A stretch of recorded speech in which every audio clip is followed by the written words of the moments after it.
Having cultivated for nearly 5,000 years, Fang Yu has yet to transcend the Qi refinement stage. I truly am stuck in the Qi refinement stage, but do not provoke me. The mountainous region in northwest China resembles a primordial world, devoid of roads or automobiles, and human presence is a rarity. Nestled amidst the towering peaks stands a solitary grass hut, surrounded by a patch of land flourishing with an array of medicinal herbs, their fragrance permeating the air. Inside the humble abode, space is limited, accommodating only a bed and a desk cluttered with books and various sheets of paper. At this moment, an elderly man with snow-white hair and beard lies peacefully on the bed, his eyes shut, his countenance serene. Beside him sits a young lad, appearing no older than 17 or 18. Xia, I truly envy you. After just 81 years, you can depart in peace, Fang Yu muses with a gentle smile, gazing at the elder who had recently passed. Alas, my fate is far more dismal. I wonder how many more years I must endure. He sighs, his eyes reflecting both anguish and resignation. Since embarking on the path of cultivation, nearly 5 millennia have elapsed.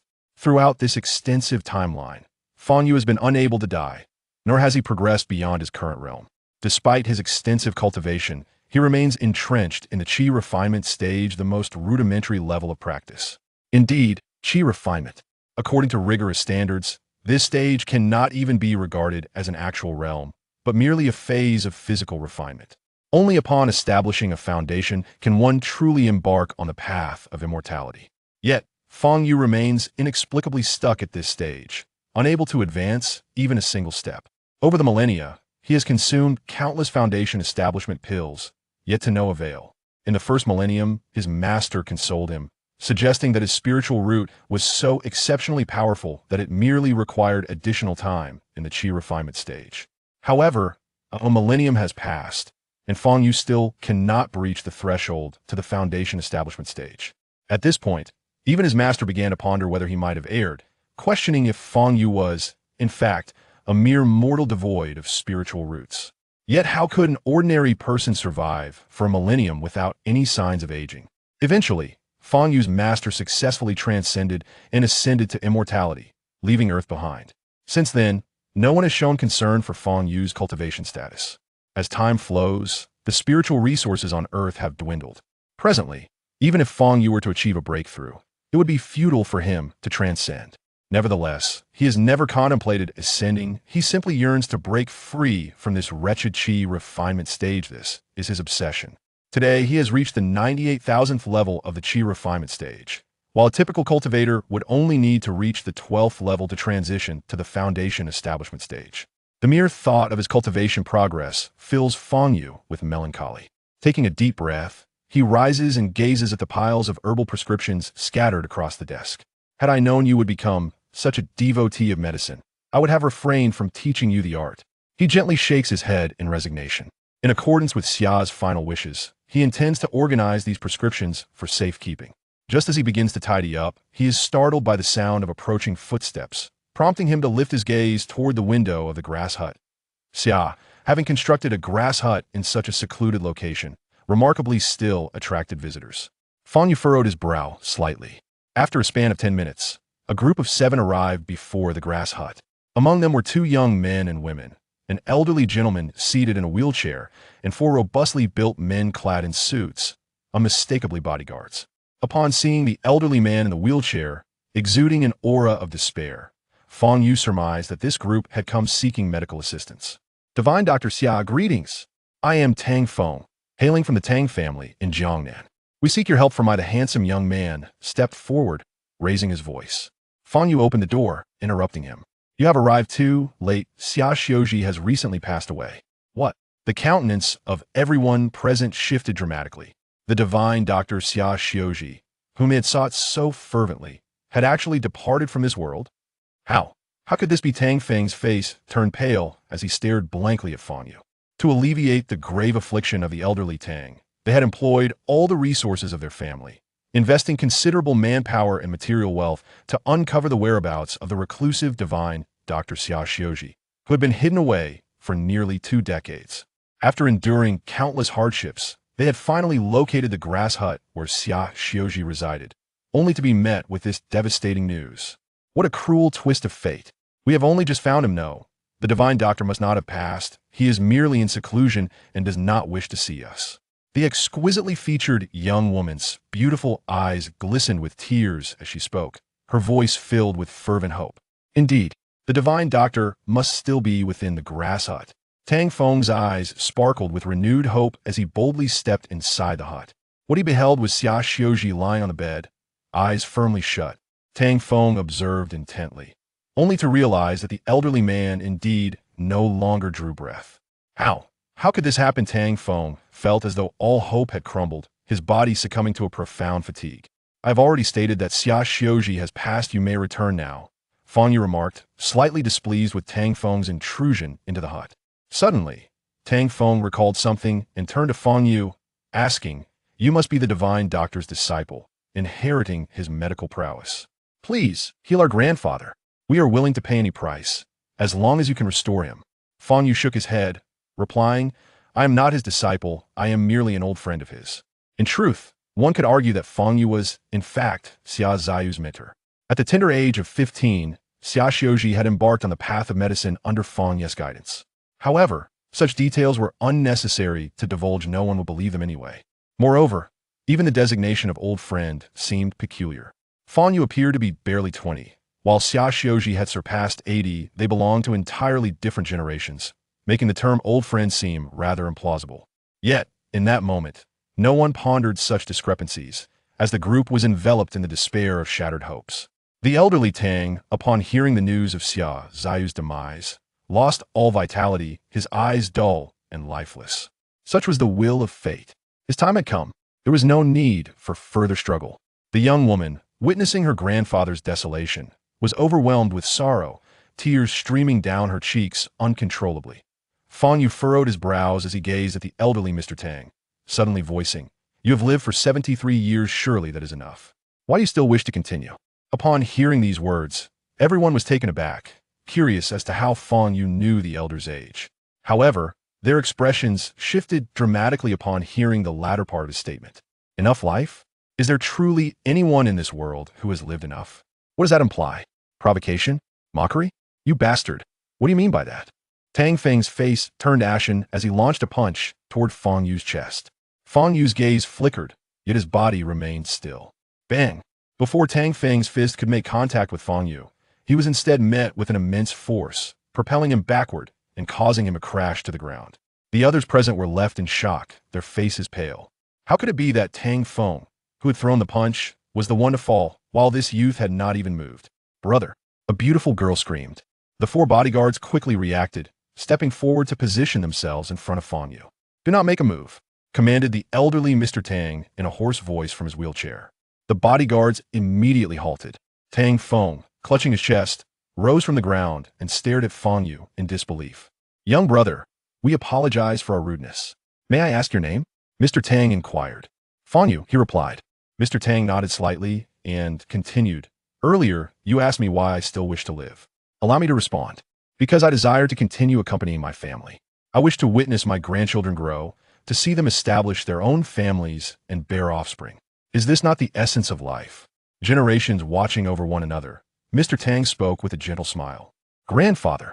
The girl beside him wept even more sorrowfully upon hearing his words. "Family." Fang Yu's gaze shifted.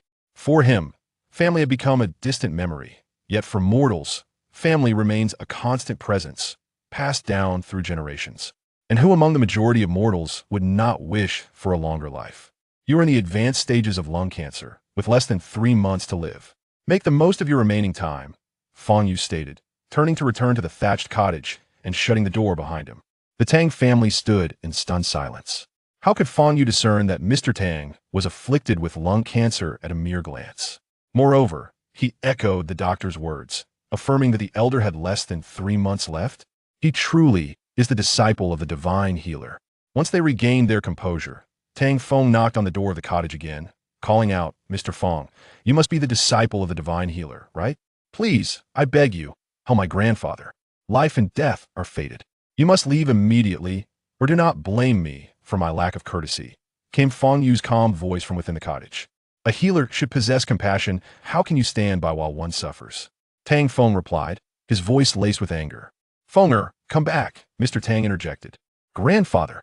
Tang Feng's eyes reddened as he turned to look at Mr. Tang. The young brother is not wrong. Life and death are predetermined. If fate decrees my demise, how can I resist?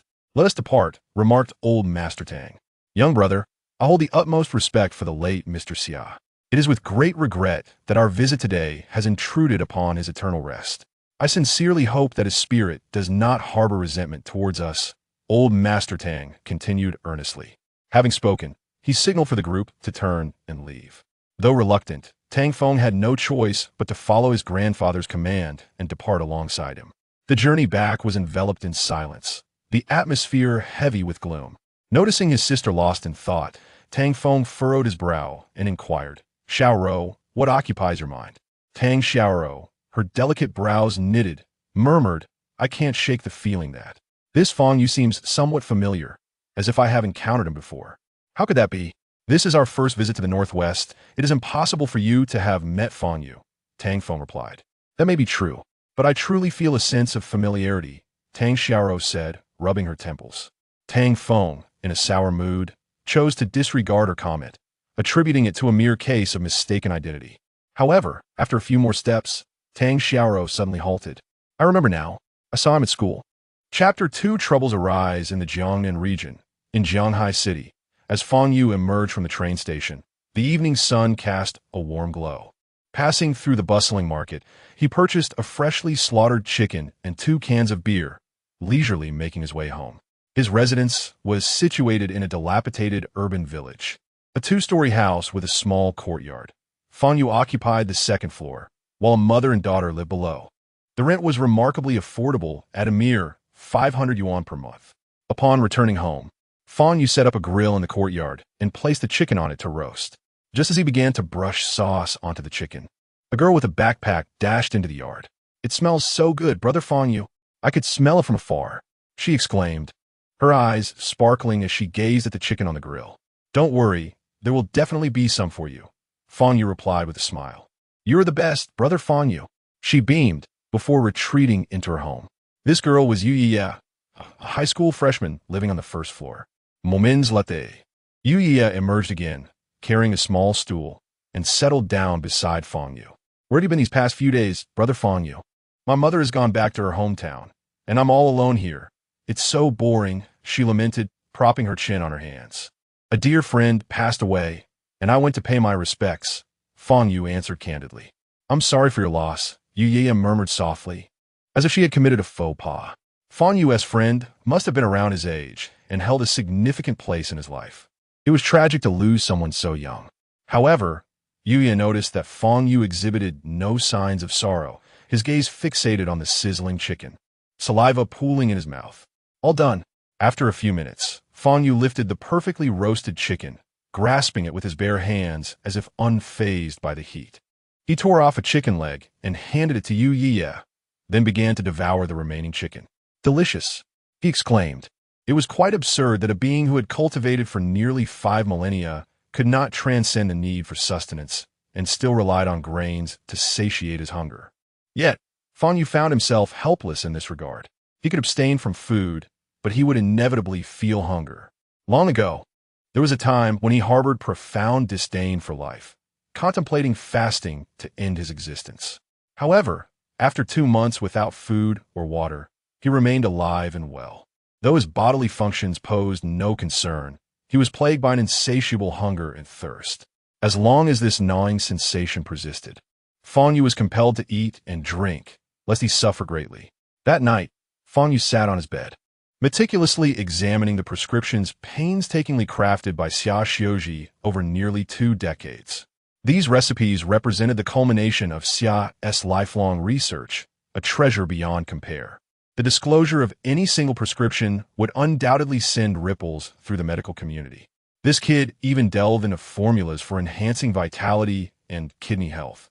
He truly surpasses his predecessors, Fang Yu mused to himself. Suddenly, a series of thunderous knocks echoed from below. Old dog, you come out. You still owe us 50,000 in gambling debts. Do you think hiding will absolve you of your obligations? A coarse voice boomed. With Fang Yu's keen hearing, he could discern the sobs of Yu Yiya coming from the 1st floor. It appeared that this girl had mentioned her mother had returned to her hometown, leaving her alone in the house for the past few days. Open the door. If you don't, we'll break it down. Another voice bellowed. If I catch you later, I'll make you wish you hadn't been born. Bang! In the midst of their threats, they had already begun to batter the door. Yu Qingye has divorced my mother. He has nothing to do with us, and he isn't here. Yu Ye said, her voice trembling with tears. You think just because he is not here, you can ignore your own father? You're his daughter. How can you stand by and do nothing? The two men continued to pound on the door. If you keep banging, I'll call the police. Yu Ye shouted in despair. You dare to call the police? By the time we break in, I'll take care of you first. One of the men threatened. Bang, bang, that's... The door was finally breached. Two men, menacing and intent on collecting debts, stepped into the room, only to find Yu, paralyzed by fear, sitting on the ground, her legs trembling. They scanned the room, realizing there was no one else present but her. Oh, so this old dog you actually has such a beautiful daughter? One man remarked, his gaze fixated on the quaking Yu. I have an idea. Since we can't find old Yu, let us take her and sell her. The money will go towards repaying his debts, the other man suggested. Hold on, before we do that, we can, he said with a sinister grin, crouching down to reach for the terrified girl. However, before his hand could touch her, he was suddenly lifted off the ground by an overwhelming force. Who are you? The other man shouted, attempting to strike Fang Yu. Bang! The next second, the man let out a scream as Fang Yu kicked him away, sending him crashing into the yard. The man in Fang Yu's grasp didn't even have a chance to speak before Fang Yu slapped him several times and tossed him outside. Who owes you money? Go find them. You have 3 seconds to get out of here, Fang Yu said coolly. The two men, dazed and reeling from the blows, recognized Fang Yu's formidable presence and dared not linger, fleeing in a panic without uttering a word. Observing Yu Ye, still trembling and crying on the floor, Fang Yu knelt beside her and reassured her, it's all right. I've driven them away. As she clung to Fang Yu, her sobs grew louder. After comforting her for a while and repairing her door, Fang Yu finally ascended to the second floor. To be honest, having lived for nearly 5,000 years, Fang Yu had witnessed far too much and had grown rather indifferent. He chose to remain an observer of many people's misfortunes, such as that of old Tang, offering assistance selectively to those he had connections with or found intriguing. As night deepened, Fang Yu lay in bed, eyes closed, preparing to drift into slumber. Much like abstaining from sustenance, he would not perish from lack of sleep, but he would feel fatigue. Thus, he needed a rest. Yet, just 2 minutes after closing his eyes, he heard a knock at the door. As I approached the door, I discovered Yu Ye clad in a thin nightgown. Brother Fang Yu, I am too frightened to sleep alone at home. Could you allow me to stay at your place tonight? Her beautiful large eyes were swollen from tears, and her delicate nose was red, painting a picture of utter vulnerability. Aside from her mother, Fang Yu was the person she trusted the most. Fang Yu paused momentarily, realizing that there was only one bed in his home. However, seeing Yu Ye tremble, he could not bring himself to reject her plea. You can sleep in my bed tonight, Fang Yu offered. I can sleep on the floor. You take the bed. Yu Ye responded. It's all right. I slept for quite a while on the train today, so I'm not tired, Fang Yu reassured her. Yu Ye fell silent and cautiously climbed onto Fang Yu's bed. This is Brother Fang Yu's bed. It still holds his warmth. He must have just been lying here. Lying there, she gazed at Fang Yu, who was seated at the desk, poring over a large stack of prescriptions, and her cheeks flushed. I am truly lying on Brother Fang Yu's bed. What is he looking at? How is he so capable? Those two men were so fierce. Yet he tossed them out in an instant. So impressive. Lost in youthful fantasies, Yu Ye soon succumbed to sleep. The next day, Fang Yu arrived at Jianghai High School. In truth, he had attended school numerous times over the millennia. Yet, there was no option to survive. He had to live like an ordinary person.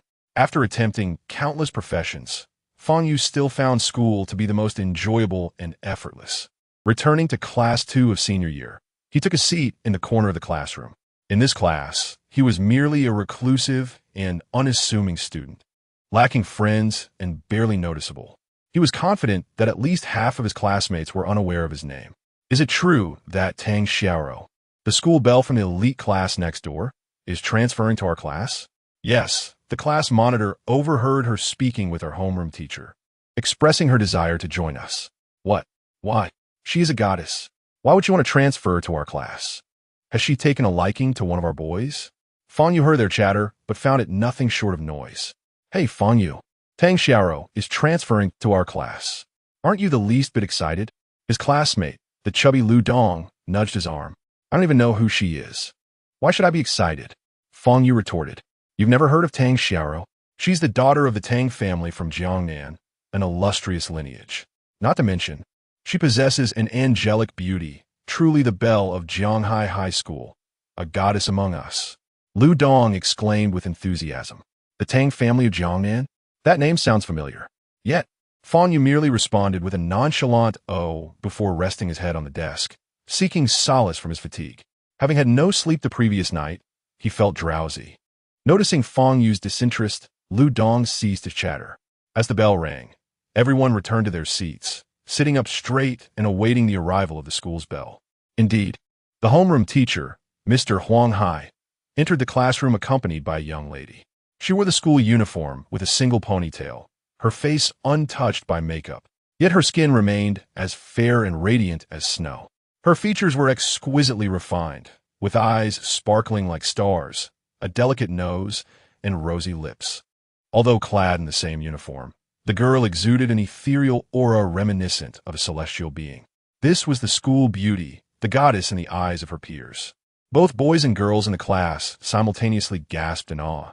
From today onwards, classmate Tang Xiaoro will join our class too and study alongside us, Mr. Huang Hai announced with a respectful demeanor.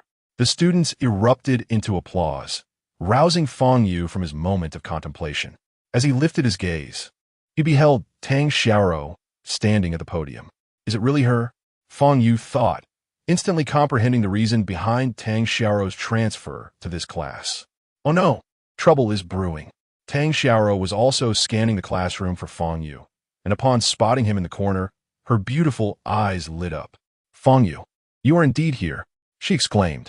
Teacher, I wish to sit next to him, Tang Xiaoro insisted, her gaze fixed intently on Fang Yu's seat. Chapter 3. I cannot help you. The students in the class followed Tang Xiaoro's gaze, directing their attention to the corner where Fang Yu sat. Naturally, their eyes settled on He Donglin, who occupied the front row. He Donglin, the heartthrob of Class 2 in the third year, was handsome and affluent, the object of many girls' secret affections. Could it be that Tang Xiaoro transferred to this class for He Donglin? Donglin, it seems the Tang family's young lady is interested in you. Hu Tao, his desk mate, nudged He Donglin with his elbow. He Donglin found himself at a loss. In his first year, he had pursued Tang Xiaoro, but before he could utter a word, he was warned off by someone sent by the Tang family. From that moment, he understood that Tang Xiaoro was not someone he could easily approach. Yet now, as they were nearing graduation in their third year, why was she seeking him out? Could it be that Tang Xiaoro had harbored feelings for him all along? With this thought, He Donglin straightened his posture, casually adjusting his bangs, his heart racing with excitement. Though he maintained an outwardly calm demeanor, the students in the class fixated on the interaction between Tang Xiaoro and He Donglin, while Fang Yu and the chubby boy were long forgotten. How could these two, one a reclusive introvert and the other a portly homebody, compete with the likes of Tang Xiaoro? Damn it, another flower is about to be wasted on He Donglin, sighed one boy. If only I were as rich and handsome as He Donglin. Tang Xiaoro is my goddess. How could she possibly like someone else? The boys in the class felt a tumultuous mix of envy and jealousy. The homeroom teacher, Huang, kindly regarded Tang Xiaoro and inquired, Tang Xiaoro, do you wish to sit with He Donglin? Without uttering a word, Tang Xiaoro descended from the podium and walked toward Fang Yu's position. He Donglin's heart raced with anxiety, contemplating what his first words should be. As Tang Xiaoro approached, He Donglin's lips curled into a sunny smile, ready to speak. However, to his surprise, Tang Xiaoro did not pause beside him. Instead, she continued to walk behind him. Teacher, I would like to sit with Fang Yu, Tang Xiaoro declared, her gaze fixed intently on Fang Yu. The classroom fell into a profound silence, students wide-eyed and exchanging bewildered glances. What was happening? Tang Xiaoro actually wanted to sit with the inconspicuous Fang Yu instead of the class heartthrob he Donglin. Classmate, would you be willing to let me have this seat? Tang Xiaoro addressed the astonished Lu, her tone gentle and her voice melodious. As a portly boy, Lu had never been this close to a girl of such beauty, his face flushed crimson, mouth agape, yet unable to utter a word. I do not wish to sit with you, Fang Yu interjected before Lu could respond. Wow! Some boys could no longer contain themselves, erupting in astonishment. The mere fact that Tang Xiaoro wished to sit with Fang Yu was enough to shock them, but they never expected Fang Yu to refuse such an opportunity. Did he comprehend what he was rejecting? It was the dream of every boy in the school. Damn it, if you don't want it, I certainly do. All the boys in the class were silently shouting in their hearts. Tang Xiaoro was unfazed by Fang Yu's rejection as she turned her gaze towards Huang Hai. Sensing Tang Xiaoro's eyes upon him, Huang Hai felt a sudden tension. Given Tang Xiaoro's stature, even the principal would have to show respect in her presence. Therefore, when she made a modest request, Huang Hai was naturally obliged to comply. He turned to Fang Yu and said in a serious tone, Fang Yu, you ought to adopt a more respectful demeanor. Classmate Tang Xiaoro has just joined our class community. How can you speak to her in such a manner? You and Lu Dong have frequently whispered to each other during lessons. I have long wished to separate you two. Henceforth, let Tang Xiaoro sit beside you, while Lu Dong will move to the back of the second group, sitting alone. Move now. With the homeroom teacher's command, Fang Yu had no room for protest. A few minutes later, Tang Xiaoro's wish was fulfilled as she became Fang Yu's desk mate, while Lu Dong sat forlornly at the back of the second group. Huang Hai further praised, classmate Tang Xiaoro is an outstanding student from a key class. Everyone should learn from her. For Fang Yu, sharing a desk with Tang Xiaoro was undoubtedly a misfortune. He had maintained a low profile for 2 years in this high school, to the extent that most students could scarcely remember his name. Yet all of this was shattered by Tang Xiaoro. Even now, while class was still in session, Fang Yu could feel numerous gazes fixated upon him. Sighing, he rubbed his temples. After class, under the watchful eyes of their peers, Fang Yu and Tang Xiaoro left the classroom and made their way to the rooftop of the teaching building. I know why you've come to find me, but I must inform you that I cannot help you, Fang Yu stated bluntly. Tang Xiaoro bit her lip and replied, you are the disciple of the medicine god. You can surely save my grandfather. I have already mentioned that I am not a disciple of Xia Xiuji. I am merely his friend. Fang Yu shook his head. Do not deceive me. You can see at a glance that my grandfather is in the late stages of lung cancer, with less than 3 months to live. Who else but the disciple of the medicine god could achieve such a feat? Dan xiao a sut di soleti. Fang Yu regretted having spoken too much earlier. But what does that matter? Just because you can see it doesn't mean anything in the late stages of cancer. No one in the world should be able to cure it. Fang Yu raised an eyebrow. I do not even seek a cure.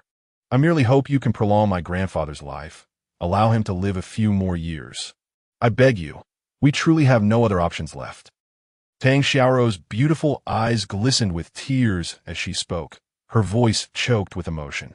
Over the past year, the Tang family had spent considerable sums on numerous renowned experts, both domestically and internationally, all of whom reached the same conclusion. Tang Laozong's illness was beyond treatment. Subsequently, they had endured great hardships to locate the medicine god Xia Xiuji's residence, only to discover that he had already passed away. Now, standing before Fang Yu at the medicine god's former dwelling, who could discern Tang Laozong's ailment at a glance, was their final beacon of hope. The sight of such a beautiful girl like Tang Xiaoro on the verge of tears and looking so pitiful would be irresistible to any normal man. However, Fang Yu is not an ordinary man. He is a creature who has existed for nearly 5,000 years. I apologize, but I cannot assist you either, Fang Yu stated. With so many people in the world facing misfortunes, he felt no obligation to save everyone. He merely wished to lead a tranquil life, hoping one day to transcend the Qi refinement stage. He was not a hero and had no desire to be one. We can afford any compensation you might seek. Dan xiao in si, I truly cannot help you, nor do I require any payment, Fang Yu replied indifferently, turning to leave. After taking a few steps, he turned back and added, by the way, I hope you will move. I do not wish to share a desk with you. I really despise trouble. Seeing Fang Yu walk away without a glance back, Tang Xiaoro's face turned pale with anger. As the eldest daughter of the Tang family, she had never humbled herself to such an extent, even shedding tears. Yet, this Fang Yu remained impervious, exhibiting an air of nonchalance. Despise trouble? Then I shall create trouble for you, Tang Xiaoro declared through gritted teeth. Upon returning to the classroom, the two exchanged no words throughout the subsequent classes. Until the last period of the morning concluded, Fang Yu remained slumped over his desk in slumber, while Tang Xiaoro organized her books and gently prodded his shoulder with her delicate fingers. Fang Yu, shall we go have lunch together? Tang Xiaoro asked with a sweet voice. Fang Yu lifted his head, meeting the radiant smile of Tang Xiaoro, and sensed impending trouble. Forget it. You were too tired last night. Continue resting, and I shall bring you lunch later. Just wait patiently, she said, a glimmer of mischief in her beautiful eyes before departing the classroom. In the classroom, the students who overheard Tang Xiaoro's words were in an uproar. The implications were staggering.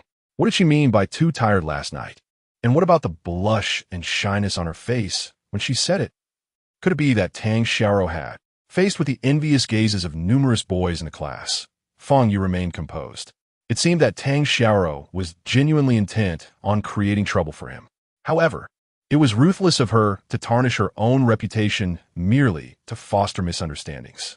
Yet, Fang Yu was indifferent to it all. His aversion to trouble did not equate to fear of it. Was it simply about becoming well-known in school and inciting jealousy from a bunch of immature boys? What significance did that hold? A man who has cultivated for nearly 5,000 years should not be flustered by the antics of a teenage girl. If he were, it would be better to end it all.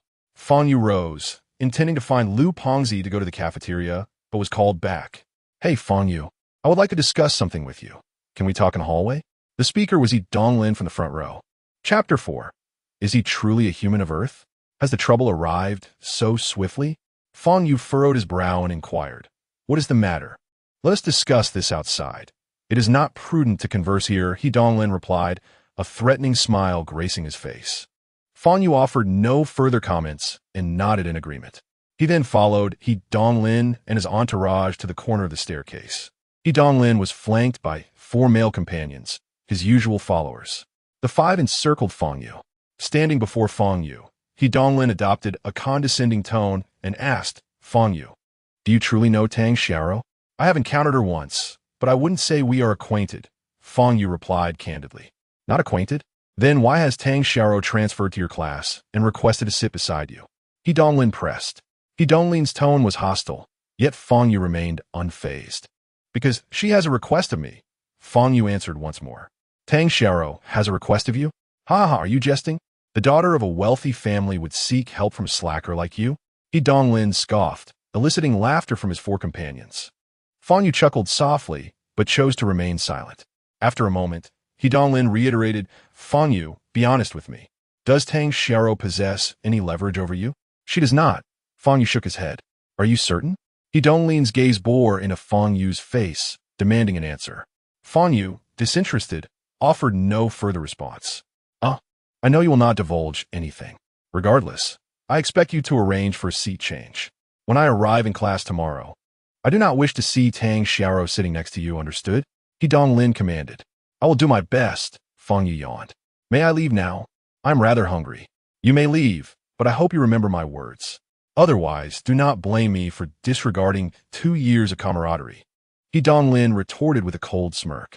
Thanks to his family's wealth and the company of his subordinates, Yi Donglin had long been a domineering presence in Class 2, with no one daring to provoke him. To Yi Donglin, Fang Yu was merely a nonentity, completely devoid of threat. As Fang Yu ambled away, Hu Tao queried, Donglin, are we letting him go just like that? I suspect he holds some leverage over Tang Xiaoro. If we could extract that information, it might benefit you with her. Patience. There are too many people around the school at present.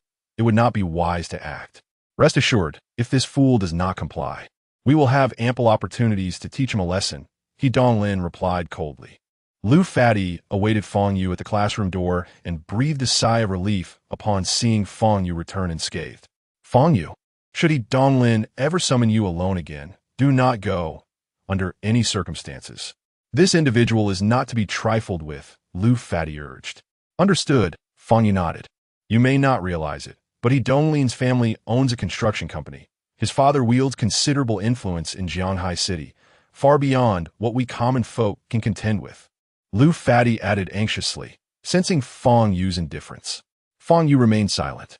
During the afternoon break, Fang Yu visited the office and made a request to his homeroom teacher, Huang Hai, to change seats. Huang Hai erupted in fury, reprimanding him. Fang Yu, do you think this school is your family, yes? You think you could just swap seats at will? Besides, with your current standing, how could you possibly sit next to Tang Xiaoro? How audacious of you! It was evident that in Huang Hai's eyes, Tang Xiaoro held far more weight than Fang Yu, making any hopes of a successful seat change utterly futile. Consequently, Fang Yu decided against pursuing the matter further and returned to his desk. Throughout the entire afternoon, Donglin and Hu Tao in the front row repeatedly turned around, casting threatening glances at Fang Yu. When the school bell rang, Tang Xiaoro packed her bag and smiled at Fang Yu, saying, Fang Yu, see you tomorrow. I will definitely help you with your studies in the days to come. Fang Yu pretended not to hear, though everyone around him caught her words.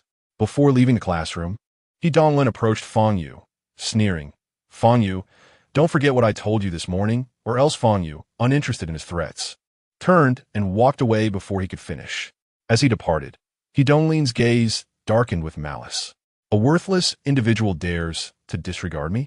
Donglin, should we go out and teach him a lesson now? Hu Tao inquired. Donglin waved his hand dismissively, coldly replying, no need. Since our classmate Fang Yu does not wish to change seats, we shall assist him in our own way. Adjacent to Fang Yu's home, within the urban village, there lay several small hills. At the base of one such hill, Fang Yu tended to a vegetable garden where he cultivated a variety of greens. Every 2 days, he would visit to water the plants and harvest some for his meals. Today was no different. He arrived at the garden and took 2 buckets to a nearby stream to fill them with water. As he submerged the buckets, he noticed a layer of dark red liquid floating on the surface of a usually clear water. Simultaneously, a faint metallic scent of blood lingered in the air. The stream was tainted with blood. Fang Yu furrowed his brow, rising to his feet and making his way upstream. After traversing a small slope, he spotted a woman, clad in a somewhat tattered black office attire, approximately 30 meters ahead, staggering by the stream while clutching her left arm. The blood was trickling from her arm, dripping into the water below. Upon seeing Fang Yu, the woman's eyes sparkled with hope as she exerted all her strength to cry out, Help! Help me! Yirubi! Miss Yang has ordered your death. No one can save you today. A deep male voice echoed from behind her. 2 men in black suits and sunglasses pursued her, closing in from about 20 meters away, each brandishing a silenced pistol. Fang Yu had no intention of getting involved and was about to turn away, but the 2 men spotted him. Who are you? One of them shouted, aiming his gun at Fang Yu. What day is it today? Why must I continually encounter such unfortunate events? Fang Yu sighed, expressing his resignation. I am merely a bystander. Rest assured, I have seen nothing, heard nothing. Upon hearing Fang Yu's words, the injured woman felt a darkness envelop her, drowning her in despair. The 2 men exchanged glances, their eyes glinting with menace. The words they had just uttered could not be allowed to escape. In this desolate wilderness, whether they killed 1 or 2 mattered not. Kid, blame your misfortune, one of the men declared, raising his handgun and pulling the trigger. Bang! A bullet sped toward Fang Yu's chest. In the blink of an eye, he vanished from sight. The bullet, astonishingly, had missed its mark. Alas, why must you provoke me? I merely wish to fetch some water for the garden, Fang Yu lamented, his voice resonating in the air. Before the 2 men could comprehend the situation, Fang Yu reappeared less than a meter away from them. He extended his right hand and delivered a resounding slap to the face of the man before him.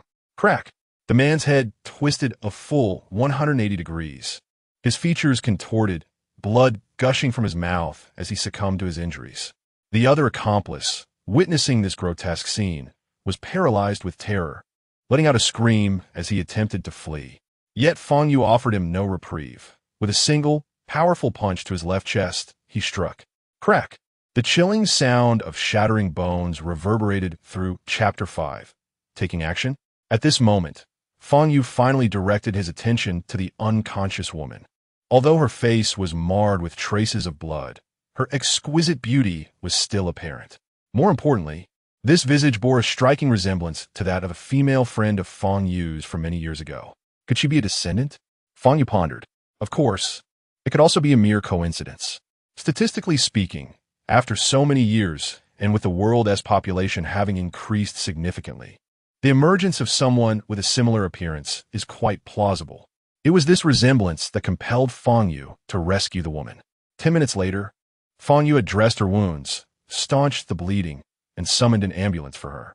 By the time the ambulance arrived, Fang Yu had already departed.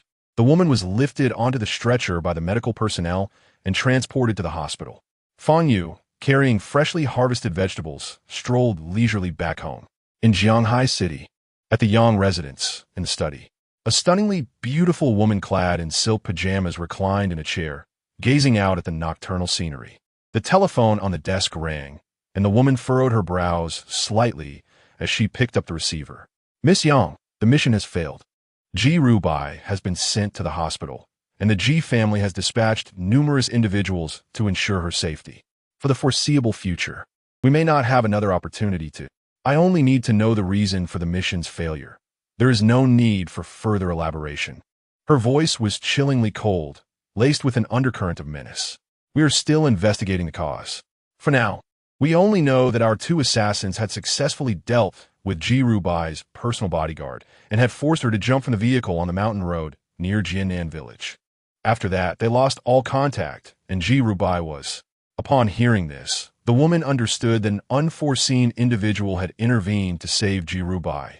Otherwise, she would not have survived to be sent to the hospital. You have 3 days.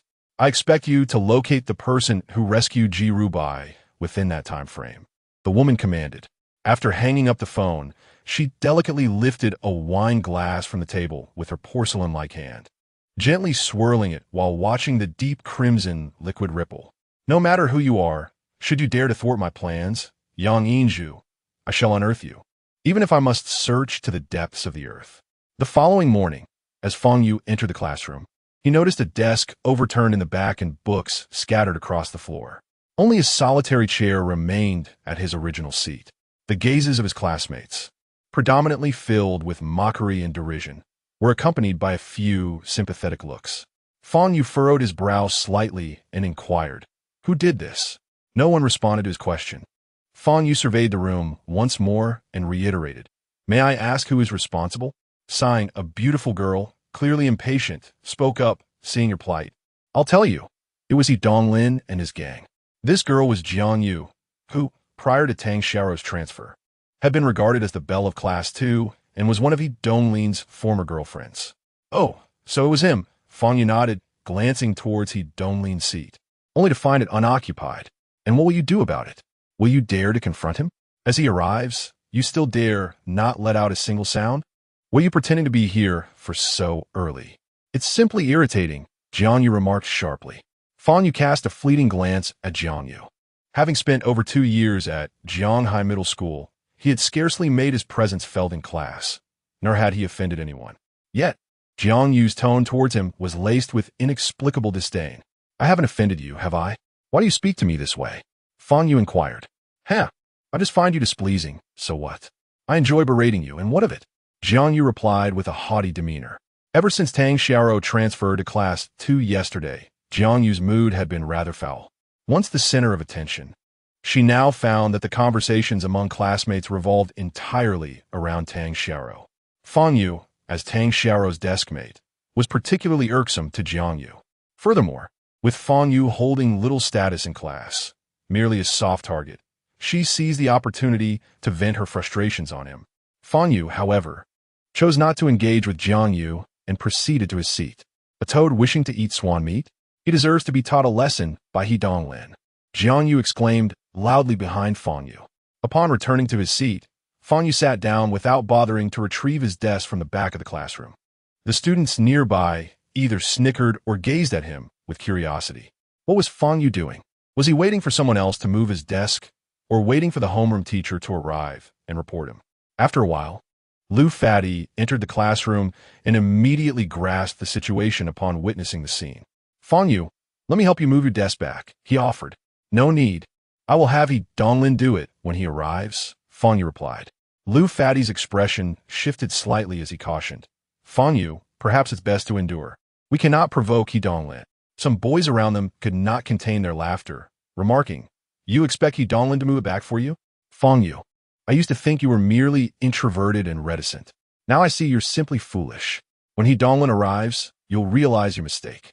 No sooner had the words left their mouths than he Donglin, accompanied by several lackeys and carrying a satchel, strode into the classroom. Spotting Fang Yu sitting alone, they donned mocking smiles.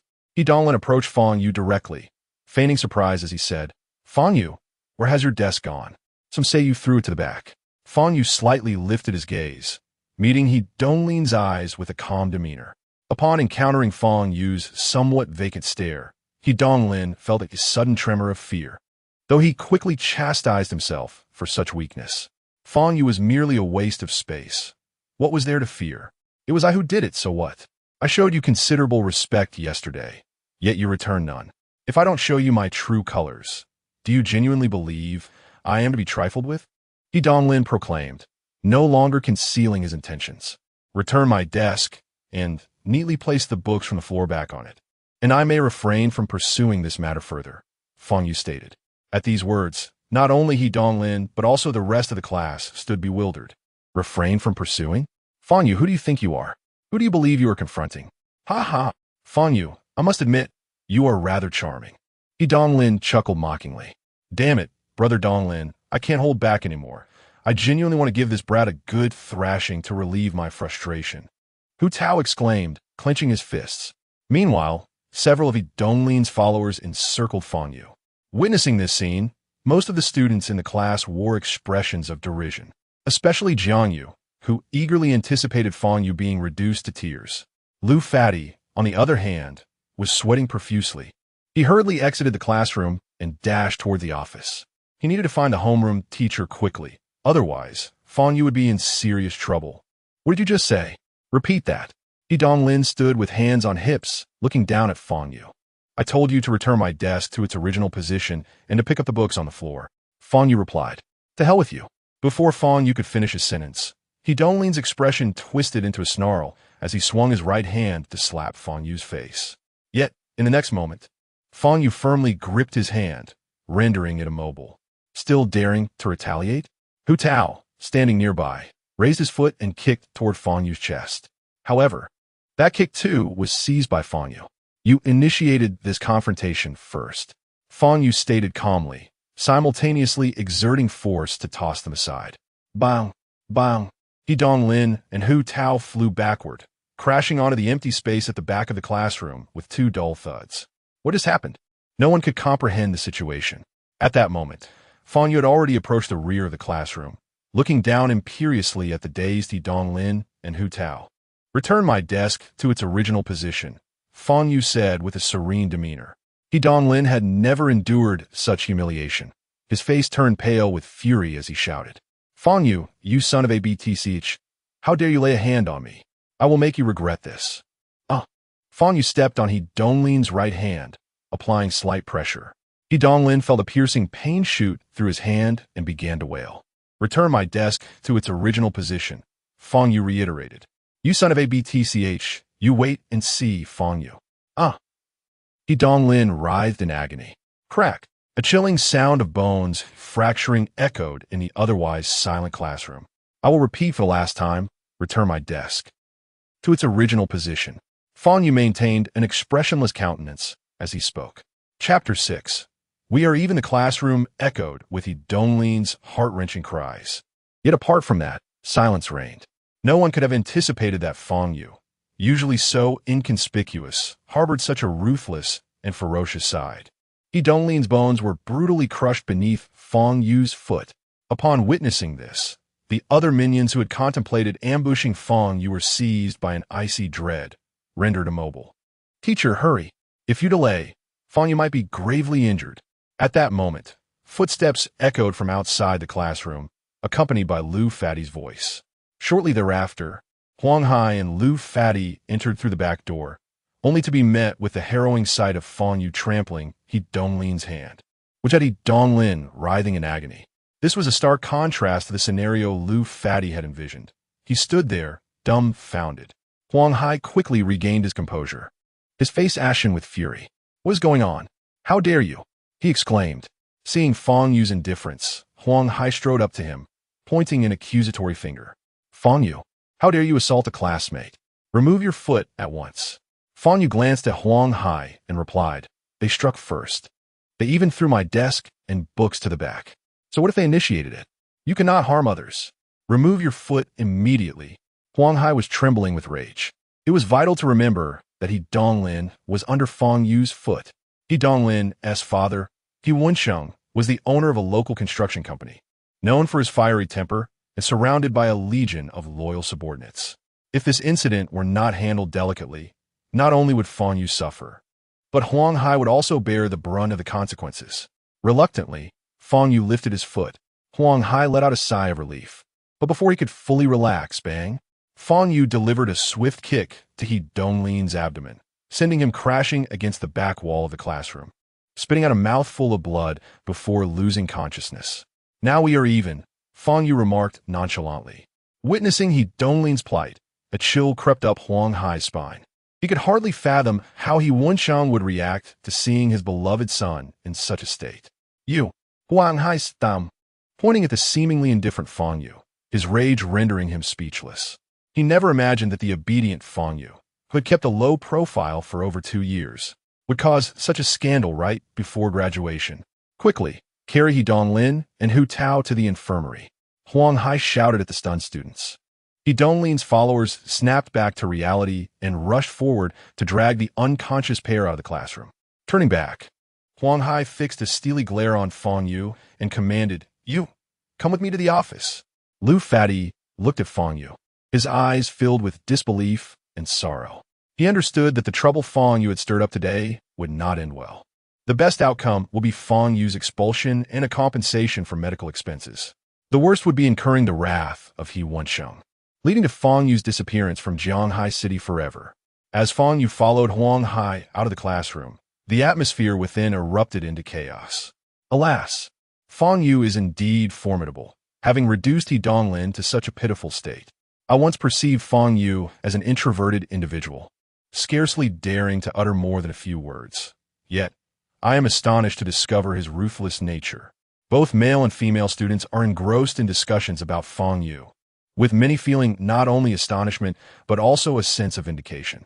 He Donglin, bolstered by his family's influence, has long strutted about the class with arrogance, and many have harbored resentment towards him. Today, Fang Yu's actions have accomplished what they yearned to do, but dare not attempt. How could you regard Fang Yu as impressive? In truth, he is a fool. With graduation approaching, he dares to assault a fellow classmate. The minimum consequence will be expulsion. It is possible this incident will be recorded in his file, jeopardizing his chances of taking the college entrance examination. Furthermore, He Donglin's parents will undoubtedly seek retribution against Fang Yu. I have encountered He Donglin's father on several occasions. He wields considerable clout in our locality and commands a band of henchmen. After Fang Yu leaves the school today, it remains uncertain whether he can preserve his life. Jiang Yu remarked with a cold smirk. To summarize, after today, Fang Yu's life is effectively ruined. He will be barred from the college entrance examination and will face vengeance from He Donglin's family, destined for a fate worse than death. Su Xiao Na, Jiang Yu's deskmate added. Upon hearing this, the students in the class concurred. However, Fang Yu had no ties with them. Even if he were expelled or met with grave harm, it would not concern them. They merely felt a sense of satisfaction witnessing He Donglin's brutal beating. In the office, Huang Hai's face was ashen, his hand trembling slightly as he gripped his cup. "Fang Yu, I cannot manage this matter. I must report it directly to the administration for them to handle." "You, best of luck," Huang Hai said in a grave tone. Fang Yu remained utterly unconcerned. His purpose in attending school was merely to pass the time, and he could leave at any moment. Any disciplinary action held no significance for him. He Donglin's provocation, however, rekindled a long-lost sense of amusement within him. Despite having lived for thousands of years, Fang Yu remains a mere qi refining stage cultivator without even a foundational cultivation base. At his core, he is still human, and as such is susceptible to anger. regardless of the disparity in strength and experience between He Donglin and Fang Yu. When a moment arises, one must act. Indeed, there's a certain exhilaration in overpowering the weak. In the classroom, as Tang Xiaoro entered, she was greeted by the sight of bloodstains at the back, upturned desks, and books strewn across the floor. What on earth transpired? Tang Xiaoro was utterly perplexed as she glanced around at her classmates. Upon noticing her entrance, they fell silent. Casty Tang Xiaoro covered her mouth in disbelief and asked, "Indeed." We all heard the sound of bones cracking. Just thinking about it sends shivers down my spine, Lu Fatty remarked, still haunted by the memory. Tang Xiaoro, however, fell into contemplation. For her, this was a golden opportunity, a chance to coerce Fang Yu into treating old Master Tang. I understand now. I will find a way to ensure that Fang Yu is not expelled, Tang Xiaoro said to Lu Fatty. That would be splendid, Lu Fatty exclaimed with joy. As the daughter of the Tang family, her willingness to assist would undoubtedly save Fang Yu. In the academic affairs office, Fang Yu stood before the director, Pan Chong, while his homeroom teacher, Huang Hai, stood to the side. Fang Yu, we have already notified He Donglin's father, who is hurrying here. Before he arrives, I wish to know why you assaulted He Donglin, Pan Chong interrogated sternly. I have already stated, he struck first. He threw my desk to the back of the classroom, and when I asked him to return it to its original position, he refused and attacked me. Fang Yu replied candidly. He struck first? Then why is he the one injured, while you remain unscathed? Pan Qian frowned. Quite simply because I am stronger than he is, Fang Yu answered nonchalantly. Pan Chong abruptly slammed his hand on the table, standing in fury. Nonsense. You assaulted someone and act as if it's perfectly reasonable. Do you even resemble a student? A young person? I will call your guardians to see how they raised you. I have no guardians, so there's no need to call, Fang Yu stated. No guardians? Pan Chong looked to Huang Hai. After a moment of hesitation, Huang Hai replied, Director Pan, Fang Yu indeed has no guardians. His records indicate he is an orphan, raised by an elderly person who passed away during his middle school years. So he is an orphan. That makes it even more unacceptable. How can you justify your actions to the one who raised you? If that elder were to know about your behavior now. Pan Chong continued his tirade, brimming with indignation. The information in Fang Yu's file was entirely fabricated. The elderly guardian never existed. Moreover, Fang Yu had no desire to listen to a reprimand from someone thousands of years younger than himself, and thus interjected, Director Pan, please directly announce your disciplinary decision regarding me, as I have no time for your ramblings. You, Pan Chong stammered, rendered speechless with rage. His face flushed crimson. Chapter 7. I want him to disappear. After a considerable duration, Pan Chong's mood finally calmed somewhat, and he spoke in a low voice. Fang Yu, if you had a more agreeable demeanor, I might have been able to intercede on your behalf. However, your attitude has greatly disappointed me. Therefore, you shall bear the consequences alone. Fang Yu remained silent. A few minutes later, hurried footsteps echoed outside the office of the Academic Affairs Office. Abuli Baitman, adorned with a tattooed arm and a face full of brutish features, strode confidently into the room. Who is Fang Yu? The bald man bellowed. Are you the guardian of He Donglin? Pan Chong stood up, feeling a twinge of trepidation. I am Dabi, he replied. My brother has gone to the infirmary to see Donglin, and he sent me to fetch that brat Fang Yu. Pan Chong instinctively glanced at Fang Yu. Is it you? Dabi's eyes glinted with menace as he stepped forward. Mr. Dabi, this is a school after all. I hope you refrain from engaging in any unlawful or inappropriate actions here. Pan Chong wiped the cold sweat from his forehead. This brat has assaulted my brother's precious son. How can I face my brother if I do not break his limbs? Dabi sneered, extending his left hand toward the back of Fang Yu's neck. At that moment, Fang Yu turned around and seized Dabi's outstretched hand. Still wish to resist? Dabi's face twisted into an evil grin as he exerted a bit of force. However, to his astonishment, his left hand remained utterly immobile. What's happening? Dabi's expression shifted, his teeth clenched as he strained with all his might. His muscular arms taut and veins bulging, yet he remained unable to budge even an inch. How is this possible? Fang Yu is merely a seemingly frail high school student. How can he possess such strength? If you wish to avoid a fate akin to He Donglin's, It would be prudent to desist, Fang Yu stated. Having mixed in the underworld for over a decade, Dabi had never been so threatened, especially by someone as youthful as a mere teenager. In a fit of rage, Dabi's eyes reddened as he growled, "Who do you think you are?" As he spoke, Dabi launched a powerful right punch. Fang Yu did not flinch. Instead, he extended his left palm and effortlessly blocked the blow. "I am capable of knocking you down," Fang Yu proclaimed, then delivered a swift kick to Dabi's abdomen.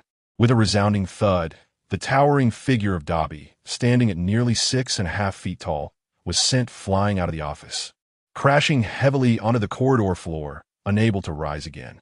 At that moment, both Pan Chong and Huang Hai were left speechless, their eyes wide with disbelief as they regarded Fang Yu, as if witnessing a creature from another realm.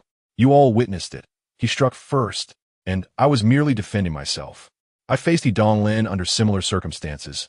Fang Yu turned to Pan Chong and explained. This. Pan Qian stammered, unable to articulate a response. Fang Yu glanced at the fallen Dabi outside the door and sighed inwardly. Regardless of the events that transpired today, he could no longer remain in this school. Ding, ding, ding. At that moment, the landline phone on Pan Chong's desk rang. Regaining his composure, Pan Chong picked up the receiver. "Hello, Principal He." "Yes, he is here with me." "What?" "But regarding He Donglin's family." "All right, I understand." 2 minutes later, Pan Chong hung up the phone, his gaze directed at Fang Yu, filled with an intricate mix of emotions. "Fang Yu, you may return to the classroom now. The remaining matters will be handled by our school." Fang Yu seemed momentarily taken aback, but Huang Hai, standing nearby, suddenly changed his expression and inquired, "Director Pan, what is going on?" Pan Chong ignored Huang Hai's question and continued addressing Fang Yu. "Classmate Fang Yu, our previous actions were in accordance with school regulations, and we hope you can comprehend the difficulties we face." "It's fine. I'm leaving," Fang Yu replied, turning to exit the academic office. After Fang Yu departed, Huang Hai pressed further, "Director Pan, what on earth is happening?" "Principal, he just called to inform me that someone has intervened on behalf of Fang Yu." Pan Chong took a deep breath and explained. "Who?" Huang Hai asked. "By all accounts, Fang Yu has no relatives, comes from a modest background, and has few friends at school. It seems unlikely anyone would assist him. Moreover, the person Fang Yu injured was He Donglin. His father, He Wensheng, is a notorious villain in Jianghai City." "The Board of Trustees, the Tang family," Pan Chong replied. "Is it really the Tang family?" "So, the young lady from the Tang family is indeed connected to Fang Yu," Huang Hai realized with a sudden clarity. Regret washed over him for his previous harsh demeanor towards Fang Yu. If Fang Yu were to hold a grudge, he could find himself in a precarious situation. When Fang Yu returned to the classroom unscathed, a wave of astonishment swept through his classmates. "How is this possible? I heard that He Donglin's father came to the school. How could Fang Yu have emerged unscathed? Damn it, how could he return so quickly?" Jiang Yu glared at Fang Yu, her heart brimming with indignation.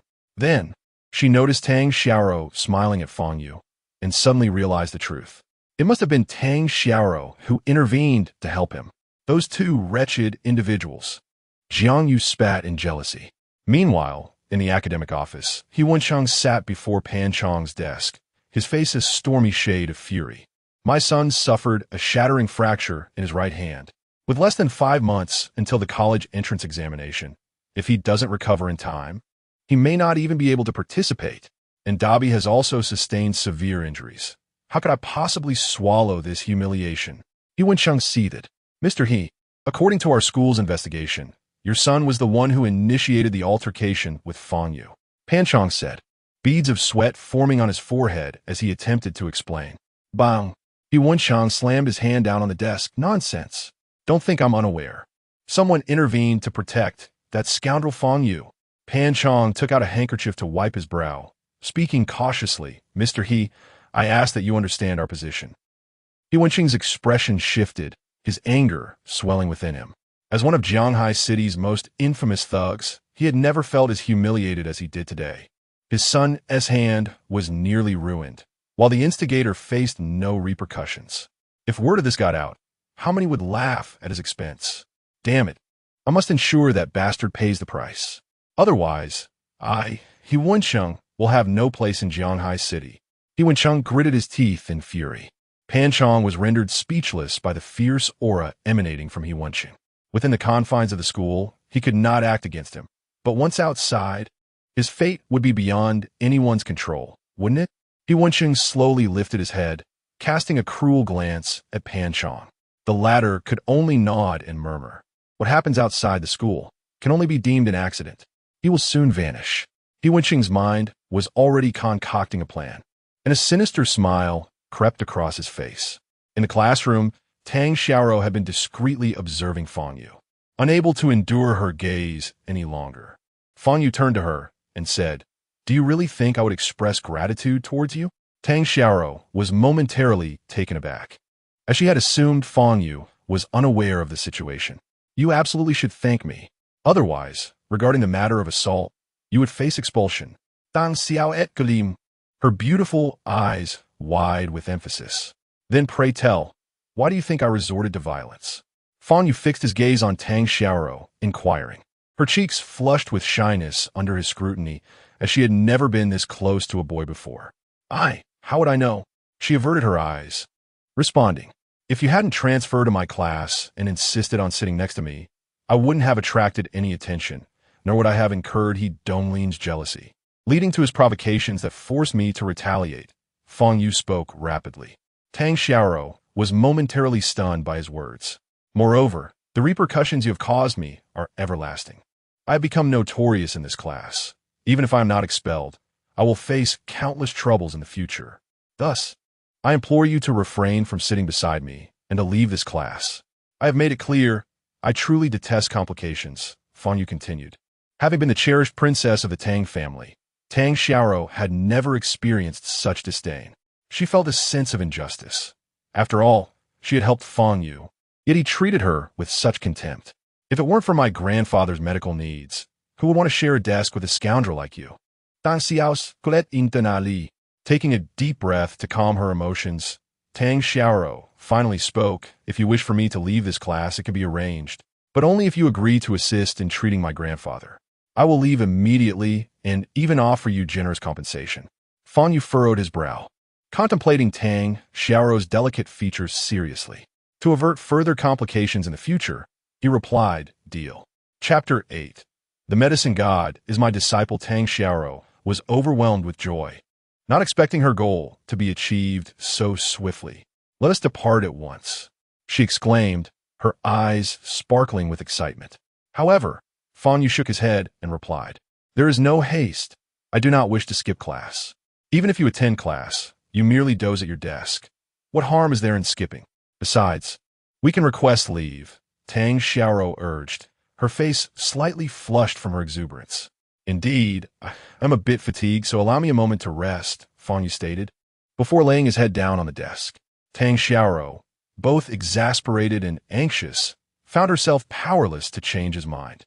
Throughout the morning, Fang Yu lay on the desk, appearing utterly unconcerned.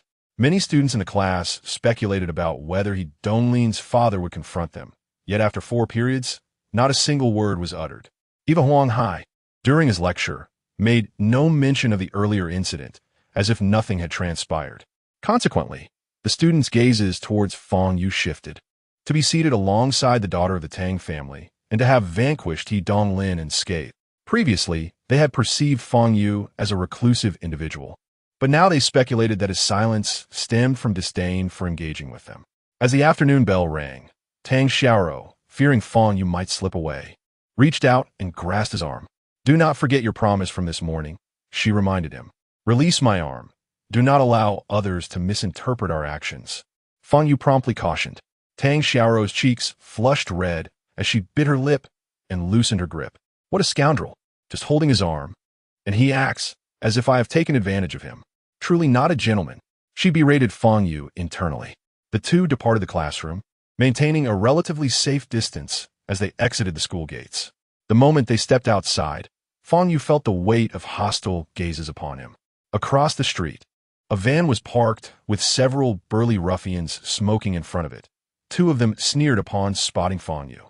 It was evident that these thugs were under the command of He Wenqing. Tang Xiaoro also noticed the group of ill-intentioned ruffians across the road. She moved closer to Fang Yu and said, "I will have my 4th uncle drive these people away." Fourth uncle? Fang Yu inquired. Just ahead, Tang Xiao replied, pointing to a black Mercedes parked beside the school gate. Fourth uncle is a foster son my grandfather took in years ago, known as Tang Si. He's responsible for my personal safety. As they approached the Mercedes, a middle-aged man with a prominent burn scar on his left cheek emerged from the driver's seat. With a mere glance, Fang Yu discerned that this man was also a practitioner, at the 8th level of the Qi refining stage, equivalent to an innate martial artist in contemporary terms. Tang Si, in turn, scrutinized Fang Yu. Fourth uncle, over there.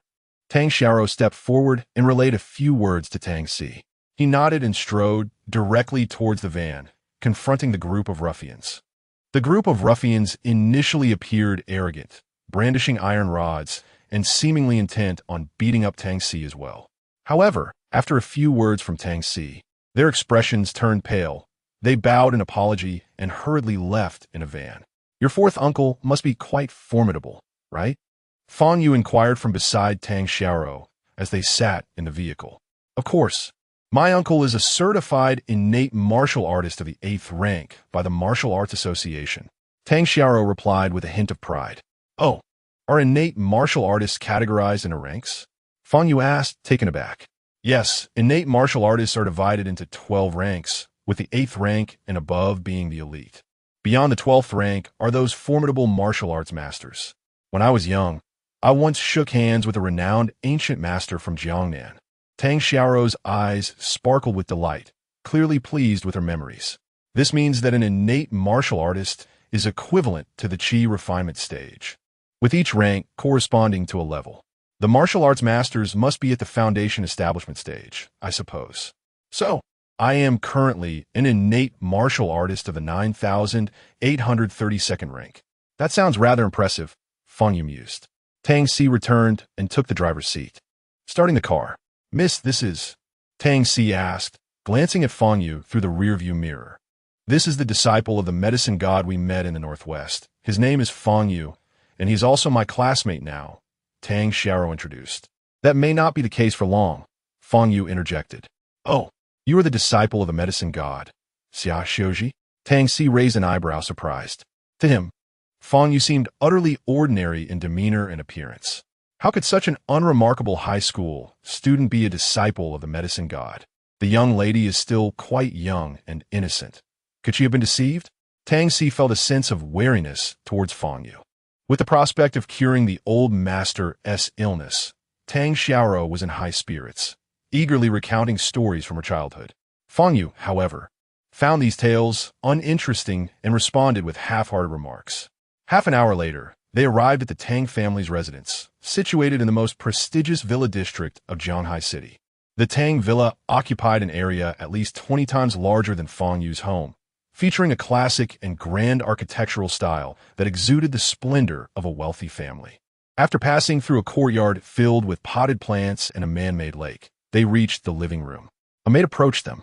Miss, you're back. Tang Xiao nodded and eagerly asked, Where's Grandpa? Before the maid could respond, a woman's voice came from the sofa behind them. Your grandfather is currently being examined by experts from the capital. Why are you in such a hurry to find him? Madam, Tang Xiao recognized the middle-aged woman seated on the sofa as her uncle's wife, Liang Rong. Xiao, why didn't you introduce your classmate when you brought him home? Liang Rong said, her luxurious attire drawing attention as she looked at Fang Yu. So, you were Fang Yu? Liang Rong narrowed her eyes slightly, scrutinizing Fang Yu intently. Fang Yu nodded, remaining silent. Are you certain you are the disciple of the medicine god? Deceiving the Tang family. The consequences are beyond your capacity to bear. I now present you with an opportunity. If you confess to your deceit, I may choose to overlook it, Liang Rong said with a cold smile. She found it hard to believe that an ordinary young man, the same age as Tang Xiao, could possibly be a disciple of the medicine god, especially when he coincidentally attended the same school as Tang Xiao. It was evident that Fang Yu harbored ulterior motives to approach the Tang family, or rather, to draw near to Tang Xiao. Such occurrences were not unfamiliar to a prestigious family like the Tangs. Upon hearing Liang Rong's words, Tang Xiao's expression shifted dramatically as she exclaimed, Aunt, Fang Yu was invited here to treat grandfather. To treat him? Him? Liang Rong chuckled derisively. Sharo, you remain too naive. I assure you, this fellow has an obscure background. He is certainly not the disciple of the medicine god. He merely seeks to exploit our family for his own gain. I believe I mentioned earlier that I am not the disciple of the medicine god, Fang Yu remarked, glancing at Tang Xiao. Indeed, you have confessed, haven't you? Liang Rong said with a scornful expression. In truth, Xia Xiuji is my disciple. Fang Yu replied with a slight smile. At this revelation, the onlookers, including the servants and Tang Si, exchanged bewildered glances. Could this individual, now exposed, have lost his senses? The medicine god is his mentor? Setting aside the absurdity of it, the medicine god was of a different generation, having garnered fame in Huaxiaolong before Fang Yu was even born. Nonsense. Sharo, last time you returned with Feng you mentioned meeting the disciple of the medicine god, and I held on to hope, believing the old master might still recover. Little did I expect you would bring back such a lunatic. A middle-aged man in a suit and glasses emerged from the back room. Dad, Dan Xiao Weetspa.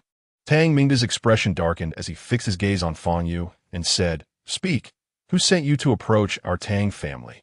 Speak the truth, and we may let you go. Otherwise, do not expect an easy escape. Tang Xiao's eyes brimmed with tears, for she had brought Fang Yu back solely to treat the elderly Tang, never anticipating that matters would escalate to this extent. Chapter 9. I want her to stay away from me. Seeing Fang Yu in silence, Tang Mingda cast a glance at Tang Si, who stood behind him. Tang Si immediately stepped forward. Uncle, don't. Tang Xiao exclaimed, her face paling as she noticed Tang Si's intention to strike Fang Yu. Tang Si was a martial artist of the 8th innate level. If he acted, Fang Yu would certainly be gravely injured. Young man, I shall grant you one last opportunity. Speak the truth.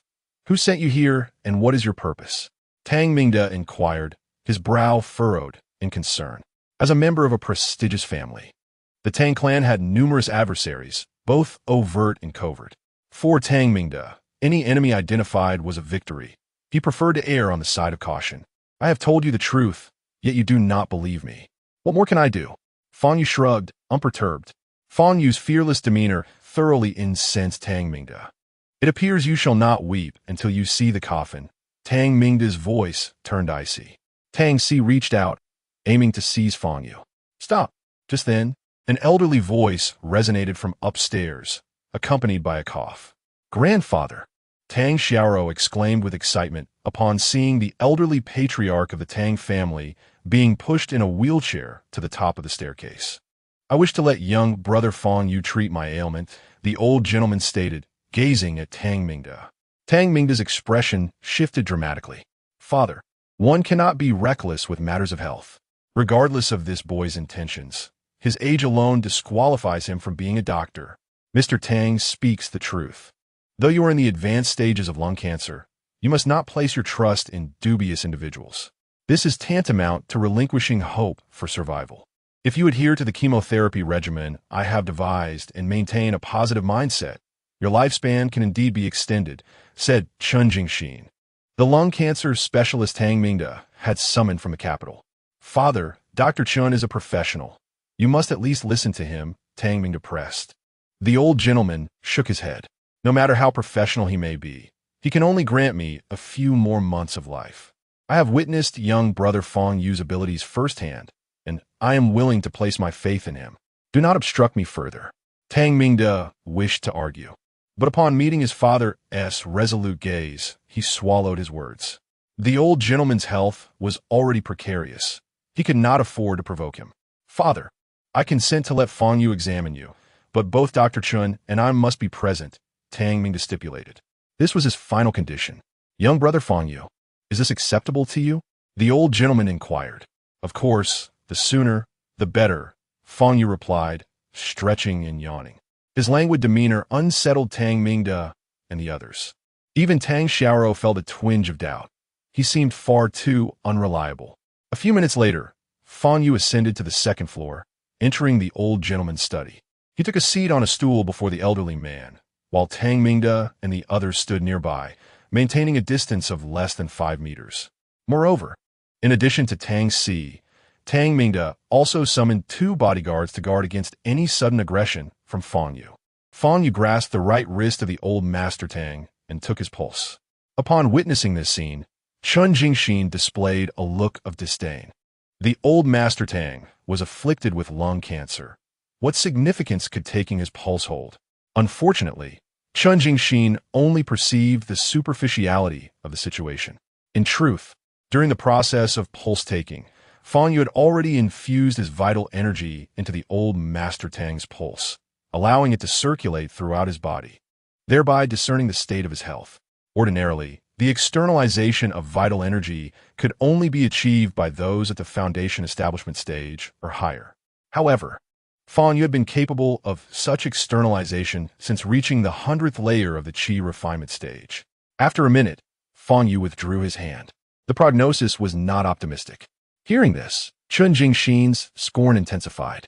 He had always looked down upon traditional Chinese medicine, deeming it pseudoscience, a domain occupied by charlatans engaging in mysticism. Everything Fang Yu was doing only reinforced his views. Taking a pulse and then gravely proclaiming a dire situation could be mimicked by anyone. Pardon me for a moment. Young man, what have you discerned? What precisely is amiss?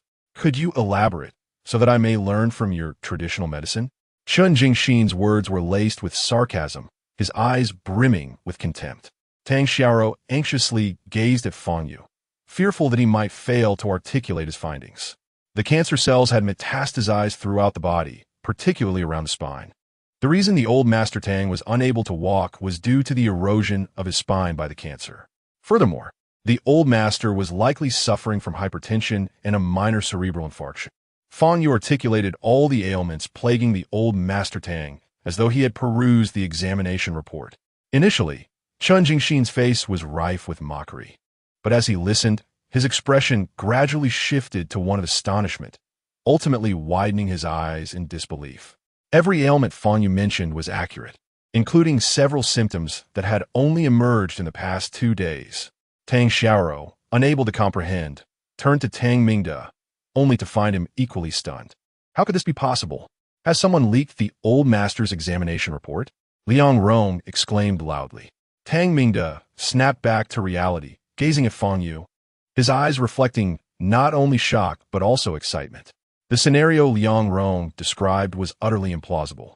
The complete examination report of the old Master Tang was meticulously safeguarded in a safe by Tang Mingde himself, apart from the attending physician. No one else could have accessed it.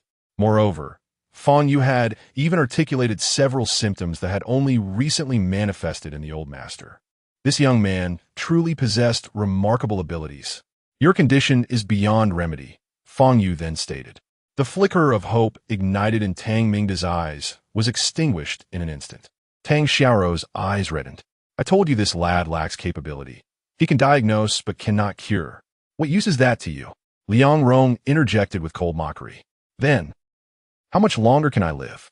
The old Master Tang inquired with great difficulty. I will first administer acupuncture to you, and then I shall provide you with a prescription. If you are able to procure all the medicinal ingredients listed and consume them daily, you might extend your life by approximately another decade, Fang Yu declared. 10 years. Old Master Tang was momentarily taken aback, only to be engulfed by euphoria. Diagnosed by numerous doctors with less than 3 months to live, the prospect of an additional 10 years was astonishing. Fang Yu, are you truly serious? You cannot be jesting, Tang Xiaoro inquired, her beautiful eyes glistening with unshed tears. Provided that you can gather all the rare ingredients from the prescription, some of which are indeed quite scarce now, Fang Yu responded. This is absolutely not a concern. We will acquire them, no matter how rare. Tang Mingde exclaimed with fervor. Fang Yu, please, hasten to treat my father with acupuncture. An hour later, Fang Yu emerged from old Master Tang's study. During the acupuncture session, old Master Tang expelled a mouthful of blood, startling Tang Mingde and the others. Yet, this blood was merely a manifestation of accumulated toxins. Once expelled, old Master Tang felt considerably relieved, his complexion regaining some of its former vitality. Chun Jingxin utilized professional instruments to assess old Master Tang's condition, discovering a significant reduction in all his critical health indicators. At this juncture, Tang Mingde and the others were wholly convinced of Fang Yu's abilities. It was worth noting that old Master Tang had consumed countless medications, yet none had yielded results as remarkable as this session of acupuncture. Chen Jingxin found an excuse to discreetly depart from the Tang residence. Although Yang Rong still harbored reservations about Fang Yu, she dared not voice them openly any longer. After inscribing the prescription, Fang Yu prepared to take his leave. Fang Shini, please do not hold my previous misunderstandings and rudeness against me, Tang Mingde said earnestly. Fang Yu waved his hand dismissively, indicating that he bore no ill will. Tang Mingde then presented a blank check to Fang Yu. Fang Shini, this is a check without a specified amount. Please fill in whatever sum you deem appropriate as payment for treating my father. Truth be told, the money is of little consequence. I merely hope that Tang Xiaoro will not forget her promise to me. Fang Yu replied, glancing at Tang Xiaoro. Huh, do you two have a private arrangement? That is splendid. It is essential for peers to engage and communicate more, Tang Mingde chuckled. Aware that Fang Yu was a rare medical prodigy, and fostering a connection between him and Tang Xiaoro would undoubtedly be beneficial. It does not quite qualify as an arrangement. I merely wish for her to distance herself from me, Fang Yu stated. Chapter 10. Do not provoke me any further after Fang Yu's departure. Tang Mingde cast an odd glance at his daughter, Tang Xiaoro. She was undeniably beautiful, attracting numerous suitors. Yet, in the presence of Fang Yu, she exhibited an unmistakable aversion. Sighing, Tang Mingde remarked, it must be that your overly willful nature has vexed Dr. Fang. I have not, Tang Xiaoro retorted, her cheeks flushed with indignation. It's simply that Fang Yu dislikes trouble, hence his demeanor. Gazing out the door, Tang Mingde mused. It has been a long time since I encountered such an outstanding young man. He is neither arrogant nor impetuous, exuding an effortless grace while possessing remarkable skills. Most importantly, he possesses a heart untainted by desire for fame or fortune. When I presented him with that check, his calm and composed demeanor belied his age. What kind of family could nurture such a child? If the opportunity arises, I would very much like to meet his parents. Having concluded his thoughts, Tang Mingde turned to face Tang Xiaoro, shaking his head. Both you and Feng still have a long way to go to reach the caliber of this esteemed Dr. Fang. You must continue to strive for improvement. Tang Xiaoro had never witnessed her father shower such praise upon a young man. Is Fang Yu truly that exceptional? She felt a twinge of defiance. I perceive that Fang Yu harbors no ill will towards you. You should engage with him more, striving to cultivate a friendship. He is no ordinary individual, Tang Mingde urged once more. Upon returning to the vegetable garden, Fang Yu intended to gather some greens to take home. As he approached, he noticed a series of footprints on the ground. Though faint upon the hard, dry mountain path, he discerned at least 6 distinct shoe prints.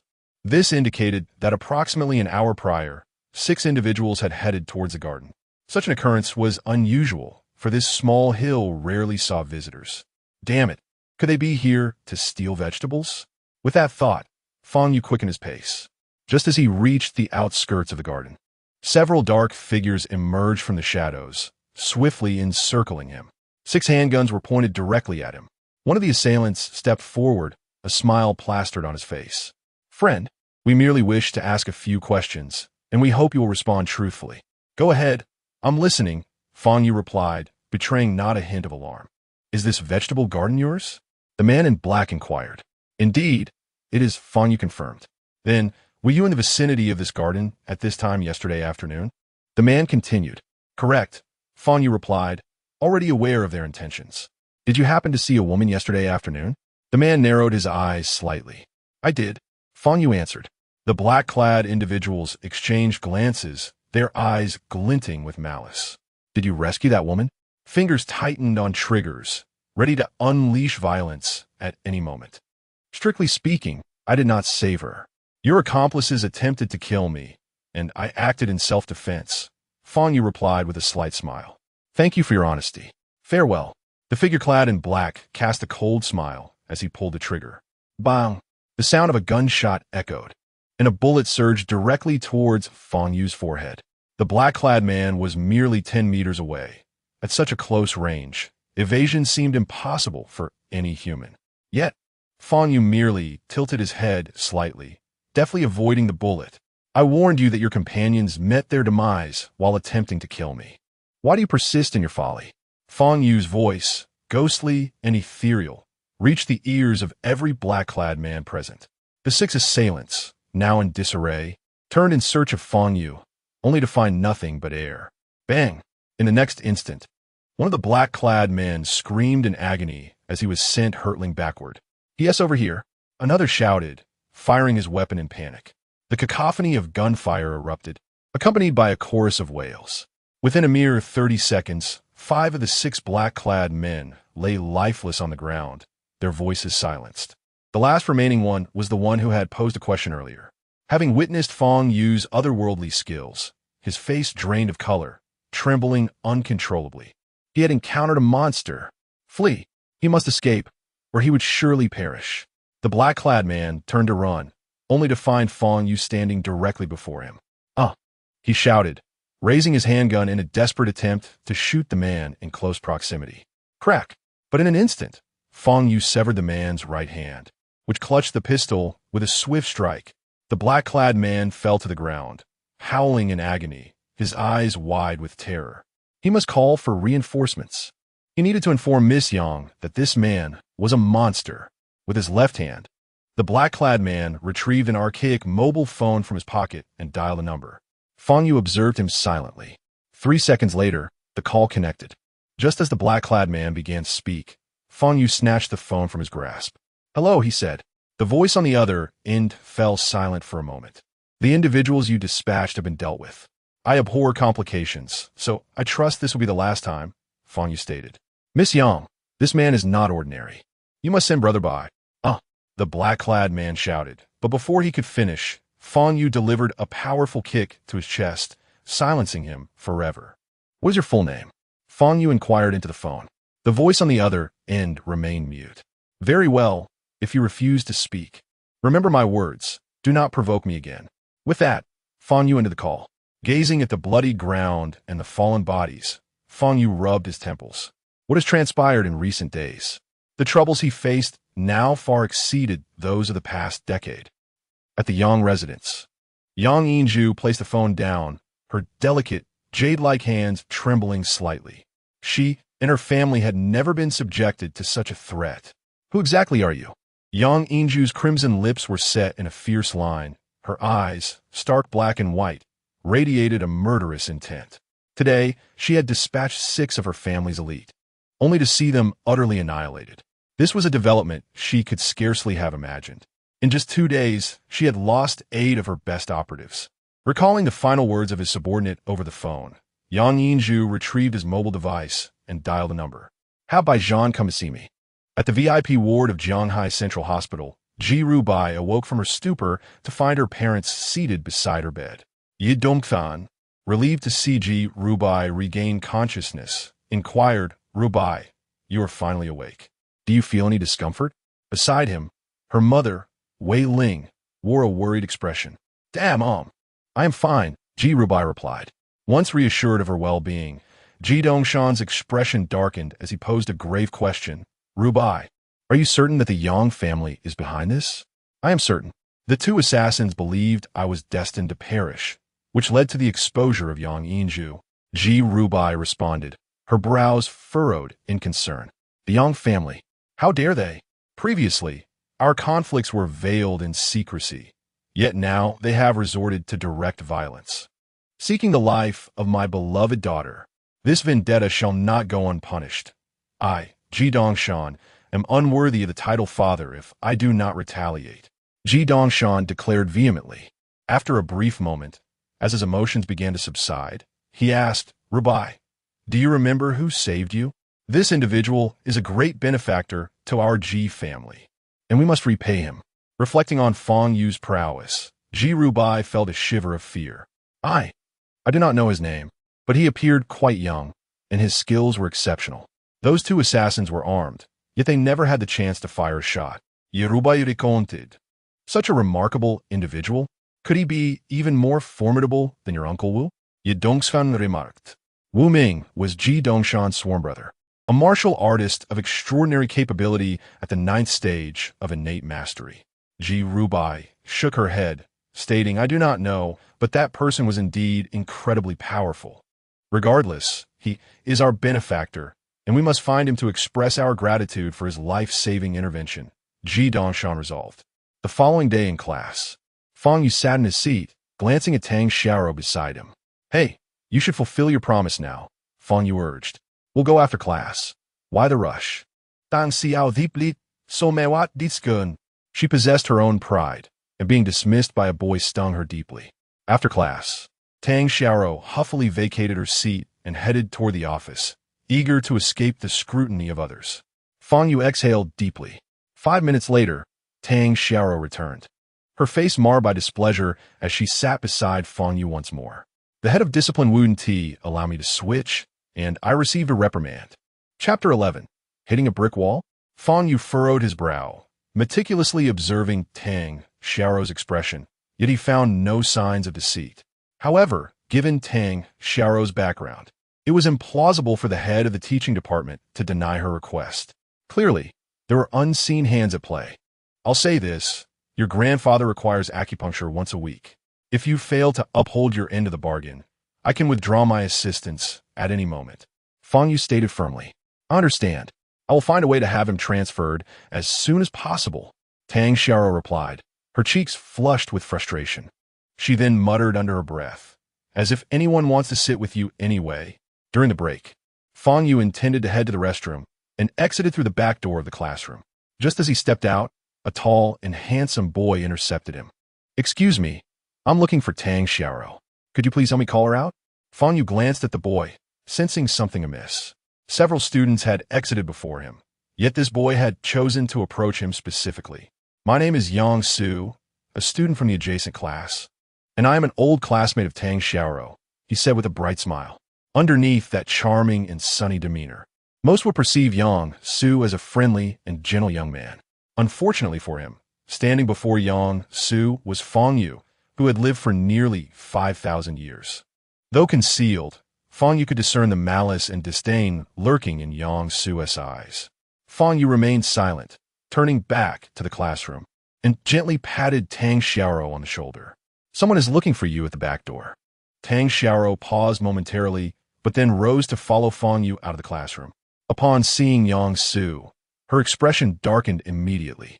Fang Yu attempted to proceed to the restroom, but was once again halted by Yang Su. Yang Su, what do you want from me? Tang Xiaoro asked impatiently. I heard that you publicly declared your intention to share a desk with this Fang Yu in front of the entire class. I was curious to meet your new desk mate, Yang Su replied, maintaining his disarming smile that could easily captivate many girls. What business is it of yours? Tang Xiao Vito Angli. Ignoring her, Yang Su turned his attention to Fang Yu, shaking his head. So ordinary, truly too ordinary. I can hardly fathom what appealing qualities he possesses. I genuinely cannot. He then shifted his gaze back to Tang Xiaoro, narrowing his eyes. Of course, I suspect you are not fond of him either, but I simply cannot abide other boys getting too close to you. Do you understand? Tang Xiaoro's face paled with rage. Yang Su, who do you think you are? You have no right to. I may not have authority over you, but I can certainly influence others. Yang Su sneered, casting a glance at Fang Yu. Class is about to start, so I shall take my leave. With another slight smile, he turned and departed. Once Yang Su was gone, Fang Yu regarded Tang Xiaoro with an impassive expression. I apologize, but Yang Su is truly a madman. I have no connection with him. He has persistently pursued me despite my numerous rejections. In the face of Fang Yu's gaze, Tang Xiaoro found herself at a loss for words.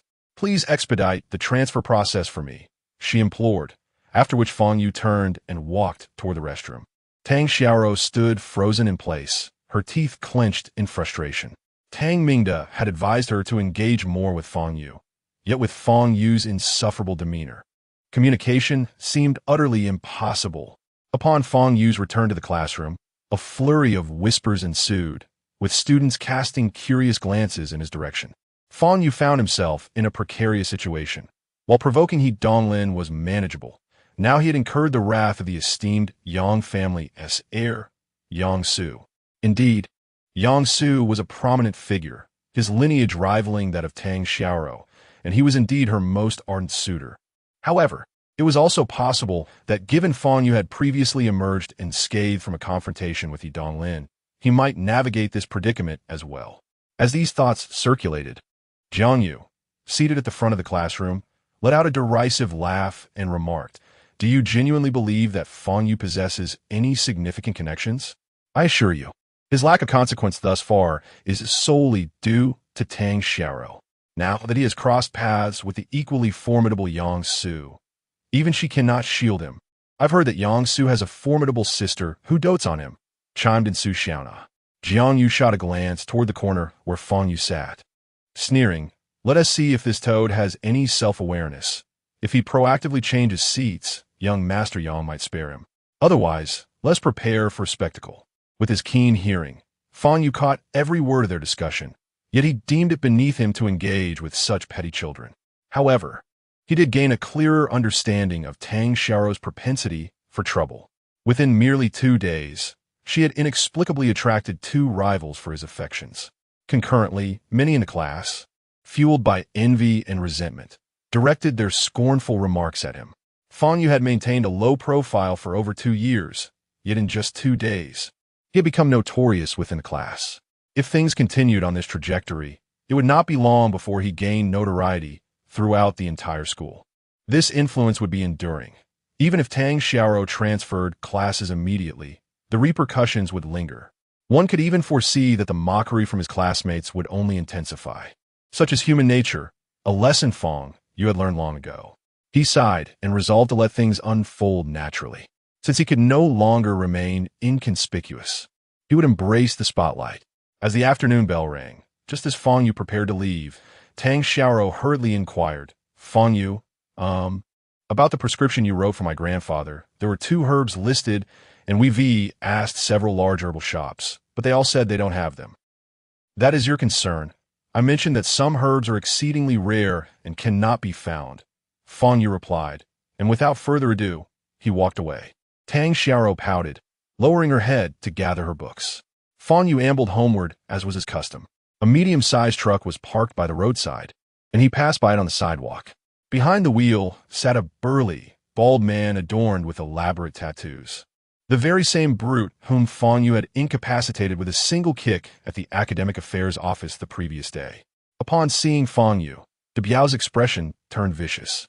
Just yesterday, Fang Yu had sent him flying with a single kick, injuring his abdomen and stripping him of his dignity. He felt compelled to seek revenge personally. Thus, he endured the pain in his abdomen and volunteered to take on today's mission from He Wencheng. Fixating on Fang Yu's silhouette, De Biao seized the walkie-talkie and declared, "Boss, that bastard has appeared." "Yes, proceed according to our plan. I intend to ensure that scoundrel meets a fate worse than death." He Wencheng replied with malevolence.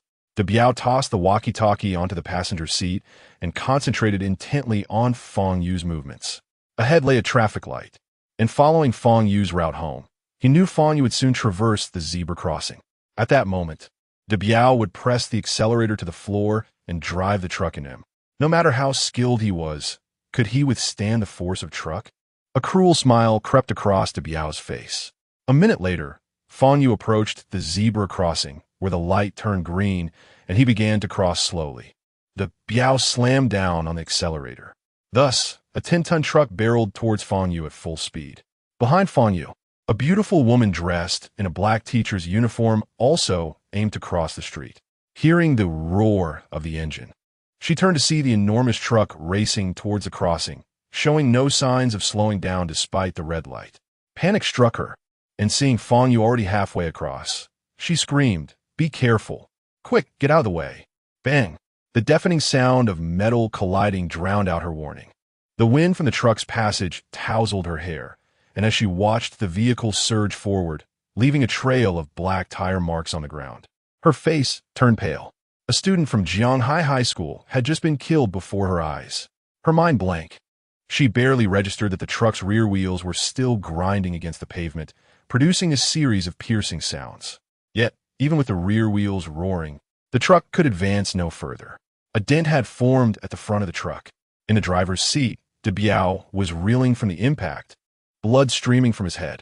Frantically, he pressed the accelerator and twisted the steering wheel. What is happening?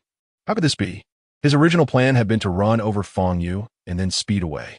However, when the truck collided with Fang Yu, it felt less like hitting a person and more akin to striking a steel plate. Now, his truck was halted by that very plate. Chapter 12. Fang Yu's predicament. If anyone were to witness the scene at the front of the truck, they would undoubtedly be left speechless. A boy, clad in a school uniform, was extending his right palm, single-handedly pressing against the front of the truck. The indentation at the truck's front bore testament to the tremendous force of the recent collision. Fang Yu maintained a serene expression as he cast a glance at his shoes. After skidding along the ground for several meters, the soles of his canvas shoes had vanished entirely. However, had Fang Yu been barefoot, the incident would have resulted not in a mere collision, but in an explosion. Fang Yu had honed his physique for an impressive 1,500 years, achieving a state of invulnerability akin to that of adamantine. The impact of a truck crashing into him was akin to colliding with a mountain. He had been acutely aware of the truck's presence and recognized the driver as De Biao, whom he had encountered the previous day. Fang Yu had deliberately positioned himself to be struck. This way, he could justify a counterattack. With a resounding thud, Fang Yu thrust his right hand forward, sending the 10-ton truck retreating several meters. Approaching the driver's side door, he yanked it open with a forceful motion. The door creaked as it yielded to his strength. De Biao sat in the driver's seat, frantically twisting the steering wheel and pressing the accelerator. Yet, the truck's power system had already failed. How could this be possible? Seeing Fang Yu standing before him, De Biao's mind went blank. The events that unfolded in that fleeting minute had surpassed his comprehension. A person struck by a speeding heavy truck remained unscathed and could halt the vehicle with sheer strength? Was this truly a human being? Such occurrences were reserved for the realms of film and fiction. The truck is incapacitated. Fang Yu's voice jolted De Biao back to reality. You wanted. De Biao began, but before he could finish, Fang Yu pressed his head down, forcefully slamming it against the steering wheel. Thud, thud, thud. The muffled sounds were accompanied by De Biao's anguished cries. Noticing the intercom on the passenger seat, Fang Yu seized it and pressed the call button. 3 seconds later, He Wenqing's voice echoed through. De Biao, is everything in order? I've arranged for the brothers to assist you. Fang Yu remained silent, continuing to pound De Biao's head against the wheel. De Biao's screams reverberated through the intercom. He Wenqing paused momentarily, then shouted, "What is happening? De Biao, what's going on?" De Biao's face was bloodied, his cries growing weaker until he finally succumbed to unconsciousness. Fang Yu took hold of the intercom, where He Wenqing was still yelling, "Arrive within 20 minutes, or your subordinate is beyond saving. Otherwise, prepare to collect the body," Fang Yu stated coolly before terminating the call. Fang Yu gazed at the bloody De Biao, his eyes betraying no emotion. After neutralizing De Biao, he leaped from the truck, immediately spotting a beautiful teacher standing in a daze behind him. He recognized her. She was Ding Ran, the English teacher from the neighboring elite class. Renowned for her stunning beauty, Ding Ran was a well-known figure at Zhanghai High School, often regarded as the ideal goddess by many of the male students. Fang Yu had encountered Ding Ran several times in the corridor and had heard countless mentions of her from the boys in class. How could she be here? Had she witnessed the events that just transpired? With a slight furrow of her brow, Fang Yu approached her. "Classmate, are you all right?" Ding Ran's cherry lips parted, and her bright eyes were filled with disbelief. "Teacher Ding, my apologies," Fang Yu said, extending a finger to lightly tap Ding Ran's forehead. Ding Ran shuddered, her gaze becoming vacant. "Go home. A good sleep will do you well," Fang Yu instructed. "Home?" Ding Ran stared at Fang Yu, and after 2 seconds, she took a step forward, crossing the zebra crossing. Fang Yu had employed a minor spell on Ding Ran. This spell was quite simple and effective primarily on mortals. Unless unforeseen circumstances arose, upon returning home, Ding Ran would slumber and awaken with no recollection of the recent happenings, and even if fragments of memory lingered, she would dismiss them as mere dreams. After Ding Ran departed, Fang Yu surveyed her surroundings and noticed 2 surveillance cameras near the intersection. Everything that had transpired moments ago had been captured on film. Contemplating for a moment, Fang Yu retrieved her phone and dialed a number. "Hello, Xiao Jiang, it's me. I need a favor." Returning to the courtyard, just as she was about to ascend the stairs, Yu Ye dashed out from her home and grasped Fang Yu's hand. Brother Fang, my mother returned this morning. I told her about what happened a few days ago, and she wishes to thank you. Please join us for dinner tonight. Sure. It has been a while since I savored Aunt Wang's culinary delights, Fang Yu replied with enthusiasm. He would never refuse a meal at any time.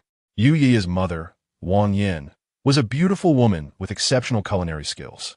When Yu Ye was merely 10 years old, Wang Yin had divorced the gambling-addicted Yu Qingye and took on the sole responsibility of raising her daughter. Xiao Yu, please have a seat. I will prepare the meal shortly, Wang Yin said, peeking her head from the kitchen while tying on an apron, smiling at Fang Yu. No rush. I'm just here to mooch off you again. I apologize for the trouble, Fang Yu responded. Not all a bother. I've heard from Ye that if it weren't for your assistance that night. At this point, Wang Yan's expression darkened, and she bit her lip, refraining from continuing. I'll start cooking. Please enjoy some tea, she said. Huh, Brother Fang, why aren't you wearing shoes?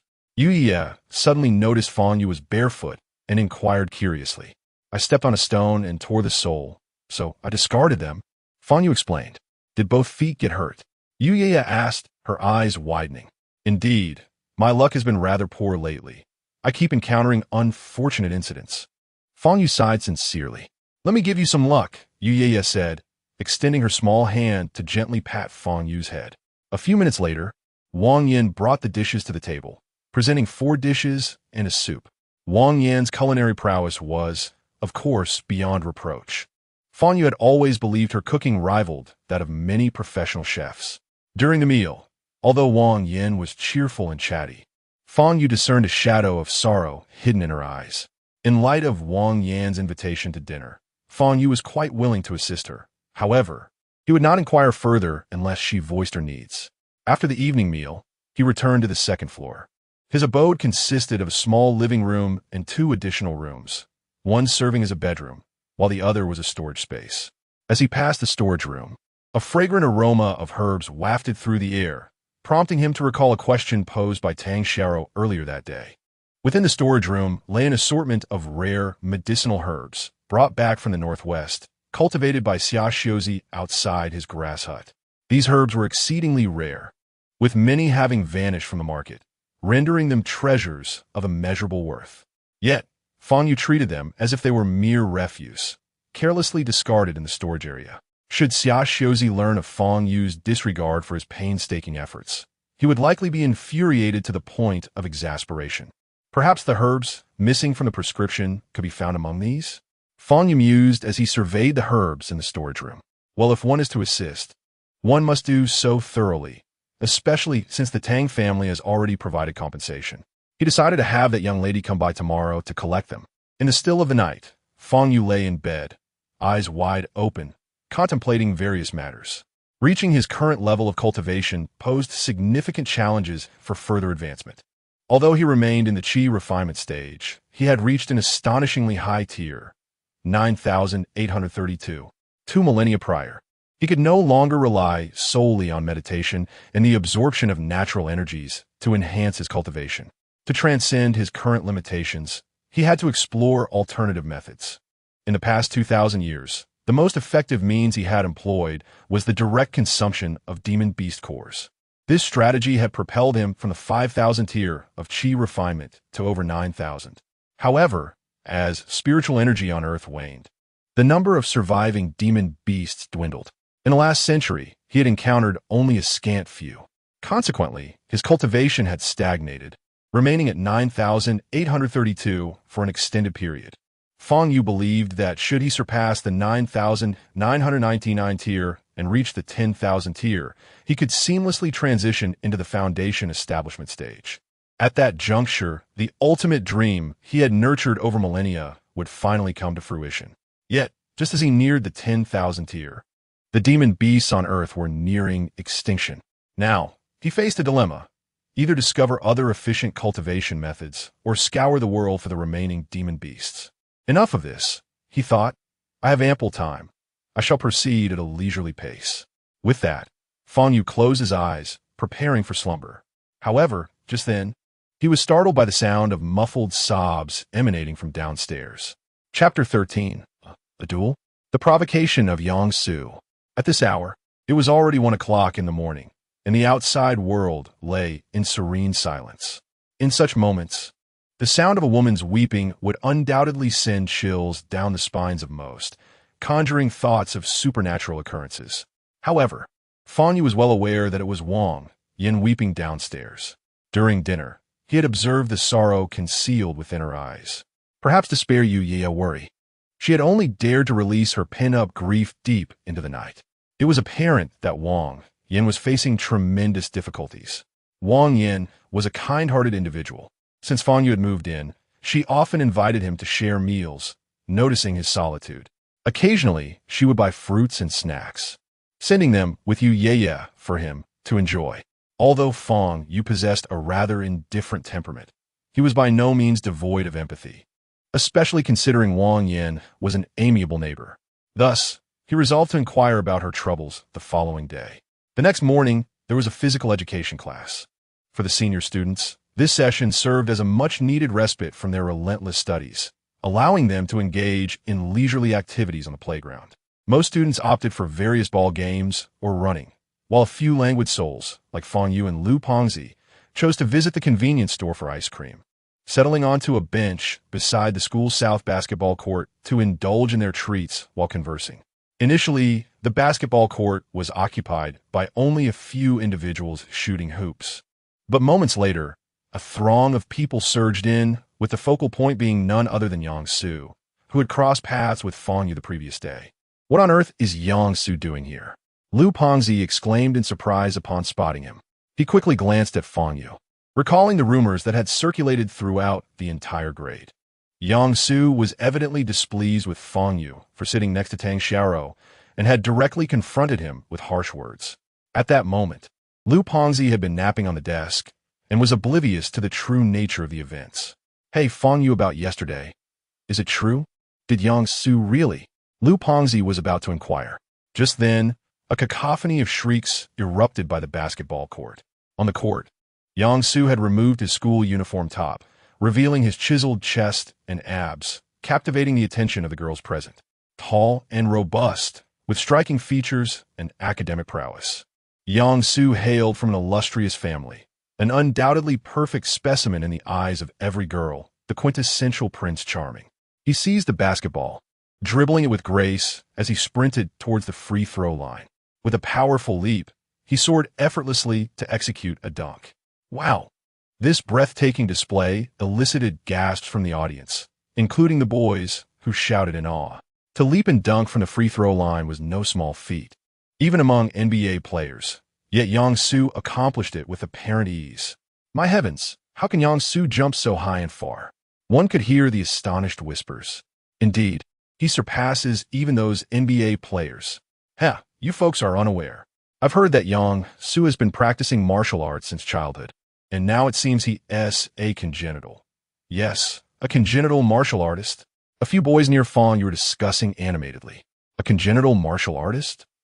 Upon hearing this term, Fatty Lu's jowls quivered with excitement. He turned to Fang Yu and said, "Fang Yu, if you truly have any conflict with him, you'd better swallow your pride and apologize immediately. A Xiantian martial artist is someone you genuinely cannot afford to provoke." Fang Yu smiled faintly. When they met yesterday, he had already discerned that Yang Su was a fifth-stage Xiantian martial artist, equivalent to the fifth layer of qi refinement. To an ancient monster like Fang Yu, who had reached the 832nd layer of qi refinement, such cultivation was practically negligible. However, for ordinary people, especially someone of Yang Su's age, this level of strength was indeed impressive. By now, the crowd surrounding Yang Su had grown, mostly consisting of female students. Every time Yang Su scored a basket, a chorus of shrieks erupted from the girls. Meanwhile, Tang Xiaoro was strolling along the track with her close friend from the advanced class, Zhao Shuanger. "Xiaoro, you should transfer back to our class. It's been so dull without you," Zhao Shuanger said, tugging at Tang Xiaoro's hand. "I tried, but when I applied for a transfer, the headmaster refused and even scolded me." Tang Xiaoro replied helplessly, "What? He dared to scold you? Just tell your father when you get home. Have him call the school." "I refuse to believe that headmaster can defy the heavens."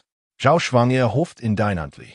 Then, As if struck by a sudden thought, she narrowed her eyes suspiciously at Tang Xiaoro. Wait, there's no way a mere headmaster would dare reject your request. You're just making excuses, aren't you? Admit it. You don't actually want to transfer back. Come clean. Xiaoro, have you fallen for that Fang Yu? You, what nonsense are you spouting? Tang Xiaoro's cheeks flushed crimson as she retorted. Oomph. Your flustered reaction says it all. Zhao Shuangye smirked knowingly. Just then, a wave of excited screams erupted from the nearby basketball court. What's going on? Why is there such a crowd? Tang Xiaoro asked, seizing the chance to change the subject. Zhao Shuang'er glanced toward the court and immediately brightened upon spotting Yang Su, shirtless and gleaming under the sun. It's young Master Yang playing. Come on, let's go watch. The mere mention of Yang Su's name filled Tang Xiaoro with revulsion, and she had no desire to approach. But Zhao Shuang'er dragged her insistently toward the court, leaving her no choice but to follow. As the crowd thickened, Fang Yu sensed trouble brewing. Let's go. It's too noisy here, he said, patting Fatty Lu's shoulder as he stood. But just then, Yang Su strode over. Damn, a second too late. What a coincidence, Fang Yu, Yang Su said, his trademark sunny smile plastered across his face. It was no coincidence at all. Fang Yu knew Yang Su had come specifically for him. What do you want? Fang Yu asked. Oh, nothing much. I just noticed you sitting here looking bored and thought I'd invite you for a game, Yang Su replied. The surrounding students buzzed with excitement at his words. Given yesterday's rumors, today promised quite the spectacle. Yang Su clearly resented Fang Yu for sitting beside Tang Xiaoro, and now he was here to put Fang Yu in his place. Fang Yu is in quite a predicament. I do not know how to play basketball, Fang Yu replied nonchalantly. Is that so? A man who cannot even play basketball? Yang Su remarked with a mocking smile. Laughter erupted from the crowd. Young Master Yang has extended an invitation for you to play, showing you some courtesy. I suggest you partake. After all, with so many people watching, do you wish to become the subject of ridicule?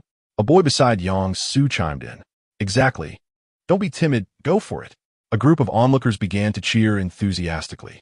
The girls, however, looked at Fang Yu with disdain, finding such a timid boy beneath their notice. Tang Xiaoro and Zhao Shuang'er, positioned at the periphery of the crowd, witnessed the unfolding scene. Oh, Xiaoro, it seems your desk mate is in trouble, Zhao Shuang'er commented with a smile. Tang Xiaoro was taken aback by Yang Su's audacity to confront Fang Yu in front of so many people and was at a loss for what to do. I must intervene and stop Yang Su. With that thought, she attempted to push her way into the throng. However, Zhao Shuang'er grasped her arm, saying, Xiaoro, it's best if you refrain from getting involved. Otherwise, the rumors regarding your connection to Fang Yu will solidify. It might be more prudent to stand back and enjoy the spectacle. It will also allow me to see what your deskmate is truly capable of. Noticing Tang Xiaoro's anxious expression, a glimmer of intrigue sparkled in Zhao Shuang'er's eyes. Rest assured, with so many witnesses present, young Master Yang surely wouldn't resort to violence. Zhao Shuang'er continued. That is far from certain. Tang Mingde once warned Tang Xiaoro that the Yang family are all lunatics, and it is best to avoid provoking them. Just as Tang Xiaoro was overwhelmed with concern, on the basketball court, Yang Su, sporting a smile and gripping the basketball, suddenly thrust it forward. Such an unexpected move would surely catch someone off guard, resulting in the ball striking their face. Yet, Fang Yu effortlessly caught the basketball with one hand. Shall we play a few rounds? Fang Yu inquired. Witnessing Fang Yu's effortless defense, a flicker of surprise crossed Yang Su's eyes, though it quickly vanished. Let us play 3 rounds, Yang Su replied, his smile radiant. Fang Yu had indeed accepted Yang Su's challenge. The atmosphere on the court became exceptionally lively, with some even applauding. What a fearless warrior! Tang Xiaoro stamped her foot in frustration. Why did he agree? Yang Su will surely not let him off easily. Chapter 14. Impressive. Yang Su stands approximately 1.90 meters tall, towering over Fang Yu by about half a head. Moreover, his physique appears considerably more robust than Fang Yu's. With such a stark contrast in physical prowess, there is hardly any need to compare their basketball skills. Merely based on physicality, Yang Su could easily dominate Fang Yu. However, a one-on-one duel seemed rather mundane. A punishment was necessary. Yang Su smiled faintly as he tossed the ball into Fang Yu's hands. What punishment? Fang Yu inquired. The loser must perform 100 push-ups in front of everyone, with all present overseeing the process. You cannot leave until it is completed. What do you think? Yang Su asked, his smile concealing a hint of malice. No problem, Fang Yu nodded in agreement. Laughter filled the air, tinged with mockery. Was Fang Yu seeking torment? To lose, and then have to perform 100 push-ups? Given his physique, would he even be able to manage it? Subsequently, the surrounding girls transformed into cheerleaders, chanting in unison, Yang Su, go for it! Yang Su, go for it! Almost everyone rallied behind Yang Su, leaving Fang Yu feeling quite isolated. Yang Su had long noticed Tang Xiaoro at the edge of the crowd, a flicker of pride crossing his eyes. Today, I shall demonstrate to you the disparity between your deskmate and myself. Tang Xiaoro bit her red lip, anxiously observing the expressionless Fang Yu. She was aware that Fang Yu stood no chance of winning. Her only hope was that he would not confront Yang Su directly, for given Yang Su's temperament, he would undoubtedly resort to violence against Fang Yu. Fang Yu held the ball with both hands, gazing at the hoop not far away. He was not exaggerating. He truly lacked basketball skills. However, he understood that as long as he could throw the ball into the hoop, it would count as a score. Wasn't he that quite simple? With one hand gripping the ball, he prepared to shoot towards the hoop. Yang Su, hands on his hips, showed no intention of defending. Haha, look at Fang Yu's shooting posture. He genuinely can't play basketball. Indeed, it's utterly ridiculous. Even young Master Yang can't be bothered to defend. What a bore. The onlookers expressed their disdain with a chorus of jeers. Unfazed, Fang Yu released the ball. Swish! The basketball swished through the net, leaving the previously jeering crowd momentarily stunned. What the heck? Did he just throw it randomly and score? His luck is extraordinary. Yang Su raised an eyebrow and remarked, not bad luck. And now, is it my turn to defend you? Fang Yu queried. Precisely. However, from this moment forward, you shall not have another opportunity to shoot. Yang Su replied, his smile cold as he moved beyond the three-point line, exchanging positions with Fang Yu. Yang Su, go for it. Upon seeing Yang Su with the ball, the cheers erupted once more. Yang Su regarded Fang Yu with icy determination in his eyes. He intended to utterly humiliate Fang Yu. The methods of humiliating an opponent on the basketball court are twofold. One is a dunk over them, and the other is to disregard defense entirely and score. Aware of his physical advantage, Yang Su resolved to teach Fang Yu a lesson through sheer physicality. With a series of dribbles, Yang Su suddenly accelerated, breaking left. His shoulder was poised at the front, and should Fang Yu dare to approach for defense, he would undoubtedly be sent flying. Fang Yu indeed stepped forward, positioning himself directly in front of Yang Su, seeking his own demise. Yang Su sneered coldly, simultaneously gathering strength in his shoulder. With his innate strength at the 5th level, a collision from him would surely leave Fang Yu bedridden for at least a week. Yet, this was a consequence of Fang Yu's own recklessness. However, as Yang Su launched his shoulder forward, he found himself striking nothing but air. At the same moment, he felt his right hand, which was handling the basketball, grow unexpectedly light. The ball had been snatched away. How could this be? Yang Su turned to discover that Fang Yu had indeed seized the basketball into his grasp. A wave of astonishment rippled through the crowd. No one anticipated that amidst Yang Su's ferocious drive, Fang Yu would manage to steal the ball. Damn it! Yang Su felt a surge of humiliation, especially as Fang Yu regarded him with a smirk. Fang Yu once more grasped the basketball with one hand, intent on taking a shot. Yang Su had vowed never to allow Fang Yu such an opportunity. Thus, he exerted all his strength, lunging towards Fang Yu. Leaping high into the air, should Fang Yu attempt a shot, it would undoubtedly be blocked. Yet, Fang Yu exhibited no haste. Upon witnessing Yang Su leap, he casually sidestepped to the right and released the ball. Swish! Another basket. Silence enveloped the surroundings. Everyone stood in stunned disbelief. If the first shot was mere luck, what of the second? Both were flawlessly executed. Moreover, Fang Yu had intercepted Yang Su's play and had outwitted him into jumping. Did Fang Yu truly lack basketball skills? Although his shooting form was peculiar, it was evident that he was indeed proficient at basketball. Furthermore, he was a master. At that moment, Yang Su, seething with rage, felt his gaze sharpen. Not only had Fang Yu stolen the ball from him, but he had also toyed with him. With so many spectators present, it was utterly humiliating. Yang Su valued his pride and dignity above all else. The final shot. Fang Yu tossed the ball into Yang Su's hands. Yang Su gripped the ball and began to dribble. This time, he was determined to send Fang Yu crashing while simultaneously making the shot. Taking advantage of Fang Yu's momentary lapse in defense, Yang Su sprinted forward, leaping near the free throw line. He aimed to dunk the ball. Fang Yu, who was shorter than him, would pose no obstruction. Wow! Yang Su was furious, and he was on a dunk. Some boys shouted in excitement while the girls gazed starry-eyed at Yang Su soaring through the air. Yet, Fang Yu sprang vertically in the path of Yang Su's flight. He appeared to exert minimal effort, yet he reached the same height as Yang Su. This time, there was no escaping. Yang Su gritted his teeth, his entire body tensed, his strength reaching its peak. His mind was consumed by rage, dismissing any thoughts of the consequences. Even if he were to injure Fang Yu severely, or worse, what did it matter? With the Yang family backing him, Yang Su would bear no repercussions. Fang Yu extended his hand, directly pressing against the basketball in Yang Su's grip. Yang Su gritted his teeth, straining with all his might to force the basketball into the hoop. Yet, despite his utmost effort, the ball refused to move forward. Instead, it was he himself who, after this confrontation, felt as though all his strength had been drained away, akin to delivering a full-force punch into a stack of cotton. Exceedingly uncomfortable.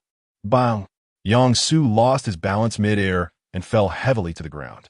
Meanwhile, Fang Yu effortlessly snatched the basketball, leisurely stepped beyond the three-point line, and took another shot. Swish! The third ball went in. 3-0. Yang Su, utterly defeated. The basketball court fell into an eerie silence, with all eyes wide open, fixated on the composed Fang Yu and the grim-faced Yang Su. They could scarcely fathom that Yang Su would lose, and in such a lopsided manner. Not a single basket had Yang Su made. Even Tang Xiaoro, at this moment, covered her mouth in astonishment, staring blankly at Fang Yu. Fang seeing Yang Su sitting on the ground, felt a flicker of pity in her eyes, while a glint of malice crossed her gaze as she looked at Fang Yu. Young? 100 push-ups, take your time, Fang Yu remarked before turning to leave the court. The surrounding students instinctively parted to create a path for him. Fang Yu's earlier performance had completely subdued everyone present. Some girls even felt a flutter of affection. Why do I suddenly find Fang Yu more attractive? Lu Fadi hurriedly caught up with Fang Yu, his chubby face flushed with excitement, and urgently inquired, Fang Yu, you've been hiding your talents deep. I never see you play, yet you managed to outclass Yang Su. I really don't play much. I just happen to be able to throw the ball into the hoop, replied Fang Yu. Oh, come now, spare me the modesty. After today, you'll be famous throughout the school. You'll become a star. Did you not notice how many girls were casting you longing glances just now? Lu Fadi chuckled lewdly. Fang Yu sighed. As Lu Fadi had stated, it was indeed impossible for him to remain low-key after today. Nevertheless, his master had once advised him to let things unfold naturally. There was no need to feign modesty or to seek ostentation. Simply allowing events to take their course would suffice, he mused. After physical education class, Fang Yu returned to the classroom, inevitably subject to the curious gazes of his classmates. He paid little heed to these looks.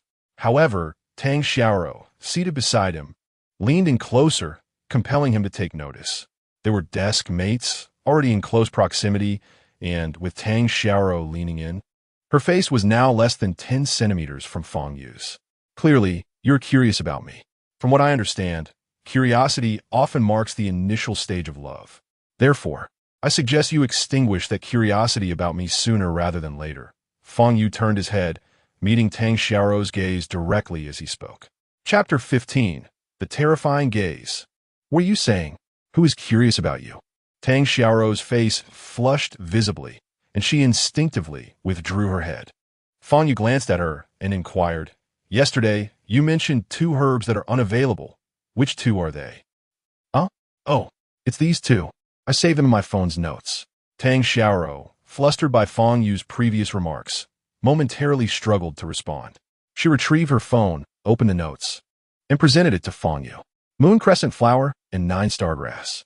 We questioned dozens of herbal shops, yet none had heard of these herbs. Tang Xiao looked at Fang Yu and spoke softly. After pondering for a moment, Fang Yu replied, I might have those herbs at home. Let us go get them after school today. Really? That's wonderful, Tang Xiao exclaimed, her dark eyes sparkling with excitement. However, I have one request. From now until school ends this afternoon, do not look at me, Fang Yu stated. What kind of request is that? Fine, I want to look. Who want to see you anyway? Tang Xiao huffed, turning her head away. Fang Yu rested his head on the desk, closing his eyes to relax. After school, Tang Xiao followed Fang Yu out of the school gates. Where do you live? Shall I let fourth uncle drive us there? Tang Xiao asked. Fang Yu shook his head, replying, I prefer to walk home. All right then, I'll inform fourth uncle. Tang Xiao jogged towards the parked Mercedes. Upon hearing that Tang Xiao intended to visit Fang Yu's home without requiring his company, fourth uncle Tang felt a sense of unease. Although Fang Yu's medical skills had earned Tang Mingda's trust, the safety of Tang Xiao was paramount, necessitating vigilance. Furthermore, Fang Yu's behavior was rather peculiar. He could easily take a car, yet insisted on walking. Did he have ulterior motives? Miss, I must consult with the family head. Fourth Uncle Tang began. Fourth Uncle, why tell Dad about such a trivial matter? I'll bring the herbs home later and surprise him. Dang Xiao Yin does it. Fearing Fang Yu might grow impatient, she added, Fourth Uncle, let us leave it at that. I'll be on my way. Mississippi. Fourth Uncle Tang wanted to call her back, but she had already dashed away. After some contemplation, Fourth Uncle decided to follow Fang Yu and Tang Xiao in his car, ensuring he could intervene if Fang Yu had any nefarious intentions. At that moment, Yang Su exited the school gate and caught sight of Tang Xiao running towards Fang Yu, then departing with him. His expression darkened significantly. He had explicitly warned Fang Yu to keep his distance from Tang Xiao. Yet Fang Yu disregarded his warning and had humiliated him earlier that morning. The entire school buzzed with gossip about how Fang Yu had outperformed him on the basketball court. Damn it! Damn it! Fang Yu, you will pay for this. Yang Su glared at Fang Yu's retreating figure, his eyes filled with malice. Yang Su, a beautiful girl, approached him, her eyes sparkling with delight. This girl was none other than Zhao Shuanger, a close friend of Tang Xiao. Yang Su turned his head and noticed Zhao Shuanger, his expression softening slightly. What is the matter? He inquired. Nothing much. Can a classmate say hello? Zhao Shuanger replied, her face adorned with a smile, her eyes sparkling as she gazed at Yang Su. Yang Su, a seasoned player in matters of the heart, was already aware of Zhao Shuanger's secret affection for him. However, he had encountered numerous women, and while Zhao Shuanger possessed a commendable beauty, she paled in comparison to those he had previously dallied with. Yet, as he observed her, a thought crossed Yang Su's mind. Zhao Shuanger seemed to share a close bond with Tang Xiao. Thus, an idea was born in Yang Su's mind. The weather is delightful today. Would you be interested in joining me for a meal? He proposed. Zhao Shuanger's eyes widened in surprise as she pointed to herself, asking, Are you talking to me? Indeed, Yang Su affirmed with a smile and a nod. Of course I'm interested, Zhao Shuanger exclaimed, nearly leaping with joy. It was a dream come true for many girls to receive an invitation to dine from the esteemed young Master Yang. All right, just a moment. I'll have someone bring my supercar, Yang Su said, pulling out his phone. Okay, Zhao Shuanger nodded vigorously, standing in place. Her gaze filled with admiration and infatuation as she looked at Yang Su. Meanwhile, Fang Yu and Tang Xiao strolled along the street, maintaining a distance of about a meter between them, with Tang Xiao trailing slightly behind. Their silence rendered the atmosphere somewhat peculiar. After passing 4 traffic lights, Fang Yu led Tang Xiao into an urban village. Having grown up sheltered, Tang Xiao had rarely visited such places. How far is your home? She inquired. Not far. Just a few more minutes of walking, Fang Yu replied. As they turned into a narrow path, a van pulled up beside them and came to a halt. The doors swung open, and several tattooed thugs leaped out, bare-chested, brandishing iron rods, their intentions clear as they charged toward Fang Yu. Fang Yu deftly dodged several blows from the iron rods. Simultaneously, 3 more vans entered the narrow path, disgorging a dozen more thugs wielding iron rods. Without uttering a word, they rushed at Fang Yu, swinging their weapons. A middle-aged man emerged from one of the vans, casting a cold gaze upon Fang Yu amidst the crowd. This man was He Wencheng. Dong Lin, de Biao. Today, I will personally avenge you. I will break this brat's limbs and make him kneel to apologize. Bang, bang, bang. Amidst the chaos, the sounds of clashing and cries of anguish echoed. Under the onslaught of iron rods, Fang Yu remained unperturbed, skillfully evading each strike while countering with punches and kicks against the approaching thugs.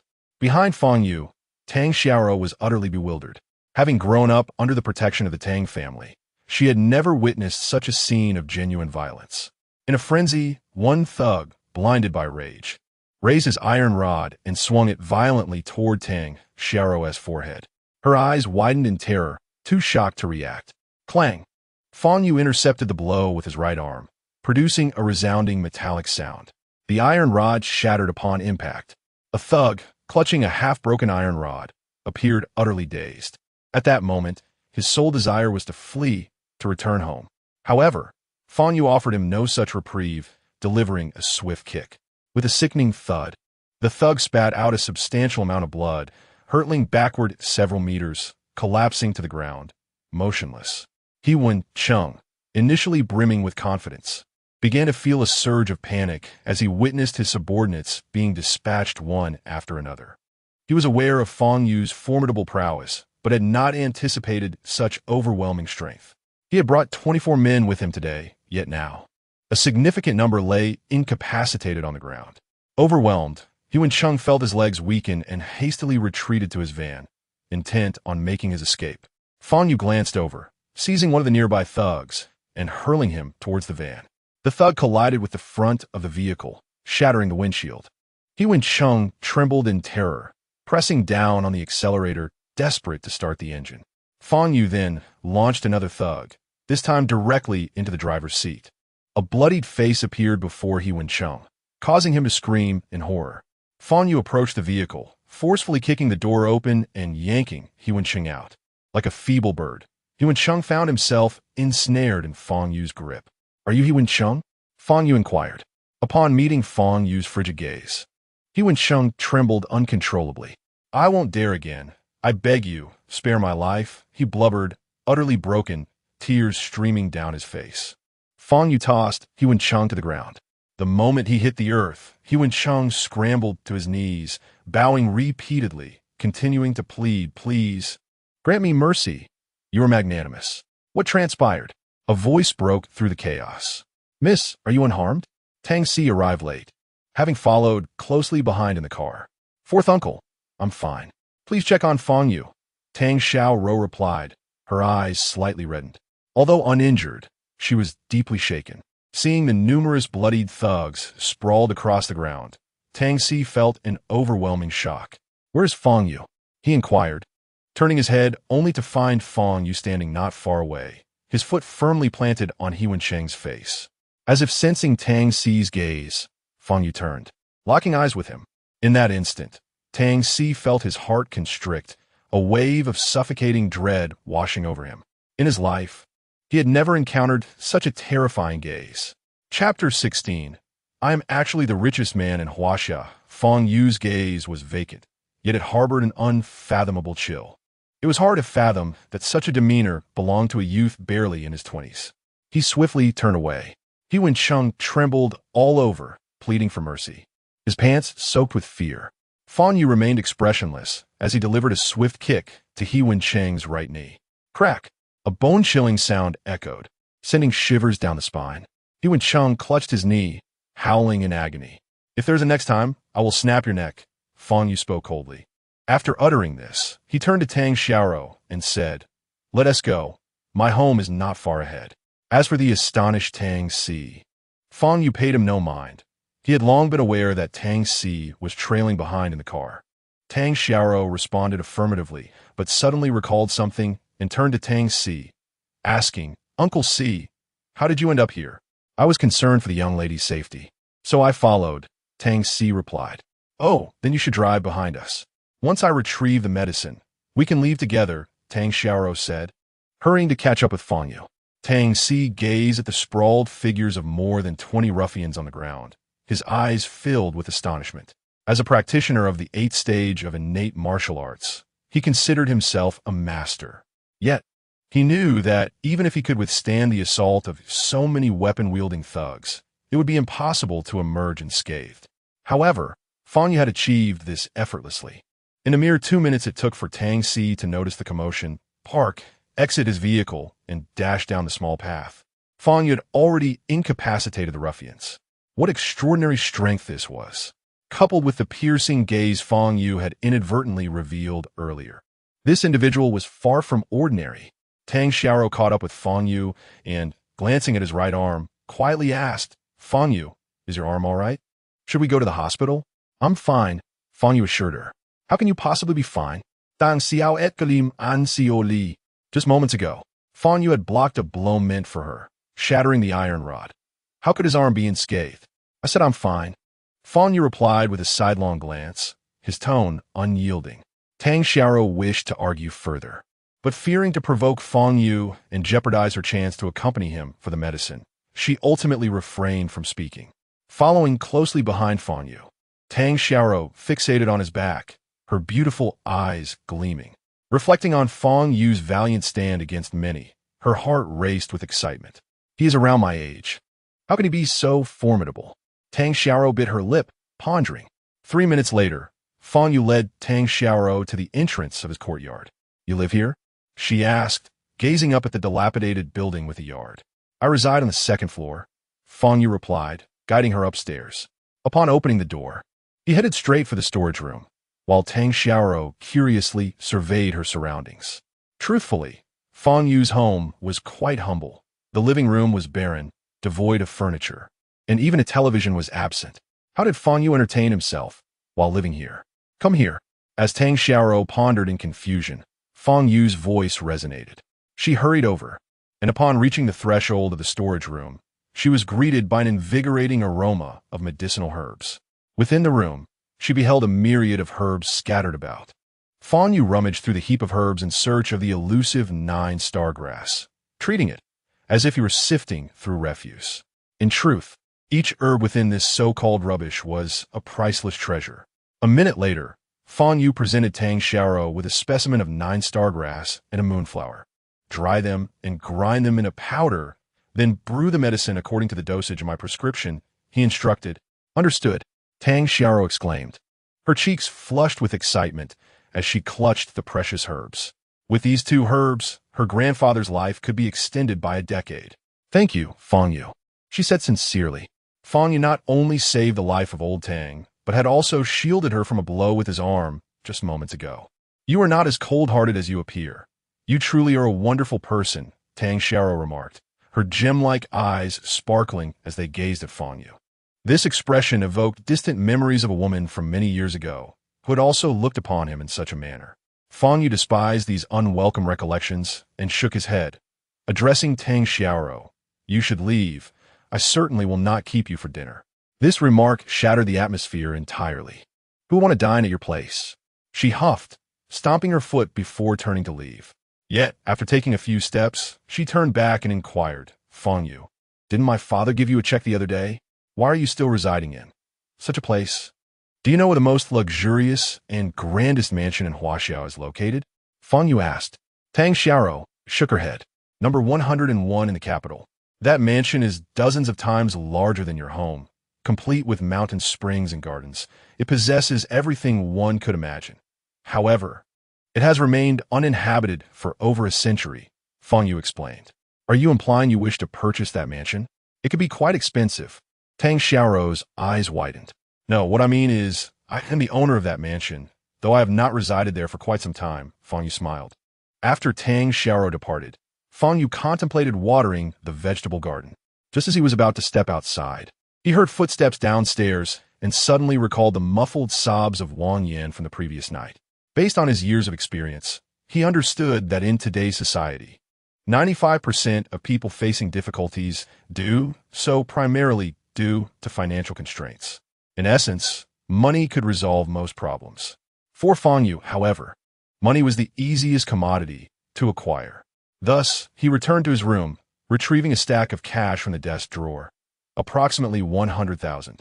How he came by this fortune was a detail he had long since forgotten. He stuffed the bills into his pocket and descended the stairs, knocking on Wang Yan's door. Coming. Wang Yan emerged from the bathroom, towel in hand, dried her hair. She had likely just washed it.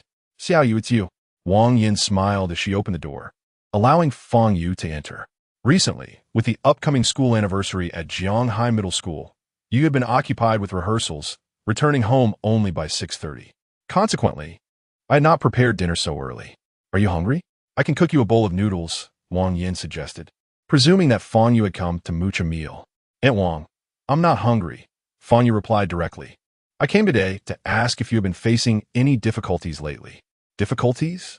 Wang Yan's expression shifted slightly, but she quickly shook her head, forcing a smile. Little Yu, I have no difficulties at all. Last night, I couldn't sleep, and I thought I heard you crying. Aunt Wang, Fang Yu mentioned. You must have misheard. Little Yu. Wang Yan bit her lip and responded. I believe I did not mishear. Aunt Wang, with you not at home. There is no need for you to conceal anything, Fang Yu asserted. Wang Yan gazed at Fang Yu in silence for several seconds, her eyes reddening as she spoke. Not long ago, my ex-husband frequently came to my workplace, causing a scene for money, which ultimately led to my dismissal. Last week, I received a call that my father had fallen while farming back home and injured his spine. He needs surgery costing 50,000 yuan over the past few years. My earnings at the restaurant barely covered UUS tuition and basic living expenses. I have no savings. However, my father's condition necessitates immediate surgery. If delayed, he could become a vegetable. Yet, I lack the funds for his surgery, and I've lost my job. I don't know how I will manage to gather UUS tuition for the next semester and my ex-husband. I have no idea how much he owes to others or how many more will come looking for him, as she spoke. Wang Yan could no longer continue, tears streaming down her face. Life had been cruel to her, and she felt utterly lost. For days, her spirits had been low, and she had even contemplated suicide. Yet, in front of her daughter, she maintained a facade of normalcy, not wanting to burden Yu with her troubles. Now, facing Fang Yu and voicing her pin-up worries brought her some relief. Wiping her tears, she looked at Fang Yu and managed a weak smile. I'm sorry, little Yu, for making you witness this. Fang Yu shook his head, rising from the sofa and pulling out a stack of cash from his pocket, placing it on the table. Aunt Wang, there is about 100,000 yuan here. Take it for emergencies, he said. Upon seeing the stack of money, Wang Yan's expression changed. Little Yu, what are you doing? Where did this money come from? In her eyes, Fang Yu appeared even more pitiable, at just a teenager. He had no family or friends and often dined alone on mere vegetables. It was precisely for this reason that she frequently invited him over for meals.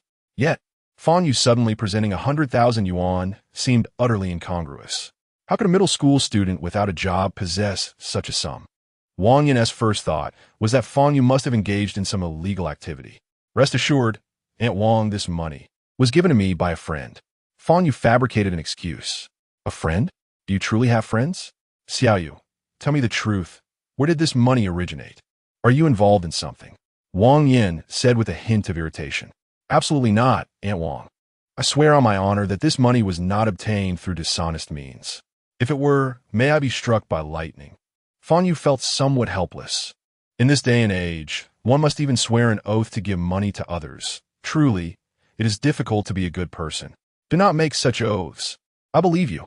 Wang Yan quickly interrupted Fang Yu's vow. Fang Yu fell silent. However, I cannot accept this money. Regardless of its source, it belongs to you.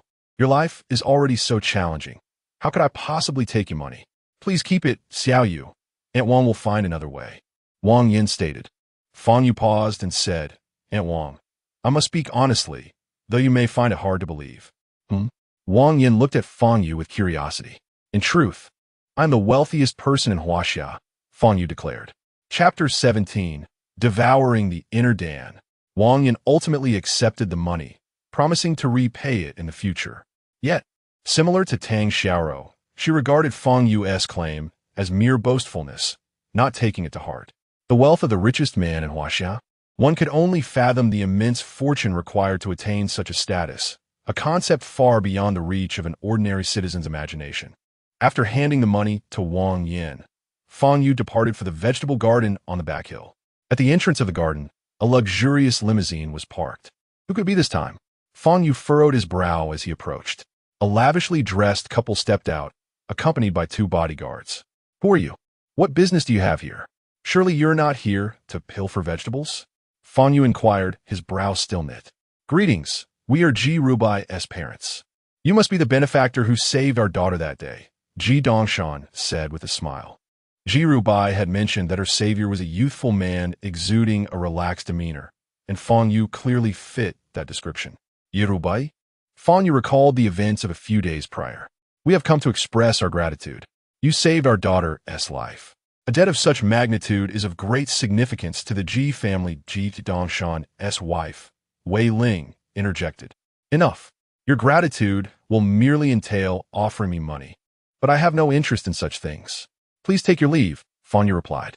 Ji Dongshan and Wei Ling exchanged glances, sensing an oddity in Fang Yu's demeanor. What person would be disinterested in money? Then, may I inquire what you do desire? As long as it lies within the capabilities of our Ji family. We shall do our utmost, Ji Dongshan offered. 4 generations, the Ji family had adhered to a core principle of gratitude and reciprocity. Now that they had found the savior of Ji Rubai, it was imperative they express their thanks. Why desire? Inner Dan from Demon Beasts. You probably haven't even heard of it. Fang Yu sighed, turning to enter the garden. Demon Beast inner Dan? Yedongsan's bro furovet. As if he had heard that term somewhere before. Wei Ling whispered, I remember, a few years ago during the old master's birthday celebration. A master from the north presented him with a gift box. Inside that box, if I recall correctly, was something referred to as Inner Dan. Are you certain you are not mistaken? Ji Dongshan had yet to respond when Fang Yu hastily approached Wei Ling. His speed startling the bodyguards who nearly drew their weapons. Is it truly the Inner Dan of Demon Beasts? You're not mistaken, are you? Fang Yu asked eagerly. I only recall the term Inner Dan. I'm unsure if it is indeed the Demon Beast Inner Dan you speak of, Wei Ling replied. Let us go. Take me to your home, Fang Yu commanded. Ji Dongshan and Wei Ling exchanged looks. The previously impatient Fang Yu, who claimed disinterest in money, was now fervently eager due to the mention of the so-called Demon Beast Inner Dan, leaving them both astonished. However, if Fang Yu is willing to accept their gratitude, it will be most fortuitous. Very well, sir, we shall take you to our home at once, Ji Dongshan affirmed. After the luxury car departed, a figure emerged from behind a large tree beside the vegetable garden. He took out his phone and dialed a number. Miss Young, the target has been taken away by the Ji family. 40 minutes later, Fang Yu arrived at the Ji residence. The Ji family's mansion, located near the seaside, boasted a superior view compared to the Tang family's estate, though it was considerably smaller in size. However, Fang Yu paid little heed to the scenery. As soon as he alighted from the car, he urgently requested Ji Dongshan to present the Demon Beast's inner core. 5 minutes later, Fang Yu sat in the grand hall of the Ji family, sipping tea brewed by a servant. Ji Dongshan descended from the upper floor, cradling a wooden box in his hands. Even before he approached, Fang Yu had sensed its aura.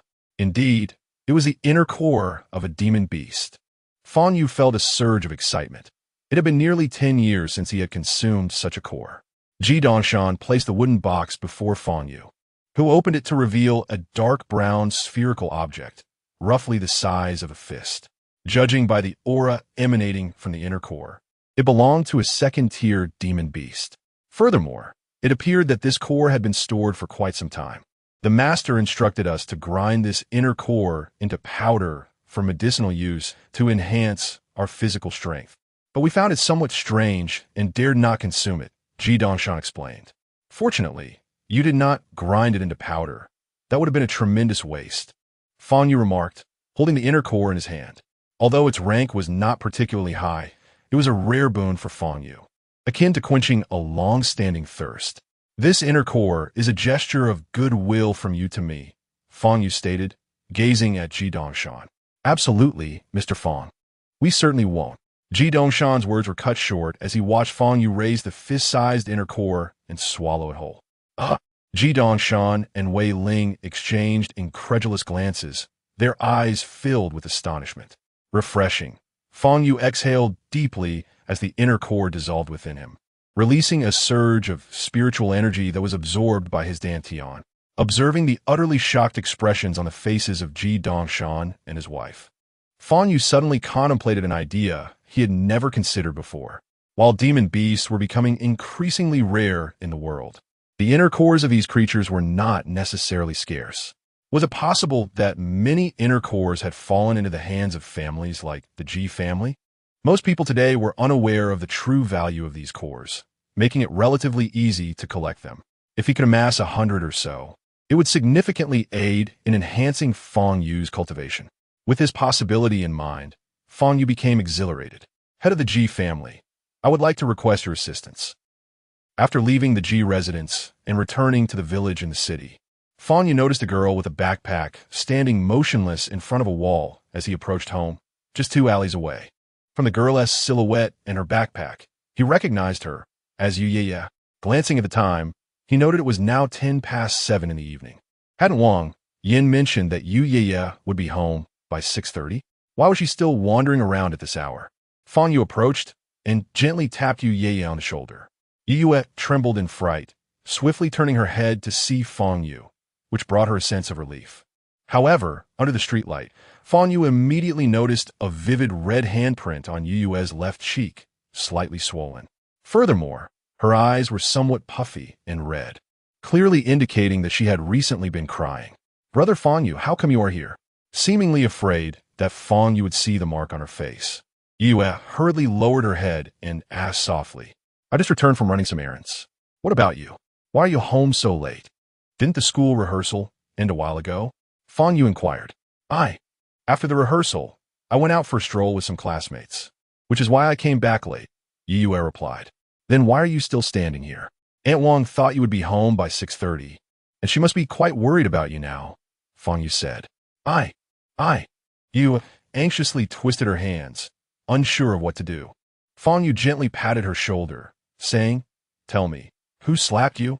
Yu shuddered, raising her head, tears glistening in her large eyes. Yet she shook her head and replied, No one slapped me. You can tell me.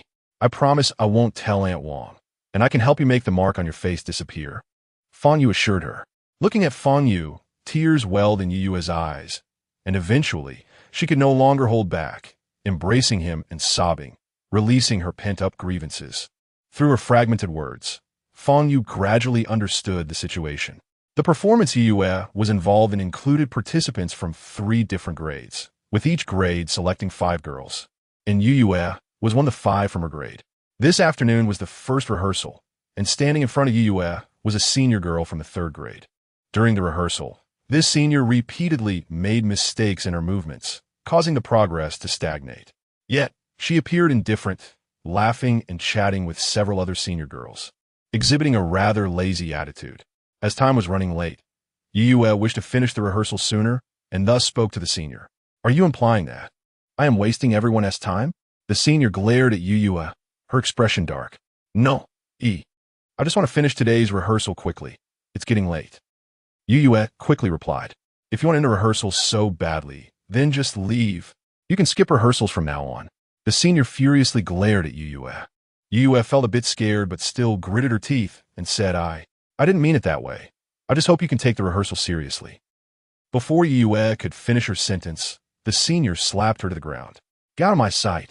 Don't ever let me see you again. The senior shouted, pointing at Yu's nose. Educate me? My mood has been terrible these past few days. And you, a mere first year, dare to lecture me? You really asked for it. The senior scolded. Later, another senior pulled the aggressive one away and urged Yu to leave. Have you ever offended that senior before? Fang Yu asked. Yu shook her head and said, She is a senior from class 2 of the 3rd year. I have never seen her before. Class 2 of the 3rd year? Isn't that the same class as Fang Yu? Do you know her name? Fang Yu asked, frowning. I think I heard a few seniors call her Yu recalled. Yeah? What is her surname? Fang Yu continued to inquire.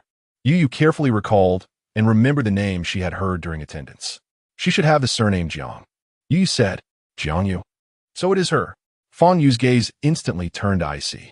Chapter 18. Apologize to her. Fang Yu returned home with a bottle of homemade ointment, applying it to the swollen marks on Yu's face. Within 2 minutes, the redness and swelling from the slap had completely vanished. Let us head home. Your mother is quite worried about you, Fang Yu remarked. Thank you, Brother Fang Yu said, caressing her now pain-free cheek, finally breaking into a smile. Fang Yu gently ruffled her hair and added, tomorrow, I will have that senior apologize to you. Huh? Yu tilted her head, gazing at Fang Yu. She slapped you. She certainly owes you an apology, Fang Yu stated. But Yu hesitated, unwilling to cause trouble for Fang Yu. There are no buts, Fang Yu replied nonchalantly. Upon returning to the courtyard, Yu used the excuse of being invited by classmates to go shopping, managing to evade scrutiny, though she still received a scolding from Wang Yan. Fang Yu ascended to the second floor, contemplating the matter of the demon beast cores. He had enlisted Ji Dongshan's assistance to search throughout China for these cores, promising to purchase any quantity at any price. However, Fang Yu understood that relying solely on the Ji family would yield limited results. Even if they could find some cores, it would be insufficient to meet his demands. Thus, he needed to enlist more help. Currently, he could also seek assistance from the Tang family. In the past, Fang Yu had considered approaching secular families to aid in collecting demon beast cores, but at that time, he could readily find high-tier demon beasts and had little regard for low-tier cores, leading him to abandon that thought. Yet in the past century, due to the decline in spiritual energy, demon beasts had faced widespread extinction. To say nothing of high-tier beasts, even low-tier ones were now scarce. One must ultimately accept reality. If low-tier cores are what is available, consuming several would yield effects similar to those of high-tier cores. That fellow has a prosperous family now. I can seek his assistance. Fang Yu pondered, suddenly recalling someone. He took out his phone and dialed a landline number. After nearly 15 seconds, someone finally answered. Hello. The voice on the other end was aged. Little Qin, Fang Yu said. The elderly man fell silent for a moment before responding. You finally called me. Fang Yu chuckled. You know I'm not adept at socializing. Then you must have a reason for contacting me? The elder inquired. I wish for you to help me gather demon beast cores. I need as many as you can find, Fang Yu replied. Demon beast cores. I have plenty at home, the elder stated. Fang Yu's heart leaped with joy. Please send them all to me. Also, continue to help me collect more. I will have my granddaughter deliver them to you. I am planning to send her to Jiangnan for research and learning soon. If possible, please look after her. The elder paused before saying, Of course. Which granddaughter is it? Fang Yu asked. I recall attending the celebration for one of my granddaughter's first birthdays, the elder said. Indeed, it is her. She is now 25 years old. It has been 24 years since we last met, the elder reminisced. If you wish to see her, you can visit me anytime, Fang Yu offered. I am over 80 years old and find it difficult to walk. If we are to meet, it can only be you who comes to see me, the elderly man said after coughing twice. Very well. I shall certainly visit you again before you depart from this world, Fang Yu replied with a smile. I eagerly anticipate our next encounter, the old man said before hanging up the phone. After the call, Fang Yu walked to the window, gazing into the night sky with profound contemplation. Meanwhile, in a study within a grand courtyard in the capital city, an elderly man with hair as white as snow also set down the phone. 24 years have passed, he murmured to himself. He then picked up the phone again and dialed a number. Have EMO come to the study to see me. In the morning, Fang Yu arrived at the classroom. Tang Xiaoro was unusually early today. As soon as Fang Yu took his seat, she excitedly exclaimed, Fang Yu, I took the medicinal herbs you gave me home yesterday, and my father was delighted. He insisted on expressing his gratitude and has invited you to dinner at our home tonight. Do you have time? Tang Xiaowatet Fang Yu Gafai. Of course. I adore joining for meals, Fang Yu replied. He had intended to visit the Tang family to request Tang Mingda's assistance in gathering the inner cores of demon beasts. So this was fortuitous. Seeing Fang Yu's agreement, Tang Xiaoro beamed with joy, her smile radiant like a blooming flower. Meanwhile, Fang Yu's gaze was fixed on the front row. Jiang Yu had yet to arrive. 3 minutes later, Jiang Yu entered the classroom, laughing and chatting with her deskmate, Su Xiaona. Fang Yu immediately stood and approached them. Tang Xiaoro looked at Fang Yu in confusion. Jiang Yu, step into the corridor. I have something to discuss with you, Fang Yu stated. Upon seeing Fang Yu, Jiang Yu's expression soured instantly, and she remarked to Su Xiaona, What bad luck to see this toad so early in the morning. Fang Yu, with an impassive face, reiterated. Into the corridor. Jiang Yu, incensed by Fang Yu's authoritative demeanor, retorted sharply, "You think I'll just go out because you say so? What do I have to discuss with you?"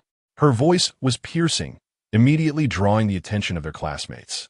Tang Xiaoro, bewildered, was unsure why Fang Yu had suddenly confronted Jiang Yu. "It can be discussed here," Fang Yu replied with a slight smile, taking a step forward. "During yesterday's rehearsal, did you slap a first-year girl?" Jiang Yu's complexion shifted, and she shot back. "What business is it of yours? You a toad living off others. Think you can stand up for someone else? So you did it then?" Fang Yu questioned. "And if I did?" Jiang Yu puffed out her chest defiantly. She was aware of Fang Yu's brute strength, especially since He Donglin and Hu Tao were still in the hospital. However, she was confident that with so many people watching, and being a girl, Fang Yu would never dare to lay a hand on her. Yet if he did, she vowed to make a scandal, ensuring he faced expulsion.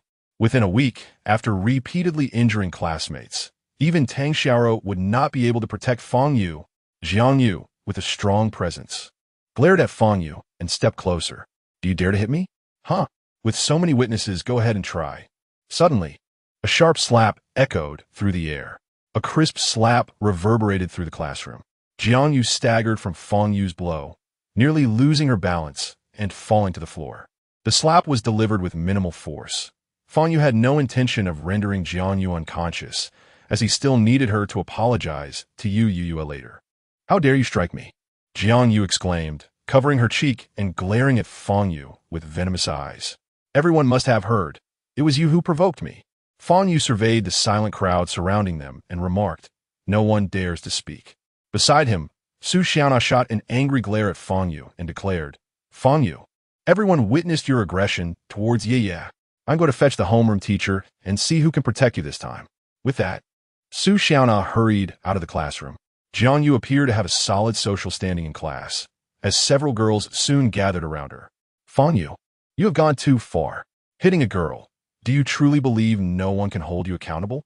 If the school does not address this, we will go directly to the principal. Yeah, do not fear, we will stand by you." Fang Yu stepped forward and commanded, "Clear the way." The expressions of the girls shifted, and they asked, "What do you intend to do?"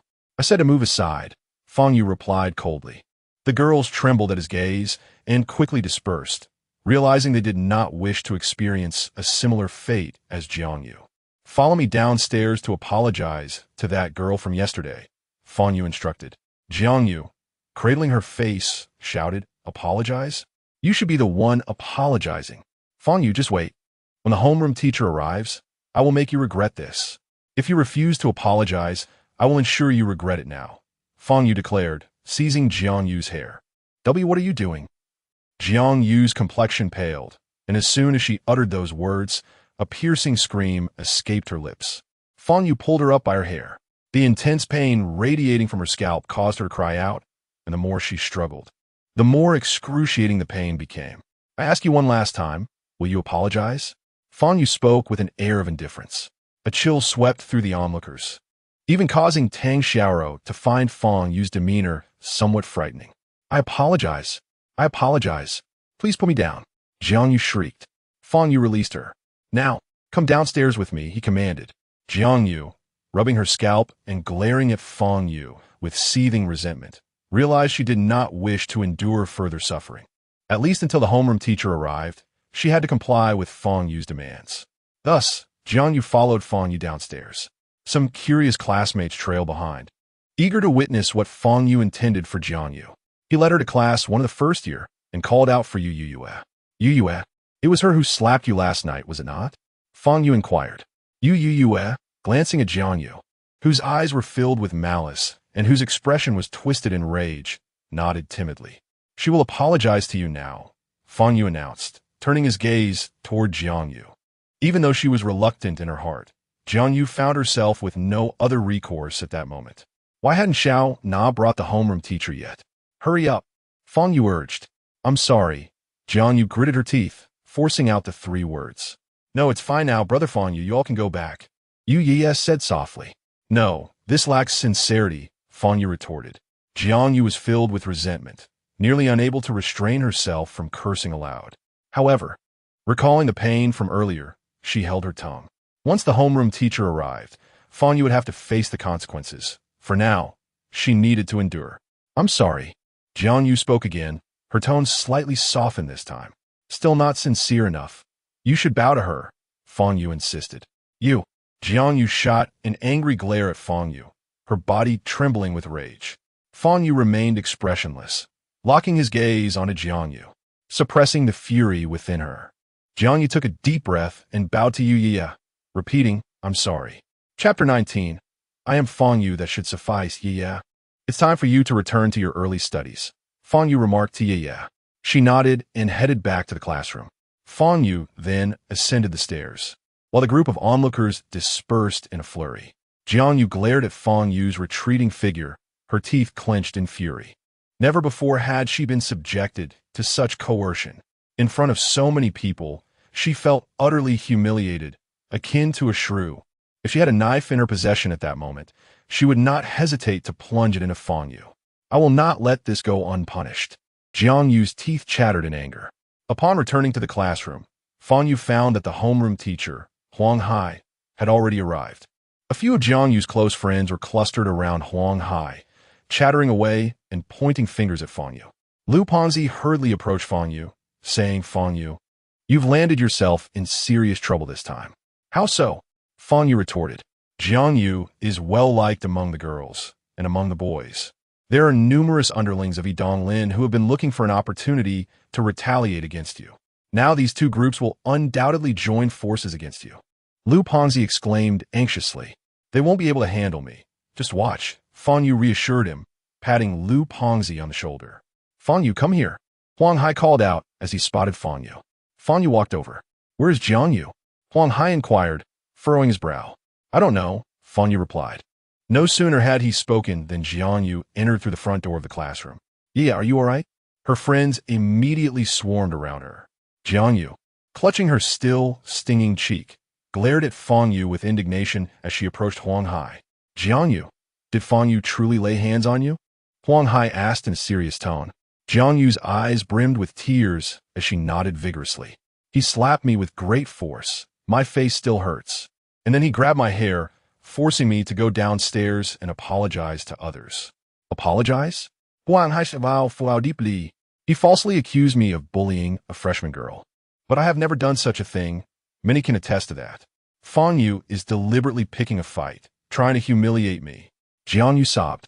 Although Jiang Yu's beauty paled in comparison to Tang Xiaorou's, she had previously been regarded as a class beauty. Her tears evoked sympathy from many boys who secretly admired her. Huang Hai turned his stern gaze toward Fang Yu, asking sharply, Fang Yu, why did you resort to violence? In Huang Hai's view, Fang Yu, emboldened by the backing of the Tang family, had been brazenly assaulting classmates throughout the week, which was utterly outrageous. Such morally corrupt behavior warranted expulsion. Committing 2 major infractions in 1 week meant that even the Tang family could not shield him. I do not know what she is talking about. I have not laid a hand on her, Fang Yu stated. Huang Hai's expression shifted. He had not anticipated Fang Yu's outright denial. You, Jiang Yu glared at Fang Yu, poised to speak. If you do not believe me, let her remove her hand, Fang Yu interjected before she could continue. Fang Yu, are you still trying to argue? We all saw you strike her. A boy shouted. Indeed, do you take us for blind? Do you genuinely believe you can manipulate everything at will? Teacher, please escort him to the administrative office. Expel him. Just as Lu Fatty mentioned, many in the class began to denounce Fang Yu. Huang Hai remained silent, merely observing Fang Yu. Remove your hand, and you shall comprehend, Fang Yu stated calmly. Very well, I shall remove my hand. Let us see what you have to say, Jiang Yu retorted, her cheeks still burning with pain, likely swollen from the earlier incident. Initially, she wished to spare her classmates from witnessing her disfigured visage, yet she was willing to sacrifice her appearance to expose Fang Yu. Jiang Yu withdrew her hand. A murmur of confusion arose among the onlookers, for there were no marks on Jiang Yu's face. Her makeup remained flawless. What is the meaning of this? The crowd was astonished. They had clearly seen Fang Yu strike Jiang Yu, the sound echoing loudly. Logically, even if her cheek was not swollen, there should have been a mark left by the slap. Yet, there was not a trace to be found on Jiang Yu's face. Consequently, Their accusations held no weight. Jiang Yu felt a jolt of apprehension at the crowd's reaction. She hastily pulled out her phone to inspect her cheek with the front camera. How? How could this be? Jiang Yu was taken aback. Her cheek was undeniably painful. Teacher, this situation requires no further explanation. Fang Yu smiled at Huang Hai. Huang Hai's brow furrowed, his expression darkening. At this moment, he was equally perplexed. Was Jiang Yu colluding with the other students to falsely accuse Fang Yu? Or was Fang Yu merely attempting to evade responsibility? Yet if Jiang Yu spoke the truth, why was there not a single mark on her face? This defied logic. Teacher, I cannot fathom why there is no mark on my face. But everyone saw him strike me. You must punish him, otherwise he will undoubtedly escalate his behavior. Jiang Yu exclaimed in a flurry of anger and urgency, her words tumbling over one another. Huang Hai glanced between Fang Yu and Jiang Yu, letting out a cold snort. You too, be cautious of your actions. With that, Huang Hai stormed out of the classroom. In Huang Hai's absence, Jiang Yu seethed with indignation, her complexion a deep shade of fury. Her cheeks still throbbed with pain, and her heart brimmed with unexpressed resentment. Yet, she found herself powerless against Fang Yu. Fang Yu surveyed the surrounding students, a faint smile playing on his lips. Dealing with this group of mere adolescents required little effort. He approached Jiang Yu and said, "Let us consider this matter concluded. I advise you not to seek revenge against Iya, or you shall share the same fate as Idonglin." Upon meeting Fang Yu's icy gaze, Jiang Yu felt a shiver run through her. The venomous words she had intended to unleash were swallowed whole. Returning to her seat, Tang Xiaoro leaned in with curiosity, whispering, "Fang Yu, how did you manage that?" "You clearly. If you truly wish to know, I could demonstrate. Extend your face." Fang Yu replied, "Absolutely not." Tang Xiaoro stuck out her tongue, retracting her head. That slap was no arcane technique. It merely employed a hidden force. In the afternoon, after school, Fang Yu and Tang Xiaoro left the classroom together. Upon reaching the school gate, Tang Xiaoro suddenly spotted a familiar figure across the street. Was that not Zhao Xuan'er? At that moment, Zhao Xuan'er, wearing a bright smile, was getting into a convertible sports car, with Yang Su in the driver's seat. The instant she laid eyes on Yang Su, Tang Xiaoro's expression shifted. How did Xuan'er end up with Yang Su? She had explicitly warned Zhao Xuan'er on multiple occasions that Yang Su was not a good person, while Tang Xiaoro stood frozen in place. Yang Su had already driven away with Zhao Xuan'er. I must inquire about this tomorrow, Tang Xiaoro resolved within herself. Half an hour later, Fang Yu arrived at the Tang residence. Tang Mingde was seated in the hall, facing a middle-aged man wearing gold-rimmed glasses. As they appeared to be engaged in a discussion, behind a middle-aged man stood a young man clad in white martial attire. This young man caught Fang Yu's attention. Although he seemed to be only 25 or 26 years old, he was already a 9th-level practitioner of the Qi refining stage. Among mortals, this young man could undoubtedly be regarded as a martial arts prodigy. "Dr. Fang, you have arrived," Tang Mingde said, rising to greet Fang Yu. The middle-aged man, peering curiously at Fang Yu, aroused the interest of the young man behind him, whose expression subtly changed upon recognizing Fang Yu. Wasn't this the person Miss Yang had instructed him to eliminate? The young man immediately whispered something to the middle-aged man. After listening, the middle-aged man's gaze toward Fang Yu took on a profound significance. "Oh, I forgot to introduce you," Tang Mingde said. "This is the head of the Yang family, Yang Xiaorong. He has come to discuss some matters with me today." He then introduced Fang Yu to Yang Xiaorong. "This is Dr. Fang, whom I just mentioned." "Oh, it is him. He appears quite youthful," Yang Xiaorong remarked, narrowing his eyes slightly as he scrutinized Fang Yu. "Heroes emerge from youth. I previously found it hard to believe in the existence of a genius like Dr. Fang, but now I am convinced," Tang Mingde asserted. "Is he truly that remarkable?" Yang Xiaorong inquired, his tone somewhat peculiar as he regarded Fang Yu. At that moment, Tang Xiaoro tugged at Fang Yu's sleeve and whispered, "Shall we go upstairs for a while? Let us wait until my father finishes his discussion." "Xiaoro, it has been a while," Yang Xiaorong interjected. "Xiaoro, you should greet your uncle Yang." Tang Mingde chided gently. "Uncle Yang," Tang Xiaoro responded reluctantly.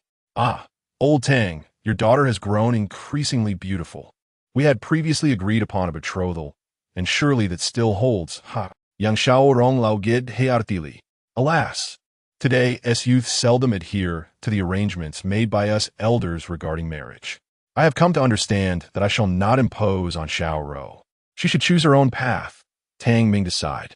Haha, indeed. While we do not impose, we can facilitate connections. I shall encourage my son Yang Su to interact more with your daughter. Who knows, perhaps love will blossom between them. Yang Xiao Rong chuckled. Father, let us ascend to the upper floor and sit for a while. We shall descend once you have concluded your matters, Tang Xiaoro interjected, her patience waning. Very well. You may guide Dr. Fang upstairs to rest for a moment, Tang Mingda replied. There's no need. I must be on my way as well. I have a meeting to attend to the group, Yang Xiaorong remarked, glancing at his watch before rising to his feet.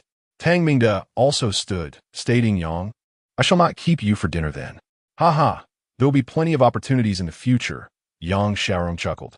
Then, as if a thought struck him, he turned to the young man in white and said, This is a junior of mine.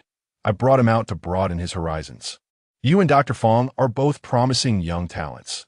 You should engage with one another. Extend a handshake. Yang Xiaorong encouraged the young man in white. The young man in white nodded and approached Fang Yu, extending his hand. Hello, my name is Baijan. He introduced himself.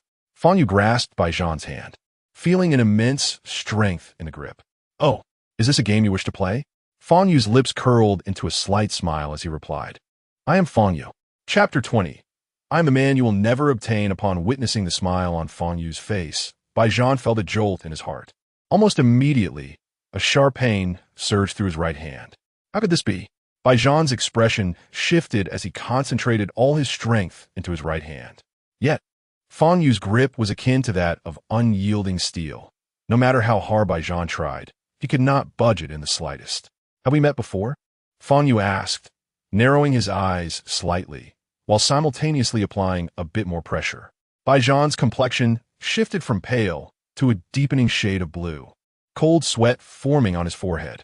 He gritted his teeth, struggling to hold on, lest he cry out in agony. Oh, you are the one who was lurking near my vegetable garden yesterday, Fang Yu remarked. At this revelation, Baijan's face paled drastically. How did Fang Yu know? He had concealed himself so well, and Fang Yu had not seemed to notice. No, could it be that he had sensed him all along? As the perspiration on Baijan's forehead thickened, his expression became increasingly severe. Fang Yu's grip intensified, and if this continued, Baijan's hand would surely be crushed. At that moment, Tang Mingda and Yang Xiaorong, who were nearby, recognized the distressing situation. Baijan's expression was one of evident pain. Yang Xiaorong's face darkened, and he was about to speak when Fang Yu released his grip, patted Baijan on the shoulder, and said, It was a pleasure meeting you. Baijan exhaled a sigh of relief, his right hand now nearly devoid of sensation. Very well. You will have ample opportunities to interact in the future. Until next time, Yang Xiaorong said with a forced smile as he made his way towards the exit. Baijan cast a deep glance at Fang Yu before following suit. Once the two had departed, Tang Mingda turned to Fang Yu and inquired, Dr. Fang, do you know them from before? Fang Yu shook his head, replying, I do not. In truth, Fang Yu had already surmised their identities. Yang Xiaorong, Miss Yang, Baijan. It was evident that Miss Yang was likely related to Yang Xiaorong, possibly his father and daughter. Baijan had been sent to investigate Fang Yu in the vegetable garden at the behest of Miss Yang. Does Yang Xiaorong have children? Fang Yu asked Tang Mingda. Tang Mingda paused briefly before responding. He has 2 sons and 1 daughter. What are their names? Fang Yu pressed further. The eldest son is named Yang Yun. He is said to possess great martial talent and studies under a renowned ancient master from Jiangnan. The second daughter is named Yang Yinju.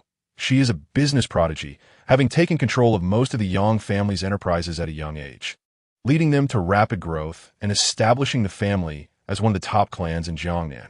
The most ordinary among the 3 is the youngest son, Yang Su, who attends the same high school as Yuan Xiaoro.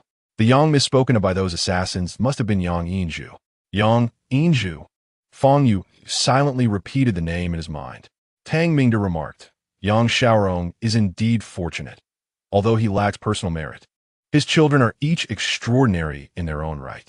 Even a most ordinary Yang Su is said to be a 5th-tier innate martial artist, demonstrating considerable talent as well. Sigh.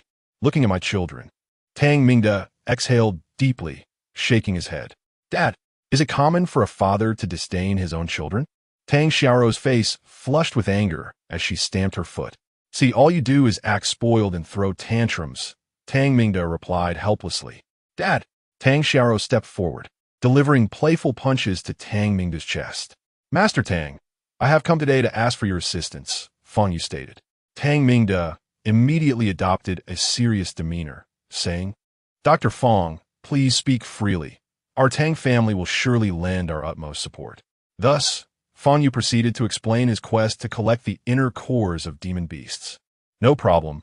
I will dispatch people to search for the inner cores throughout all of Huaxia and purchase them. Tang Mingde readily agreed.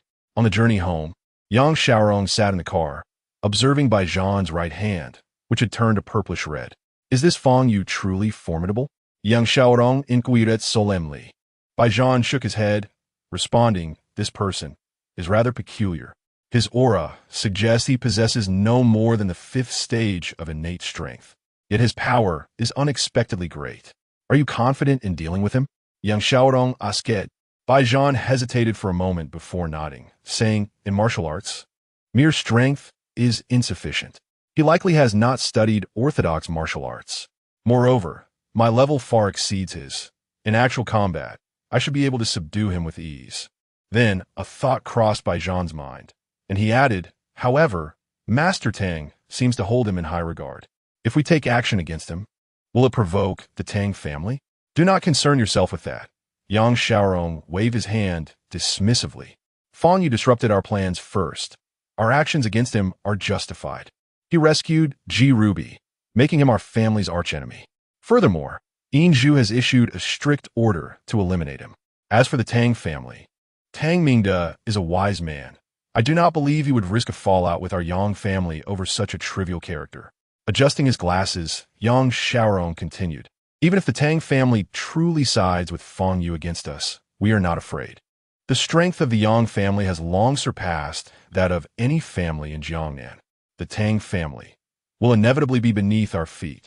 With such thoughts, Baijian felt relieved.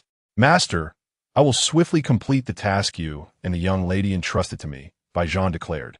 Meanwhile, Fang Yu stayed at the Tang residence for dinner, where Tang Mingde prepared a lavish spread, much to Fang Yu's delight. By the way, don't you have an older brother?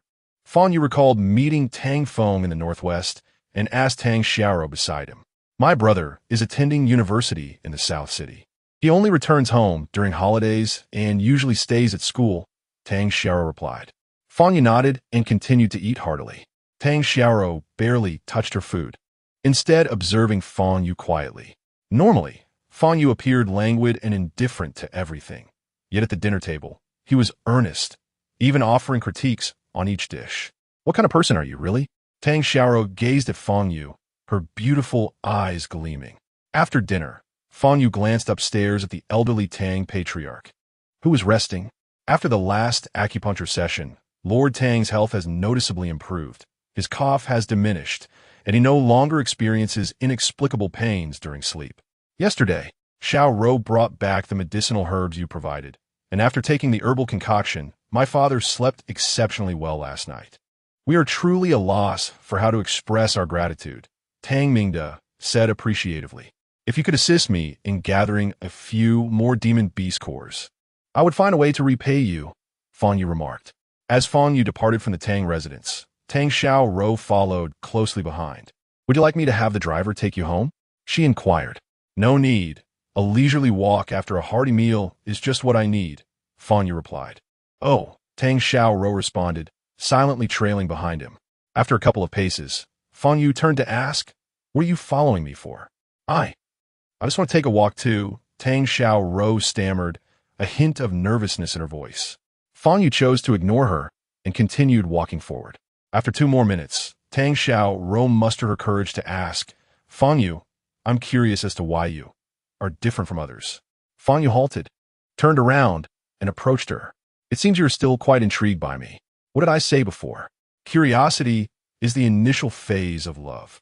This statement lingered in Tang Xiao Rou's mind vividly. I merely. Her cheeks flushed as she attempted to justify herself. Indeed, at your age, it is easy to develop feelings for others, Fang Yu directly stated, gazing into her eyes. What do you mean by little brat? I'm practically the same age as you. Tang Xiaorou retorted, tilting her head defiantly. Fang Yu shook his head, sighed, and turned to leave. Do not be curious anymore. I am a man you shall never possess. What did you say? Who desires you? I just wanted to ask.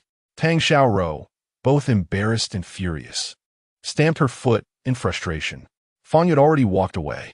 You may be angry now, but I will uncover your secrets eventually. Tang Xiaorou's eyes sparkled as she watched him depart. Meanwhile, at home, Wang Yin was preparing a meal, bringing dishes out to the dining table in the living room. Yu Ye entered just as the clock struck 6:30. After apologizing to Yu Ye, Jiang Yu did not attend the afternoon rehearsal, which relieved Yu Ye, who had feared retaliation for the morning's events. Yeah, could you go upstairs and call Fang Yu down for dinner? Wang Yin suggested, to express her gratitude towards Fang Yu. Wang Yin had specially purchased chicken and fish from the market, preparing several dishes. Fang Yu had lent her a substantial sum of 100,000 yuan, a tremendous kindness. The following day, she planned to transfer 60,000 yuan back home to cover her elderly father's surgical expenses, using the remainder to buy him nutritional supplements. The remaining 40,000 yuan would be saved for Yu Ye's tuition fees. Yu Ye dashed upstairs, only to find Fang Yu was not at home. He may have something to attend to today. It's all right, we can wait for him to return before we eat, Wang Yin said. Thus, Wang Yin and Yu Ye settled down to watch television. Approximately 10 minutes later, footsteps echoed from outside the courtyard. Right here, I'll take you inside, a man announced. Upon hearing this voice, Wang Yin's expression changed instantly as she continued to watch television. She promptly rose to her feet, secured the front door, and then pulled Yu Ye into the room, locking it once more. At that moment, a group of individuals had already arrived at the doorstep. The door was locked. Yu Qingye, are you playing us for fools? A young man, sporting a cigarette, twisted the doorknob and then slapped the bald head of the man beside him. Brothers, how could I dare to deceive you? At this hour, Wang Yin is certainly at home, Yu Qingye stammered. Brother Bin, the lights inside are still on, and there are numerous dishes on the table that have yet to be touched. A thug tiptoed to catch a glimpse of the situation within. Oh, so someone is hiding inside? Guangbin took a deep drag from his cigarette before discarding the butt, proclaiming, break down the door. His 4 underlings immediately surged forward, forcefully ramming the door. Chapter 21. Is that you? This door had already been damaged once before and was not particularly sturdy. With a single collision, they easily forced it open. Oh, the food looks delightful. Is it prepared to welcome us? Guangbin stepped into the room, his eyes sparkling at the sight of several large platters of dishes on the table. Brother Bin, this room's door is locked. The person must be hiding inside, one of the younger men remarked as he approached the door to the inner chamber. Yukinjai, go over there and make her open the door. Otherwise, we shall break in, Guangbin urged, giving Yukinjai a firm push. Yukinjai approached the door and shouted, Wang Yin, I know you're inside. Stop hiding. Brother Bin has brought people here. They only want money and want to harm you. Just hand over the cash. After saying this, Yukinjai knocked forcefully on the door. There was no response from within. If you don't open the door now, Brother Bin and the others will break in soon. At that point, Yukinjai continued. Yukinjai, why are you here? I have nothing to do with you and Ye anymore. Why do you keep coming back? Your gambling debts have nothing to do with us. I have no money. I have no money, Wang Yin's voice echoed with despair from inside the room. I have no choice. I'm at my wit's end. Help me just this once. Help me repay the money, and I promise I won't trouble you again, Yukinjai pleaded. Get lost. I have no money, and I won't believe your lies. Take them and leave, Wang Yin screamed hysterically. Guangbin furrowed his brow and exchanged glances with his subordinate. 4 young men moved forward, swiftly pulling Yukinjai aside before kicking the door open. Inside the room, Wang Yin clutched onto Yu Ye, weeping and shrieking. However, the nearby old buildings were vacant, and no one could hear her cries for help. With a resounding crash, the door was finally kicked open. Guangbin and his men entered the room, spotting Wang Yin and her daughter huddled in the corner against the wall. Oh, who would have thought, you old dog Yukinjai, that you have such a beautiful wife and daughter, Guangbin remarked, licking his lips. Yu Kanjai stepped forward, saying, Wang Yin, just tell me this once. Give me the money and save my life. You wouldn't want Ye to grow up without a father, would you? Get out. Ye doesn't even see you as her father. You scoundrel. What right do you have to be called her father? Wang Yin shouted sharply. Search for valuables and take everything of worth. Guang Bin commanded. Subsequently, the four young men began rummaging through the cramped room. Guang Bin observed the trembling mother and daughter and approached them, saying, Sister-in-law, please don't hold it against us for being rough. After all, your husband owes money. Wang Yin held on to Ye tightly, who was pale with fear, too terrified to speak. Brother Bin, this drawer is locked. The money might be inside. A young man suggested. Break the lock. Guang Bin ordered. The drawer was weak and didn't require much force. The young man tugged a few times, and the lock snapped. With a click, the drawer opened to reveal 100,000 yuan tucked inside. Precisely the sum Fang Yu had lent Wang Yin just the day before. Upon witnessing this scene, Wang Yin completely broke down. No, that money is meant to save a life. She trembled and cried out. Wang Yin, I never imagined you had saved so much money. How ruthless of you. I've sought your assistance countless times. Yet you refused to part with even a penny. Yu Qingye remarked, his gaze shifting upon seeing the stack of cash. That money is not mine. I borrowed it from someone else. You cannot take it away. Wang Yin pleaded weakly. Borrowed? Who would lend you money? And why would they lend you such a substantial amount? Yu Qingye sneered, then suddenly seemed to realize something, his eyes widening as he exclaimed, Oh, you must have reeled in a wealthy benefactor. Am I right? Have you found a man? Wang Yin shook her head, tears streaming down her face. Meanwhile, Guang Bin had finished counting the money. There's a total of 100,000 here, but it's still insufficient. Yu Qingye, you owe us a total of 160,000. Yu Qingye immediately panicked, saying, Bingu, Wang Yin might have hidden more money. Could you search again? Slap. Guang Bin struck Yu Qingye across the face, furious. This room is small. We've searched every possible place. Where else could she hide money? But. Yu Qingye's face turned pale, his legs trembling. Guang Bin cast a lewd glance at Wang Yin, who was cowering in the corner. How about this? You send your wife to my house, and if I find pleasure in her company, I'll consider the 60,000 as repaid. What do you say? Guang Bin looked at Wang Yin's beauty and figure, swallowing hard. Yu Qingye's face brightened, nodding eagerly. No problem, Bingu, that sounds perfect. Upon hearing their conversation, Wang Yin turned as pale as a sheet, nearly fainting. I fear your wife may not consent, Guang Bin mused, stroking his chin. What does it matter if she consents? This wretched woman deceived me, took a man outside, and even with 100,000 in her hands, she refused to save me. I have no obligation to maintain old feelings. Yu Qingye's eyes glinted with malice. Very well, you shall be responsible for taking her away, Guang Bin declared. Yu Qingye immediately approached, grasping Wang Yin's arm and pulling her toward the exit. Overcome by psychological collapse, Wang Yin lacked the strength to resist, and with one tug, she was drawn along. Manga. Yu Ye clung to Wang Yin, desperately trying to prevent her from being taken away, crying out, Little brat, let go. Yu Qingye scolded. Yu Ye ignored him, holding on tightly to Wang Yin. Slap. Yu Qingye raised his hand and struck Yu Ye's face with significant force. Then, he dragged Wang Yin out. Wang Yin looked back at the weeping Yu Ye, her heart shattered. Damn it, all this crying is infuriating. You too. Go help and hurry up and take her away, Guang Bin frowned. Two henchmen immediately advanced, each seizing one of Wang Yin's legs, and they carried her out. As Guang Bin walked toward the courtyard, he contemplated the pleasures awaiting him that night. However, just as he reached the entrance, he encountered a young man. What are you doing? Fang Yu glared at the group before him, his gaze icy, taking in the sight of Wang Yin, tear-streaked and struggling desperately. Who the hell are you? If you have any sense, step aside quickly. Otherwise, I'll kick you to death. Guang Bin's eyes gleamed with menace. Without uttering a word, Fang Yu reached out and seized Guang Bin by the throat, lifting him effortlessly off the ground.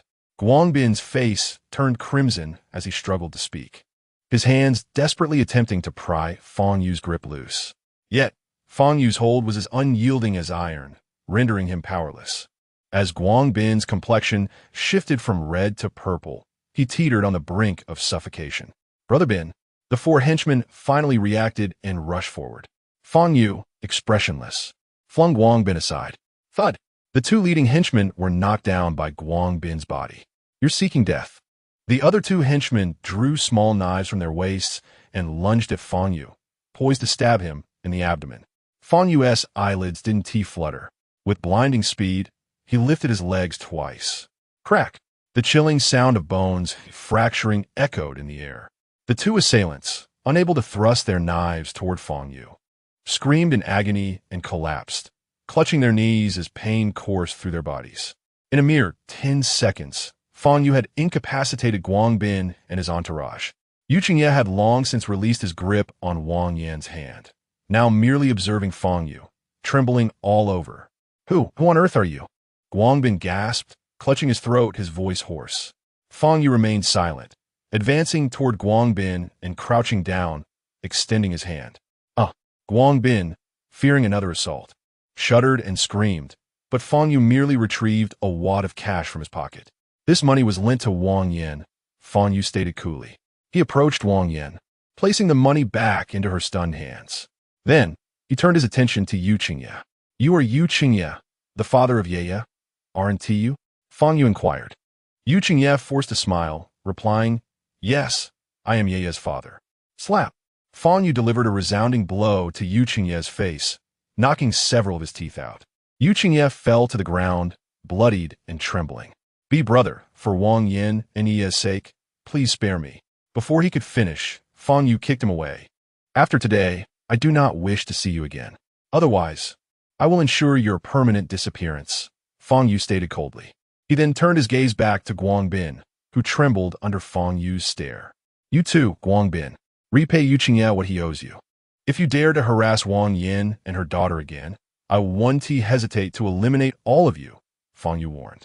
We understand. We will never dare again. Guang Bin immediately bowed his head in submission. Having witnessed Fang Yu's prowess, he had no doubt about the gravity of his words. Just moments ago, he had been on the verge of being strangled to death. Hurry and leave. Take these men with you, including Yu Qingye, Fang Yu commanded. Guang Bin and his two companions swiftly lifted their two comrades, whose knees had been shattered, along with the unconscious Yu Qingye, and fled as if in a panic. Fang Yu initially intended to eliminate all of them, yet he feared that such an act might leave Wang Yan and Yu Yiye in a state of shock.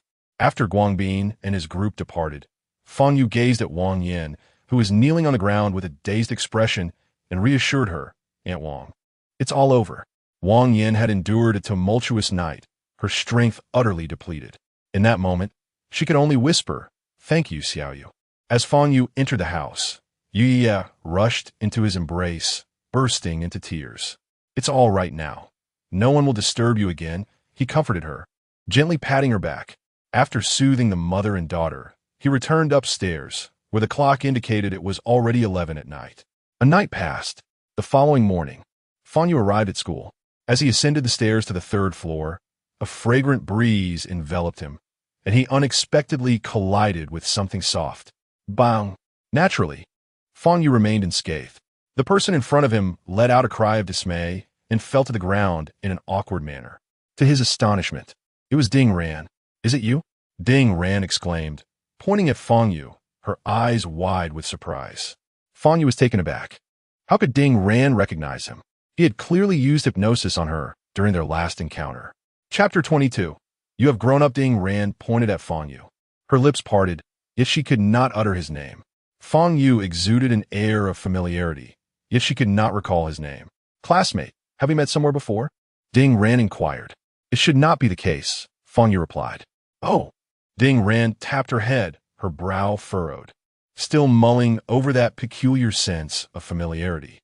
Observing Ding Ran's demeanor, Fang Yu realized that the hypnotic technique employed that day had taken effect.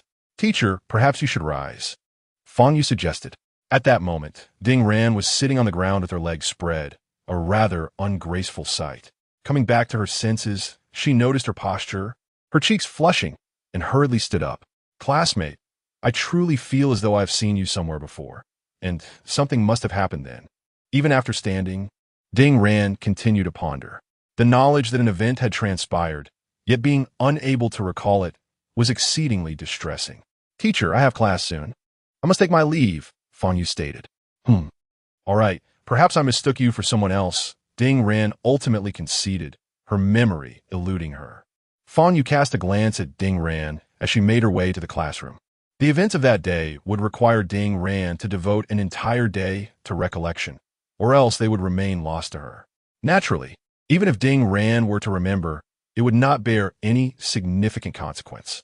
Upon returning to the classroom, Fang Yu learned that He Donglin and Hu Tao had been discharged from the hospital and were at school handling their transfer procedures.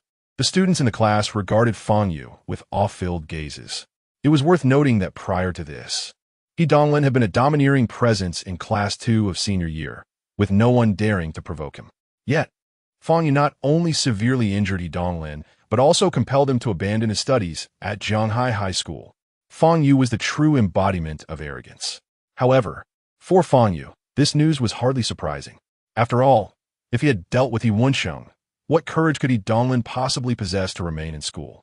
At noon, after school, Tang Xiaoro accompanied Zhao Shuanger to the dining hall. Shuanger, I saw you leaving Yang Su yesterday afternoon.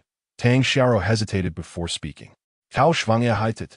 A radiant smile gracing her face as she replied, Xiaoro, are you feeling jealous? Jealous? How could I be jealous? I merely do not wish for you to grow too close to Yang Su. He is truly not a good person, Tang Xiaoro asserted, her brows knitted in concern. As long as you are not jealous, that is sufficient. You may not like Yang Su, but I have genuinely liked him for over 2 years, Zhao Shuanger confessed. Tang Xiaoro was taken aback. Zhao Shuanger had never shared this with her before. He was pursuing you, so I never reveal my feelings. But now, Yang Su has finally shown interest in me. Xiaoro, he is truly a wonderful person.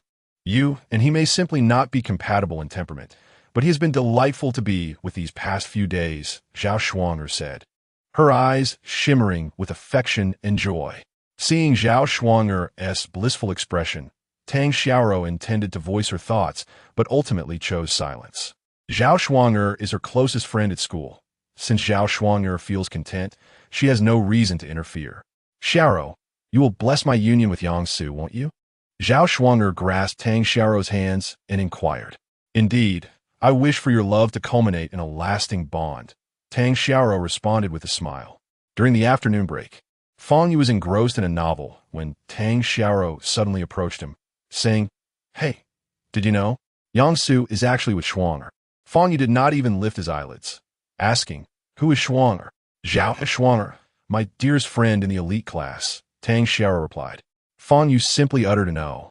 I used to think Yang Su was not a good person, but Shuanger seems genuinely happy. It appears he treats her well, Tang Xiaoro remarked. So, are you pleased or displeased? Fang Yu raised his gaze to Tang Xiaoro and queried. Of course I am delighted. I never liked Yang Su pursuing me.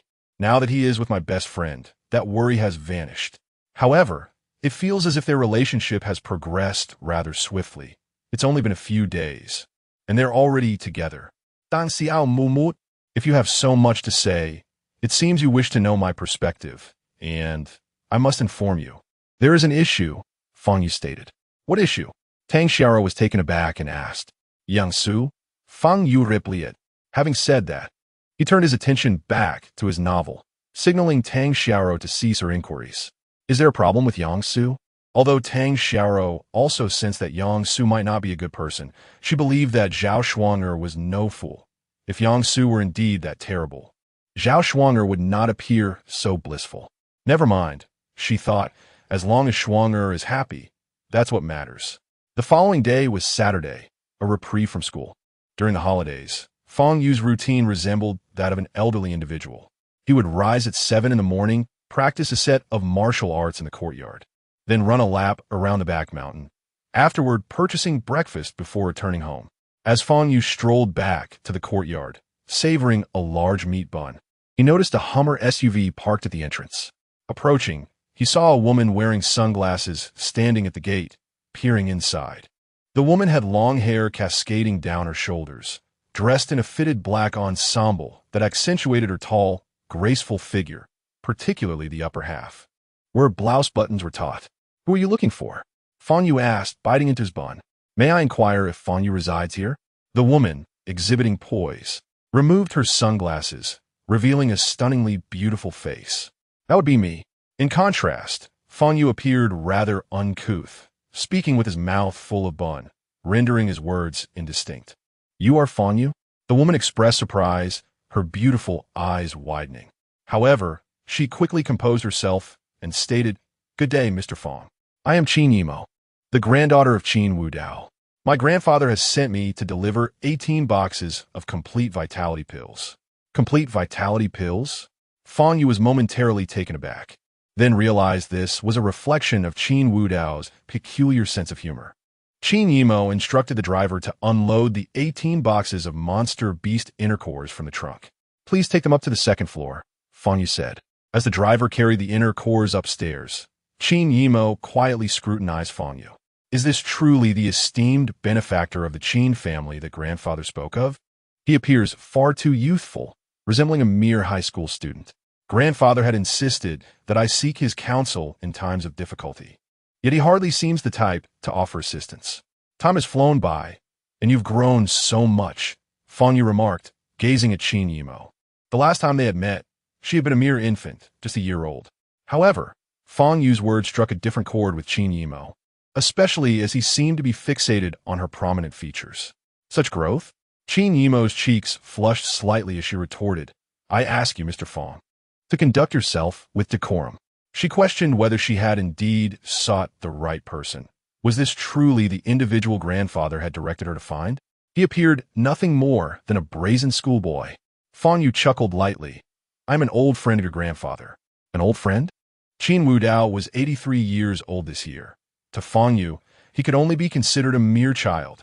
What nonsense, what unseemly behavior, how lacking in manners.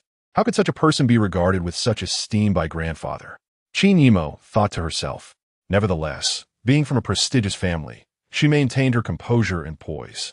"Mr. Fang, when did you come to know my grandfather?" Qin Yimo inquired. "Approximately 80 years ago. No, more accurately, 78 years ago," Fang Yu replied, narrowing his eyes slightly. Ah. Qin Yimo's expression stiffened, and she could only manage a forced laugh. In her mind, her assessment of Fang Yu had plummeted to an all-time low. His words were absurd, his rhetoric extravagant, and he feigned an air of maturity. What distinguished him from other daydreaming, boastful schoolboys? Perhaps the only difference was his audacity. Did he truly comprehend who Qin Wudao was to dare make such a jest? Were it not for grandfather's repeated emphasis before their departure that Fang Yu was a significant benefactor of the Qin family, someone not to be offended, she would have scolded him long ago. At that moment, the driver had successfully delivered all 18 boxes of monster beast inner cores to the second floor and returned downstairs. Qin Yimo glanced at Fang Yu and said, "Mr. Fang, I have delivered the 10 complete restorative pills that grandfather instructed me to bring you. If there is nothing else, I shall take my leave." "Why the haste to depart?" "Your grandfather asked me to look after you. I should take the opportunity to learn more about you." Fang Yu interjected, biting her rosy lip in an effort to suppress her annoyance. Qin Yimo replied, "Mr. Fang, I have pressing matters to attend to. Perhaps we could converse another time." "That is acceptable. However, seeing as this is our first meeting since your growth, I must present you with a gift." "Please wait here," Fang Yu said, turning to ascend the stairs. After waiting for 2 or 3 minutes without his return, Qin Yimo grew increasingly impatient. Yet she understood the necessity of adhering to her grandfather's wishes and refraining from expressing her frustration. After a minute had passed, Fang Yu finally descended the stairs, carrying a bag of freshly picked vegetables from the previous day. "These are homegrown vegetables, completely organic, free of pesticides. Take them home and enjoy," he said, handing the bag to Qin Yimo. She accepted the vegetables, mustering all her strength to smile as she replied, "Thank you. Also, take this sachet. It has a calming effect," Fang Yu added, retrieving a burlap sachet from his pocket and presenting it to her.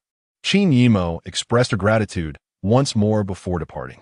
Once seated in the car, Qin Yimo took several deep breaths, her chest rising and falling dramatically, taking a while to regain her composure. "What kind of sachet is this?" she wondered, bringing the sachet closer to her nose. Instead of a floral fragrance, she detected a medicinal aroma. Strangely enough, the scent brought her a sense of comfort, dissipating her earlier agitation and instilling a serene tranquility. She glanced at the bag of vegetables resting on the adjacent seat, feeling a mix of amusement and bewilderment. What sort of person is Fang Yu? Before her departure, she had inquired about him with Qin Wu Dao, but he had evaded her question, merely suggesting that she discover it for herself. How was she supposed to do that? She felt utterly incapable of connecting with Fang Yu. Never mind. There were more pressing matters at hand. Shaking her head, Qin Yimo resolved to set aside these thoughts and picked up a stack of documents to read. Chapter 23. One step closer to Foundation establishment. Fang Yu returned to the second floor and methodically opened the 18 boxes containing the inner cores of the demon beasts. Second tier, second tier, second tier. Third tier. Among the 18 inner cores, only 4 were of the third tier. The rest were all second tier. Of course, Fang Yu did not harbor any illusions that a secular family could present him with high-tier inner cores, even the Qin family. Subsequently, Fang Yu began to consume the inner cores one by one. Waves of spiritual energy surged into him. At last, Fang Yu achieved a breakthrough, and remarkably, he advanced 2 tiers consecutively. He reached the 9834th layer of Qi refinement, drawing ever closer to the coveted 1,000 layers. In the afternoon, Fang Yu ventured to the vegetable garden. On a secluded path outside the village, he encountered a luxury car that abruptly halted before him. Emerging from the vehicle was Ji Dongshan, clad in a suit. Mr. Fang, I have received word that the Yang family has dispatched Baijian with the intent to eliminate you. You must come with me at once. Under the protection of the Ji family, Baijian will not have the opportunity to strike, Ji Dongshan urged with urgency. Baijian. A slight curve formed at the corner of Fang Yu's mouth.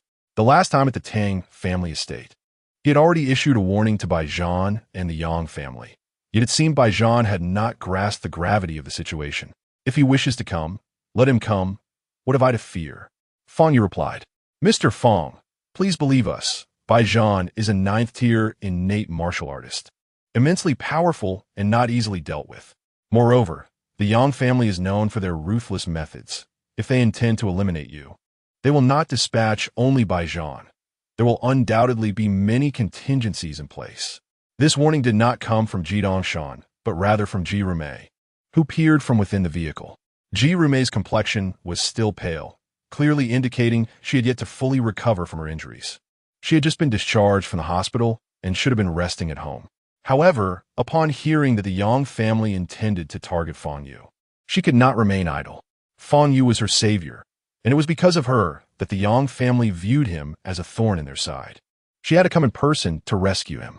Fang Yu regarded Ji Rumei, poised to speak, when suddenly he turned his gaze to the side and said, There is no need to leave. They have already arrived. What? The expressions of Ji Dongshan and Ji Rumei changed as they followed Fang Yu's line of sight. Indeed, a black jeep had come to a stop behind them, from which emerged a young man clad in white, Baijian. Is it just you? Fang Yu inquired. Looking at Baijian. Just me is sufficient, Baijian replied, narrowing his eyes. Then, as if recalling something, he smiled and added, Oh, there is a driver in the car, but he will not participate. He is only responsible for filming for Miss Yang. She insisted on witnessing your demise firsthand. As he uttered these words, Baijian's eyes glinted with murderous intent. He then noticed the luxury car beside Fang Yu, as well as the grim expressions on Ji Dongshan and Ji Rumei's faces. Baijian paused for a moment. Then his eyes gleamed with excitement. The Ji father and daughter were also present. Today, he could capture them all in one fell swoop. In the jeep, the driver pointed the camera toward Ji Dongshan and his daughter. Witnessing this scene, Yang Yinju displayed a cruel smile. What an exquisite opportunity. Let Baijian eliminate both Ji Dongshan and that wretched Ji Rumei. The driver leaned out, shouting to Baijian, Miss Yang wants you to. The driver made a slashing motion across his throat. Understood, Baijian replied. Hearing the driver's words, Ji Dongshan's face darkened further. He had not anticipated encountering Baijian here, nor could he fathom the depths of Yang Yinju's madness. In broad daylight, she actually wished for Baijian to kill them, a father and daughter. Yang Yinju, do you truly believe that the Jiangnan is under the control of your Yang family? How can you act with such impunity? Ji Dongshan exclaimed in anger. Enough of your shouting. No matter how much you scream, you cannot alter the outcome, Bai Zhan replied with a slight smile. Two bodyguards emerged from Ji Dongshan's vehicle, guns in hand, aimed at Bai Zhan. Bai Zhan, even if you're a 9th-tier innate martial artist, you cannot possibly withstand bullets. Ji Dongshan said in a low voice. Then by all means, let them shoot and see, Bai Zhan retorted. Seize him, Ye Dongshan commanded. The two armed bodyguards slowly advanced towards Bai Zhan. At that moment, Bai Zhan moved, vanishing from sight. A white shadow flashed before the two bodyguards. Their expressions changed dramatically as they raised their guns to fire. But in the next instant, their wrists were struck with force, causing their firearms to clatter to the ground. Swiftly, Bai Zhan kicked towards the abdomen of the two bodyguards. Ack! They screamed in agony, collapsing to the ground, utterly incapacitated. Witnessing this, Ji Dongshan and Ji Rumei turned pale. They had not expected Bai Zhan to be this formidable. The two armed bodyguards had been so easily subdued. Bai Zhan picked up a handgun from the ground, toying with it, before suddenly aiming it at Ji Dongshan. You mere mortals truly underestimate us martial artists, Bai Zhan squinted. Do you really think I fear guns? As he spoke, Bai Zhan abruptly pulled the trigger. Dad! Ji Rumei screamed. Bang! The gunshot echoed through the forest. Yet, Ji Dongshan remained unharmed. Fang Yu stood before Bai Zhan, gripping his hand and raising the gun muzzle skyward. That shot was directed towards the heavens. You certainly have a big mouth, mere mortal. Do you think you have ascended to immortality? Fang Yu smiled. Bai Zhan's expression shifted, attempting to break free from Fang Yu's grasp. He was acutely aware of Fang Yu's immense strength. He had not come today to contest with Fang Yu physically. He intended to employ martial arts techniques against him. Eliminate Fang Yu swiftly. Yang Yinzhu, observing the scene through the camera, grew impatient and commanded. The driver leaned out once more, shouting to Bai Zhan. Miss Yang wants you to finish it quickly. Very well. I shall heed your advice, swift and decisive. Bai Zhan replied. Fang Yu smiled slightly, gripping Bai Zhan's wrist and twisting it with force. Crack! Bai Zhan's right hand was twisted a full 180 degrees by Fang Yu. Bai Zhan staggered backward several steps, clutching his right hand and crying out in pain, beads of sweat dotting his forehead. He gazed at Fang Yu, disbelief filling his eyes. He had thought that the strength Fang Yu displayed at the Tang family residence 2 days prior was the pinnacle of his power. Little did he expect that Fang Yu's might surpass his wildest imaginings. How could someone with merely 5 levels of qi refinement possess such formidable strength? A sense of panic began to creep into Bai Zhan's mind. He realized he had gravely misjudged Fang Yu's capabilities. In this world, the only one capable of deeming others as mere mortals is none other than myself. Fang Yu's voice drifted closer. In the next moment, he appeared before Bai Zhan, delivering a powerful punch aimed at his abdomen. Gritting his teeth, Bai Zhan crossed his arms in an attempt to block the blow. Fang Yu's fist connected with Bai Zhan's arm. Crack! A resounding explosion of bone echoed as Fang Yu's fist crushed Bai Zhan's hand to dust before crashing into his abdomen. Thud! Bai Zhan was sent flying, spewing a mouthful of blood, mingled with internal organs and bone fragments. Collapsing to the ground, his eyes vacant, his body twitched slightly. That punch marked the end of his martial career, and even his life force was rapidly waning. Fang Yu did not spare Bai Zhan another glance. Instead, he strode towards a jeep. Outside the window, he seized the camera from the stunned driver's hands, pointing the lens at himself. This is my final warning. Should you provoke me again, I shall not hesitate to expel your Yang family. Fang Yu stated in a calm tone. Having said that, he returned the camera to the driver, then turned and dragged the barely conscious Bai Zhan, tossing him into the vehicle. Return, this is my parting gift for Miss Yang. Fang Yu instructed the driver. The sweat on the driver's face dripped profusely, his entire body trembling. Upon hearing those words, he immediately turned the vehicle around and sped away from the scene. Fang Yu glanced back to see the Ji Dongshan father and daughter frozen in shock. At the Yang residence, Yang Yinzhu forcefully tossed her tablet, sending it crashing onto the nearby wine rack, toppling several bottles of exquisite red wine with a cacophony of shattering glass. Damn it! Damn it! Yang Yinzhu trembled all over, her eyes reddened. Proud and arrogant, she had been repeatedly provoked by Fang Yu, Since taking over the Yang family's enterprises, she had been victorious, having long forgotten the taste of defeat. Fang Yu must be dealt with. He must die. After today, Yang Yinju's hatred for Fang Yu had surpassed even her animosity towards Jirime. After venting her frustrations for a while, Yang Yinju finally calmed down. The strength Fang Yu exhibited far exceeded her expectations. Sending people to confront him directly would yield no success. Thus, to eliminate him, a different plan was necessary. She must strike when he was unawares, delivering a fatal blow. Yang Yinju pondered for a moment, a cruel smile returning to her face. Fang Yu, this time, I shall ensure you meet a fate worse than death. On Monday and Tuesday, a mock examination was to take place. Upon arriving early at the classroom, one could observe the majority of students fervently reviewing their materials. A scant few, such as Fang Yu, remained sprawled over their desks in slumber. Tang Xiaoro completed 2 mathematics problems and, unable to restrain herself any longer, reached out to tap Fang Yu on the shoulder. "Why aren't you studying? The mock exam is today," she exclaimed, her brows furrowed in concern. "I don't need to study," Fang Yu replied nonchalantly. "Don't need to? Don't you aspire to attend a prestigious university? You excel in so many areas. Why not dedicate some focus to your academics?" "Tang xiao imlot." "Even without concentrating on my studies, my exam results will surpass yours," Fang Yu countered confidently. "Tang xiao juke." Genuinely unable to contain her laughter this time. She was among the top performers, a true academic powerhouse, while Fang Yu, who merely slept in class each day, believed he could outshine her. It was but a whimsical dream. In various other domains, Tang Xiaoro acknowledged Fang Yu's exceptional talents and admitted her own shortcomings in comparison. However, when it came to academics, she held her pride as a scholar in high regard. "How about this? Let us make a wager. If my score on this mock exam exceeds yours, you must bring me breakfast every morning with different dishes each time," Fang Yu proposed. "And if you lose?"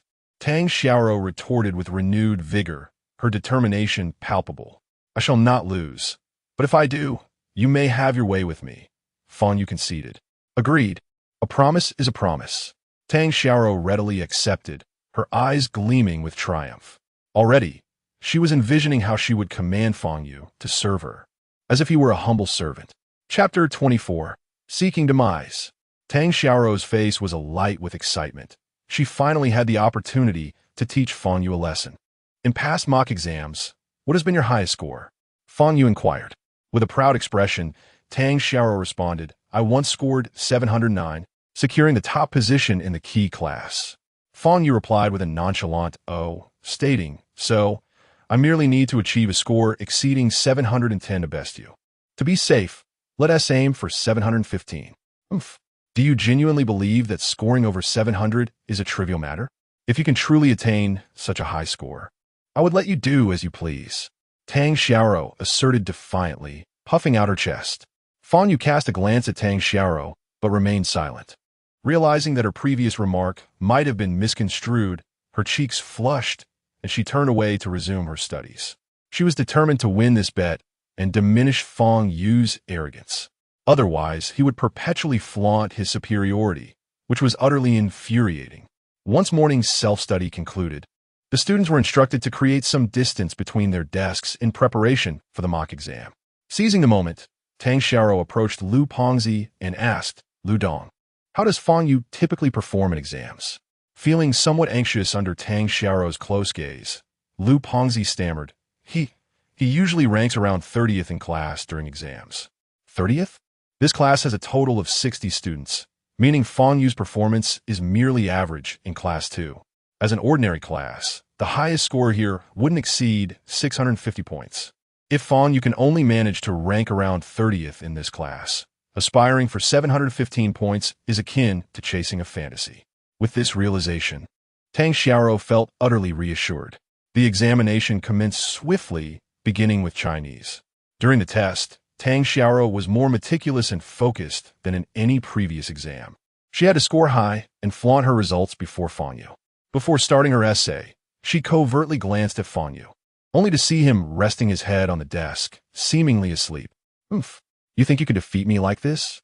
Dream on." Disregarding Fang Yu, she immersed herself in her essay. Following the Chinese exam, the next subject was mathematics. Mathematics was Tang Xiaorou's forte, and she consistently scored above 140. While tackling the math paper, she observed Fang Yu again, noticing that he had only been working for about half an hour before succumbing to sleep. Half an hour was barely sufficient to address the multiple-choice questions from the previous night. It appeared that Fang Yu had completely given up on the subsequent computation and application problems. What a slacker. In the afternoon, they proceeded with the comprehensive and English exams, where Fang Yu, much like in the first two subjects, dozed off after just half an hour. After the exams concluded and school was dismissed, Tang Xiaorou returned her desk to its original position. Fang Yu, with such a lazy attitude, how could you possibly expect to achieve good results? She remarked, gazing at the bleary-eyed Fang Yu with a touch of exasperation. She had anticipated that he would at least take the wager seriously, yet he continued to sleep. This realization left her somewhat disheartened. Even if she won, there would be little to celebrate. Fang Yu paid no heed to Tang Xiaorou's emotions as he rose to prepare to return home, but his phone in his pocket vibrated. Extracting the device, he discovered it was a call from Tang Mingda. Dr. Fang, Tang Si has unearthed information regarding the inner core of a demon beast, Tang Mingda informed him. Where is it? Fang Yu inquired. In an underground auction house for martial artists. I've heard that today's auction features the coveted inner core of a demon beast. If you're interested, I can have Tang Si escort you, as he is currently waiting for Xiao Rou at the school gate, Tang Mingda replied. Very well. Fang Yu acquiesced. Fang Yu and Tang Xiao Rou entered Tang Si's vehicle together. Mr. Fang, I will first escort Miss back home, and then accompany you to the auction house. Is that agreeable? Tang Si respectfully asked, since witnessing Fang Yu's formidable prowess in the urban village. Tang Si's demeanor towards him had shifted significantly. That's acceptable. I would prefer she not accompany us, Fang Yu responded. Where are you going? Why can't I come along? Tang Xiaorou exclaimed, realizing the situation. Miss, I intend to lead Mr. Fang to an underground auction house for martial artists, a place rife with all manner of individuals. It would be prudent for you, as a young woman, to refrain from venturing there, Tang Si explained. Tang Xiaorou bit her lip, feeling somewhat reluctant. Yet she understood that Tang Si would not deceive her and thus refrain from further insistence. After escorting Tang Xiaorou back to the Tang residence, Tang Si and Fang Yu proceeded to the underground auction house. This establishment catered specifically to martial artists, hosting at least 2 auctions each month.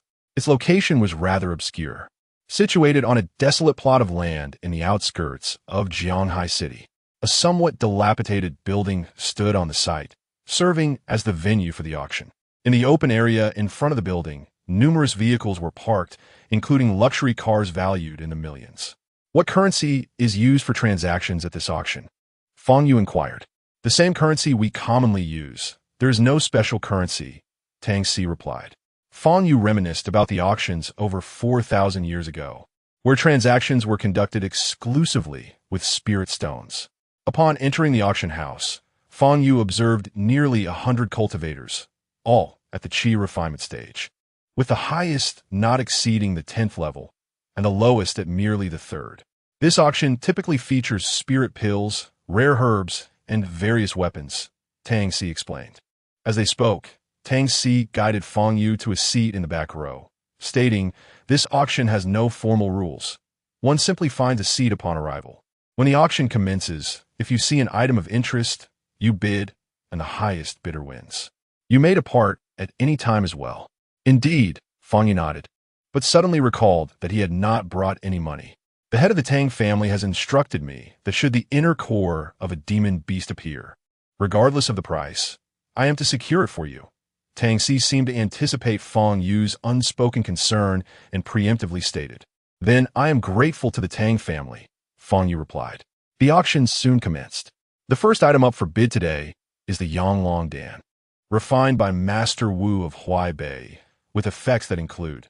The auctioneer on stage energetically began his introduction. Fang Yu only realized afterward that the so-called Yonglong Dan was merely a potent aphrodisiac. Yet, astonishingly, this aphrodisiac fetched a staggering price of 300,000, claimed by an elderly man with snow-white hair, who seemed to have little time left in this world. Fang Yu felt somewhat speechless. Indeed, the auction house catered to all manner of individuals. The subsequent items up for bid included various elixirs and weapons, which Fang Yu deemed utterly worthless. Then came an item presented by a master who had braved numerous dangers to retrieve it, the inner core of a beast. The auctioneer proclaimed loudly. Soon, a dark red inner core, the size of a fist, was displayed on the stage. A fifth-tier beast's inner core.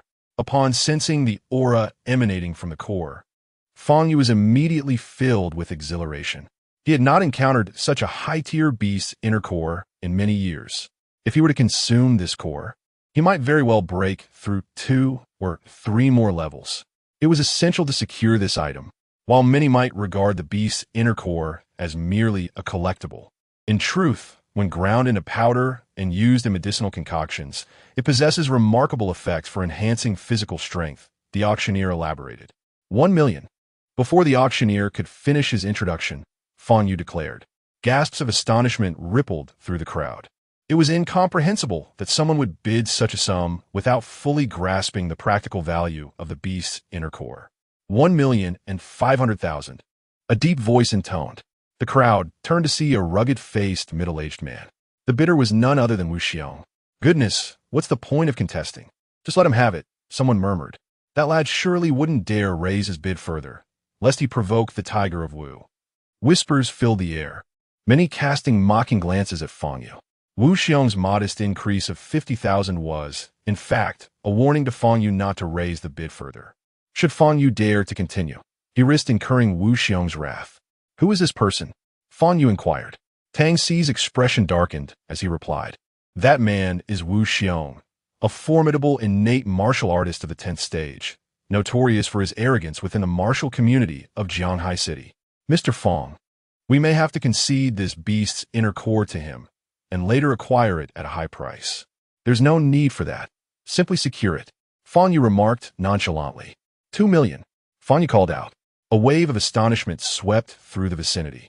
The auctioneer was elated. For the auction house, individuals like Wu Xiong were a bane, drastically diminishing their profits. However, due to his overwhelming strength, they dared not offend him. Yet, Fang Yu's audacious escalation of the bid was a matter beyond their concern. Wu Xiong furrowed his brow, directing his gaze toward Fang Yu's location. Fang Yu offered him a slight smile. Seeking death, Wu Xiong sneered cruelly, choosing not to raise his bid further. The martial artists present began to murmur amongst themselves. It's over. The Tiger of Wu has set his sights on this. That lad is merely at the 5th level of Qi refinement. Who does he think he is? Daring to offend Wu Xiong? He essentially spent 2 million to assist Wu Xiong in acquiring that demon beast core, potentially risking his own life in the process. An egregious loss. Fang Yu glanced at Tang Xi, who appeared pale beside him, and inquired, You must have brought the full 2 million, right? I have the funds. Tang Xi hesitated, but he trailed off, feeling that Fang Yu had acted impulsively. Offending Wu Xiong could lead to dire consequences. The optimal solution would have been for Wu Xiong to purchase the demon beast core and then sell it to them at a premium. After all, the core held little value for other martial artists. It was only Fang Yu who had an urgent need for it. Although Mr. Fang was exceptionally talented, he still exhibited a degree of youthful impulsiveness. Tang Xi mused with a sigh. He understood that while Fang Yu was indeed formidable, he was no match for Wu Xiong. The latter's arrogance stemmed from his prowess, which far surpassed that of ordinary martial artists. Even among those who were also at the innate 10th stage, very few could stand against him. Chapter 25. Fang Yu cheated. Disregarding the gazes of those around him, Fang Yu approached the front desk with Tang Xi, where he presented 2 million and subsequently acquired the inner core of a 5th-tier beast before departing from the auction house. Wu Xiong let out a cold snort and followed closely behind, eager to witness the unfolding spectacle. Numerous onlookers, drawn by curiosity, trailed after Wu Xiong. As they walked outside, Tang Xi felt a bead of cold sweat form on his forehead. Pondering for a moment, he took out his phone, intending to call Tang Mingde. No need for a call, Fang Yu interjected, halting Tang Xi's actions. Tang Xi's expression fluctuated, yet he ultimately set his phone down. At this juncture, the two had reached an open parking area. You two halt. Wu Xiong's deep voice resonated from behind them.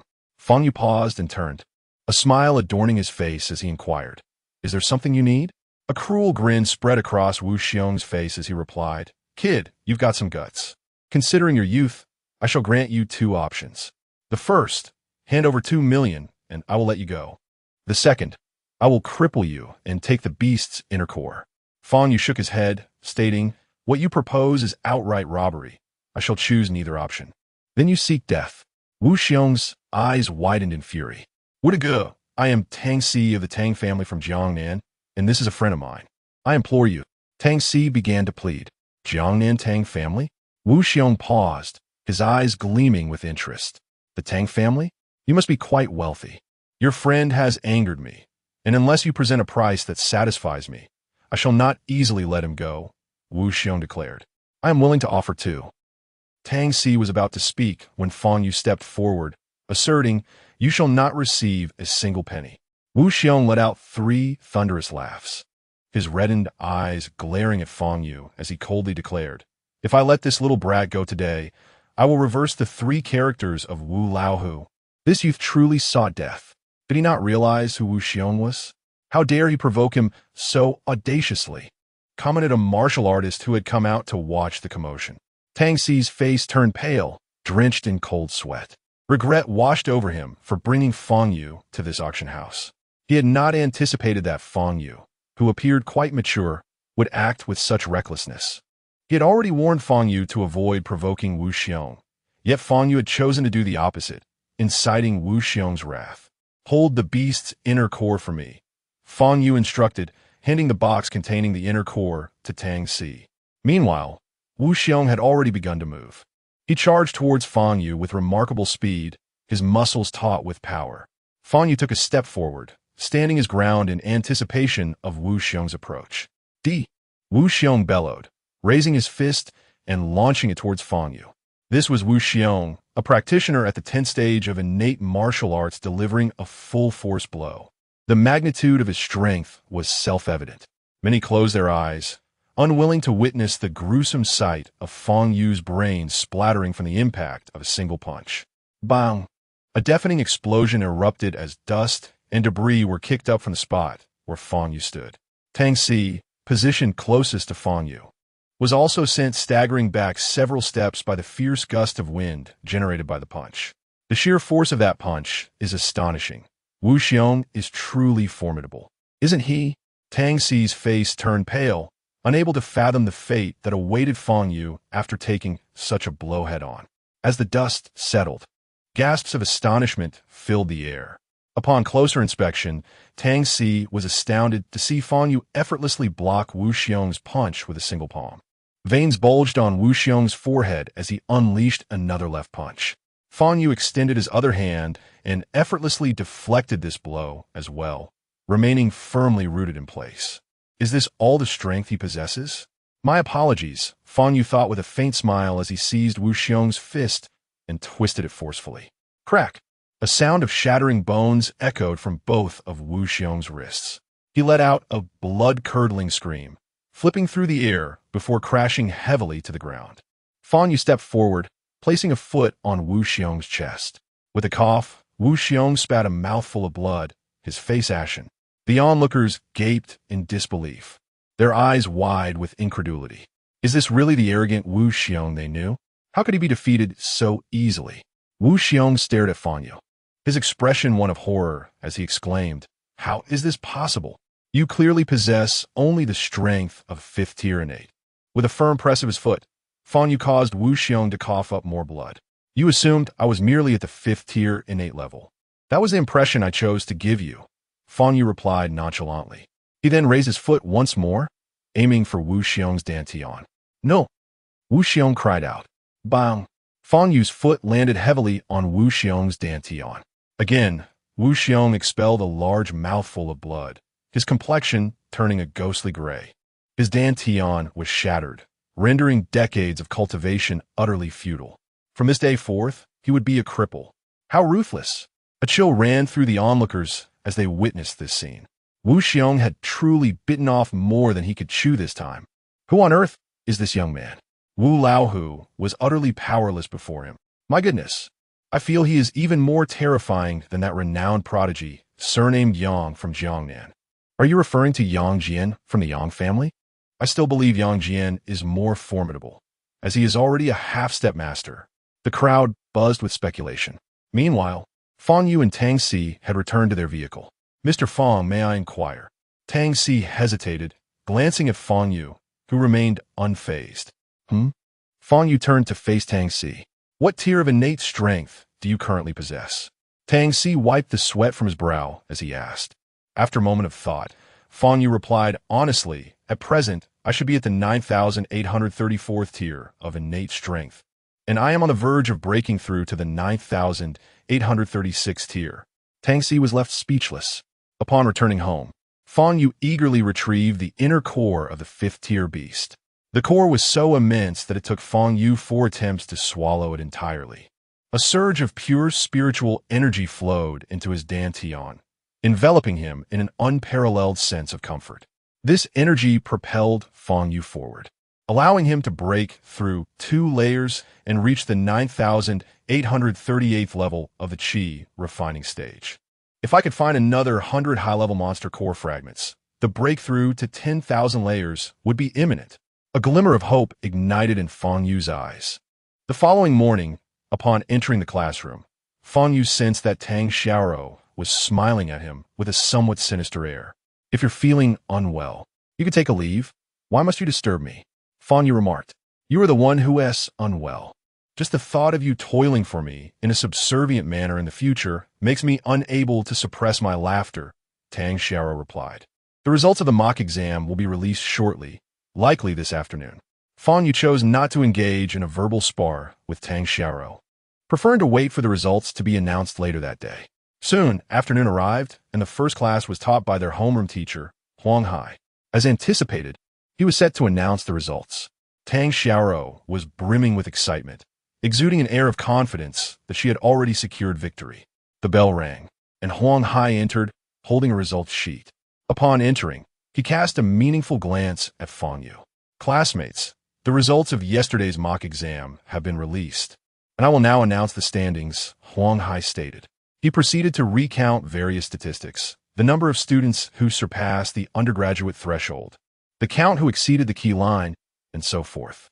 Finally, he arrived at the segment that Tang Xiaorou was most concerned about, the top 10 scores in the class. 10th place, He Dongrong, with a total score of 623, showing improvement compared to last time. Keep up the effort, Huang Hai declared. 9th place, 8th place. 3rd place, Su Xiaona, with a total score of 649, maintaining a commendable performance. Though there is room for improvement, Huang Hai continued. Su Xiaona's expression soured, as she had previously held the top position in the class, rarely faltering. This time, although her score remained similar to before, her rank had plummeted to 3rd. A wave of astonishment rippled through the classroom, but soon they recalled that Tang Xiaorou had transferred from Class 2. It was only natural that a top student from a key class like her would outperform Su Xiaona.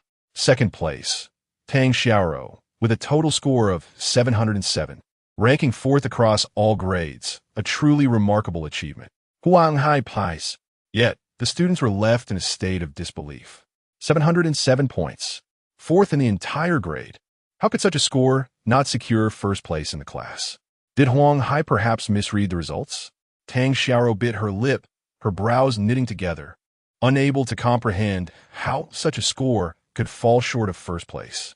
Suddenly, a thought struck her, and she turned to glance at Fang Yu, only to find him engrossed in a novel.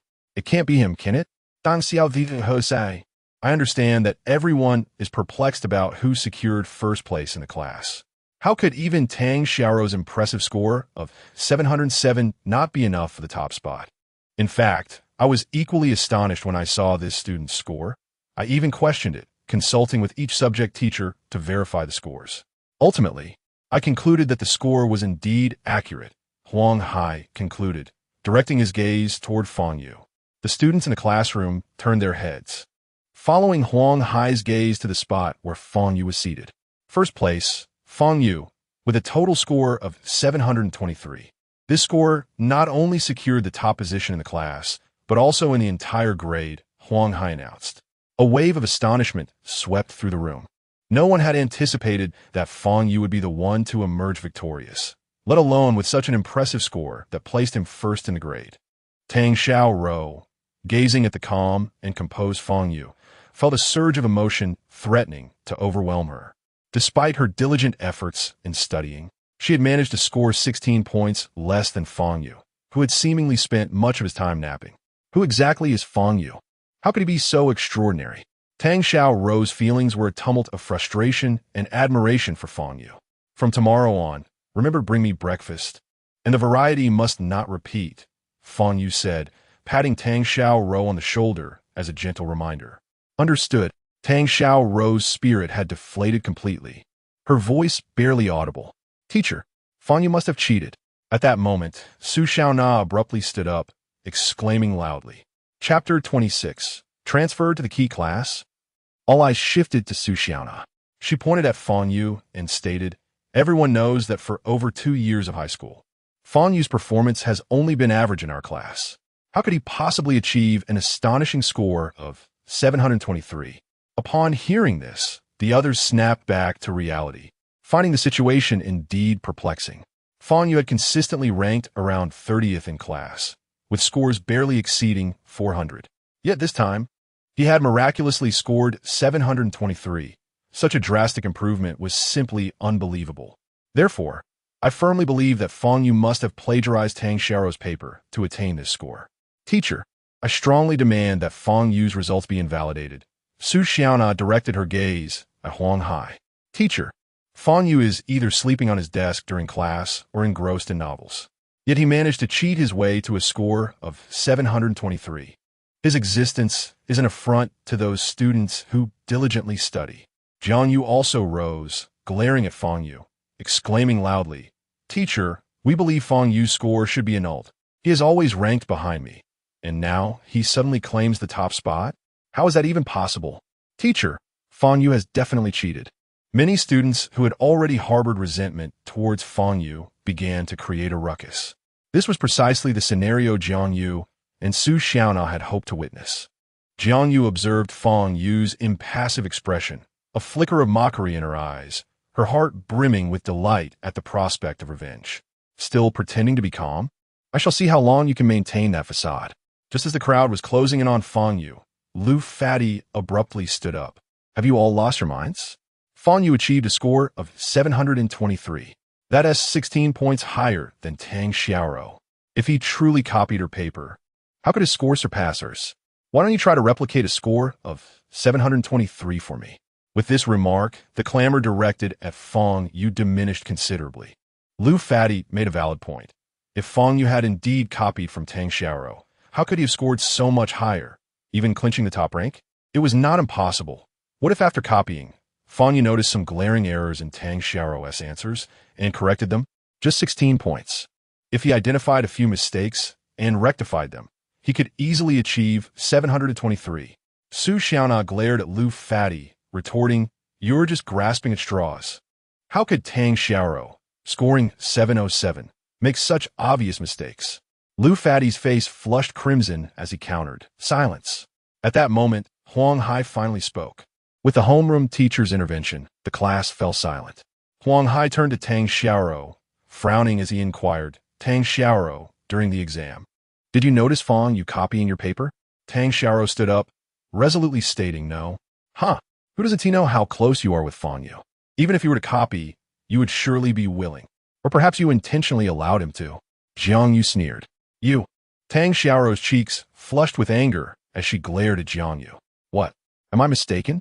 Jiang Yu fearlessly locked eyes with Tang Xiaorou. Taking a deep breath, Tang Xiaorou disregarded Jiang Yu and turned her attention to Huang Hai, stating, Teacher, I can prove one thing. During the exam, Fang Yu often only spent half an hour on the paper before resting his head on the desk to sleep. He simply didn't have the time to copy my answers. Upon hearing this, rather than exonerating Fang Yu, her words only deepened the mystery. How could Fang Yu, who rested his head on the desk after merely half an hour, have achieved the top score in the entire grade? Was Tang Xiaorou truly trying to treat her classmates and the homeroom teacher, Huang Hai, as fools? Jiang Yu couldn't help but let out a derisive laugh, choosing to remain silent thereafter. There was no need for her to say more. Indeed, upon hearing Tang Xiaorou's remark, Huang Hai's expression darkened. Fang Yu, come with me to the office. The rest of you, continue your self-study. With that, Huang Hai exited the classroom. Fang Yu sighed, closed his novel, and looked at Tang Xiaorou, saying, I am genuinely curious about how your mind works. But what I said is the truth, Tang Xiaorou replied, feeling aggrieved. Rising from his seat, Fang Yu followed Huang Hai out of the classroom. A wave of mocking cheers erupted from the class, with a few even clapping. Fang Yu was finally in trouble. Fang Yu, tell me truthfully, did you cheat? Huang Hai asked grimly in the office. No, Fang Yu replied. If you're being honest, I will at most nullify your score. However, if you are not truthful and I discover that you cheated later, the consequences will be severe, Huang Hai stated solemnly. Then go ahead and investigate, Fang Yu said resolutely. In his younger days, merely 2,000 or 3,000 years ago, Fang Yu was an avid learner. During that time, he sought to divert his longing and focus from foundational cultivation through study. He immersed himself in a vast array of literature from both ancient and modern times, acquiring nearly all the knowledge available. It would not be an exaggeration to say he was well-versed in both astronomy and geography. The trivial knowledge of high school subjects was, for Fang Yu, child's play. The reason he scored only 723 points this time was that 723 was sufficient to surpass Tang Xiaorou. If he wished, he could have achieved an even more remarkable score. I will now compare the exam papers of you and Tang Xiaorou. If the similarity is high, you will undoubtedly be deemed a cheater, Huang Hai declared before leaving his desk. 5 minutes later, he returned with a stack of exam papers. Many teachers who had been quietly observing the situation gathered around. The sudden emergence of Fang Yu from Class 2, achieving the top score in the entire grade, was something other teachers could not overlook, especially Cheng Hongmei, the homeroom teacher of the key class, who firmly believed that Fang Yu had cheated without a doubt. Otherwise, how could an ordinary class student suppress all the top students from a key class? What would that leave her? Teacher Huang, we must take this matter seriously. In the final sprint of senior year, we cannot tolerate any cheating students. Cheng Hongmei cast a glance at Fang Yu and added, indeed, cheating at this stage before the college entrance examination is nothing short of self-deception. The crux of the matter lies in the fact that failing to provide the students with a clear explanation will inevitably dampen their enthusiasm for learning, remarked Hu Bo, the mathematics teacher of the advanced class. Indeed, several other teachers nodded in agreement. Among them was Ding Ran, who, despite her silence, scrutinized the reticent Fang Yu intently. The student seems strikingly familiar. Huang Hai meticulously compared the examination papers of Tang Xiaorou and Fang Yu, his expression gradually morphing into one of perplexity. After completing the comparison of the composite papers, he lifted his gaze to Fang Yu, his eyes brimming with astonishment. Mr. Huang, what do you think? Did he cheat? Cheng Hongmei inquired eagerly. Huang Hai inhaled deeply, then shook his head, responding, no, absolutely no cheating. How could that be? Let me see, Cheng Hongmei exclaimed, picking up the examination paper from Huang Hai's desk for a careful comparison.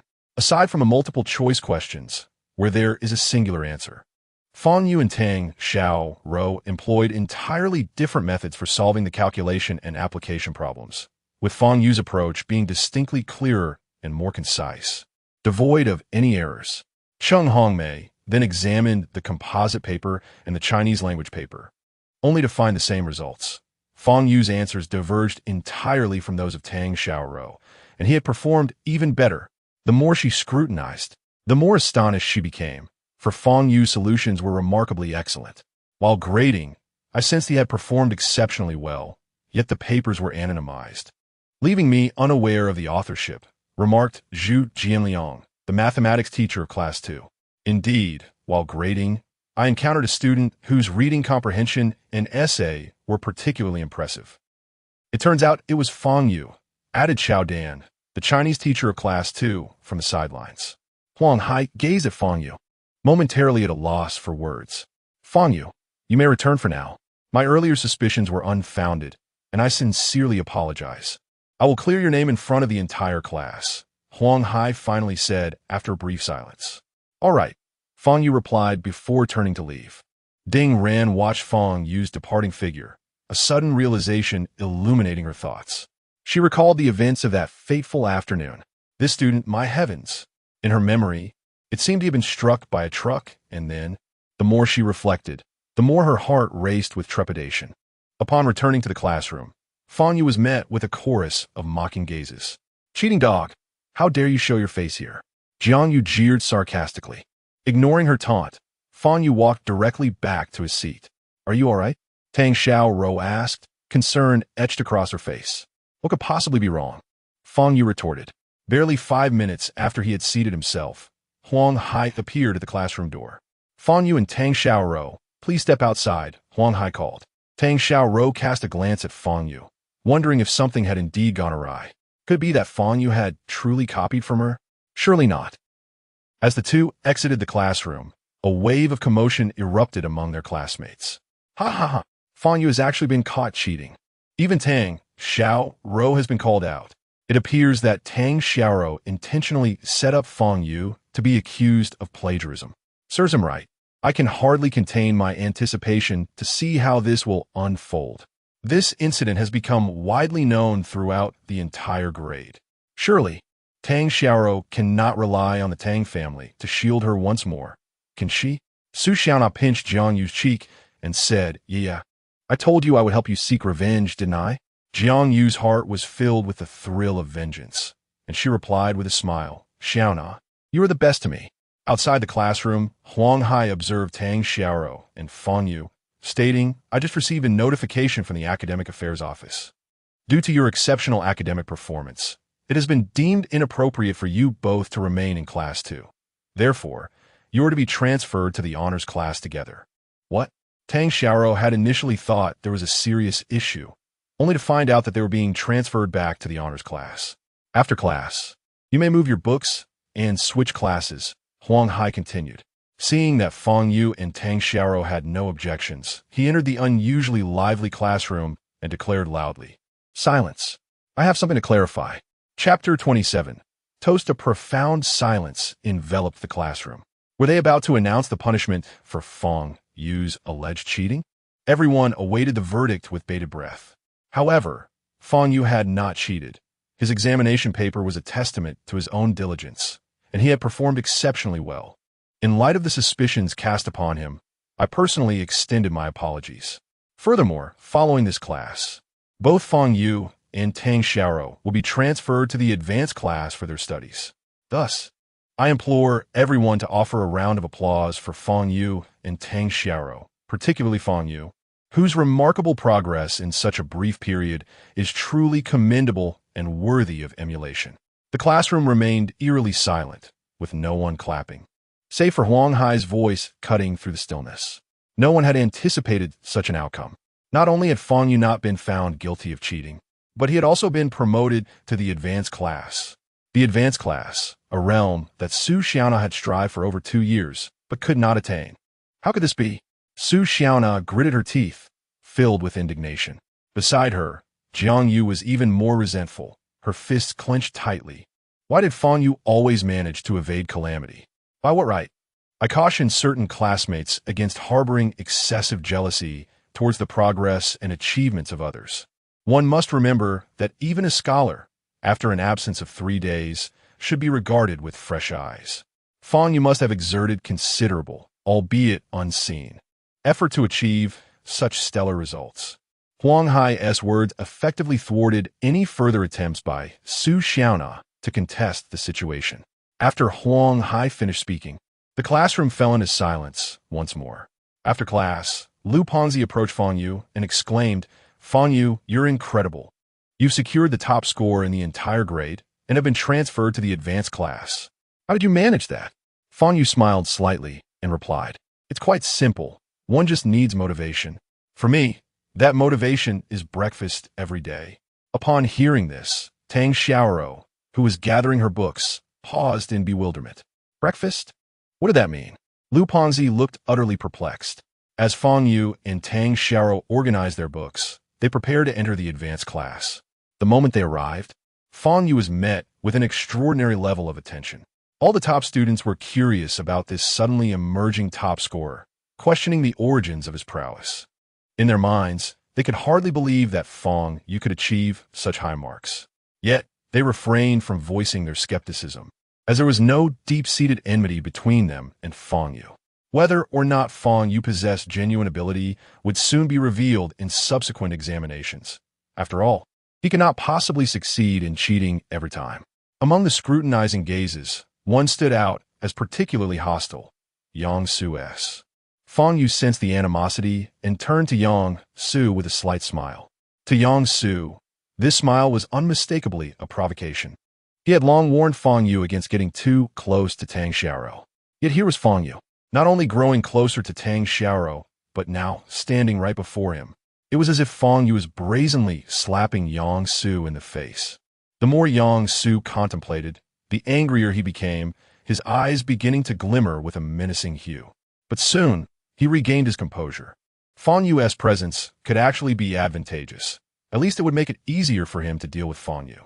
After class, Yang Su summoned Zhao Shuang, and whispered a few words into her ear. The two individuals shared an intimate bond, suggesting they had previously enjoyed a close physical connection. After listening to Yang Su's words, Zhao Shuang nodded and promptly made her way towards the location of Tang Xiaoro and Fang Yu. Xiaoro, you have finally returned. I have missed you dearly during this past week. Zhao Shuang exclaimed, as she embraced Tang Xiaoro affectionately.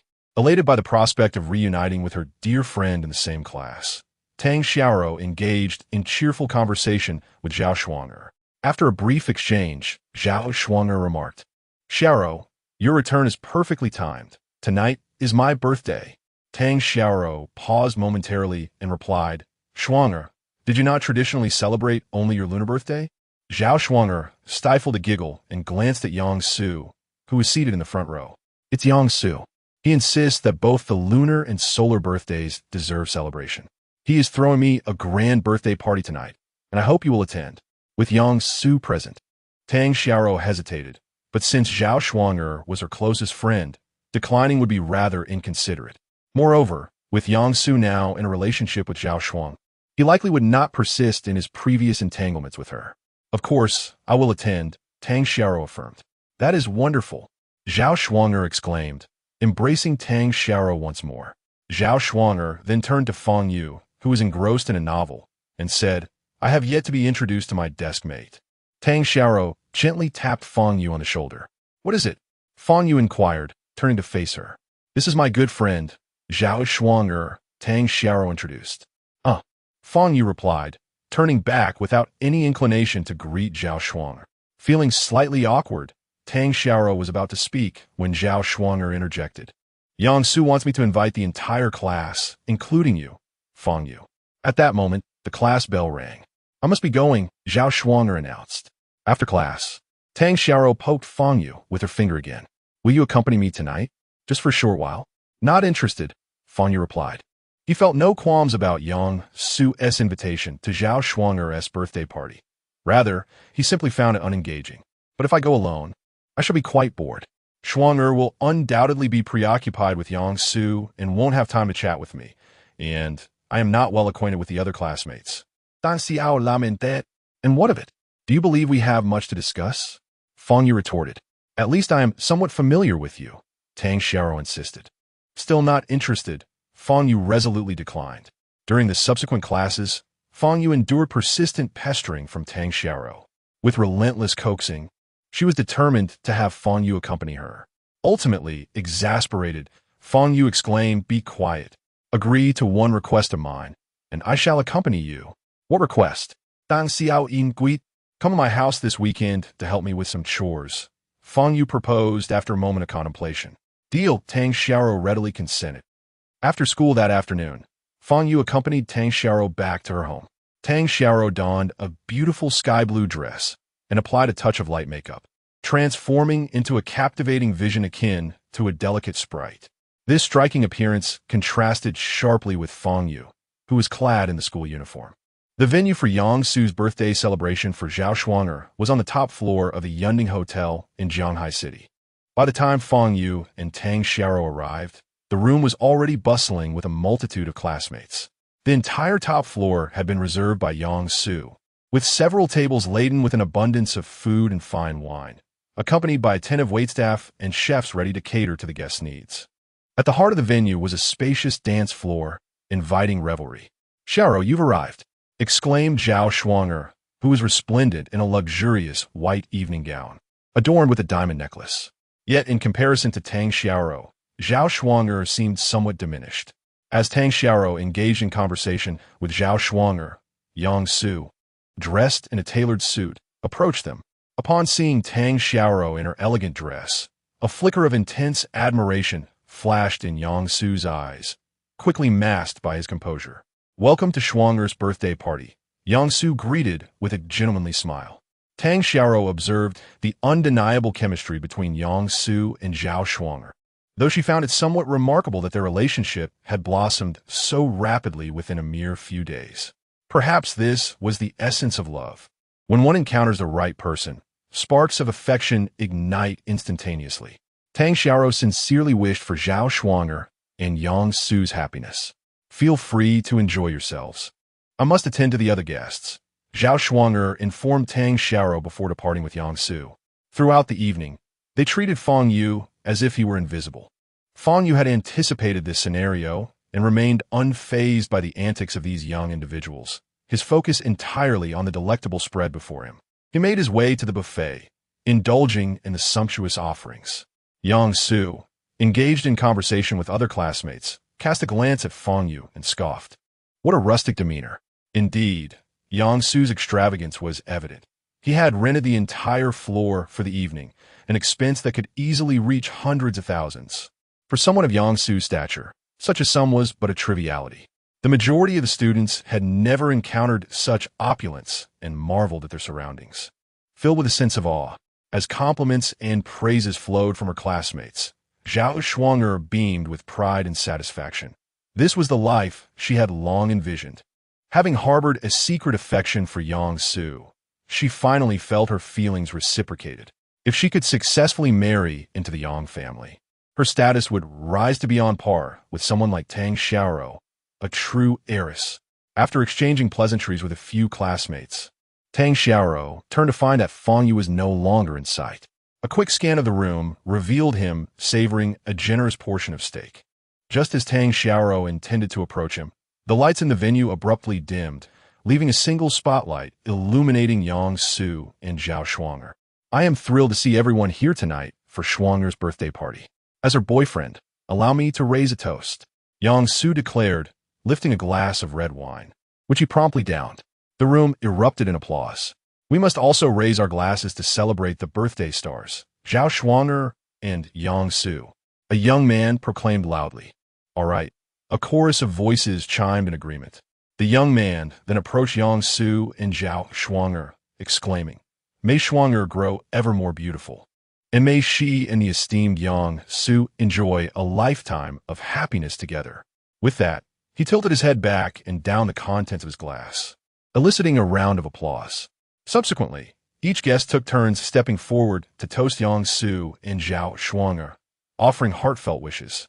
Tang Xiaoro also approached to raise her glass. "Shuanger, I wish you and Yang Su endless happiness." "It will surely be so," Zhao Shuanger responded joyfully.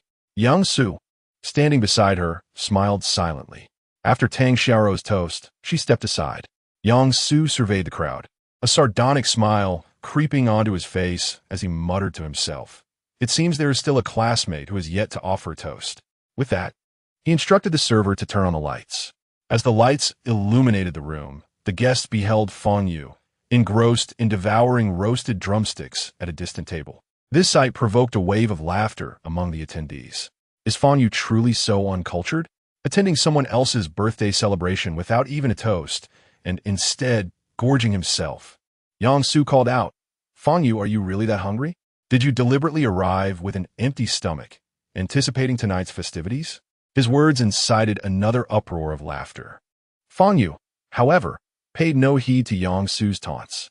"Oh well, since we are all classmates, if you won't come to me, I shall bring a toast to you instead," Yang Su said with a mocking smile as he picked up a glass of red wine and sauntered over. Chapter 28. We were never friends, Yang Su slowly approached Fang Yu. The food here is quite delicious, isn't it? Prepared by internationally renowned chefs. He remarked with a mocking smile. Having previously investigated Fang Yu's background as a poverty-stricken orphan, Yang Su deliberately invited him to the birthday party to illustrate the stark disparities between them. Tonight, he intended to make Fang Yu acutely aware of his social standing. Fang Yu continued to eat quietly, ignoring Yang Su's presence. As the host, I have come right before you. Shouldn't you stand and toast me? Your behavior seems rather impolite, Yang Su said, narrowing his eyes slightly. Suddenly, he broke into a laugh. Oh, forgive me. I forgot you are an orphan, raised without guidance. So lacking manners is to be expected. Upon hearing this, Fang Yu raised his gaze to meet Yang Su's. His dark eyes seemed capable of piercing through Yang Su's very essence, instilling a chilling dread that coursed through Yang Su's veins like ice. In light of your kind invitation for dinner, I shall grant you an opportunity to apologize, Fang Yu stated as he stood and walked towards Yang Su. Yang Su's expression shifted, his heartbeat quickening. How could this be? Why should he feel fear from someone as inconsequential as Fang Yu? He felt a wave of embarrassment at this inexplicable anxiety. With so many classmates observing, he couldn't afford to show weakness. Apologize? Was what I said not true? You clearly lack any upbringing. What, do you intend to strike me? Yang Su proclaimed, nonchalantly sliding his left hand into his pocket. As a practitioner of the 5th level of innate martial arts, he was far from invincible among his peers, yet he considered himself formidable. If Fang Yu dared to lay a hand on him, he would ensure Fang Yu regretted it. Very well, Fang Yu replied, a slight smile gracing his lips as he raised his hand and struck Yang Su's left cheek. Yang Su's reflexes were quick. He prepared to defend himself the moment Fang Yu raised his hand. However, he was unprepared for the astonishing speed of Fang Yu's strike. Smack! The resounding slap echoed as it connected firmly with Yang Su's cheek, sending him reeling to the ground, the world spinning around him. The group of students, who had anticipated a spectacle, were momentarily stunned before rushing to Yang Su's side. Zhao Shuanger let out a shriek, lifting her skirt to rush to Yang Su. Crouching beside him, Yang Su covered his face, glaring at Fang Yu with venomous eyes. Throughout his life, he had never been publicly slapped, not even by his parents. And yet, here he was, in front of all his classmates, being struck by this bastard, Fang Yu. Su, are you all right? Let me see how badly you're hurt. Zhao Shuanger asked, her eyes glistening with concern. Yang Su lowered his hand, revealing the red, swollen mark left by Fang Yu's slap. Gasps filled the air, and many looked at Fang Yu with a mix of shock and disbelief. How audacious could one be to slap Yang Su? Zhao Shuanger turned her head, glaring at Fang Yu with eyes full of indignation. Fang Yu, my friend Yang Su kindly invited you to my birthday party and even approached you toast. Yet you resorted to violence against him? What is your intention? Tang Xiaoro rushed over, her heart trembling at the scene. Fang Yu, how could you lay a hand on Yang Su? Although she was unaware of the conversation between Fang Yu and Yang Su, she saw that Fang Yu had struck first. He brought this upon himself, Fang Yu replied. Upon seeing Tang Xiaoro, the previously vengeful Yang Su suddenly had a flash of insight. I merely wished to toast Fang Yu, but he misconstrued my intentions, claiming I looked down on him and pressured him, which precipitated his attack. Yang Su feigned innocence. Fang Yu, we are all classmates. How could you act in such a manner? Fang Yu is already a habitual offender. I heard he hospitalized He Donglin from Class 2 just last week. How could such a boorish individual be admitted into our distinguished class? What were the school authorities thinking? The students in the class were incensed, many hurling abuse at Fang Yu. Yang Su, being the scion of the Yang family, held a prestigious and affluent position, often inviting them to gatherings and parties. Thus they naturally aligned themselves unconditionally with him. Fang Yu, I am unaware of the misunderstanding between us. How could I ever look down upon you? To me, all classmates are equal. Our acquaintance is serendipitous. If attending the birthday party has upset you, you could simply inform me, and I would gladly allow you to leave. There is no need for violence, Yang Su said gently. Su, do not waste your breath reasoning with this ruffian. Let us call the police and have them intervene. There is no need for that. I believe Fang Yu did not act out of malice. He merely lost control of his emotions. Yang Su waved his hand dismissively. Meanwhile, he discreetly observed Tang Xiaoro out of the corner of his eye and noticed her expression growing increasingly somber. It was working, but your face. Zhao Shuanger expressed profound concern. It is nothing, just a bit of ointment, and it will heal in 2 days, Yang Su replied, rising from the ground and stepping forward to Fang Yu. Fang Yu, if you have any grievances, feel free to express them. There is no need to resort to violence. Fortunately, you encountered me this time. Had it been someone else, the consequences could have been dire, Yang Su said earnestly. Truly, Yang Da Shao is magnanimous. If it were me, I would have retaliated and made Fang Yu beg for mercy. Indeed, with Yang Da Shao's imposing physique, had he struck back, Fang Yu would surely find himself in the hospital tonight. One must ponder, how could Fang Yu act against such a commendable person as Yang Da Shao? What was he thinking? I suspect jealousy. He envies Yang Da Shao's wealth, his height, his looks. He feels a sense of imbalance. The surrounding student spoke loudly, unafraid of Fang Yu overhearing. Fang Yu remained silent, quietly observing Yang Su's performance. At that moment, Tang Xiaoro suddenly stepped in front of Fang Yu and said, Fang Yu, apologize to Yang Su. Fang Yu narrowed his eyes, fixating on Tang Xiaoro without uttering a word. Quickly apologized to Yang Su. You were in the wrong. Tang Xiaoro lifted her head, gazing directly at Fang Yu, her voice rising significantly. Witnessing this scene, Yang Su's eyes flashed with a hint of triumph. This was precisely the purpose of his theatrics. He aimed to sow discord between Fang Yu and Tang Xiaoro. Yet, Fang Yu remained silent. How could he? Having inflicted such serious harm upon young Master Yang, not even utter an apology? Are you even human or merely a beast? Indeed, young Master Yang has chosen not to pursue the matter further, and still, you refuse to apologize. If you do not apologize, then leave this place at once. Do not continue to leech off young Master Yang's hospitality. Leave. A boy took the lead, and soon others joined in the chorus. Leave. Tang Xiaoro looked at Fang Yu, her gaze resolute, and said, Fang Yu, if you apologize to Yang Su, everyone will forgive you, and Yang Su will not hold it against you any longer. Fang Yu had been brought to the party by Tang Xiaoro, and having laid hands on Yang Su, she felt compelled to account for Zhao Shuanger. On one side stood her dearest friend, and on the other, Fang Yu. Had Yang Su been in the wrong, Tang Xiaoro would have unreservedly sided with Fang Yu. However, all present had witnessed that Yang Su merely sought a toast from Fang Yu, committing no offense, while it was Fang Yu who had resorted to violence. Thus, Fang Yu was the one in the wrong. Seeing Zhao Shuanger's expression of fury mixed with sorrow, Tang Xiaoro felt cornered. She had no choice but to urge Fang Yu to apologize. Xiaoro, there is no need to converse further with him. This person is simply lacking in decency beyond salvation. Let him leave and not impede our birthday celebration. A girl chimed in.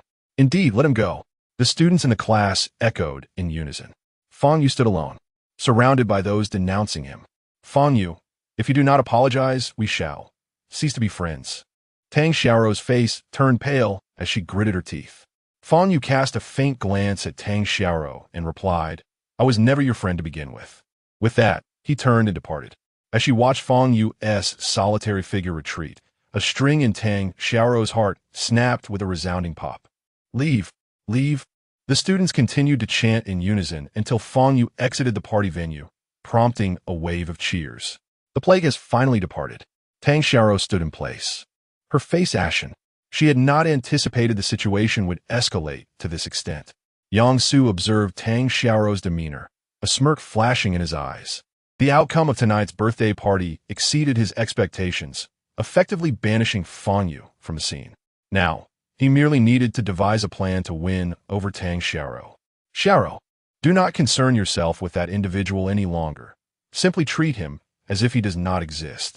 Zhao Shuanger stepped forward, gently patting Tang Xiaoro's shoulder. Tang Xiaoro turned to Zhao Shuanger, softly saying, Shuanger, I apologize on behalf of Fang Yu. Tonight is your birthday celebration, yet it has been. It's nothing. We are good friends. Since Yang Su has chosen not to pursue the matter, it is merely a triviality. Zhao Shuanger smiled. She then turned to the other classmates, saying, "Everyone, please continue to enjoy yourselves. I will accompany Yang Su to tend to his facial injuries and will return shortly."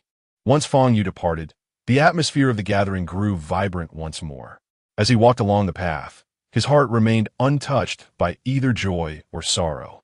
Such trivial matters held no significance for him. After all, he had dined sufficiently and was destined to return home. Regarding Tang Xiaoro, Fang Yu had already extended her the final courtesy by refraining from eliminating Yang Su on the spot.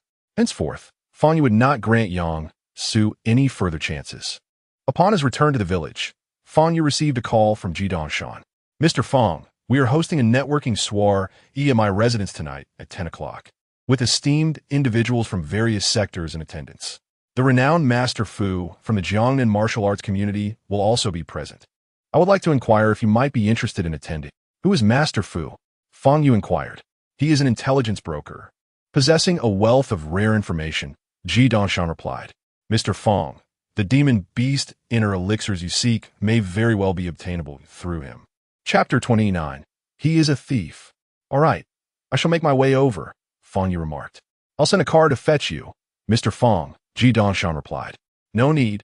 It's only 8:50. I shall stroll over, considering it a leisurely walk," Fang Yu stated. After ending the call, Fang Yu proceeded toward the Ji residence. An information merchant? In truth, Fang Yu is the individual in this world possessing the most knowledge. Having lived for nearly 5 millennia, he had traversed nearly the entirety of the globe. However, in the past millennium, he had rarely roamed beyond the borders of Huaxia, mostly remaining within its confines. Moreover, during his time in Huaxia, he did not wander much. Rather, he would stay in one location for a considerable duration before relocating to another. In this world, as time progressed, many things underwent transformation. The intelligence Fang Yu once possessed had long become outdated. Now, he truly relied on external sources to swiftly acquire information. If this so-called Master Fu could provide 1 or 2 locations inhabited by high-tier demon beasts, Fang Yu would be most grateful. Fang Yu ambled toward the Ji residence, arriving at the entrance around 9:50 in the evening. At that moment, an array of luxury vehicles was parked outside the Ji residence. As Fang Yu attempted to enter, he was halted by 2 security guards stationed at the door. "Please present your invitation," one guard said, scrutinizing Fang Yu's school uniform with a furrowed brow. "I was directly invited by your master," Fang Yu replied. "Directly invited by the master?" The guard surveyed Fang Yu skeptically. It was evident that anyone granted such an invitation by Ji Dongshan must be of notable status. How could a mere high school student receive such treatment? "Wait here. I shall inquire," one guard stated. "What's there to inquire? Clearly, he is just a child hoping to glimpse the upper echelons of society. Just send him away," the other guard retorted. "Still, I will ask. You keep an eye on him. I shall return shortly," the first guard said before turning to leave. The guard remaining at the entrance regarded Fang Yu with evident impatience. At that moment, a BMW pulled up behind him, from which 3 individuals emerged. A middle-aged man accompanied by 2 elegantly dressed young women. These 2 young women were none other than Jiang Yu and Su Xiaona. As the trio approached, the middle-aged man glanced at Fang Yu standing nearby and produced an invitation from his inner coat pocket. "Esteemed Mr. Jiang, please enter." The guard immediately adopted a respectful demeanor, bowing to the middle-aged man. At that moment, Jiang Yu and Su Xiaona also noticed Fang Yu standing off to the side. Jiang Yu nudged Su Xiaona's shoulder, her eyes filled with mockery. Clearly, Fang Yu was standing there because he was unable to gain entry. "Oh, is that not Fang Yu? I never expected to encounter you here. Are you also attending the banquet hosted by the Ji family?" Shu Xiaona feigned surprise. Fang Yu cast a glance at the 2 young women, but remained silent. "They haven't mentioned attending the banquet. Otherwise, he would have entered by now," Jiang Yu remarked. Fang Yu, do you not possess an invitation?" "This is certainly unacceptable," Su Xiaona remarked with a hint of sarcasm. "This is a gathering hosted by the Ji family, and the distribution of invitations is strictly regulated. Otherwise, a horde of unsavory characters may infiltrate. Without an invitation, you should leave at once. Otherwise, the security will surely escort you out," Jiang Yu retorted mockingly. "Let us proceed. The gala is about to commence," Jiang Zhenlong, Jiang Yu's father, stated. "Stand there and drink the northwest wind." I shall see how you manage to enter. Jiang Yu and Su Xiaona exchanged derisive glances at Fang Yu before following Jiang Zhenlong into the Ji residence. Fang Yu remained standing, appearing rather foolish. Su Xiaona scolded, "Ah? Attempting to attend the gala without an invitation? Do you truly believe that high society lacks standards? Was that person earlier one of your classmates?" Jiang Zhenlong inquired, turning his head. "Not quite a classmate, merely a loser," Jiang Yu replied. Jiang Zhenlong nodded in agreement, saying, "You should indeed refrain from associating too closely with such individuals. Society is stratified. The lower and upper echelons exist in entirely different realms. Engaging with those of a lower status serves no purpose, as they will only seek your assistance." Jiang Yu and Su Xiaona nodded in understanding. "When we enter the gala, make an effort to converse with the scions of affluent families. Strive to integrate into their social circles, as it will greatly benefit you. Your father also followed this path to gradually ascend into high society," Jiang Zhenlong continued. After waiting for approximately 5 minutes, Fang Yu observed Ji Dongshan hastily exiting. "How outrageous! Mr. Fang is a distinguished guest of our Ji family, and you allow him to wait here for so long. Truly disgraceful." Ji Dongshan berated the 2 security guards. The previously impatient guards now bowed profusely, their foreheads slick with sweat. "Mr. Fang, I sincerely apologize for my oversight. I neglected to inform the security." Ji Dongshan expressed his contrition. "It is of no consequence. Let us proceed," Fang Yu replied. Ji Dongshan accompanied Fang Yu inside, and as they passed by the 2 bows of the security guards, he sternly declared, "You 2 will be suspended for 1 month and have 3 months bonuses withheld after tonight." The guards trembled, their faces drained of color.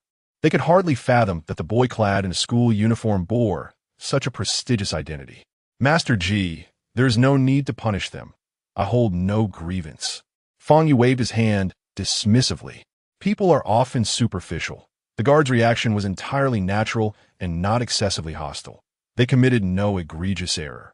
Ultimately, the fault lies with Ji Dongshan's oversight, and punishing the guards would be unwarranted. Ji Dongshan huffed in response. "Shouldn't you express your gratitude to Mr. Fang?" "Thank you, Mr. Fang." "Thank you, Mr. Fang." The guards bowed repeatedly, their gratitude genuine. "Mr. Fang, Master Fu has arrived, but he is currently engaged in drinking and card games with others. I shall take you to meet him shortly," Ji Dongshan informed. "Very well. You may attend to your duties. I shall wander about for a while," Fang Yu replied. Subsequently, Fang Yu made his way to the wine tasting area.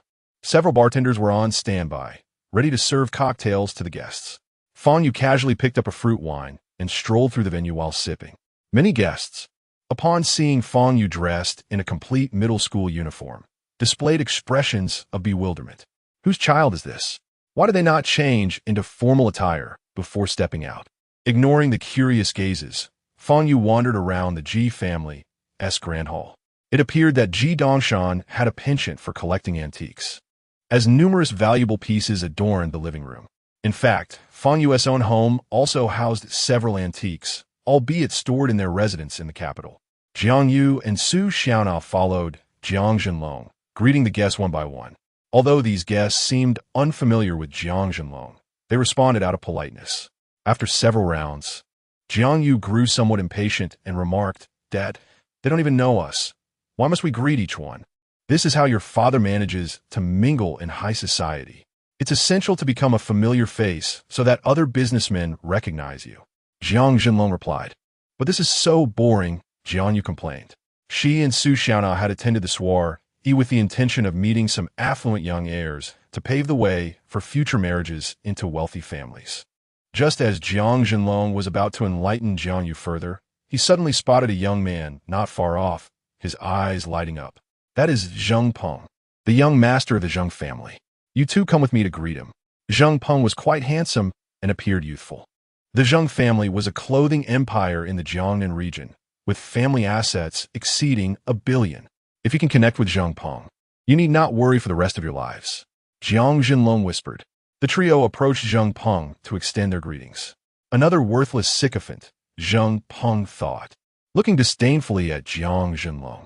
However, upon noticing Jiang Yu beside him, his eyes brightened. "This girl is quite attractive. A little fun wouldn't hurt." What's your name? Zheng Peng inquired. Are you asking me? Jiang Yu was taken aback.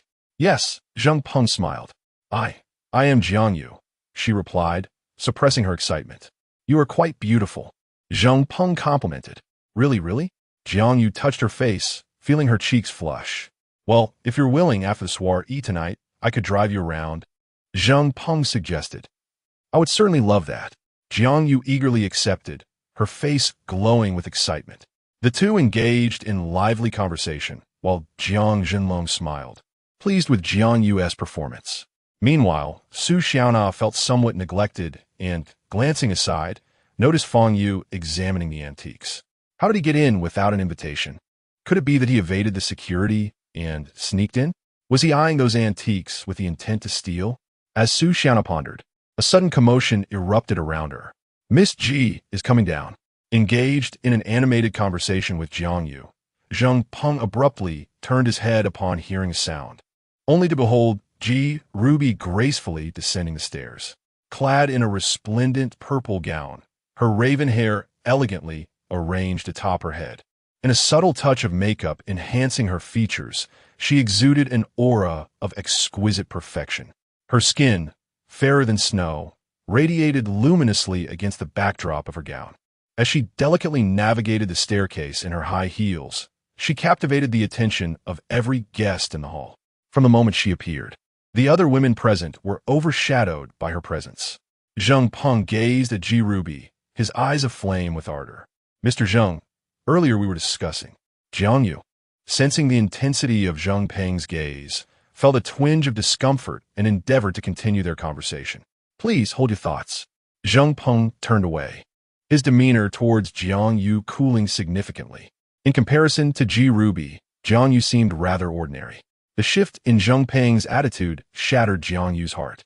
At that moment, Su Xiaona, regaining her composure, leaned in to whisper a few words to Jiang Yu. Startled, Jiang Yu followed Su Xiaona's gaze and, indeed, spotted Fang Yu. How dare he sneak into the Ji family soiree? I shall relish witnessing his downfall. Jiang Yu seethed with indignation. Fang Yu's appearance was the perfect opportunity for her to vent her frustrations. After exchanging a few words with Jiang Zhenlong, who also noticed Fang Yu from a distance, he squinted and remarked, just in time for Miss Ji's arrival. We must inform her immediately. This is an excellent opportunity to make an impression before the Ji family. Thus, Jiang Zhenlong led Jiang Yu and Su Xiaona towards Ji Ruby. Miss Ji, we have urgent news to share with you. Ji Ruby furrowed her brow slightly and inquired. What is it? Over there is a thief who has infiltrated the gathering, Jiang Yu exclaimed, pointing at Fang Yu, who was engrossed in examining an antique vase. Chapter 30. With nothing to lose. Jiang Yu's voice resonated loudly, immediately capturing the attention of all the guests in the hall.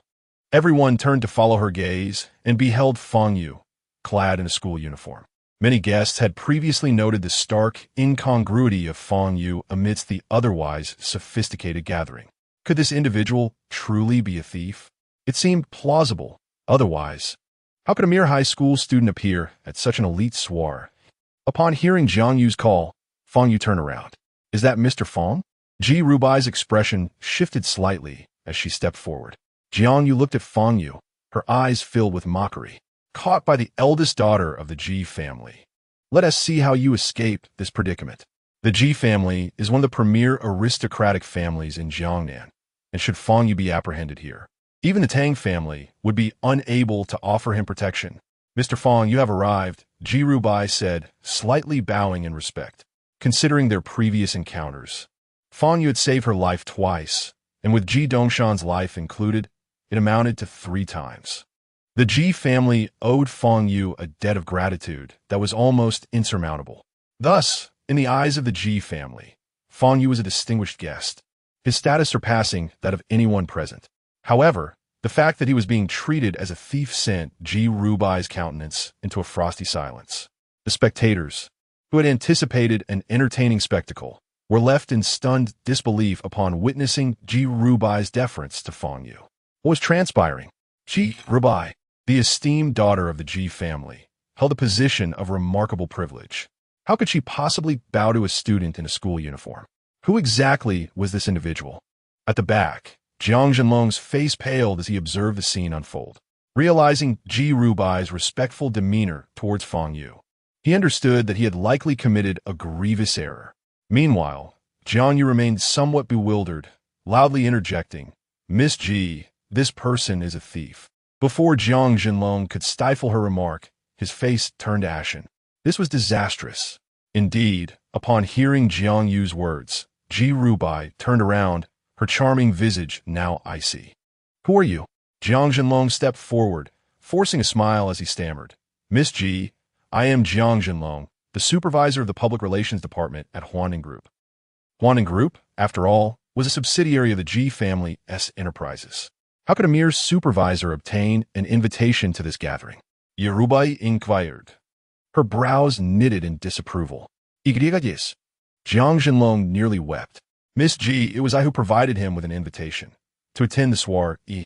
At that moment, a middle-aged man with a grim expression emerged.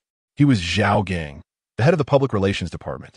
Typically, the Ji family would issue 2 invitations to high-ranking executives of the group for each gathering.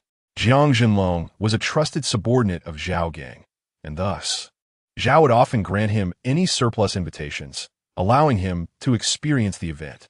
However, to his dismay, Jiang Zhenlong had now created an enormous blunder this evening. "Director Zhao, you may freely distribute invitations to your subordinates, but upon bringing someone along, you must ensure their conduct. Mr. Fang is a distinguished guest of the Ji family. How dare they slander him as a thief? What were their intentions?" Yerubai questioned coldly. Jiang Zhenlong trembled, his entire body quaking. Meanwhile, Jiang Yu and Su Xiaona finally grasped the situation unfolding before them. Jiang Yu's eyes widened in disbelief as she gazed at the composed Fang Yu. How could he possibly know Ji Rubai? Moreover, he was referred to as a distinguished guest by her. "Miss Ji, I was unaware that Mr. Fang was your esteemed guest. Please show mercy." Jiang Zhenlong stammered. Ji Rubai's expression remained impassive as she commanded, "Apologize to Mr. Fang immediately." Jiang Zhenlong's face lit up with hope, believing there was a chance for redemption. He promptly bowed to Fang Yu, repeatedly saying, "I am sorry, Mr. Fang. I failed to recognize your stature. Please forgive us." Seeing Fang Yu's indifference, Jiang Zhenlong pulled Jiang Yu and Su Xiaona closer, urging them to bow and apologize as well. Jiang Yu's face turned pale, her teeth clenched, unwilling to bend. The thought of apologizing to Fang Yu felt more unbearable than death. "What are you doing? Apologize to Mr. Fang at once." Jiang Zhenlong shouted angrily. I refuse." Jiang Yu began to protest. Slap! Jiang Zhenlong struck Jiang Yu across the face. "Apologize immediately," he demanded, his eyes bloodshot as he glared at her. Jiang Yu covered her face, tears streaming down her cheeks, and called out to Zheng Peng, "Young Master Zheng, please help me. If you assist me, I will accompany you tonight." Zheng Peng was taken aback by Jiang Yu's sudden declaration, his expression changing dramatically. Was she trying to draw him into this mess? "Help you? Help your mother. You truly think you are worth something? What connection do I have with you? You offended Miss Ji's distinguished guest, so hurry up and apologize." Zheng Peng cursed vehemently, disregarding his image. He could not allow Ji Rubai to think he was allied with Jiang Zhenlong and his group. The consequences would be dire. Jiang Yu's complexion turned ashen, her body trembling. She could never have imagined this day would come, a day of utter humiliation, her dignity trampled into the depths of despair. "Apologize to me at once." Jiang Zhenlong pressed down on Jiang Yu's back, bowing to Fang Yu once more. "Mr. Fang, we have offended you. We are truly sorry. Please forgive us." The entire hall echoed with the trio's apologies. Among the onlookers, some displayed sympathy, but many others wore expressions of mockery and derision. Those who attempted to force their way into this social stratum faced such a fate. To the gathered crowd, these 3 were mere jesters. "Enough, let them go. It's too noisy." Fang Yu finally spoke after a prolonged silence. Ji Rubai gestured, and Jiang Zhenlong immediately halted his actions. "From this moment on, you are officially dismissed from the Huanbin Group. You need not return to work tomorrow," Ji Rubai remarked nonchalantly. Her words, though delivered lightly, struck Jiang Zhenlong's heart like a hammer.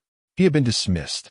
He had diligently served the Huanbin group for nearly a decade, climbing to the lucrative position of supervisor through connections. Yet now he found himself dismissed. Nearly 10 years of effort rendered futile. With over $1 million in mortgage and car loans, how was he to cope? Jiang Jinlong felt a wave of darkness envelop him, nearly fainting. Minister Zhao, you share in this responsibility. A month of suspension for you to reflect, Ji Rubiai declared. Yes, Zhao Gang replied, his face ashen, filled with a seething desire to strangle Jiang Jinlong. Take them away, Ji Rubiai instructed the security personnel surrounding the hall, who escorted the dazed Jiang Jinlong and his companions out of the Ji family estate. As they exited the gates, a heavy silence hung in the air. Approaching the car, Jiang Jinlong gazed at the BMW, purchased with a loan of 500,000, and felt his heart shatter anew. After this night, he would possess nothing. The architects of his ruin were none other than Jiang Yu and Su Xiaona. With a sharp slap, Jiang Jinlong struck Jiang Yu, who cradled her stinging face, her expression vacant. Uncle Jiang, please stop hitting Iya. It's not her fault. Su Xiaona interjected from aside. Jiang Jinlong, with reddened eyes, glared at Su Xiaona. If you hadn't claimed Fang Yu was merely a poor wretch, stating he infiltrated the Ji household to steal, none of this would have transpired tonight. You have left me with nothing. Even if I were to kill Jiang Yu, I could not recover from today's loss. He rasped. Seeing Jiang Jinlong in such a frantic state, Su Xiaona turned pale, too fearful to speak further. With a slam, he opened the car door, seated himself inside, and rubbed his temples vigorously. He needed a plan. He must devise a way to salvage this situation. A glimmer of insight flickered in his eyes as he recalled Ji Rubiai's deference towards Fang Yu. The crux of the matter lay with Fang Yu. If only he would speak, everything could be restored. At that moment, Su Xiaona was helping Jiang Yu into the car. You two, listen carefully. Jiang Jinlong turned to address them. Meanwhile, at the Ji residence, the banquet continued after Jiang Jinlong and his companions were expelled. However, the discussions among the guests now revolved primarily around Fang Yu. Who was this student clad in a school uniform? Why did Ji Rubiai treat him with such reverence? Could he be a scion of a prominent family? Yet he appeared unfamiliar, lacking the aura typical of such lineage. Regardless of his origins, his ability to command Ji Rubiai's respect rendered him an individual not to be trifled with. Mr. Fang, Master Fu has likely finished his game and is resting now. I will escort you to meet him, Ji Rubiai stated. Very well, Fang Yu replied, following Ji Rubiai upstairs, admiring her graceful figure as they ascended.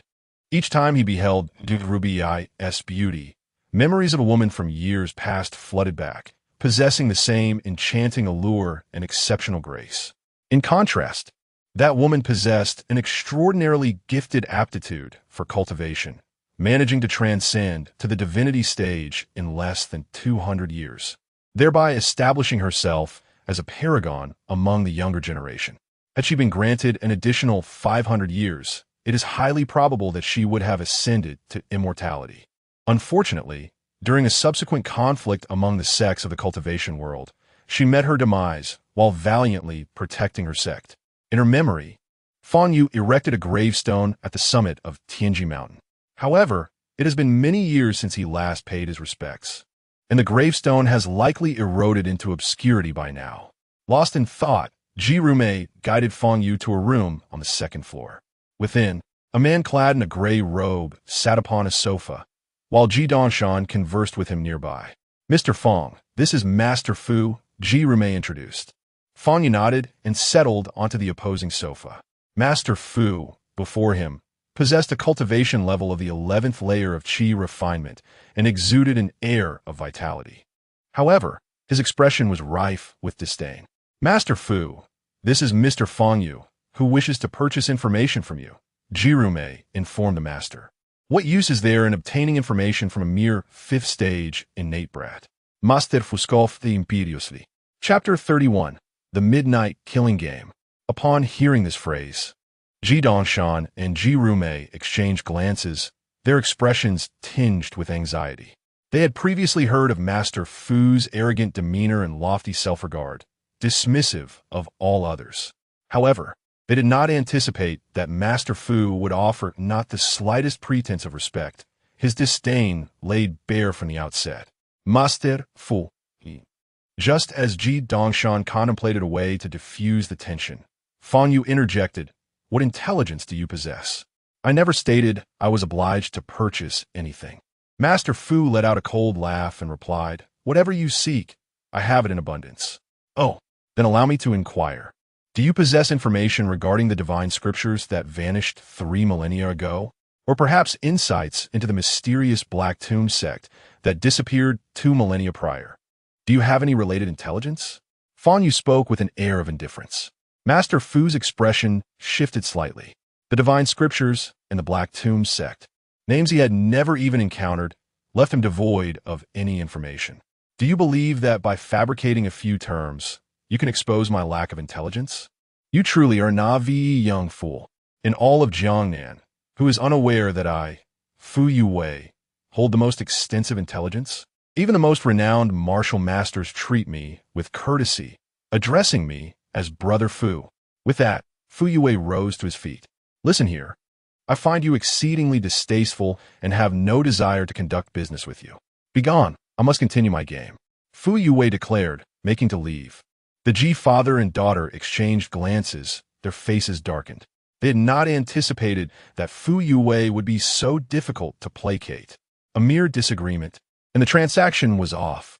"Master Fu, Mr. Fang is a distinguished guest of our Ji family. I implore you." Ji Dongshan stepped forward, attempting to reason with Fu Yuwei.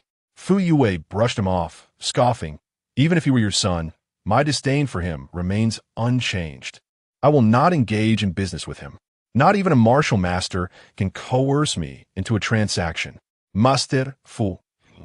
Ji Rumei, her countenance equally grim, stepped forward, seeking to mediate.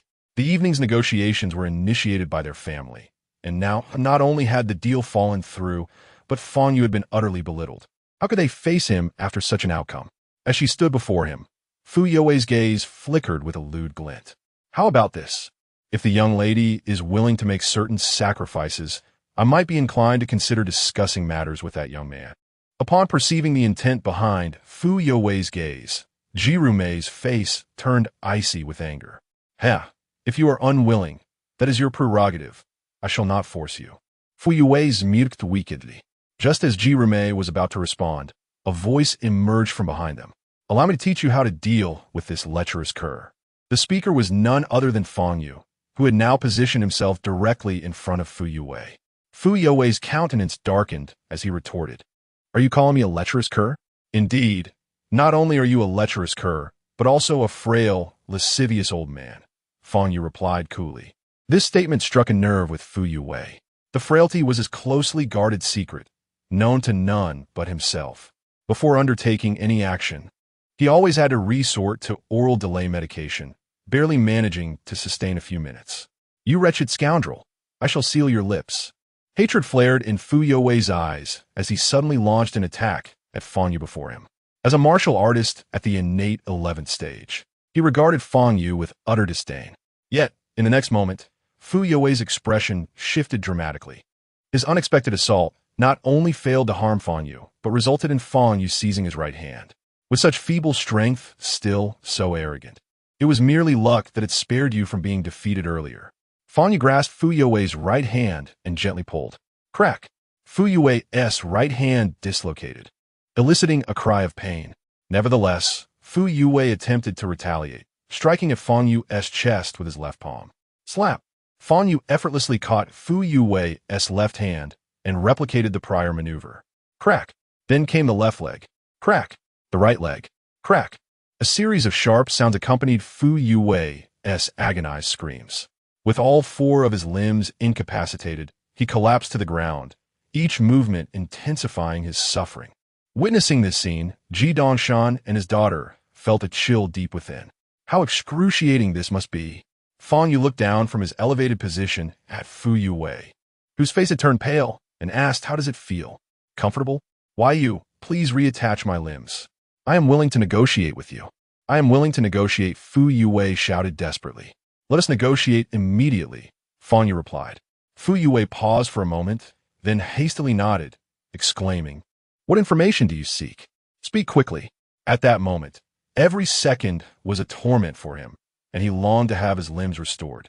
"I wish to know, but first, how shall we price this transaction?" "We must agree on a price beforehand to avoid future disputes," Fang Yu said leisurely. No payment. Just tell me quickly," Fu Yue cried, on the verge of tears. "It would be rather improper not to pay, wouldn't it? I dislike being indebted to others." "We must acknowledge this matter," Fang Yu frowned. "Then just give a little hurry." Fu Yue could no longer contain himself and burst into tears. The agony was unbearable.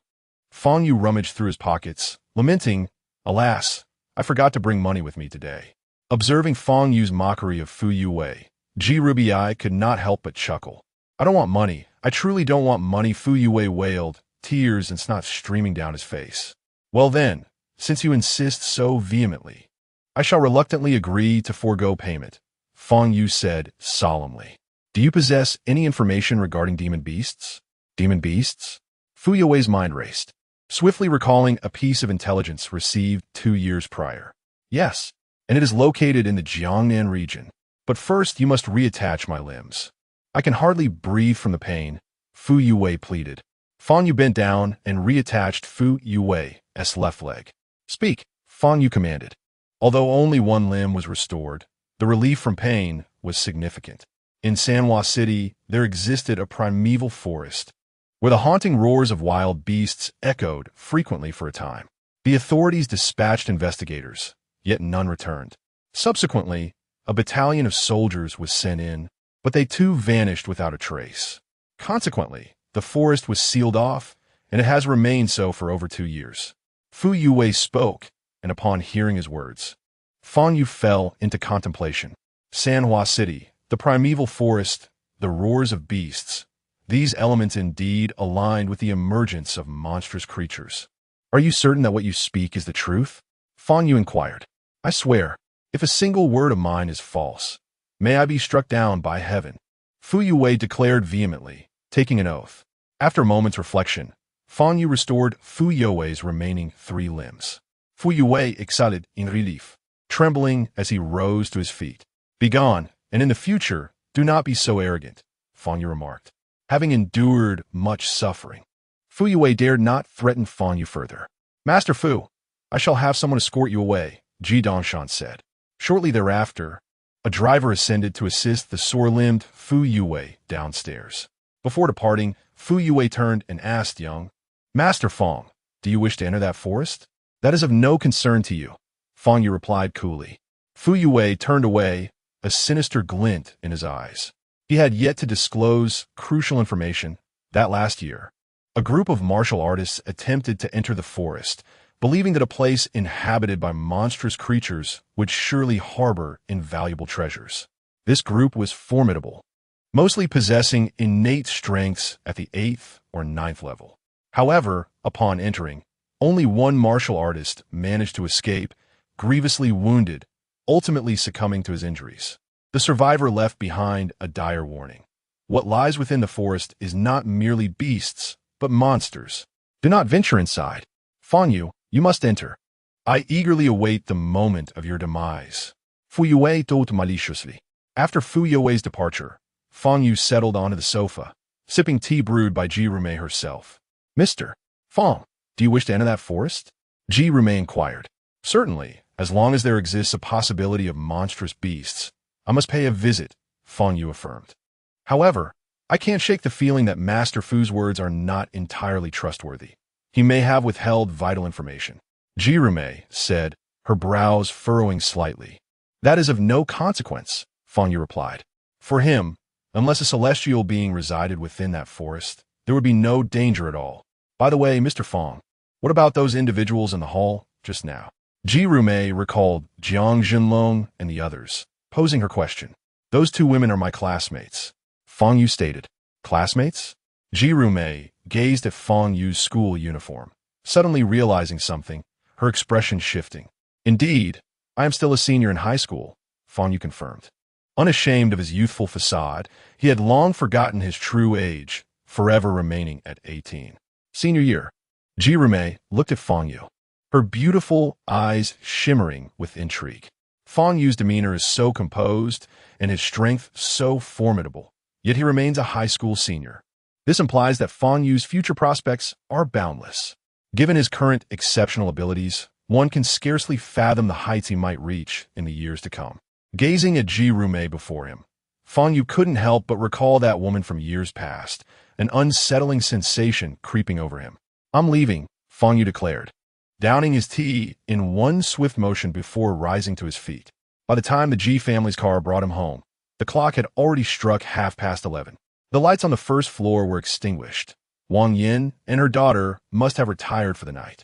Ascending to the second floor, Fang Yu turned the key and stepped inside. A peculiar sensation prickled at his instincts. Someone was watching him. The house itself was empty. Otherwise, Fang Yu would have detected their presence immediately. That meant the observer lurked outside.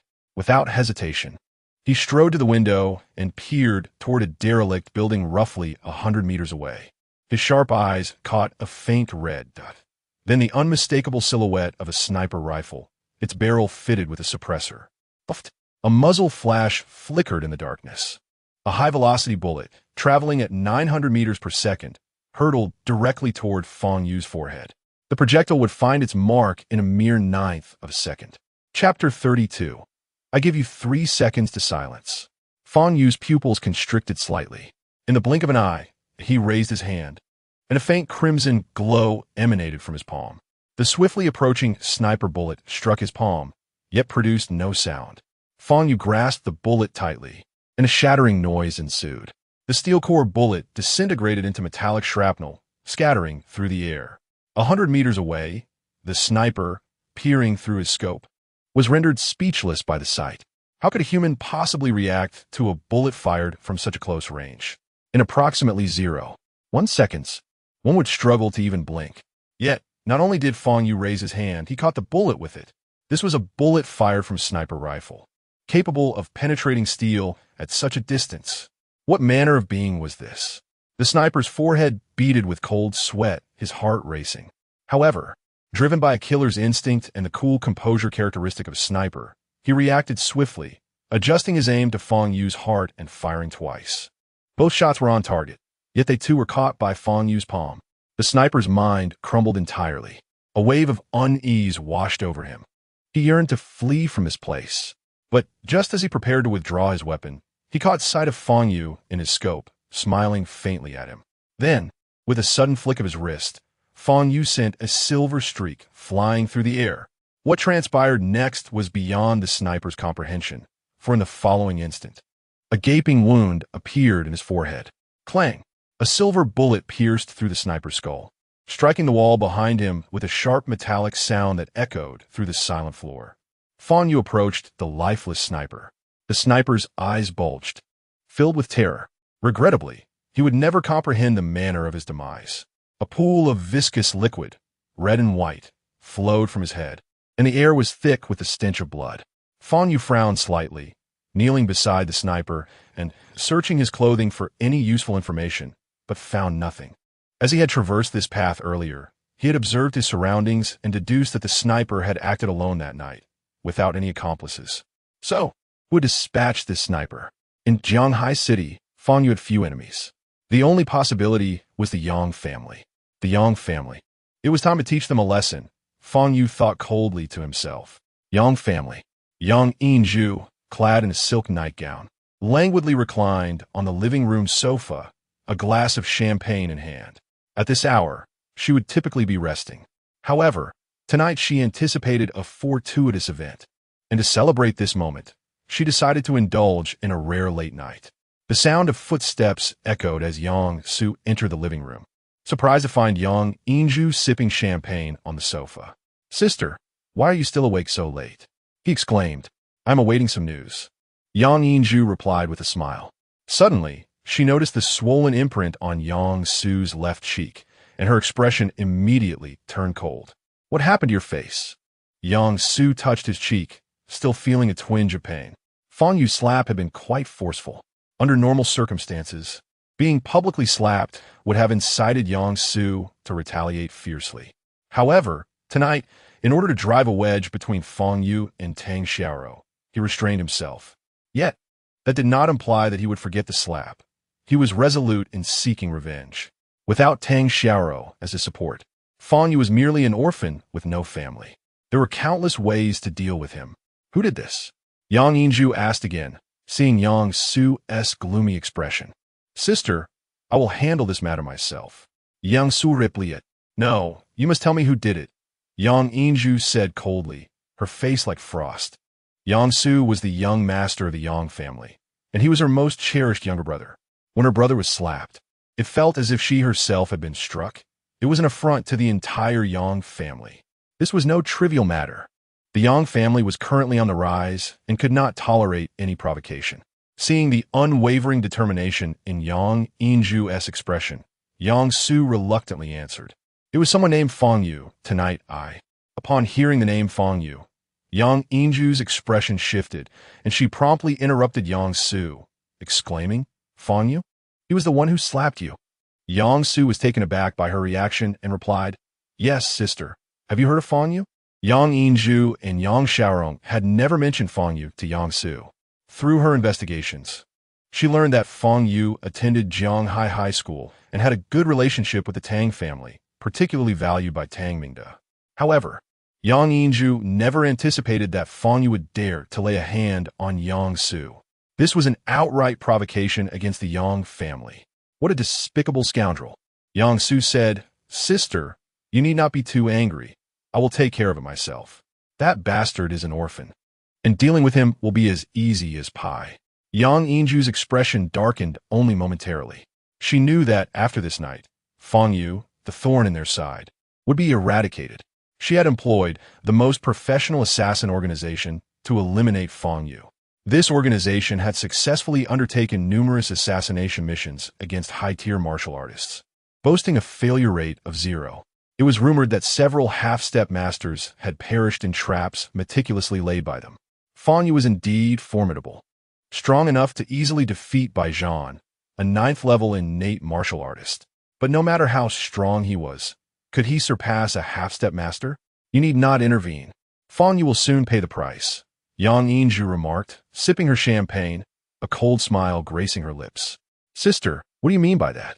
Yang Su asked, momentarily taken aback. Sit down. Have a drink. Yang Yinju gestured for him to take a seat. Yang Su was bewildered, unable to grasp Yang Yinju's intent. Did you think I was awake so late for no reason? I am awaiting news of Fang Yu's demise. Yang Yinju poured a glass of champagne for Yang Su and then recounted Fang Yu's previous actions. After hearing this, Yang Su's expression turned grim. That damn Fang Yu. It turns out that they have long been provoking our Yang family. Why didn't Yu and father inform me about these matters earlier? We can handle these issues. And naturally, we do not wish for them to affect you, Yang Yinju remarked. Yang Su's gaze grew venomous as he declared, Sister, I intend to go see Fang Yu's corpse at the scene. No sooner had Yang Su finished speaking than the phone on the adjacent table rang. Yang Yinju cast a glance at Yang Su before rising to answer the call. A cruel smile adorned Yang Su's face, for he understood that this call signified Fang Yu's demise. However, as Yang Yinju listened on the phone, her expression darkened ominously. Why did it fail? Did they not claim their failure rate was 0? Miss Young, I'm also unclear about the specifics. It seems their team was quite astonished as well. It is said that the sniper died a gruesome death. I do not care about their fates. I only wish to know why the mission failed. I paid them a substantial fee, and failure is unacceptable. Yang Yinju's voice rose, brimming with fury. Their team just sent me a message, stating there is a second plan, but this plan may inadvertently harm others. Have them execute it immediately, as long as it ensures Fang Yu's death. I care not about the rest. Yang Yinzu spoke it coldly. With that, she slammed the phone down onto the table with force. Sister, what happened? Yang Su inquired hastily. Tonight's mission failed. Not only did they fail to kill Fang Yu, but they also lost a sniper. Yang Yinju took a deep breath and replied. Bang! Yang Su struck the coffee table with a fist, exclaiming, How could this be? Is that scoundrel Fang Yu truly so formidable? Do not fret, they have a second plan. We merely need to exercise patience. Yang Yinju composed herself and stated. The following day, Fang Yu entered the classroom. Following the birthday party of Zhao Shuang'er the night before, none of the classmates offered him a kind glance. They even contemplated petitioning the homeroom teacher to expel Fang Yu from the advanced class, though they lacked a suitable justification for the moment. Ignoring their stares, Fang Yu took a seat. A few minutes later, Tang Xiaoro entered the classroom, cast a cold glance at Fang Yu, her demeanor indifferent. After the events of the previous night, her relationship with Fang Yu had plummeted to an icy abyss. His remark about not being friends had utterly shattered her heart. Taking her seat, Tang Xiaoro began reviewing her books, engaging in no conversation with Fang Yu. He relished the tranquility, albeit regretting the loss of the breakfast he would have enjoyed daily as a result of winning the bet. As the morning bell rang, Yang Su was absent from class. Fang Yu had intended to discuss the assassination attempt with Yang Su, but it seemed that opportunity had vanished. During the break, Zhao Shuang'er approached Tang Xiaoro's desk, first casting a disdainful glance at Fang Yu before conversing with her. Shuang'er, is Yang Su seriously injured? Why is he absent today? Dan Xiao Inquit City. It's nothing serious, just a large swelling on his face, looking quite unsightly. So he requested a leave, Zhao Shuang'er replied. That is good to hear. Tang Xiaoro let out a sigh of relief and spoke. She regarded Zhao Shuang'er as her closest friend and did not wish for last night's events to tarnish their bond. If Yang Su had indeed been gravely harmed by Fang Yu, she would feel a profound sense of guilt. After all, it was she who had brought Fang Yu into the situation, and thus she bore some responsibility for his actions. Shuang'er, I sincerely apologize once again for what transpired last night. I am truly sorry, Tang Xiaoro said. It's nothing. It is not your fault. The one who truly erred is rather shameless, still acting as if he has done nothing wrong, Zhao Shuang'er retorted, casting a glance at Fang Yu. With her words, the classmates around them, who had been silently observing, began to voice their discontent. Indeed, some individuals are exceedingly audacious, demanding apologies from their desk mates. I fail to see what gives him the right to be so arrogant. Perhaps young Master Yang was too kind yesterday, giving him a false sense of confidence. He probably thinks he is invincible, having struck young Master Yang without consequence. I was genuinely infuriated last night. Had young Master Yang not intervened, I would have gone up and taught him a lesson myself. Their voices rose, deliberately meant for Fang Yu's ears. The cacophony was unbearable. Fang Yu, engrossed in a novel, found his reading experience severely disrupted by the clamor. Unable to tolerate it any longer, he decided it was time to impart a lesson, even to these young ones. I will give you 3 seconds. Silence yourselves immediately, Fang Yu declared impatiently. Chapter 33. The Dragon's Hidden Scale. 3. Fang Yu began his countdown. Oh, he truly is putting on an act? Does he think he is invincible? A robust young man rose from his seat. A mocking grin plastered across his face as he approached Fang Yu. His name was Zhou Jinrong, an athlete specializing in track and field, whose daily training had sculpted his physique into a muscular form. 2. Fang Yu chose to ignore him. Damn it, everyone, speak a little louder. I want to see what he dares to do to us. Another young man stood up, speaking loudly. Several other boys followed Zhou Jinrong, converging in front of Fang Yu. 1. Fang Yu set aside the novel he had been reading. We shall not be silenced. What can you do? If you dare lay a hand on me, I won't be as lenient as young Master Yang. I'll make sure to knock out a few of your teeth. Mark my words. Zhou Jinrong stood before Fang Yu, a provocative smile on his face. I offered you a chance, Fang Yu stated, rising to meet Zhou Jinrong's gaze. How dare you? What a pathetic display. Zhou Jinrong's face twisted in rage as he seized a book, aiming to strike Fang Yu across the face. Unfazed, Fang Yu swiftly swatted the book aside with his right hand. He then lifted his knee, driving it into Zhou Jinrong's abdomen. Fang Yu's movements were so rapid that Zhou Jinrong had no time to react, resulting in a sharp pain that escaped his lips as he doubled over, clutching his midsection. Feeling utterly drained of strength, Fang Yu seized Zhou Jinrong by the collar, lifting him effortlessly into the air. Standing at 185 meters and weighing nearly 90 kilograms, Zhou Jinrong found himself suspended, powerless to move. The boys who had followed Zhou Jinrong had long since retreated several meters in fright. Other students stood in stunned silence. unable to comprehend how the imposing Zhou Jinrong could be so easily subdued by Fang Yu. From now on, anyone who disturbs my peace shall meet the same fate, Fang Yu declared coolly. A boy in the distance snapped back to reality and shouted, Fang Yu, you've assaulted a classmate again. I'm going to inform the teacher. Smack! Before he could finish, a book flew through the air, striking him squarely in the face. He yelped in agony, clutching his nose as blood streamed down.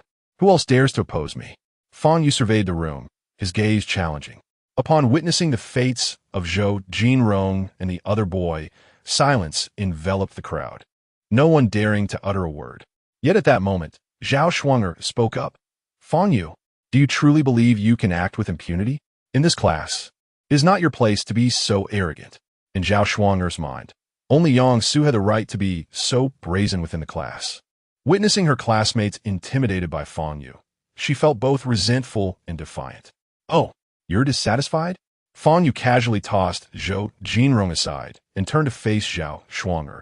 Tang Xiaoro's expression shifted dramatically as she stepped in front of Zhao Shuanger, exclaiming, Fang Yu, you have gone too far.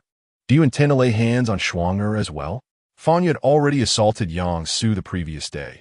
He could not be allowed to target Zhao Shuanger today. I don't necessarily have to take action. I just wish you would keep her mouth shut and stop speaking, Fang Yu said. Why should I shut up? Fang Yu, let me tell you, I'm not afraid of you. If you dare lay a hand on me, my Yang Su will never let you off. Zhao Shuanger retorted fearlessly. Your Yang Su? He's nothing. Fang Yu replied indifferently, then reached out toward Zhao Shuanger. Fang Yu, stop it right now. Tang Xiaoro shrieked, stepping in front of Zhao Shuanger, her eyes reddening. Zhao Shuanger was her best friend. She couldn't let Fang Yu touch her, no matter what. Fang Yu's expression remained impassive. Yesterday, he had spared Yang Su, already granting Tang Xiaoro one last favor. Today, Zhao Shuanger had provoked him again. There was no avoiding it. He was no saint. He had his limits. At that critical moment, a knock at the classroom door shattered the silence. Everyone turned to see English teacher Ding Ran stepping inside. Is something the matter, students? Ding Ran asked, her beautiful eyes flickering with confusion as she took in the scene of Fang Yu surrounded. No one spoke. If nothing's wrong, please return to your seats. Class is about to begin, Ding Ran said with a gentle smile. As soon as she finished speaking, the bell rang. The students exchanged glances before silently retreating to their desks. Zhou Jinrong, who had been knocked to the floor, struggled to his feet, clutching his stomach in pain. He cast a fearful glance at Fang Yu before limping back to his seat. Zhao Shuanger shot Fang Yu a furious glare before turning away. Tang Xiaoro wiped the tears from the corners of her eyes, giving Fang Yu a look of disappointment before sitting down. Fang Yu had no intention of prolonging the conflict. For him, peace and quiet were all he wanted. That way, he could continue reading his novel undisturbed. At the Yang residence, Yang Su lay sprawled on his bed, idly scrolling through his phone. Suddenly, his phone rang. It was his good friend Xiozhua calling. Hey, young Master Yang, saw on your feed you skipped school today. What are you up to? Xiozhua asked. What else? Just lying around at home. Yang Su replied irritably. Oh, that boring? Come out for drinks tonight. I met a few girls with killer figures. Xiozhua said. Lately, Yang Su had been spending all his time with Zhao Shuang, and he was thoroughly bored. Where? Yang Su asked. Where else? Your family Shenlong Club, of course, Xiozhua replied. Fine. What time? 6 or 7. We'll grab dinner first. Then some drinks, maybe dance a little. Oh, and I got my hands on some new stuff from overseas, really potent. Heard it knocks people out in under 5 minutes, but they don't pass out completely, just get all weak and numb. Best part? They don't remember a thing afterward. Way better than the usual knockout drops. Ah, never mind. Someone like you doesn't need this stuff. Girls probably throw themselves at you anyway, Xiozhua rambled. Casual words, but they struck a chord. Something that makes people forget what happened. Suddenly, the image of Tang Xiaoro's pure and beautiful visage surfaced in Yang Su's mind. Are you certain that after consuming this medication, you'll forget everything that has transpired? Yang Su inquired. Of course. These drugs have been thoroughly tested. They lack such an effect. How could they be sold at such a high price otherwise? I spent quite a sum acquiring these. Xiozhua replied. Very well. Bring the medication this afternoon. I shall require it, Yang Su declared, his eyes glinting with a lascivious intent. During the afternoon break, Zhao Shuang'er approached Tang Xiaoro once more. Xiaoro, Yangsu has asked me to take you to his establishment, the Shenlong Club, after school. I hear it boasts a plethora of entertainment facilities. It should be quite enjoyable, Zhao Shuang'er said. Tang Xiaoro had no desire to go and shook her head, stating, I think I will pass. I feel a bit unwell and wish to return home for some rest. Oh, come on. I have yet to visit the Shenlong Club. Please accompany me. I would be quite bored alone, Zhao Shuang'er pleaded, tugging at Tang Xiaoro's hand with a charming demeanor. Tang Xiaoro, though uninterested, felt a pang of guilt toward Zhao Shuang'er and Yang Su. Thus, outright refusal seemed inappropriate. Well then, I suppose I shall join you there for a little while, Tang Xiaoro acquiesced. Splendid, Zhao Shuang'er exclaimed joyfully, casting a glare at Fang Yu before skipping away. Fang Yu had overheard their conversation. After a moment of contemplation, he spoke up. If I were in your position, I would refrain from going. Tang Xiaoro immediately turned to Fang Yu, her teeth clenched. Fang Yu, what exactly do you mean? Do you think you're always right? Do you believe the world revolves around you? In her eyes, Fang Yu was instigating discord between her and Zhao Shuang. What was wrong with Zhao Shuang'er inviting her to the Shenlong Club? Must she, like Fang Yu, oppose the entire world to be deemed correct? Faced with Tang Xiaoro's interrogation, Fang Yu remained silent. He had already issued a warning. If Tang Xiaoro chose to disregard it, there was little he could do. After classes ended, Tang Xiaoro departed with Zhao Shuang'er. Perhaps influenced by Fang Yu's earlier remark, she felt an unusual sense of defiance. You want me to abstain? Then I shall certainly go. That will infuriate you. Upon returning to the ground floor of the courtyard, Fang Yu encountered Yu Ye. Today, she had no rehearsals after school, allowing her to return home early. Where is Aunt Wang? Fang Yu inquired. My mother found a job and went out for an interview, Yu Ye replied. It seemed that dinner would not be a possibility tonight. Fang Yu felt a twinge of disappointment as he ascended the stairs. Brother Fang Yu, wait a moment. Yu Ye dashed into the house and quickly re-emerged, a string of candied hawthorn skewers in hand. I saw an elderly man selling candied hawthorns on the street. This old string only cost 5 yuan. I bought 2 strings, and this one is for you. Fang Yu accepted the candied hawthorn skewers from Yu Ye, expressing his gratitude. Thank you. As he ascended the stairs with the treats in hand, he realized he was not particularly interested in sweets, especially not in such trivial snacks. Unlocking the door with his key, the moment he pushed the door open, a chill ran down his spine. This is a signal of his impending crisis. A thunderous roar erupted as flames engulfed the living room, followed by a deafening explosion. The 2-story building collapsed in an instant. Within mere seconds, what was once a quaint structure lay in ruins. Mission accomplished. Several kilometers away, in a hotel room, a man closed his laptop, preparing to depart. He had no need to concern himself with Fang Yu's fate. Under the might of such a bomb, survival was impossible unless one were a master of martial arts. Amidst the rubble, a figure rose, Fang Yu. In his arms, he cradled a bloodied young girl. During the explosion, his reflexes had been swift. He had nearly reached the first floor in an instant, shielding Yu Ye with his body. Yet, he was just a moment too late. A shard of debris had struck Yu Ye's head, rendering her unconscious, while another slab had shattered her right leg. The explosion had startled the few remaining residents, prompting them to rush outside to ascertain the cause of the commotion. What happened? What's going on? Wang Yin, returning home, was met with the sight of her house transformed into a wasteland, her mind momentarily blank. Fang Yu noticed her and approached, still holding Yu Ye. Ye, Wang Yin exclaimed, her vision darkening at the sight of the bloodied girl, nearly causing her to faint.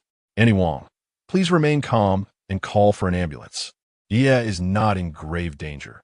She merely has a mild concussion, Fang Yu reassured her. Wang Yin, overwhelmed by the sight of Yu Ye's bloodied form, could hardly maintain her composure. Tears streamed down her face. Yet she understood Fang Yu's words were true. She needed to call for help. Gently, Fang Yu laid Yu Ye on the ground, placing his right hand upon her forehead, channeling a surge of vital energy to staunch her wounds and halt the bleeding. While her head bore no severe injuries, her right leg had indeed been shattered. Fang Yu could realign the bone, yet complete recovery was uncertain. Such permanent damage was not easily remedied.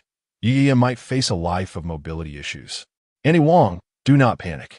Once the ambulance arrives, we shall take Yi to the hospital, Fang Yu instructed gently. But what about you? Are you all right, Xiaoyu?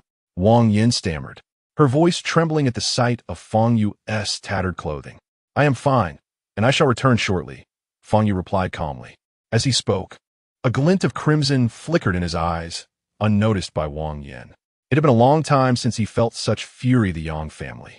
Fang Yu's once dark irises transformed entirely into a deep crimson hue. Having lived nearly 5,000 years, his temperament had been tempered to a smooth calm, indifferent to many matters. Yet, every dragon has its scales that, when touched, provoke wrath. The Yang family could contend with him, but they must not harm those he cherished. Yangsu Deep Blue Club. Fang Yu's eyes shimmered with a red intensity as his expression remained impassive, striding forward. Tonight, not a single member of the Yang family shall escape. Chapter 34. Fang Yu, I was wrong in the luxurious private room of the Deep Orchid Club. Tang Xiaoro sat uncomfortably, observing Chios were reveling with 3 heavily made-up women. Nearby, Yang Su whispered to Zhao Shuanger, who then approached Tang Xiaoro and inquired, Xiaoro, do you dislike the noise? Yang Su suggested I take you to another room where it is quieter. Tang Xiaoro nodded and followed Zhao Shuanger into the adjacent room. This new space was devoid of others, lacking the pungent smell of smoke and overpowering fragrances, which made it feel considerably more pleasant. Xiaoro, please sit here for a moment, Zhao Shuanger said before exiting the room. Tang Mingda had instilled strict decorum in Tang Xiaoro. She had never frequented bars or KTV establishments. Initially, she had arrived with a sense of curiosity, but now she regretted her decision. If it weren't for the need to maintain appearances, she would have left immediately, recognizing that such places were ill-suited for her. Shortly after Zhao Shuanger departed, Yang Su entered the room, carrying a glass of plain water. Xiaoro, I know you don't drink. Here, have some water, he said with a smile, placing the glass in front of her. Thank you. Tang Xiaoro felt a bit parched and lifted the glass for a sip. Upon seeing her drink, Yang Su's eyes gleamed with a hint of satisfaction. You must not be accustomed to these environments. You seem rather uneasy, he remarked. Tang Xiao Zipli, not wishing to engage in a private conversation with Yang Su, as it felt exceedingly awkward. Despite Yang Su now being with Zhao Shuang, she harbored a lingering aversion towards him, which she had concealed to protect Zhao Shuanger's feelings. This Deep Orchid Club is owned by my sister. Everyone who enters possesses a certain status. There are no unsavory characters here, so you need not worry, Yang Su assured her. Oh, Tang Xiao note that. After a brief moment, she stood to find Zhao Shuanger, but as she did, she suddenly felt her legs weaken and sank back onto the sofa. What is happening? She sensed something was amiss and attempted to rise once more, but this time, she found herself unable to summon any strength. Tang Xiaoro realized that her vitality was rapidly being drained to the point where she could barely lift her hands. At that moment, her gaze fell upon the glass of water on the table. Could it be she had been drugged? She looked at Yang Su, who sat across from her, her eyes filled with terror. Is the drug taking effect? Yang Su observed Tang Xiaoro slumped on the sofa, a glimmer of delight passing through his eyes. The drug's effect was manifesting much faster than he had anticipated. You. Tang Xiaoro opened her mouth to speak, but could not produce any sound. At this moment, Yang Su stood and approached her, his eyes filled with lewd intent. From the first moment he set eyes on Tang Xiaoro, he had envisioned a day when he would possess her. That day had finally arrived. Gazing upon Tang Xiaoro's exquisitely refined countenance and her alabaster neck, Yang Su felt an overwhelming heat coursing through his body. Though Tang Xiaoro was rendered speechless, she could clearly perceive Yang Su's predatory gaze and movements. So it was indeed Yang Su who had drugged her. But why? Hadn't he been with Shuang? Why would he still? At this moment, Yang Su was already unbuckling his belt. Watching his actions, Tang Xiaoro understood what was about to befall her. Her eyes reddened as silent tears streamed down her face. How could things come to this? Then she recalled Fang Yu's warning from that afternoon. If I were you, I wouldn't go. Fang Yu tried to caution her, but in her arrogance, she hadn't listened. She remembered last night, after Fang Yu slapped Yang Su instead of standing by him. She had joined the class in condemning Fang Yu and demanding his apology. The image of Fang Yu's solitary retreating figure resurfaced in her mind. It wasn't Fang Yu who had been wrong, but her. Naively, she had believed that after getting together with Zhao Shuang'er, Yang Su would no longer harbor desires toward her. Fanki Greku, I'm sorry. Tang Xiao so bad in Wali. Seeing Tang Xiaorou's tear-streaked face only inflamed Yang Su's carnal desires further. He reveled in the thrill of conquest. The more unwilling she was, the more it excited him. Stripping off his shirt and trousers until only his underwear remained, he advanced toward her, reaching out to remove her clothing. Just then, the private room door swung open. Xiaorou. Zhao Shuang'er stepped inside and froze at the sight before her complexion instantly altering. Yang Su, what are you doing? Yang Su was momentarily stunned. He had explicitly instructed Zhao Shuang'er to go upstairs, bathe, and await him in bed. Why had she returned so soon? But with matters having progressed this far, pretense was unnecessary. Zhao Shuang'er had merely been a tool for his purposes. Now that his objective was within reach, she could be discarded. What does it look like I'm doing? Yang Su sneered lowly. Taking in Tang Xiaorou's limp form on the sofa and tearful face, Zhao Shuang'er immediately comprehended the situation. Yang Su, how could you? You told me you didn't like Tang Xiaorou anymore, that you only wanted to be with me. Zhao Shuang'er rushed forward, weeping and shouting. Slap. Without hesitation, Yang Su backhanded Zhao Shuang'er across the face, sending her sprawling to the floor. Look at yourself. With your mediocre looks, how could you possibly deserve me? If not for your friendship with Tang Xiaorou, I wouldn't have glanced twice at you. You whore, Yang Su scoffed contemptuously. Hearing these words, Zhao Shuang'er's eyes reddened as she murmured, this isn't real. This can't be real. She had genuinely believed Yang Su loved her, even fantasizing about marrying into the Yang family. Yet all along, it had been a deception. Yang Su had only been using her to get closer to Tang Xiaorou. From beginning to end, she had been nothing but a disposable instrument. For Zhao Shuang'er, it felt as if the sky itself had collapsed. She refused to accept this. Casting a fleeting glance at Tang Xiaorou, languidly sprawled on the sofa, Zhao Shuang'er was engulfed by a tumult of jealousy and resentment. What does Tang Xiaorou possess that surpasses me? She lacks my intellect, my thoughtfulness, and the comfort I provide. Beyond her pleasing appearance and affluent background, she pales in comparison to my merits. Furthermore, her closeness with Fang Yu raises suspicions. They may have already crossed certain boundaries. Yang Su, Zhao Shuang'er rose to her feet, fixing her gaze upon Yang Su. Get away quickly. Do not obstruct me from my rightful endeavors. Yang Su seized Zhao Shuang'er and pulled her aside, extending his hand towards Tang Xiaorou. Upon hearing Zhao Shuang'er's words, Tang Xiaorou felt her heart shatter. She had always regarded Zhao Shuang'er as her closest friend, yet in Zhao Shuang'er's eyes, she was deemed utterly unworthy. Reflecting on the sacrifices she made to preserve their so-called friendship, the words and actions she directed towards Fang Yu filled her with regret and guilt. Fang Yu, I have truly erred. Given another chance, Tang Xiaorou would unhesitatingly choose to stand by Fang Yu. Yet, alas, there exists no remedy for regret, nor any machine to reverse time. Now, not only must Tang Xiaorou endure Yang Su's humiliation, but her relationship with Fang Yu is irretrievably lost. Yang Su, I can keep today's events to myself. I can tolerate all your actions, as long as you agree to continue our relationship. How Shuang'er inhalet deeply. Gazing resolutely at Yang Su. Oh. Yang Su turned to face Zhao Shuang'er, a sardonic smile gracing his lips. What you imply is, I can feign ignorance regarding today's occurrences, but you must allow me to remain your boyfriend. Zhao Shuang'er suppressed her jealousy and replied. Yang Su pondered briefly before conceding.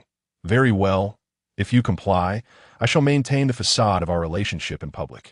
To Yang Su, Zhao Shuang'er posed no threat. Should she decide to divulge today's events, he possessed ample means to silence her. However, since she had made her proposition, Yang Su acquiesced, wishing to avoid any further hindrance. All right, I shall take my leave. Zhao Shuang'er cast a cold glance at Tang Xiaorou before exiting the private room. Tang Xiaorou was engulfed in despair. With her gone, no one will obstruct us now. Yang Su chuckled, lowering the zipper of Tang Xiaorou's coat and reaching towards. Bang! At that moment, a resounding crash emanated from outside the room. Chapter 35. The Brutal Beating. Fang Yu delivered a powerful kick, sending the security guard blocking his path flying and strode forward. An intruder has entered. Call for the security team. A male waiter shouted into his walkie-talkie. Fang Yu took a step forward, instantly appearing before the waiter. Where is Yang Su? He inquired, his tone eerily calm. Why Yang Xiao Yi he is? The waiter stammered, his face drained of color and trembling. Fang Yu, is that you? What are you doing here? Is this a place for you to come? Zhao Shuanger, standing at the doorway of the private room, glared at Fang Yu with venomous eyes. Her mood was exceedingly foul, causing her to overlook her surroundings. Where is Yang Su? Fang Yu repeated. What business is it of yours? Get out of here, Zhao Shuanger began, but before she could finish, Fang Yu seized her hair and hoisted her effortlessly. What is going on? The door to the private room swung open, and Yang Su peeked out. Fang Yu's gaze met Yang Su's, and a flicker of surprise crossed Yang Su's face. He had not anticipated Fang Yu daring to come here. However, it was convenient. Since that group of assassins had failed to eliminate him, he would relish the opportunity to deal with Fang Yu himself. Yang Su smirked coldly to himself. This was the Deep Lawn Club, the territory of the Yang family. Here, they could beat Fang Yu to death without facing any consequences. Fang Yu cast aside the screaming Zhao Shuanger and slowly approached Yang Su, a cold smile gracing his lips. Yang Su surveyed the chaos behind Fang Yu, shaking his head as he said, Fang Yu, you truly are oblivious to danger, daring to cause a ruckus on our turf. Fang Yu remained silent, stepping up to the door of the private room and delivering a powerful kick. Bang! The door, along with Yang Su, was sent flying. Yang Su crashed against the wall. Dazed and disoriented, Fang Yu entered the room, continuing his advance toward Yang Su. At that moment, Yang Su was clad only in his underwear, appearing quite ridiculous. Dang Xiao, slumped on the sofa, looked at Fang Yu with disbelief and elation. It's Fang Yu. He is here. He has come to save me. Yang Su raised his head and glared at Fang Yu as he approached, venomously stating, Fang Yu, you will not leave here today. No sooner had he spoken than a flurry of footsteps echoed from outside the room. Yes, inside. Hurry. Protect young Master Yang. A security team of nearly 40 men ascended the stairs, charging toward the private room to trap Fang Yu within. Yang Su stood up, sneering, Fang Yu, prepare to meet your end. Do you think these men can save you? Fang Yu furrowed his brow and asked, Do you truly believe they can protect you? I believe they can not only protect me, but also kill you. Yang Su grinned cruelly as he gestured for the security guards to attack Fang Yu. Several guards drew iron rods from their belts and swung them at Fang Yu. Fang Yu stood his ground, motionless, and delivered a single kick to the chest of the guard at the forefront. Bang! With a muffled thud, the security guard, along with several others behind him, was sent flying backward. It was akin to striking a cow from across the mountain. This powerful kick left the remaining guards at the door of the private room, stunned and motionless. What are you dawdling for? Get over here, Yang Su barked, his expression grim. Regaining their senses, the guards once more brandished iron rods and charged at Fang Yu. Stepping forward into the fray, Fang Yu advanced. Bang! Bang! Bang! Each resounding impact was accompanied by blood-curdling screams. To Fang Yu, these guards were like mere puppets, helplessly hurled about. Within mere seconds, this security detail lay incapacitated on the ground, all rendered unconscious. At that moment, Yang Su, lurking behind Fang Yu, seized a dagger from the coffee table and lunged at Fang Yu with all his might. Fang Yu, D, he hissed, his gaze venomous. Tang Xiaorou, witnessing this scene, widened her beautiful eyes in horror, her mouth agape, but unable to utter a sound. Tears brimmed in her eyes as she watched the sharp dagger poised to strike Fang Yu. However, in the blink of an eye, Fang Yu swiftly turned and grasped the blade with his hand. Crack! The blade shattered under the pressure of his palm, and not a drop of blood was shed from his hand. This sight sent a jolt of shock through Yang Su. Just the night before, he had heard from Yang Yinzhu that Fang Yu had effortlessly defeated Bai Zhan, a practitioner at the 9th stage of innate strength, and he had been skeptical. convinced that Fang Yu could not be that formidable without external assistance. Yet now, witnessing Fang Yu's prowess firsthand left him dumbfounded. How could Fang Yu be so strong? Yang Su, I have truly given you countless opportunities, yet regrettably, you did not cherish them. Fang Yu remarked coolly, gazing at Yang Su's pale face. Yang Su was genuinely frightened, his legs trembling as he began to retreat. Fang Yu, don't act rashly. If you harm me, the Yang family will surely pursue you relentlessly. My sister and my elder brother will never let you off, he stammered while backing away. Fang Yu showed no reaction, stooping down to pick up an iron rod as he advanced toward Yang Su. Yang Su continued to retreat until his back met the wall, with nowhere left to flee. Fang Yu, please remain calm. I've done nothing to Tang Xiaoro. Zhao Shuang'er can vouch for me. I was just about to begin when you arrived. I truly haven't harmed her. Yang Su shouted desperately. At that moment, Fang Yu finally noticed Tang Xiaoro slumped on the sofa. Previously, he had only recognized that there was someone there without paying heed to who it was. It seemed she had been drugged. Casting a glance at her, he quickly shifted his focus away. Ignoring the wisdom of the elders often leads to trouble, and this was especially true when that elder was nearly 5,000 years old. Nonetheless, Fang Yu had not come here tonight for Tang Xiaoro. His thoughts turned to the bloodied visage of Yu Yiya, and his gaze turned icy. You, don't come any closer. Whatever you desire, I can provide. Yang Su trembled, bleeding. At this moment, he was far removed from the arrogant young master of the Yang family he usually portrayed. Fang Yu approached Yang Su, raising an iron rod and bringing it crashing down upon Yang Su's right leg. A chilling crack echoed through the air. Yang Su let out a harrowing scream, clutching his right knee, writhing in agony. Fang Yu, what are you doing? You, Zhao Shuang'er, witnessing Fang Yu's actions towards Yang Su, turned pale in fright and shouted out. Ignoring her, Fang Yu lifted the iron rod once more, this time aiming for Yang Su's left leg. With a sickening crunch, the bone in his calf shattered under the force. Yang Su cried out, collapsing to the ground, pain overwhelming him as tears streamed down his face. Yang Su. Zhao Shuang'er attempted to rush forward, but was halted by Fang Yu's icy glare, rendering her motionless. Meanwhile, Chiozhua, peering from the adjoining room, caught sight of Fang Yu relentlessly striking Yang Su. What kind of enmity had Yang Su provoked? This was utterly ruthless. Trembling in fear, Chiozhua hastily retrieved his phone and dialed Yang Yinju. In this dire situation, only by contacting Yang Yinju could Yang Su hope for salvation. At the Yang residence, Yang Yinju was engrossed in paperwork when her phone rang unexpectedly. Hello? What is it? What? You say what? She slammed her hand on the table, rising abruptly. Miss Yang, if you do not send someone to rescue young Master Yang immediately, he may be beaten to death, Chiozhua exclaimed. As he spoke, Yang Su's anguished cries reached her ears, clear and distinct. I will dispatch someone at once. You must find a way to stall that man.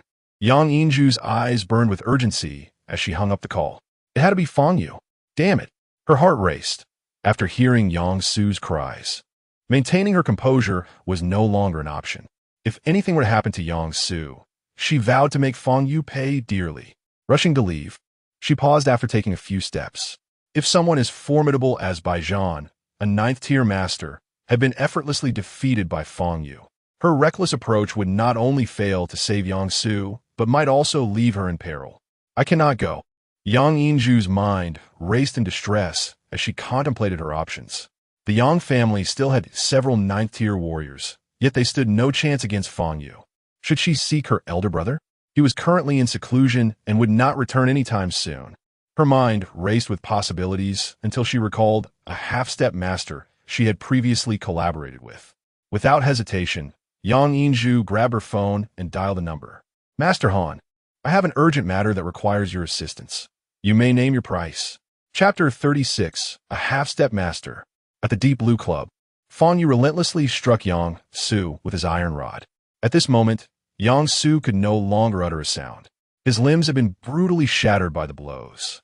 If given the choice, he would have preferred to lose consciousness. Yet he found himself painfully aware, acutely experiencing each agonizing strike. At the entrance of the private room, Zhao Shuang'er stood frozen in terror, convinced that Yang Su had been beaten to death by Fang Yu. To her, Fang Yu appeared more fearsome than any demon. After delivering numerous blows, Fang Yu finally reduced Yang Su's hands and legs to mere fragments. The final blow landed mercilessly on Yang Su's most sensitive area. Once the onslaught ceased, Fang Yu felt a significant alleviation of his pent-up rage. Yang Su convulsed, utterly incapacitated, his body betraying him in a most humiliating manner. His limbs lay limp and lifeless, resembling a deflated rubber doll, with the skin sinking into his flesh. Anyone witnessing this horrifying scene would surely be paralyzed with fear. It was a brutality beyond comprehension. Fang Yu discarded the iron rod and approached Tang Xiaoro. She gazed at him with wide, beautiful eyes. A mixture of fear and joy reflected within. Fear stemmed from the cold ruthlessness he had just exhibited, while joy blossomed from the fact that he had come to rescue her rather than harboring anger. At this moment, Tang Xiaoro's consciousness began to wane, her mind functioning at a sluggish pace. Fang Yu took her delicate hand, infusing her with a stream of vital energy. This energy surged through her veins, expelling the toxins from her bloodstream. Gradually, her pores opened, and she began to perspire. 2 minutes later, Fang Yu released her hand. Tang Xiaoro was elated to find that she could muster strength once more. Sitting upright, she turned to face Fang Yu, who had settled onto the adjacent sofa. Fang Yu, I am truly sorry for my previous mistakes, she said, her eyes glistening with tears. Fang Yu paused, quickly grasping her sentiment. There is no need for apologies. I merely assisted you as a matter of course, he replied. How could it merely be a matter of course when you came all the way to the Deep Blue Club? Tang Xiaoro knew he was deflecting, reluctant to admit that he had come specifically to rescue her. However, she chose not to confront him. His willingness to save her was more than sufficient, indicating that he still regarded her as a friend. Fang Yu, I am truly grateful to you. The recollection of her recent peril sent shivers down her spine, and her eyes brimmed with tears once more. She extended her arms, yearning to embrace him, but Fang Yu sidestepped her attempt. First, please zip up your jacket, Fang Yu instructed. Upon hearing this, Tang Xiaoro lowered her gaze and let out a sharp gasp. Her jacket had been unzipped, revealing a thin, pale shirt beneath. The vital energy Fang Yu had channeled in her had made her sweat profusely, rendering the delicate shirt nearly transparent. At first glance, one could clearly see the undergarments beneath. Tang Xiaoro's cheeks flushed crimson as she hastily zipped up her jacket. After securing the zipper, she stole another glance at Fang Yu, only to find his gaze fixed upon Yang Su rather than herself. Fang Yu, let's leave. I'll explain everything to my father later. As for the Yang family, her beautiful eyes clouded with concern as she trailed off. Having witnessed Yang Su's brutal state, she knew the Yangs would never let this matter rest. Yet Fang Yu had acted to save her. She was determined to shield him from their wrath. If the Yangs seek retribution, our Tang family will stand by you, Tang Xiaoro declared resolutely. Indeed, you should depart now. I'll call your father to arrange an escort. Fang Yu replied calmly, retrieving his phone. What about you? She asked, startled. I'll remain. The Yangs will come for me, he answered with unsettling composure. Yang Su's condition would have already reached his family's ears. They would arrive soon, and Fang Yu intended to await them here. Tonight, he would teach the Yangs a lesson they would never forget. Yang Su was merely the beginning. After briefing Tang Mingda briefly, footsteps soon echoed through the corridor. Your father is here. Go, Fang Yu said, rising to his feet. Following him out, Tang Xiaoro was met by Tang Mingda, accompanied by Tang Si and several bodyguards. Their expressions darkened at the devastation before them. This was the Yang's territory, now reduced to ruins. Father, Tang Xiaoro rushed into Tang Mingda's embrace. It's all right now, Xiaoro, he murmured, stroking her hair soothingly. Take her away, Fang Yu instructed. Divine Physician Fang, won't you leave? Once the Yangs arrive, escape will be difficult. I'm waiting for them, came the chilling reply. Frowning, Tang Mingda suddenly recalled. Where is Yang Su? What condition is he in? Fang Yu gestured toward the private room. Upon entering, Tang Mingda and Tang Si recoiled in horror at the unrecognizable figure before them. Tang Mingda barely suppressed his nausea, This was beyond mere punishment. The phone call had drastically understated the brutality. With Yang Su reduced to this state, the Yangs would demand blood. Father, Fang Yu only acted to save me. You must protect him, Tang Xiaoro pleaded, noting her father's grim expression. Of course. I'm considering our options, Tang Mingde assured her. Though the Tang family's influence rivaled the Yangs, their adversaries were unpredictable fanatics, particularly Yang Yinju, whose ruthless cunning defied anticipation. Regardless, remaining here was perilous. Deep Orchid Club is undoubtedly the territory of the Yang family. Once the Yang clan arrives, it'll be challenging for them to depart. Physician Fang, please accompany us, Tang Mingde said, casting a glance at Fang Yu. Fang Yu shook his head, about to speak when a voice interrupted. No one is leaving. A middle-aged warrior clad in a black martial robe ascended the stairs, his cultivation at the 12th level of Qi refinement. Behind him trailed two young men, both at the 8th level of Qi refinement, dressed in identical black robes adorned with the character Han on the left chest. He was Master Han, a half-step grandmaster from the Han family martial arts school. Upon seeing this middle-aged warrior, Tang Xi's expression shifted dramatically. Tang Mingde, upon hearing Tang Xi's words, also paled. Though he was not well-versed in martial arts, he had heard of the title half-step grandmaster. This rank, second only to a martial arts master, signified immense strength. The Yang family had actually summoned Master Han. Trouble was brewing, Tang Xi thought grimly. Just the three of you? Fang Yu inquired, his words ringing with blatant provocation to the middle-aged warrior. I am Han Yueming, the director of the Han family martial arts school. I have been commissioned by Miss Yang from the Yang family to deal with someone here, Han Yueming scoffed. Afterward, he surveyed the individuals before him and asked, Who among you is Fang Yu? Fang Yu felt a wave of disappointment wash over him. Yang Yinju had not come, nor had Yang Xiaoro. Even Yang Su was on the verge of death, and, as a father and sister, they had not even bothered to check on him. These members of the Yang family were indeed heartless. In response to Han Yueming's inquiry, Tang Xi stepped forward and clasped his fists, saying, Master Han, we are from the Tang family of Jiangnan. This is the head of our family, Tang Mingde. We kindly request that you spare our Tang family some consideration and let, too late. Han Yueming interrupted sharply before Tang Xi could finish. I have already promised Miss Yang to eliminate Fang Yu. If I were to let him go now, wouldn't that tarnish the reputation of my Han family martial arts school? Furthermore, with the Yang family's influence in Jiangnan, if Fang Yu has offended them, there is no need for him to struggle, Han Yueming stated coldly. I will ask one last time, who is Fang Yu? If no one speaks, I shall assume you're all Fang Yu and eliminate you all. Han Yueming exuded arrogance, dismissing the assembled group, the strongest among them being Tang Xi, a mere 8th level innate warrior. As a half-step grandmaster, Han Yueming regarded them with disdain. I am Fang Yu. Fang Yu stepped forward, declaring, Physician Fang. Tang Mingde's face paled. He had not anticipated Fang Yu would step forward at such a moment. The opponent was a half-step grandmaster. Fang Yu's action was tantamount to suicide. Chapter 37. A single strike to victory. Oh, so you're Fang Yu? Han Yueming squinted slightly, scrutinizing Fang Yu. He could sense Fang Yu's aura, recognizing him as merely a 5th-stage innate martial artist. To be frank, his level of power hardly warranted any engagement on Han's part. However, having accepted the substantial remuneration from the Yang family, he felt compelled to exert some effort. Moreover, the calm demeanor of this young man, who appeared to regard him with disdain, further irked him. Kid, you certainly have some guts, but unfortunately. Han Yueming slowly advanced towards Fang Yu. You might want to make your move quickly. Fang Yu, somewhat impatient, retorted, Why don't you just come to me already? Witnessing the contemptuous expression on Fang Yu's face ignited Han Yueming's fury. As a half-step master, he had never been so openly disrespected, since he refused my kindness. Do not blame me for being merciless.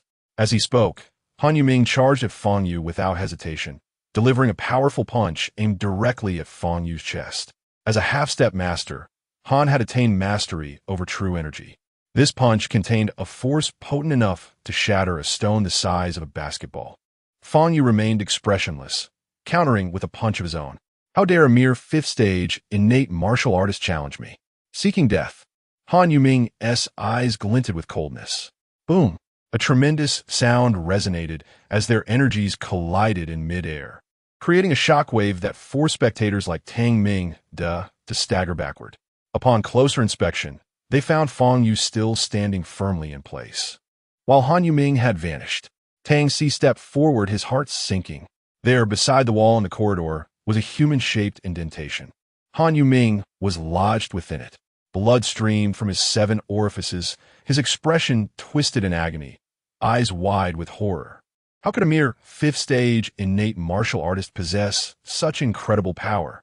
Cough!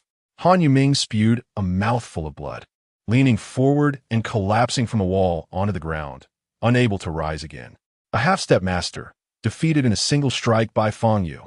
The 2 disciples of Han Yuming, witnessing this scene, felt their hearts shatter. They dared not approach Fang Yu any longer. Take your master and leave, Fang Yu commanded. The 2 disciples hurriedly lifted the gravely injured Han Yuming and fled down the stairs in a panic. Yang family. Yang Yinzhu sat on the sofa, conversing with her parents who were on a business trip abroad. What on earth is happening? How is Su? On the other end of the line, Yang Xiaorong's voice was filled with urgency. Dad, I have already hired Master Han from the Han Family Martial Arts School. If he... Yang Yinzhu's expression darkened as she spoke. Before she could finish, her phone rang.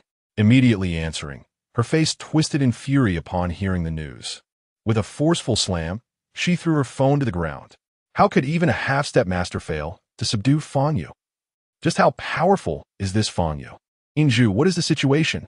Yang Xiaorong anxiously inquired from the other end. Yang Yinzhu covered her face with her hand, remaining silent. Her breaths growing increasingly labored. She had never imagined that the Yang family would one day find themselves in such a dire predicament. Fang Yu's strength was far beyond her expectations. At this juncture, a direct confrontation would undoubtedly lead to the Yang family's downfall. Father, I must leave the Yang family for a while. You should also refrain from returning to the country and spend more time with Mother, as a form of leisure. Yang Yinzhu spoke after a moment of silence, her voice hoarse. You are leaving, and we are not returning. What will happen to Su? We are still unaware of his current condition. Yang Xiaorong's tone was urgent. We can only send someone to take him to the hospital and care for him. Until elder brother emerges from his seclusion, this is our only option. Remaining in Zhanghai City will only invite Fang Yu to seek us out, and then... Yang Yinzhu's words trailed off. On Yang Xiaorong's end, silence ensued. What a tremendous humiliation. What disgrace.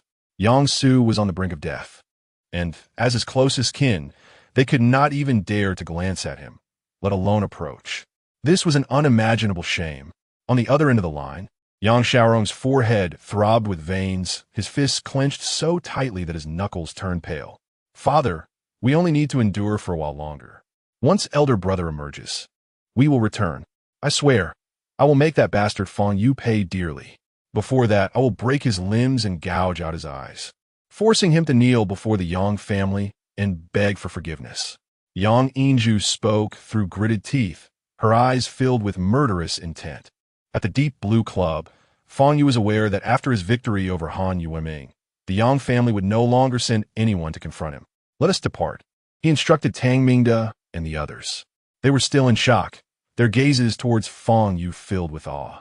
After taking a few steps, Tang Mingde turned to look back at the private room, saying, Yang Su, the Yang family will certainly send someone to retrieve him. There is no need to concern ourselves with that, Fang Yu replied. He felt a twinge of pity for Yang Su. His family was excessively composed and ruthless, cold enough to refrain from even checking on him despite his severe condition.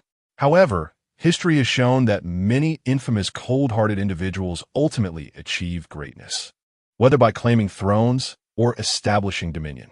It seemed that there was indeed someone of such caliber within the Yang family. After leaving the Deep Blue Club, Fang Yu went directly to Zhanghai City People's Hospital. Along the way, he received a call from Ji Rubai. Yang Yinzhu had indeed left the Yang family and boarded a flight, but Ji Rubai could not ascertain her destination. Fang Yu had anticipated this. Hence, he had no intention of heading to the Yang family. It would be futile, as he would not be able to find her. After rendering Yang Su a mere shell of his former self, Fang Yu's fury had largely dissipated. As for the other members of the Yang family, They would inevitably return. There would be time to find them later. In a hospital room, Yuya lay on the bed with her eyes closed, her complexion relatively stable. Just as Fang Yu had mentioned, she had only sustained a mild concussion, which was not a significant issue. However, her right leg had suffered a comminuted fracture. The doctor stated that a steel plate must be inserted to allow Yuya to continue using her right leg. However, this would inevitably affect her leg, rendering her unable to partake in vigorous activities such as dancing in the future. Upon hearing this news, Wang Yin was overcome with tears. Yuya was merely 16 years old, with a long future ahead of her.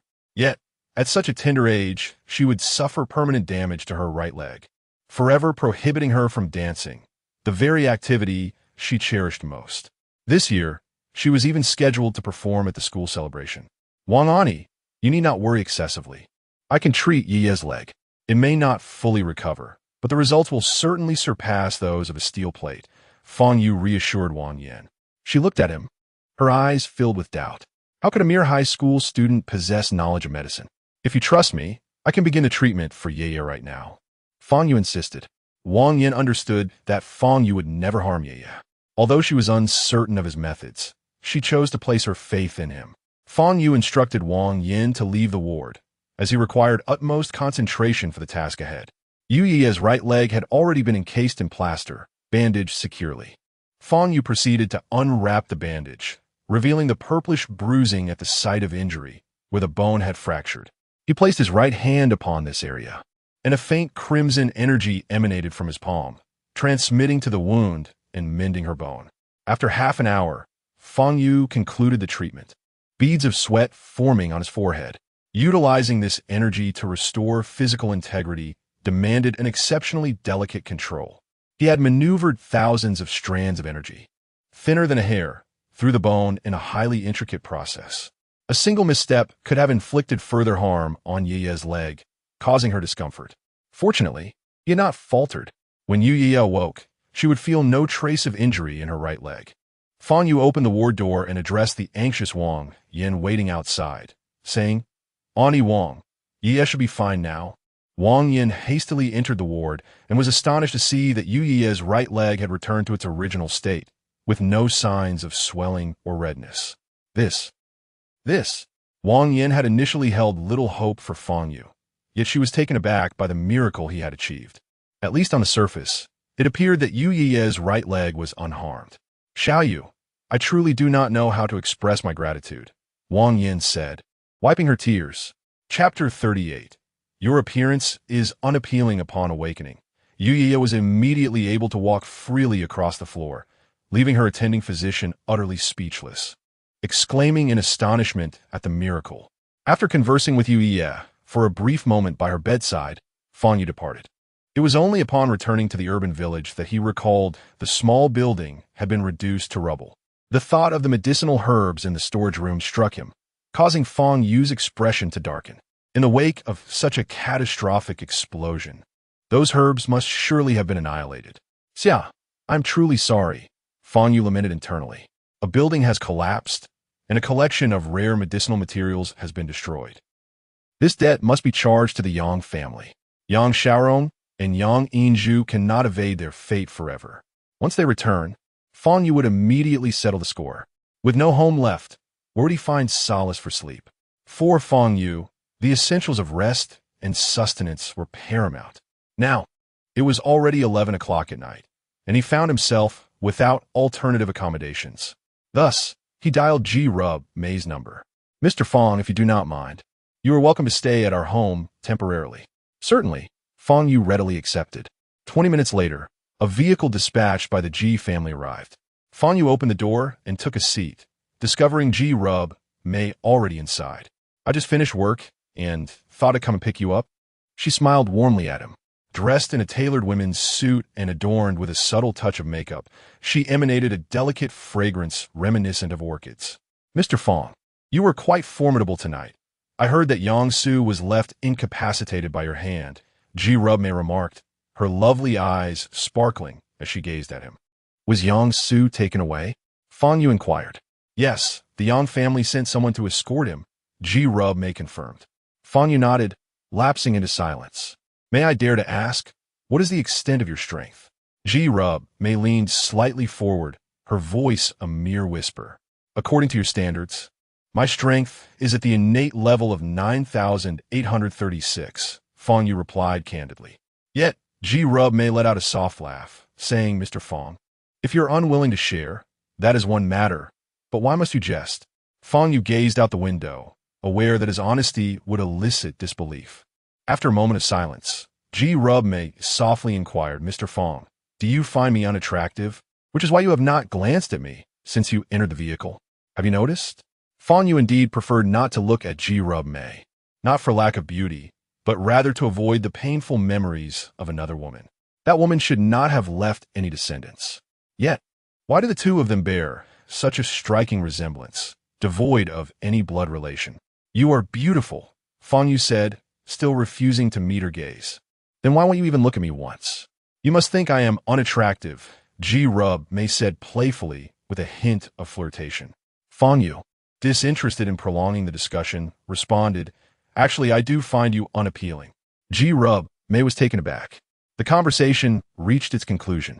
Upon arriving at the Ji family residence, Fang Yu casually selected a guest room, and after a brief wash, he reclined to rest. The following day, Fang Yu entered the classroom to find Tang Xiaoro waiting for him. Upon his desk lay 2 breakfast sandwiches, both identical in appearance. Fang Yu, I brought you yesterday's breakfast as well, Tang Xiaoro said, her delicate face tinged with a slight blush. Weren't we supposed to avoid repeating the same style each day? Why are both sandwiches the same? Fang Yu inquired. They're different. One contains bacon, while the other has ham. Do taste them. How do they fare? Dan xiao uget? Fang Yu took a bite of the sandwich. To be honest, it was rather mediocre. However, upon seeing Tang Xiaoro's anxious expression, he discerned it was her handiwork and replied, Not bad. Tang Xiaoro beamed with delight, exclaiming, I made them. My skills are quite commendable. Aren't they? There's still ample room for improvement, Fang Yu assessed. The surrounding classmates observed the cheerful exchange between Tang Xiaoro and Fang Yu, their faces etched with confusion. Hadn't Tang Xiaoro severed ties with Fang Yu entirely? Just yesterday, they had been at odds. How could their relationship appear so amicable today? A sense of betrayal simmered within them. They had all been united in opposition to Fang Yu, yet Tang Xiaoro had seemingly defected with alarming swiftness. Was she being true to Zhao Shuang? Coincidentally, Zhao Shuanger and Yang Su were absent that day. Gazing at Zhao Shuanger's empty seat, Tang Xiaoro felt a swirl of complex emotions. Following the events of the previous night, she found herself at a loss on how to face her former close friend. During the break, while Fang Yu was engaged in thought, Tang Xiaoro gently tapped his shoulder. Jiang Yu is looking for you, she informed him. Upon turning, Fang Yu spotted Jiang Yu standing at the back door of the classroom. Tell her to leave, Fang Yu replied, with a mere assumption. Fang Yu surmised Jiang Yu sought him out for her father's position. Yet he felt no sympathy for Jiang Yu and her family. They had brought this upon themselves. Tang Xiaoro approached the back door and exchanged a few words with Jiang Yu. Jiang Yu's expression shifted before she stepped into the classroom, advancing toward Fang Yu. Fang Yu, what must I do to persuade Miss Ji to spare my father? I am willing to accept any demands you may have, Jiang Yu implored, her gaze fixed on Fang Yu. Fang Yu remained silent, continuing to observe her. Fang Yu, I beg you, my father cannot lose that job. Jiang Yu pleaded desperately. You are quite bothersome, Fang Yu remarked, his brow slightly furrowing as he regarded Jiang Yu. She attempted to speak further, but Fang Yu's frigid gaze silenced her. Get out immediately, he commanded. Jiang Yu's countenance turned pale as she exited the classroom. Fang Yu was impervious to her pleas, leaving her feeling powerless. Yet, if she could not elicit a response from Fang Yu, her father's position would remain unattainable. She needed to devise another strategy. At noon, as school concluded, Fang Yu received a call from Ji Romai. Mr. Fang, regarding the primeval forest in Sanhua City. I have just received word that a group of martial artists intends to venture there. If you're interested, I could arrange a meeting with them, as they may possess additional intelligence. Fang Yu contemplated for a moment and responded, Very well, please help me set up a meeting with them. He felt compelled to visit that primeval forest, Should there indeed be a high-tier beast lurking within, it would be a remarkable windfall for him. The essence contained within a fresh high-tier beast core could provide him with the purest spiritual energy. Consuming a single fresh core from a high-tier beast would be far more beneficial than ingesting 20 cores from low-tier beasts. In the afternoon, Fang Yu departed from his school. Wang Yin and Yu Yia were about to be discharged from the hospital, and he needed to find them a new place to reside. A black van approached the ruins, and a man clad in a black trench coat alighted from a vehicle. What is the issue with our demolition? What more is there to investigate? This house has been reduced to such a state, he exclaimed, gazing incredulously at the wreckage before him. Accept your fate. The target wasn't killed, so complaining is futile. Furthermore, this mission's failure only requires us to submit a site investigation report. Enough whining. Let us just take some photos and leave, the driver remarked from the front seat. The man in the trench coat retrieved a camera from his pocket and began documenting the devastation. I truly do not comprehend how, despite utilizing tonnage-level explosives, we failed to eliminate anyone. It's possible that the person was reduced to ashes, he muttered as he snapped photographs. It was indeed perplexing. As a demolition expert, he had meticulously calculated the amount of explosives required to obliterate the building and had successfully detonated them the moment the target opened the door. Under such circumstances, he could not fathom how the individual had survived. I heard that person sought trouble with the employer last night, the driver said, puffing on a cigar. How could this be possible? Even if that individual survived the explosion, they would certainly be gravely injured. How could they possibly have the strength to confront the employer, unless they are an extraterrestrial or a transformer? The man concluded, turning to the driver after finishing his photographs. With a chuckle, the driver was about to respond when he suddenly noticed a figure emerge behind the man, causing him to gasp in alarm. What's wrong? The man asked, momentarily taken aback by the driver's reaction. Without uttering a word, the driver drew his handgun and fired at the figure behind the man. Bang! Chapter 39. This debt must be repaid. There were 300 red envelopes, available on a first-come, first-served basis. Goodness! The gunshot whizzed perilously close to the man's ear, instilling considerable fear in him. Old fox, are you trying to kill me? He exclaimed, regaining his composure and cursing vehemently. Flying cat, watch your back, Old Fox shouted, his expression tense. There was no trace of jest in Old Fox's demeanor. For who would joke with a firearm? A warning blared in Flying Cat's mind. He swiftly turned around, drawing the pistol holstered at his waist. A youthful man stood before him, with steely determination. Flying Cat raised his firearm without hesitation and pulled the trigger. Bang! Fang Yu deftly slapped Flying Cat's gun away. How could he be so fast? A pallor crossed Flying Cat's face as he flicked his left sleeve, revealing a gleaming dagger aimed at Fang Yu's heart. This was the instinct of a killer. Each strike directed at the target's vital points. Fang Yu narrowed his eyes slightly, and, just as the dagger was about to make contact, he executed a swift counter. Flying Cat's left wrist bore the brunt of the blow, sending the dagger clattering to the ground. He staggered back several steps. Disbelief etched on his pale face as he stared at Fang Yu. At this moment, Old Fox, seated in the driver's seat, had once again aimed his gun at Fang Yu's head and squeezed the trigger. Bang! Fang Yu, as if foreseeing the event, tilted his head slightly to the side, evading the bullet. How is this possible? Old Fox was taken aback. He had assassinated high-level martial artists before, but he had never encountered someone with Fang Yu's prowess. A gunshot at such close range. Surely, even a half-step master could not evade it. In a state of disarray, while Old Fox was still grappling with the shock, Fang Yu picked up the dagger from the ground and flung it forward. Swish! The dagger struck Old Fox's firearm, cleaving it in two. Let us remain calm. I merely wish to inquire about a few matters. There is no need for blades or firearms, Fang Yu said with a serene smile. Old Fox scrutinized Fang Yu's face, feeling a sense of familiarity. Then it dawned on him. This was the target from last night's assassination mission. Yes, it's you. Old Fox's eyes widened in horror. At that moment, Flying Cat also recognized Fang Yu. This was the man responsible for his first failure in a demolition mission since he had entered the profession. What organization do you belong to? Fang Yu inquired, fixing his gaze on Old Fox. Pale-faced and silent, Old Fox adhered to the fundamental principle of a killer. never disclose information regarding clients or organizations. While Fang Yu conversed with Old Fox, Flying Cat stealthily reached into his pocket, retrieving a miniature poison dart launcher. This was a necessary concealed weapon for every assassin in their organization. The toxicity of the darts was exceptionally potent, capable of causing death within seconds upon penetration of the skin. Flying Cat aimed the launcher at Fang Yu and pressed the trigger. Hiss! A needle as fine as a hair shot forth, targeting Fang Yu's neck.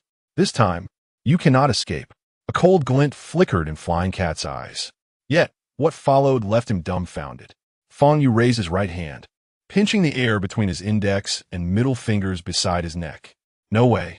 As Fei Mao's eyes widened in disbelief at the sight of the glimmering silver needle nestled between Fang Yu's fingers, his heart sank into despair. The figure before him was not human at all. Fang Yu squinted, inspecting the needle in his grasp. So this vintage concealed weapon is in vogue now, he remarked nonchalantly.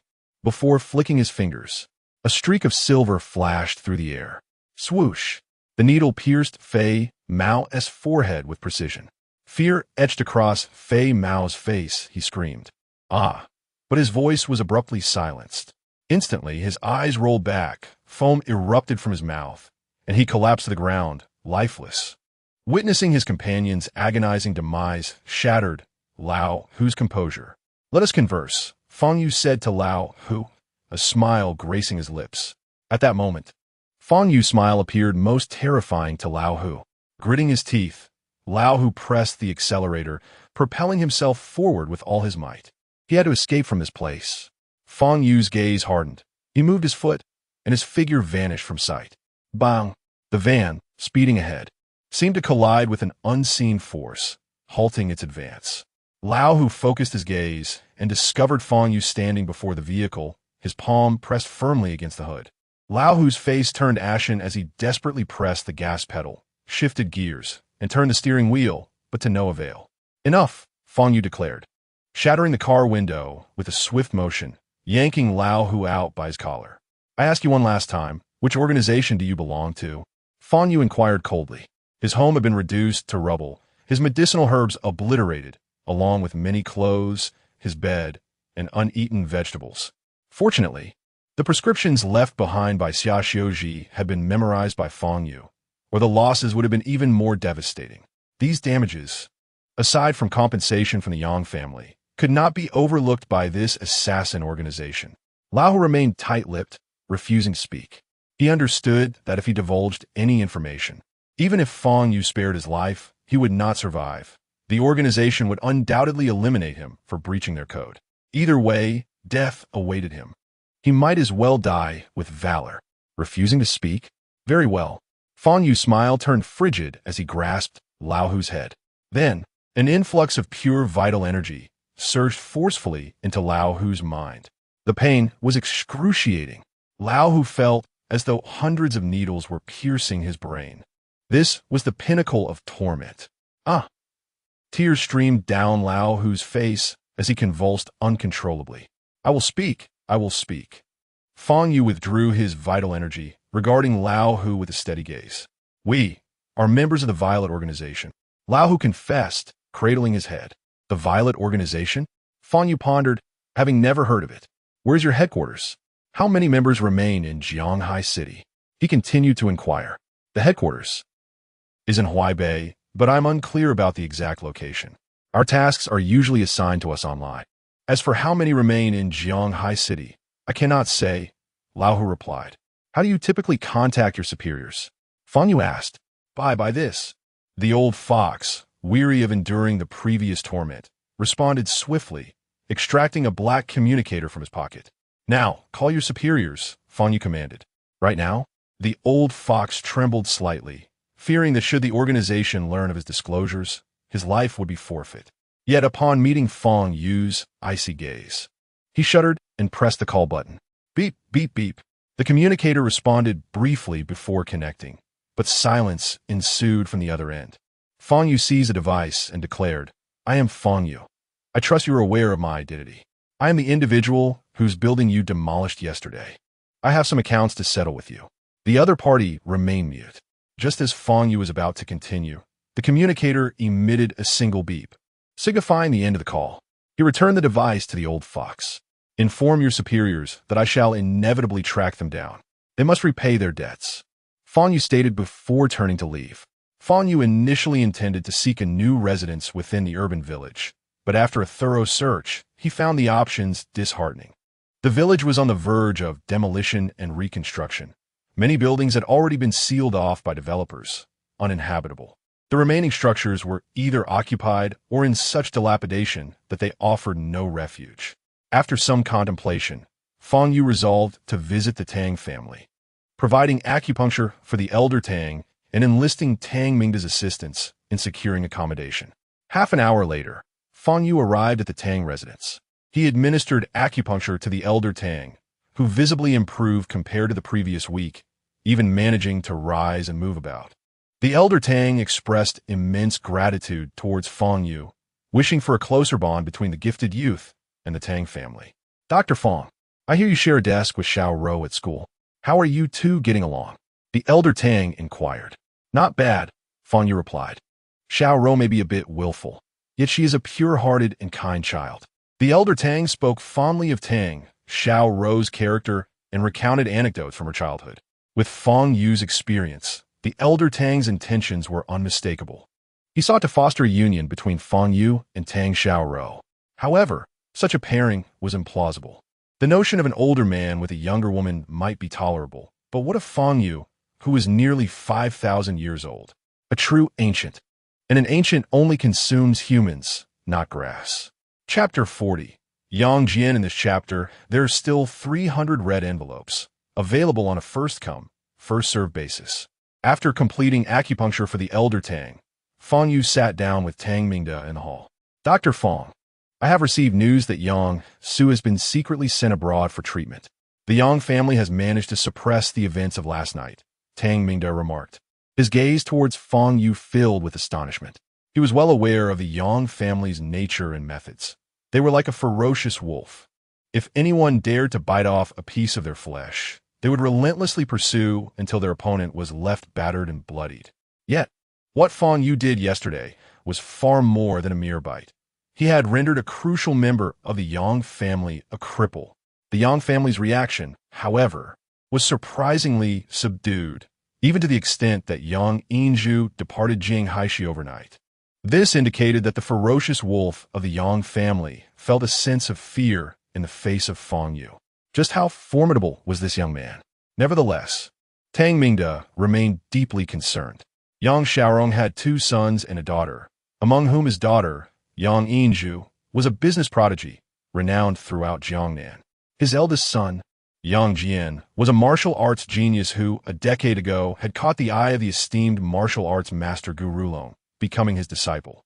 During the 10 years under Gu Rulong's tutelage, Yang Jian rarely stayed at the Yang family home, seldom appearing in public, and few were aware of his circumstances.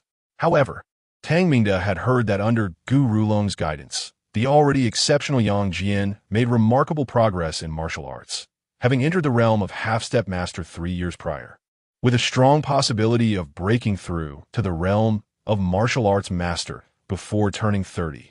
Such martial arts talent was truly extraordinary. If Yang Jian were to return and witness his brother Yang Su in such a state, he would undoubtedly seek retribution against Fang Yu. Tang Mingda conveyed his concerns to Fang Yu. A martial arts master? Fang Yu's eyes flickered slightly. The current designation of martial arts master in times past would equate to the foundational stage. This was a realm he had struggled to attain for nearly 5,000 years. Yet Yang Jian had the potential to break through before 30. It was indeed enviable. Noticing the hint of envy in Fang Yu's expression, Tang Mingda felt perplexed. Soon understanding that Fang Yu also harbored aspirations for the realm of martial arts master. Dr. Fang, with your innate talent, I believe you will soon reach the realm of martial arts master. Moreover, I suspect your journey will be even swifter than Yang Jian's. Tang Mingda asserted with conviction. Upon hearing these words, Fang Yu could only smile silently. Generally, after reaching the 12th level of the qi refining stage, one would enter the foundational stage.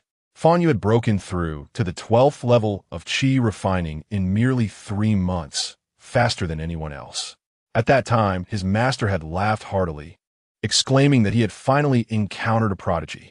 His master had even predicted that if this continued, Fang Yu would surely surpass him and ascend to immortality within 300 years. Alas, this turned out to be a prophecy. Nearly 5,000 years later, Fang Yu still languished in the qi refining stage. Reflecting on these memories, Fang Yu sighed once more. Observing Fang Yu's sigh, Tang Mingde assumed he was lamenting for Yang Jian. Thus, he spoke up, "Dr. Fang, you need not worry excessively about Yang Jian. My father is acquainted with a master of martial arts, and he can be summoned to mediate when the time comes. Yang Jian's martial prowess far surpasses yours. Should he choose to act against you, it would be akin to a giant oppressing a mere child, which is unequivocally contrary to the principles of martial arts." Fang Yu nodded noncommittally. In Huaibei, at a luxurious mansion in the southern capital, Yang Yingzhu sat on the sofa in the grand hall, intently examining a medical report on her laptop. The diagnosis read, shattering fractures in all limbs, beyond the scope of repair, spinal damage, potentially leading to paralysis of the limbs, severe injuries to the lower body, with a high probability of losing reproductive capabilities. As she absorbed the implications of the report, Yang Yingzhu's expression grew increasingly grim, her eyes reddening with fury. "Fang Yu, I want you dead. I want you dead." She ground her teeth in rage, her gaze filled with venomous hatred. At that moment, a subordinate entered the hall, announcing, "Miss, we have received a reply from young Master Yang Jian." Yang Yingzhu immediately lifted her head, her eagerness palpable. "Speak quickly. The Master has informed us that young Master Yang Jian has been in seclusion for nearly 6 months and will soon emerge. Furthermore, his goal during this retreat is to break through to the realm of martial arts master." The subordinate exclaimed with excitement. Yang Yingzhu rose in exhilaration. "Excellent. If my brother truly ascends to the level of martial arts master, dealing with that Fang, you will be significantly easier. Fang Yu, you must kneel before the Yang family and bow in penance to our ancestors. I shall repay the injuries inflicted upon my brother tenfold," she muttered to herself, her face contorted in a fierce grimace, her hands trembling slightly. Meanwhile, at the Tang family estate, Fang Yu sought the assistance of Tang Mingde to find suitable accommodations. "I have a villa nearby that I will gift to you, esteemed Dr. Fang," Tang Mingde offered. Fang Yu furrowed his brow, noting that the location was too distant from Jiannan village. "I need to tend to the vegetable garden on the mountainside every other day, so living here would be quite inconvenient. Is there any residence closer to Jiannan village?" he inquired. After a moment of contemplation, Tang Mingde shook his head. "Currently, there is none available, but if you require, I can immediately arrange to purchase a house in that vicinity for you." "Very well. Please assist me in acquiring a property nearby." "Thank you," Fang Yu replied. Tang Mingde waved his hand dismissively, stating earnestly, "Dr. Fang, you have aided our Tang family on numerous occasions. It is only fitting that we offer you this small favor." "No need for thanks." Fang Yu nodded in acknowledgement. Choosing not to press further, Tang Mingde acted with remarkable efficiency, securing a duplex in the Lijiang community near Jiannan village for Fang Yu in less than an hour. The ownership of this property was to be registered under the names of Wang Yan and her daughter, as a form of compensation for the injuries inflicted on Yu due to Fang Yu's involvement. Subsequently, Fang Yu visited the hospital to escort Wang Yan and her daughter to Lijiang community, ascending to the 28th floor. Upon opening the door, they were greeted by a beautifully furnished interior, complete with exquisite decor, and the elevated position offered a splendid view outside. Such a well-appointed duplex would command a price of no less than 3 million. Yue gazed around with an expression of sheer delight, turning to Fang Yu and inquiring, "Brother Fang Yu, will we be living here from now on?" "Indeed," Fang Yu nodded affirmatively. "That's wonderful. This place is so beautiful," Yue exclaimed, bouncing with joy. However, Wang Yan's expression was rather grave. She discreetly pulled Fang Yu aside and whispered, "Xiao Yu, this rent must be exorbitant, right?" Previously, she had borrowed 100,000 yuan from Fang Yu, sending 60,000 back home for her father's medical treatment. With the remaining 40,000, she had intended to save for Yu's tuition for the upcoming semester. Yet, she had not anticipated the calamity that struck yesterday, destroying all their belongings. Wang Yin had not purchased insurance, so the losses had to be compensated from her own pocket. Clothing, shoes, Yu's backpack, textbooks, all of these required expenditure. She had not yet secured employment, and if the rent proved too burdensome, it would be truly unbearable. Fang Yu, understanding Wang Yan's concerns, replied, "This apartment belongs to a friend of mine, and he does not charge any rent." Wang Yin was taken aback, then anxiously responded, "How can that be? Such a lovely place. We cannot possibly stay here for free." "Do not worry. My friend is quite wealthy and does not mind the rent at all. Aunt Wang, you can feel at ease living here," Fang Yu reassured her. Wang Yin scrutinized Fang Yu's face, seemingly trying to discern if he was being truthful. After a moment, she sincerely said, "Then we truly must express our gratitude to your friend." In truth, the apartment was already under Wang Yan's name. However, Fang Yu knew that if he revealed this now, Wang Yan's character would certainly lead her to refuse. It was better to wait for a suitable opportunity to bring it up later. This duplex featured one room on the first floor and 2 rooms on the second. Fang Yu opted for the room on the first floor, allowing Wang Yin and Yu to occupy the rooms upstairs. After tidying up the room, Fang Yu received a call from Ji Ruby. "Mr. Fang, the martial artists wishing to enter the primordial forest are expected to arrive at our home in approximately half an hour. Shall I come to escort you?" "Yes, I am at Lijiang Community," Fang Yu replied. About an hour later, Fang Yu arrived at Ji's residence. "Mr. Fang, the young lady and guests are in the reception room on the second floor. Allow me to guide you up." The steward, already acquainted with Fang Yu, respectfully led him upstairs to the door of the reception room. The steward knocked gently, and upon hearing a response, opened the door, announcing, "Young lady, Mr. Fang has arrived." Chapter 41. What I have taken is life. In this chapter, there are still 300 red envelopes. In the reception room, 5 individuals are seated, including Ji Rumai and 3 men along with 1 woman. One of the men, sporting a bushy beard, possesses a cultivation level of the 12th stage of Qi refinement, while the other 3 are at the 10th stage. As Fang Yu enters, the gazes of the 4 individuals converge upon him.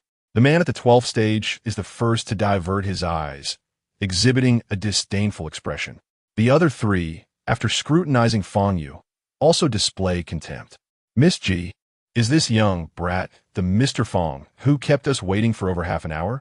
From your tone, I expected him to be formidable. Yet he turns out to be merely a fledgling of the 5th stage." The woman sneers, casting a dismissive glance at Fang Yu, her impatience palpable. As the eldest daughter of the Zhong family, she is accustomed to others waiting upon her, and this experience irks her significantly. Just as Ji Rumai is about to speak, the most powerful man interjects. "His cultivation is far too low. Having him accompany us would only hinder our progress." The expressions and words of the 4 martial artists reflect their utter disdain for Fang Yu. Ji Rumai glances at Fang Yu with concern, yet he remains composed, seemingly unfazed by their scorn. "Allow me to introduce," Ji Rumai commences, seeking to alleviate the tense atmosphere. "This man with the bushy beard and fierce eyes is Tu Feng, a notorious bounty enforcer in Jianghai City. A bounty enforcer is one who, for a fee, undertakes various tasks, often involving violent confrontations. With his half-step master-level prowess, Tu Feng is a formidable figure in the underground world of Jianghai City, resolving troubles for numerous patrons and earning a fearsome reputation." The woman is named Zhong Liu, the esteemed eldest daughter of the renowned martial arts family, the Zhong clan. The other 2 men are her subordinates, known as Zhou Bei and Zhu Lingjia. Tu Feng was hired at great expense by Zhong Liu to provide protection during their expedition into the primordial forest, where they aim to seek rare, medicinal herbs or treasures. Zhong Liu regards this venture as a rite of passage, a tradition within the Zhong family that mandates each adult member undergo a trial. Upon Ji Rumai's introduction, Fang Yu remains silent, seated on the sofa. Zhong Liu regards him with evident loathing. Could this young man truly aspire to join her team? Is he merely seeking to claim a share of the spoils? "Miss Ji, I hold you in high regard. However, I cannot permit this Mr. Fang to join our team. It is for his own good. The dangers lurking within that forest are unknown to anyone, and should anything occur." Zhong Liu shakes her head, refraining from elaborating. Why waste words? Just refuse him outright. This brat is utterly useless. Should danger arise, what if he panics and soils himself? Zhu Lingjia mocks with a derisive laugh. Ji Rumai's expression grows increasingly grim. She never suggested Fang Yu should join their team, merely that he might engage with them. However, this group of individuals displayed a preconceived notion, as though Fang Yu were desperately seeking to join their ranks, which was undeniably presumptuous. Just as Ji Rubai was about to speak, Fang Yu interjected, "I don't recall ever expressing a desire to join you." "Then what brings you here?" Zhong Liu inquired. Her brow furrowed. "I merely wish to ascertain whether you possess any intelligence regarding that forest," Fang Yu replied. Zhong Liu scoffed derisively and remarked, "Even if I did, I would not divulge it to you. I have expended considerable resources to acquire this information. Why should you receive it for free? Moreover, you cannot even venture there. What purpose does your inquiry serve?" "Who says I cannot go?" Fang Yu retorted. "Are you suggesting that you intend to enter alone? With your innate strength at merely the 5th tier? Zhong Liu covered her mouth, giggling heartily. After a moment of laughter, she turned to Jirubai and said, "Miss Ji, this child must be some distant relative of yours. You ought to keep a close watch on him. Otherwise, he may very well meet his demise." With that, Zhong Liu rose to her feet. "Miss Ji, we are departing for Sanhua City tonight. I initially thought you had summoned us here to introduce a formidable warrior. But it seems, forget it. Do visit my home when you have the chance." With a dispassionate glance at Ji Rubai, Zhong Liu and her entourage departed. Ji Rubai's expression darkened. Her beautiful eyes filled with fury. She had anticipated that Zhong Liu would, out of respect for the Ji family, at least maintain a civil demeanor. Yet, it appeared that Zhong Liu held neither the Ji family nor her in any regard. Those hailing from martial arts aristocracy were exceedingly arrogant.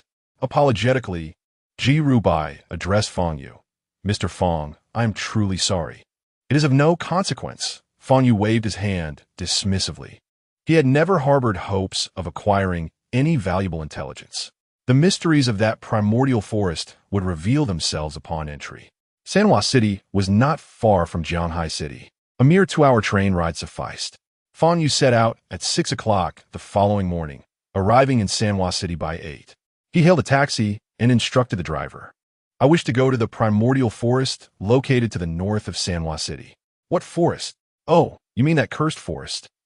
the driver exclaimed, eyes widening in astonishment. "Cursed forest?" Fang Yu's gaze flickered. "Indeed, the cursed forest. It is said that countless eerie sounds echo daily, and many who have ventured in have never returned. The area is now cordoned off. If you wish to go there, seek others. As for me, I refuse to take you. It is far too sinister." With that, the driver pressed the accelerator and sped away. Subsequently, Fang Yu attempted to hail several more taxis. Yet none were willing to accept the fare. It appeared that the locals of Sanhua City had all heard of the forest's dreadful reputation. After being repeatedly refused, Fang Yu abandoned the notion of taking a taxi and decided to walk. However, as he turned around, an elderly man with sparse hair approached him. The old man appeared frail, with a face ashen and gaunt, yet his complexion was somewhat dark. However, Fang Yu was aware that the elderly man was a cultivator, possessing a cultivation level at the 10th layer of the Qi refinement stage, which was not insignificant. "Child, if you wish to venture into that haunted forest, those drivers would be too fearful to accept your fare," the old man said with a benevolent smile. "Can you take me there?" Fang Yu inquired. "Indeed, I am nearing the age of reason and have long since abandoned superstition. However, if you desire my assistance, you must pay a little extra." The old man nodded in affirmation. "How much?" Fang Yu asked. The old man held up 2 fingers. 200 yuan? That is not too expensive. Fang Yu accepted the old man's offer. The old man's vehicle was a diesel tricycle, reasonably swift. Once Fang Yu boarded, the old man took his place at the helm and pressed the accelerator.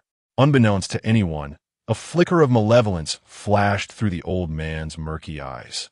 The journey from the train station in Sanhua City to the primordial forest spanned approximately 20 kilometers. At the pace of this diesel tricycle, it would take around half an hour. Thus, upon sitting down, Fang Yu began to close his eyes and rest. About 20 minutes later, he felt a jolt and opened his eyes. He had arrived at a desolate outskirts, devoid of any human presence. How much longer until we arrive? Fang Yu inquired. The old man remained silent. Fang Yu frowned slightly and checked his phone's map, only to discover that they had strayed far from the intended route. There was something amiss with this old man. However, since they had already deviated, Fang Yu chose to remain calm and observe the old man's intentions. After approximately 5 more minutes, the old man brought the vehicle to a halt. Before them lay a cavern, seemingly deep and shrouded in darkness. The old man turned his head to glance at Fang Yu, a sinister smile revealing his blackened teeth. It was then that Fang Yu realized the old man's demeanor was far from benign. The previous benevolence had been a facade. Had Fang Yu paid a tad more attention, he would have seen through the ruse earlier. Nonetheless, he had been duped. Are you here to rob me of wealth or virtue? I suspect you aim to rob me of riches, but you have chosen the wrong target. I possess a mere 500 yuan. You would gain little by taking it all, Fang Yu said, his expression unperturbed. The old man gazed at Fang Yu, grinning widely, a laugh that sent chills down Fang Yu's spine. With a sense of foreboding, Fang Yu frowned further. Could this old man truly intend to rob him of virtue? You're mistaken. What I seek is your life, the old man replied in a hoarse and ominous tone. Chapter 42. Mutual Destruction. In this chapter, 300 red envelopes await, available on a first-come, first-served basis. Assassination? A flicker of intrigue crossed Fang Yu's eyes. If one were to assign blame, let it be on your ill fortune for encountering me. The elder's gaze turned fierce, and as soon as his words fell, he raised his right hand. Several small daggers, cloaked in dark energy, erupted from his sleeve, aimed directly at Fang Yu. Fang Yu remained unfazed, waving his hand dismissively. With a sharp clap, the daggers were sent flying. Witnessing this, the elder's expression shifted.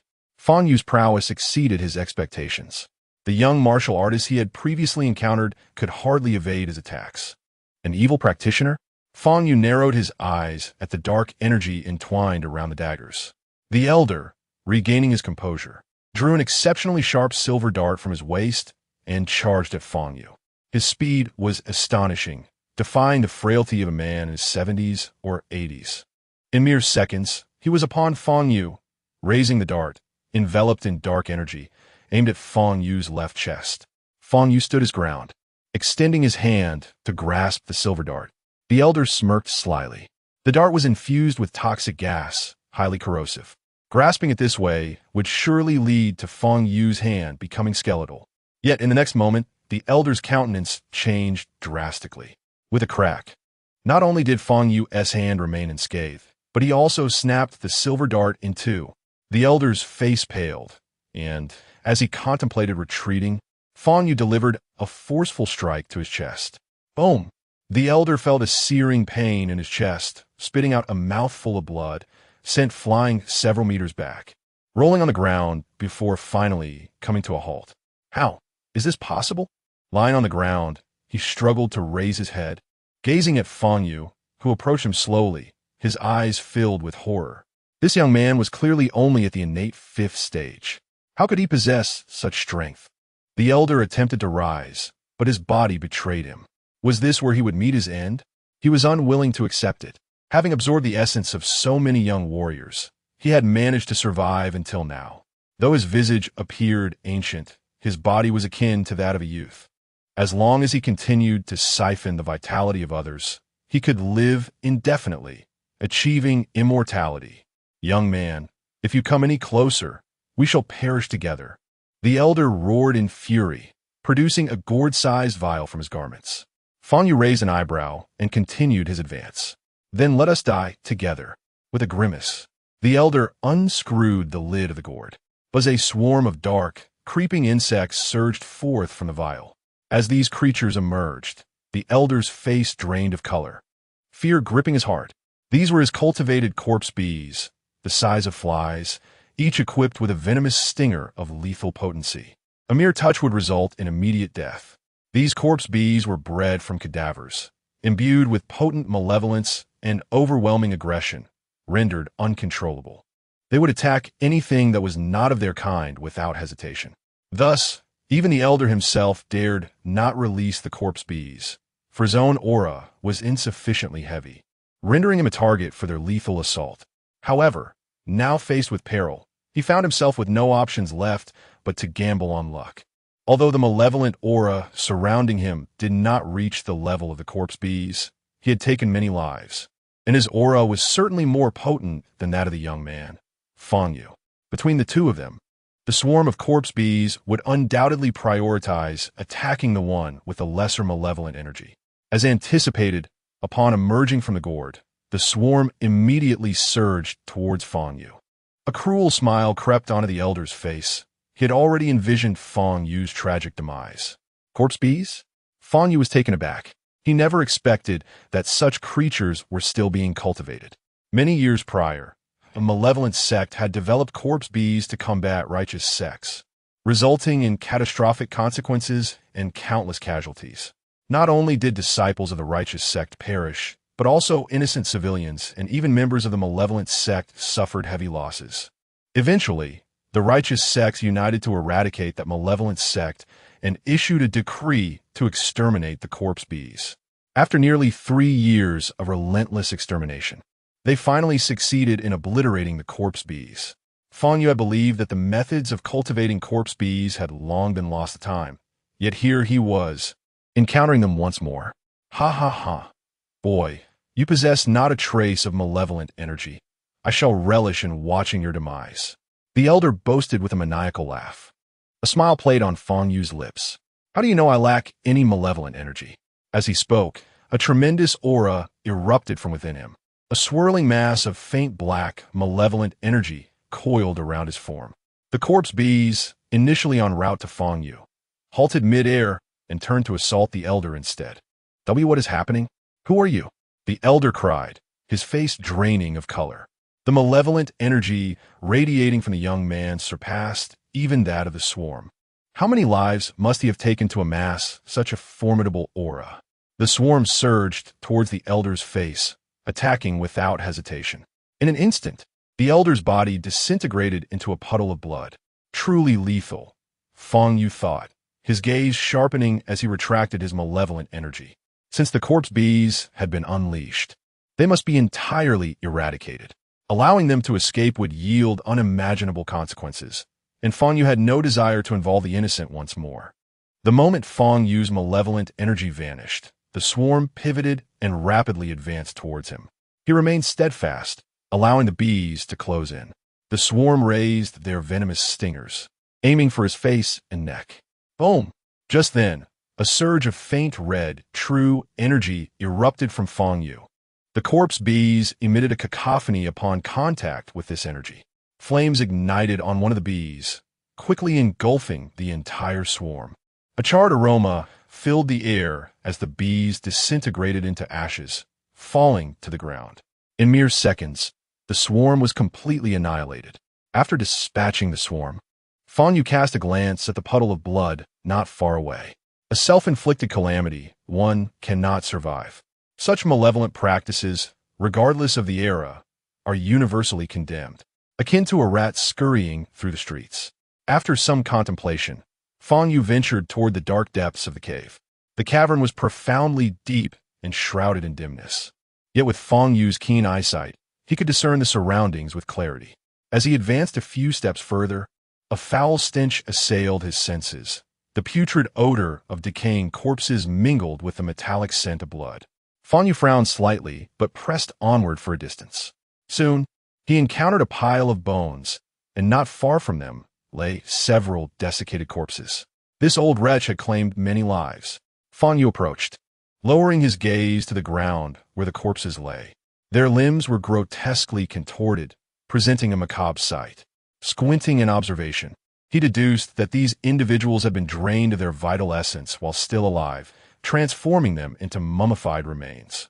The method employed by the malevolent elder remained a mystery to him. The cave showed no signs of an end, prompting Fang Yu to delve deeper. Indeed, after navigating a bend, he stumbled upon several intact corpses. Though not yet mummified, some were beginning to decompose. Stripped of clothing, they were all female. It was evident that these women had been violated and subsequently murdered by the wicked elder. In contrast, the majority of the mummified remains outside were male. indicating that the elder had employed some sinister sorcery to siphon their essence, rendering them into husks. Fang Yu is well-versed in various techniques capable of transforming individuals into mummies. Yet he found it challenging to ascertain the specific sorcery utilized by the elder. As he surveyed his surroundings, he noticed a tattered book resting on a stone beside the corpses. Approaching it, Fang Yu picked it up and thumbed through several pages, a flicker of astonishment crossing his eyes. The malevolent elder's sorcery was indeed articulated within this tome. The essence-devouring technique detailed the process of absorbing the vibrant life force of others, converting it into one's own essence to maintain optimal bodily functions and extend lifespan. The elder's remarkable speed, despite his advanced age, was a testament to the efficacy of this technique. The book provided comprehensive instructions on the essence-devouring technique, elucidating even the most obscure principles with clarity. Fang Yu examined the text earnestly, his eyes gleaming with intrigue. Should one delve deeply into this dark art and modify some of its critical steps, it could potentially evolve into a formidable cultivation method. Consequently, he tucked the book into his pocket and turned to exit the cave. Once outside, Fang Yu mounted his diesel tricycle and navigated toward the primordial forest, guided by his mobile device's map. Chapter 43. Do Not Anger Me.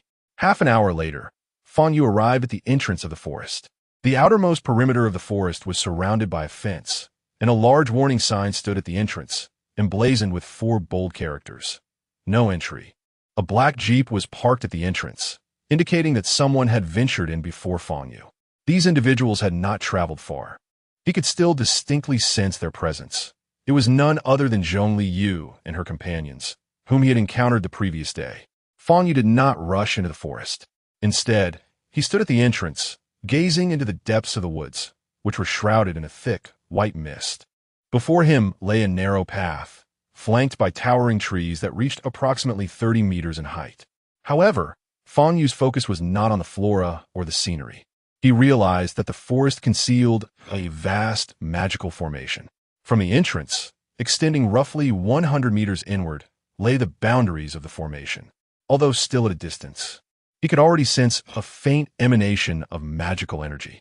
The presence of this magical power indicated that the formation had been in place for a considerable duration and was nearing its expiration.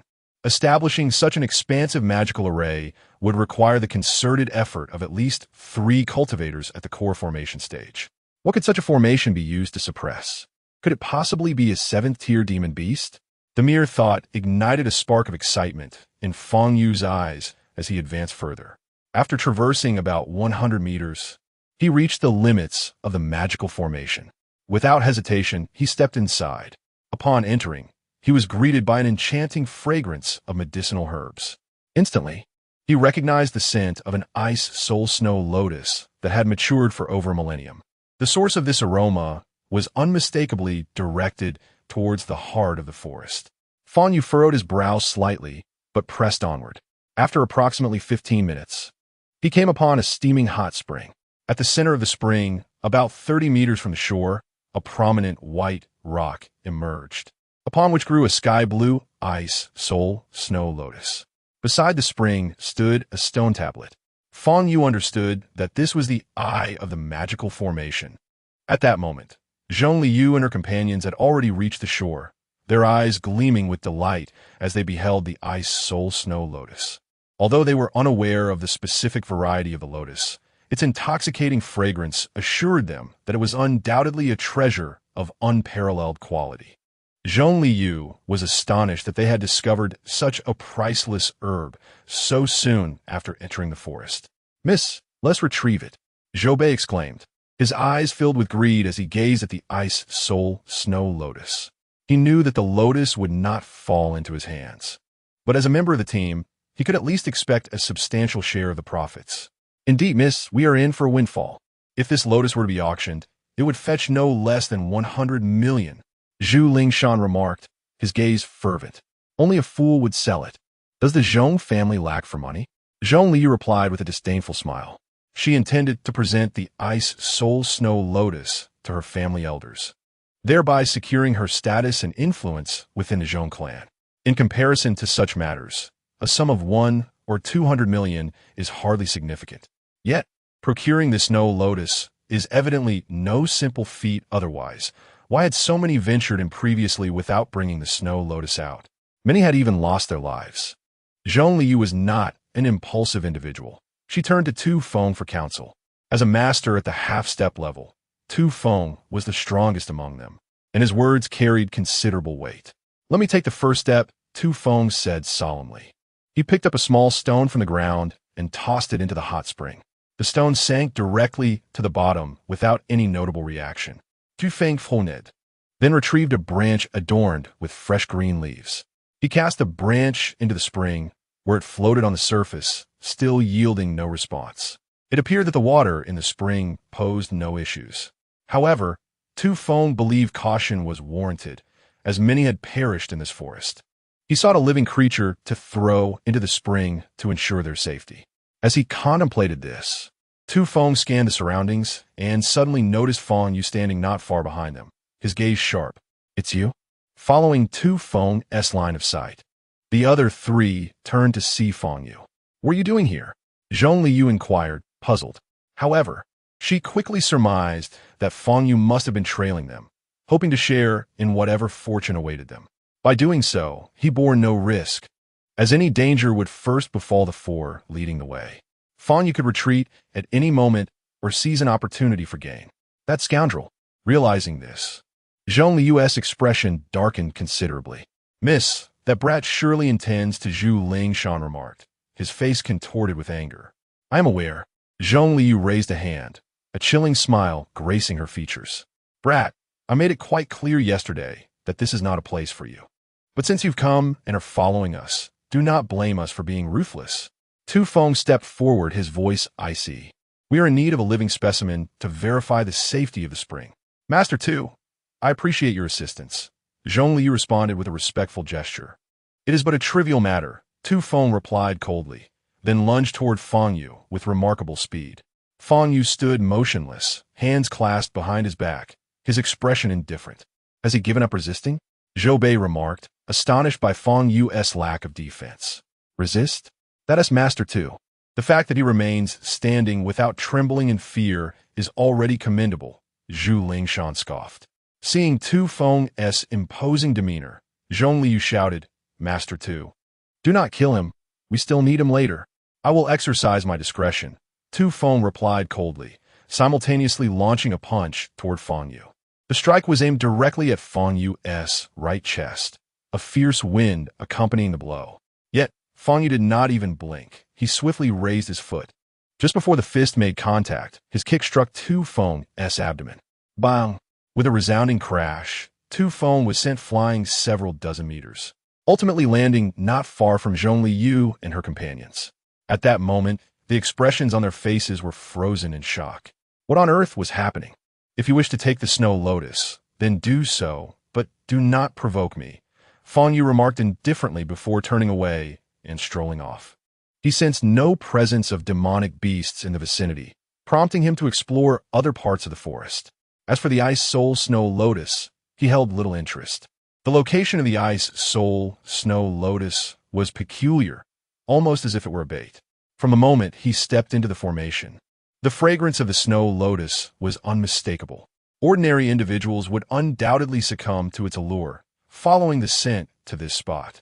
What would transpire thereafter? Once so many had entered, they would likely find no way out. The outcome was glaringly obvious. Fang Yu's purpose for being here was to seek high-tier demonic beasts. Other matters were of no concern to him. By the hot spring, Tu Feng struggled to rise, clutching his abdomen, his face pale. He gazed in the direction Fang Yu had departed, his eyes filled with astonishment. How could this boy, merely at the 5th stage of innate prowess, possess such formidable strength and speed? Zhong Liu, regaining her composure, looked at Tu Feng, her expression a mix of shock and skepticism. This Tu Feng had a fearsome reputation in Jianghai City, yet he had been bested by a mere 5th stage innate, revealing a stark contrast to his reputation. "Master Tu, is that boy truly so powerful?" Zhong Liu was labia inquiret. Being kicked away by Fang Yu in front of his employer left Tu Feng feeling utterly humiliated. Naturally, He would not concede to Fang Yu's strength. Shaking his head, he replied, "That boy merely possesses strength beyond the ordinary. I was careless and allowed him to injure me. If he dares to show himself again, I shall take his life." Zhong Liu nodded, choosing not to pursue the matter further. Her purpose for entering this place was not to confront Fang Yu. Now that he had departed, she would set him aside. The primary objective now was the Snow Lotus. "Master Tu, what shall we do now?" Zhong Liu asked. "I believe we still need to verify with a living creature," Tu Feng said, grimacing as he pressed on his painful abdomen. "Miss, I think there is no need for such trepidation. This is surely just ordinary hot spring water. We just tested it with leaves and stones, didn't we? Verification with a living creature? Allow me to give it a try." Zhu Lingshan, growing impatient, strode directly to the water's edge and reached into the hot spring. Chapter 44. The Silver-Clawed Octopus.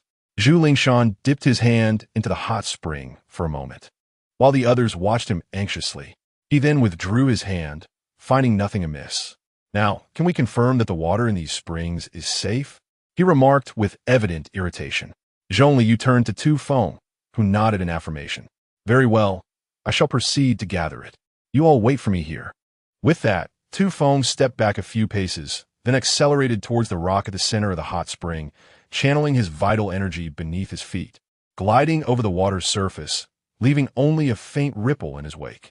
Observing his graceful movement across the water, Zhong Liu's doubts dissipated, recognizing it as a technique only attainable by someone at the threshold of mastery. Tu Feng soon reached the rock at the heart of the spring. The nearby snow lotus emitted an even more potent fragrance. His gaze fixated greedily upon this precious flower, knowing its worth exceeded 100 million, far surpassing the commission Zhong Liu had offered him. With this thought, a nefarious idea took root in Tu Feng's mind. If he could first pluck the snow lotus and then eliminate Zhong Liu and her companions, he would be able to claim the treasure for himself. In this secluded forest, no one would ever know. A glint of malice flickered in Tu Feng's eyes as he bent down to grasp the snow lotus. At that moment, no one noticed a tentacle, thicker than a human body, stealthily emerging from the hot spring. The tentacle's surface was an immaculate white, adorned with a row of black suction cups beneath. Once it broke the surface of the water, its speed surged, swiftly encircling Tu Feng, who stood upon the rock. Seeing this, Zhong Liu and the others on the shore were struck with terror, shouting, "Master Tu, behind you!" Tu Feng's expression shifted dramatically. He attempted to move, but realized he had no strength to do so. His upper body was tightly ensnared by the tentacle. "Quick, help me!" Tu Feng bellowed at the three by the shore. Zhong Liu was the quickest to regain her composure. She drew a dagger from her waist, gritting her teeth, and hurled it with all her might towards the thick tentacle. The blade struck with a resounding thud, yet inflicted no damage whatsoever. At that moment, the tentacle constricting Tu Feng tightened abruptly. A horrified scream escaped his lips as blood streamed from his nostrils and ears. "Think of a way to assist," he cried out in agony. Meanwhile, the white rock beneath his feet began to rise slowly, revealing a massive blood-red eye. "What kind of monstrosity is this?" Zhong Liu paled, retreating in fear. "It seems to be an octopus, an enormous octopus creature." Zhu Lingshan's voice trembled with dread. By now, several more tentacles had emerged from the hot spring. The creature's head fully surfaced, colossal like a boulder, with a terrifying blood-red eye and a gaping maw. As the tentacle constricting Tu Feng tightened once more, veins bulged on his forehead, and his mouth filled with blood. "Mississippi, what should we do?" Zhou Bei's legs wavered as he implored, "Run." Faced with the colossal beast before them, Zhong Liu could hardly think of the snow lotus. Survival was the paramount concern. "Master Tuesday, Zhu Bai hesitated momentarily. He is beyond saving. We must flee at once, or we too shall be in peril," shouted Zhu Lingshan from beside him. The three of them, Zhong Liu and the others, summoned all their strength to sprint away. A sickening sound of flesh tearing echoed through the stillness of the forest. Tu Feng's agonized scream was abruptly silenced. When Zhong Liu turned back, a horrific sight met her gaze. The monster gaped its maw wide, revealing a gruesome interior stained with blood and jagged teeth. Tu Feng, ensnared by the creature's tentacles, was discarded into its gaping mouth. Crunch, crunch. The monster commenced its ghastly chewing, producing a chilling sound akin to the cracking of bones. Simultaneously, the tentacles lunged towards Zhongli Yu and her companions with alarming swiftness. "Run! We must flee quickly!" Zhongli Yu exerted all her might to escape. The tentacles extended with terrifying speed, stretching nearly 70 to 80 meters, and still seemed to have no end in sight. At the rear, Zhou Bei suddenly felt his feet ensnared, losing his balance and collapsing to the ground. "Save me, Mississippi!" Zhou Bei's face turned pale as he cried out in despair. Before he could finish his plea, he was swiftly dragged back. When Zhongli glanced over her shoulder once more, she beheld Zhou Bei being devoured by the monster, his screams echoing in the air. Crack! Zhou Bei was torn asunder by the creature's razor-sharp teeth, blood, intestines, and brain matter bursting forth. Witnessing this gruesome scene left Zhong Liyu's legs trembling. As the daughter of the Zhong family, she had been sheltered from such sanguinary horrors throughout her life. Zhu Lingshan, leading the group, cast a glance back and realized the tentacles were closing in on him. If this continued, he would inevitably meet the same fate as Zhou Bei, dragged back and gruesomely consumed by the beast. He did not wish to die. He simply could not. Zhu Lingshan's gaze flickered with malice as he looked at Zhongli Yu, who was trailing behind. If the tentacles ensnared her first, he would gain precious moments to escape. "Forgive me, miss. I merely desire to survive." Zhu Lingshan's eyes hardened with resolve as he drew a dagger from his waist and hurled it toward Zhongli Yu's leg. "Ah!" Zhongli Yu screamed in agony as the sharp blade sliced into her calf, causing her to tumble to the ground. The tentacles swiftly coiled around her body. Gazing at Zhu Lingshan ahead, Zhongli Yu shouted in resentment, "Zhu Lingshan, I shall haunt you even as a ghost." No sooner had she uttered these words than the tentacles began to drag her back. Meanwhile, Fang Yu roamed through another part of the forest, finding not even a trace of Spectre. It seemed this forest harbored no beasts at all. His journey had been in vain. Feeling somewhat disheartened, he was about to depart when, from the distance, he heard the sound of a blood-curdling scream. Simultaneously, he sensed the unmistakable aura of a beast, emanating from the direction of the hot springs. Fang Yu's expression brightened with hope as he hastily made his way toward the location of the springs. As he arrived beside the hot springs, he chanced upon the scene of Zhongli Yu being ensnared by tentacles and dragged away. To his astonishment, it was a silver-clawed octopus, a creature of the 7th tier. Fang Yu's heart swelled with delight at the sight of this monster. The silver-clawed octopus is notoriously cunning, adept at concealing its presence. This particular specimen was particularly extravagant, camouflaging its head as a rock, adorned with an ice soul snow lotus. Even Fang Yu was nearly deceived, almost retreating home and missing the opportunity to seize a 7th-tier beast core. Fortunately, he was not alone. A smile illuminated Fang Yu's face as he propelled himself toward the silver-clawed octopus. At that moment, the octopus's tentacles had already caught up with Zhu Lingshan, who was similarly ensnared and pulled back at an even swifter pace than Zhongli Yu. Witnessing this, Zhongli Yu's face was alight with satisfaction as she remarked, "Zhu Lingshan, did you think you could escape? You are bound to perish, and even before I do." Zhu Lingshan's face drained of color, rendering him speechless as he was dragged toward the gaping maw of the beast, where remnants of corpses were visible. The sight of Zhou Bei's severed head sent a shiver down Zhu Lingshan's spine.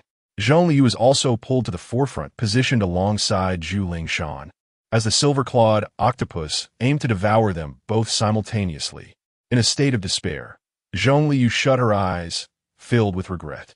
If given another chance, she would never return to this accursed place.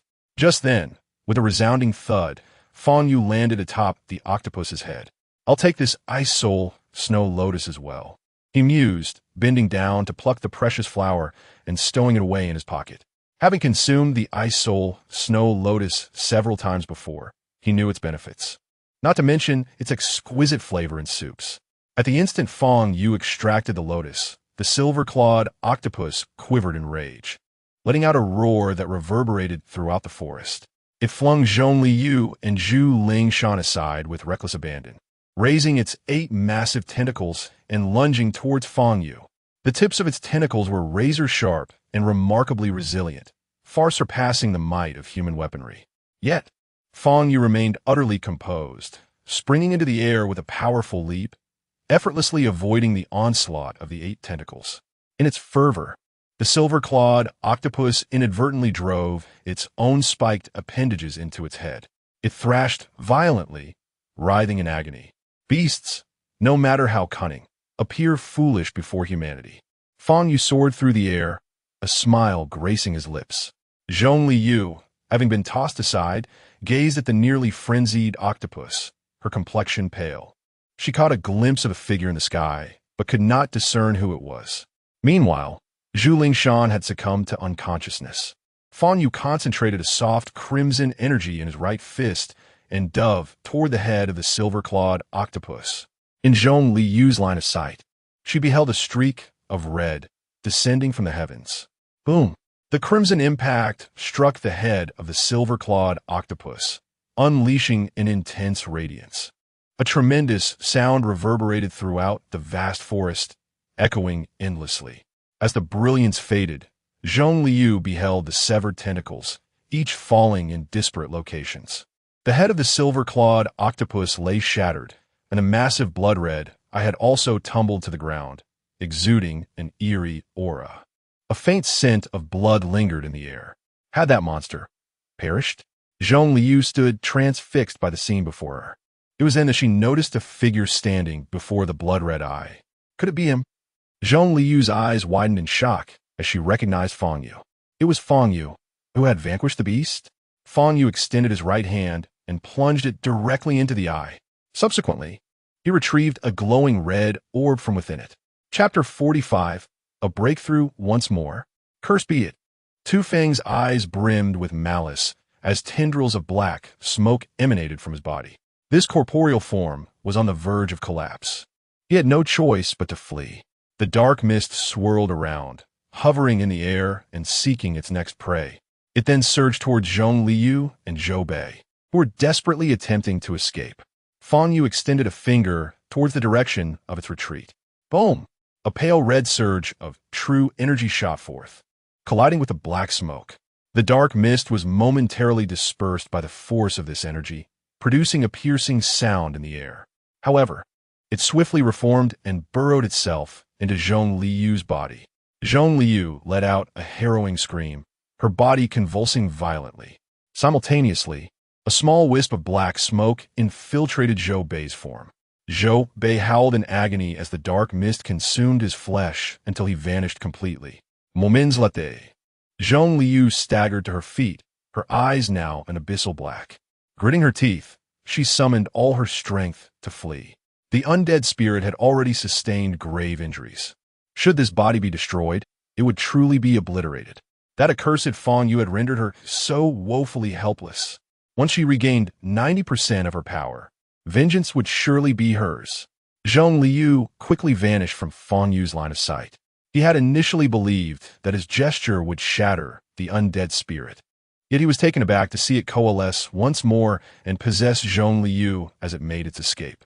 Nevertheless, Fang Yu chose not to pursue. A mere millennia-old spirit, already gravely wounded, posed no significant threat. Should they cross paths again, he could easily disperse it with a single strike. Fang Yu, clutching a tome on devouring essence and a frost lotus, returned to Jianhai City. He intended to head straight back to the Lijiang community, but recalled that he had neglected to water his garden for several days. Thus, he made his way to the rear mountains of Jianan Village. As he passed the entrance of Jianan Village, he spotted a Hummer SUV parked by the roadside. Fang Yu recognized it as belonging to Qin Yimo. Sure enough, as he approached, the car door swung open. Qin Yimo emerged, clad in a wine-red jacket and casual denim pants. Her lustrous black hair cascaded over her shoulders, exuding an aura of vitality. In her hands, she held a gift box and approached Fang Yu. "Mr. Fang, I specifically waited here for you," she said. "What matter do you wish to discuss?" Fang Yu inquired. "My grandfather asked me to deliver this gift box to you. He mentioned that today is a special occasion." Qin Yimo remarked with an impassive expression. "What special occasion?" Fang Yu asked, bewildered. He did not specify. Qin Yimo replied. Oh, never mind. Just hand me the gift box. Fang Yu extended his hand. Noticing his lack of courtesy, Qin Yimo felt a twinge of dissatisfaction, but still relinquished the gift box to him. Is there anything else? Fang Yu questioned. Qin Yimo shook her head, but then suddenly recalled something, asking, Mr. Fang, how did your home become a ruin? It was forcibly demolished. I was the holdout. The developers insisted I vacate, but I refused. Consequently, they seized the opportunity to obliterate my home while I was away, Fang Yu explained. As Qin Yimo observed Fang Yu's calm demeanor, she found herself at a loss for words, sensing that he was not jesting. I currently reside on the 27th floor of Building C in Lijiang Community. Should you wish to find me in the future, that is where you may go, Fang Yu stated. Very well. I shall take my leave now, Qin Yimo replied with a superficial smile, though inwardly she harbored skepticism. If it weren't for her grandfather's request, who would seek you out? Just as Qin Yimo was about to return to her vehicle, she was called back by Fang Yu. You have ham in that gift box. Come with me, and I shall treat you to some exquisite delicacies, he offered. Thus, Qin Yimo followed Fang Yu to the vegetable garden. She watched as he expertly fetched water from the nearby stream to irrigate the vegetables, which surprised her. The last time he had given her some vegetables, she had thought he was merely teasing her. It turned out that those vegetables were indeed grown by Fang Yu himself. Have you ever cultivated vegetables? Fang Yu inquired after finishing the watering. Qin Yimo shook her head. As the daughter of the Qin family, she had never had the opportunity to engage in such matters, regardless of her willingness. Fang Yu sometimes cooked in the garden, so a small wooden shed nearby contained various tools, including a pot and some basic seasonings. He took out the pot, filled it with water from the stream, and then pulled from his pocket a rare ice lotus, washing it before placing it in the pot. He then retrieved the ham from the gift box that Qin Yimo had brought and added some to the pot, igniting a fire to begin cooking. Using $1 million ice lotus to brew soup was a feat that perhaps only Fang Yu could accomplish in this world. As Qin Yimo watched him prepare the soup, she scoffed internally. How could a mere unknown herb combined with some ham be considered an extraordinary delicacy? Yet, after a few minutes, an enticing aroma began to waft from the pot, causing her expression to shift slightly as she felt somewhat embarrassed. The fragrance was indeed delightful. However, she reassured herself that the taste remained uncertain.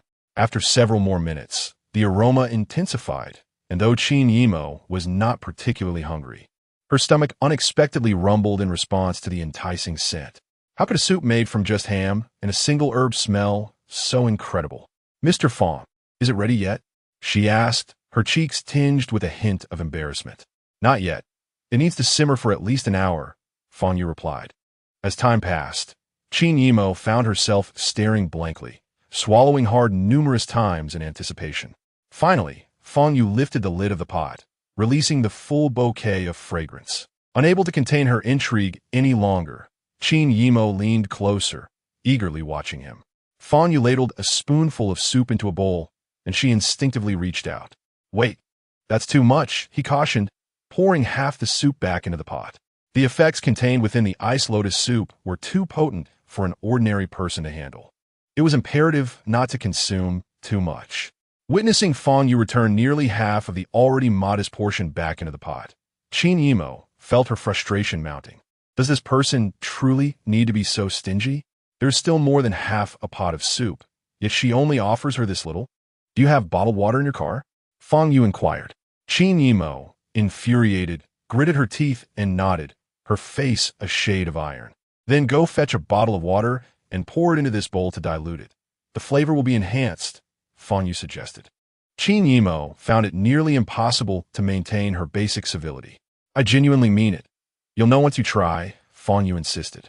Taking a deep breath, Qin Yimo forced herself to compose, returning to the car to retrieve a bottle of water.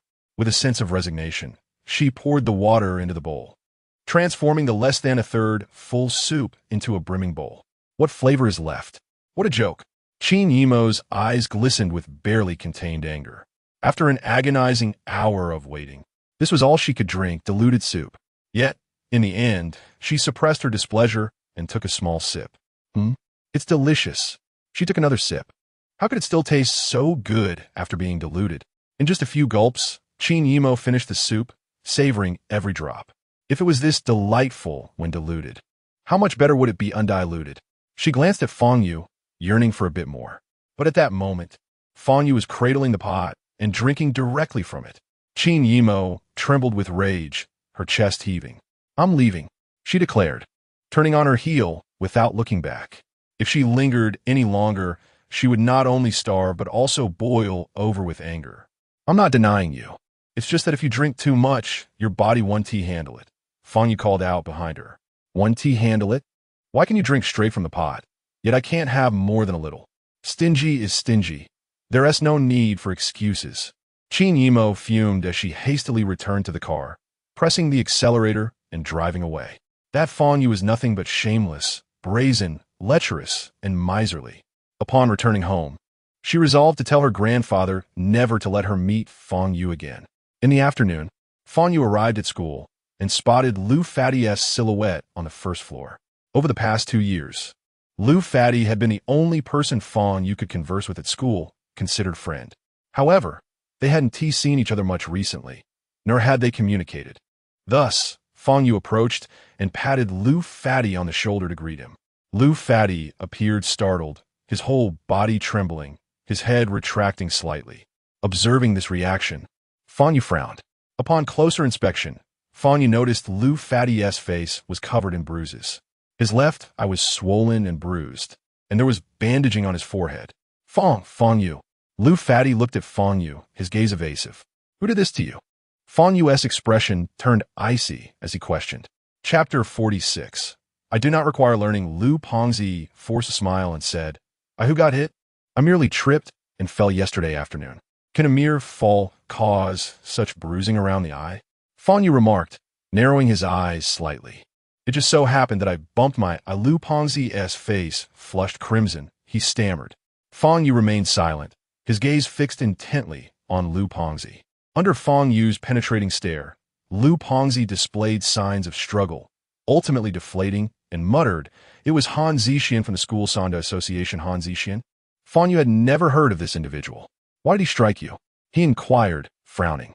"I inadvertently offended him." Lu Pengzi's eyes darted away, he replied. Fang Yu could instantly discern Lu Pengzi's deceit. "If you consider me a friend, do not lie," Fang Yu stated calmly.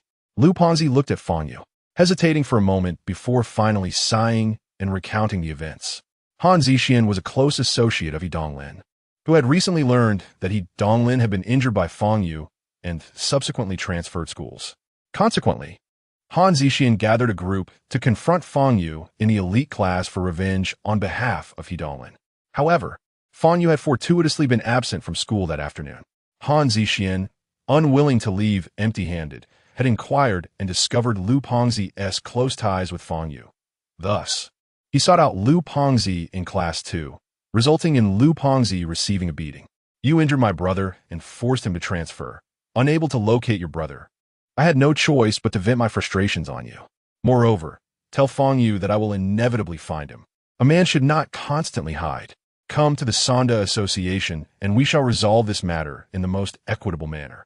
With that, Han Zixian departed with his entourage. Upon hearing Lu Pengzi's account, a faint smile curled at the corners of Fang Yu's mouth, revealing a chilling grin. The most detestable thing in his life was seeing those around him suffer because of him. "Fang Yu, please do not act impulsively. The reason I hesitated to tell you was to prevent you from confronting Han Zixian. He is not like He Donglin. His family runs a martial arts school, and his father is reputed to be a semi-master. He himself is a practitioner of innate level 7, even more formidable than Yang Su." Lu Pengzi, noticing Fang Yu's expression, hastily implored, "Yang Su, that individual has been rendered incapable. The news has merely been suppressed by the Yang family. Aside from a few who witnessed it that night at the Shenlong Club, no one else is aware," Fang Yu replied. "Those who err must face consequences," he added nonchalantly. "Fang Yu, truly do not go. Han Zixian is the president of the Sanda Association, and his people fill the association. If you do," Lu Pengzi attempted to dissuade him. "I will accompany you to the Sanda Association after school," Fang Yu interrupted, patting Lu Pengzi on the shoulder before turning and ascending the stairs. Upon returning to the classroom, As Fang Yu settled into his seat, Tang Xiaoro leaned in and asked, Fang Yu, you've skipped a whole day of class. What were you up to? Skipping class is a rather spontaneous act. One does not necessarily need to be engaged in something specific, Fang Yu replied. Tang Xiaoro was momentarily taken aback and continued to inquire. So what exactly have you been up to? As I mentioned, skipping class is a rather spontaneous act. Fang Yu replied once more. If you refuse to divulge, then so be it. Are you a broken record? Tang Xiaoro retorted, displaying her displeasure. Fang Yu paid her no further heed, engrossed in the material he had yet to finish reading. The classroom bell rang, signaling the onset of mathematics class.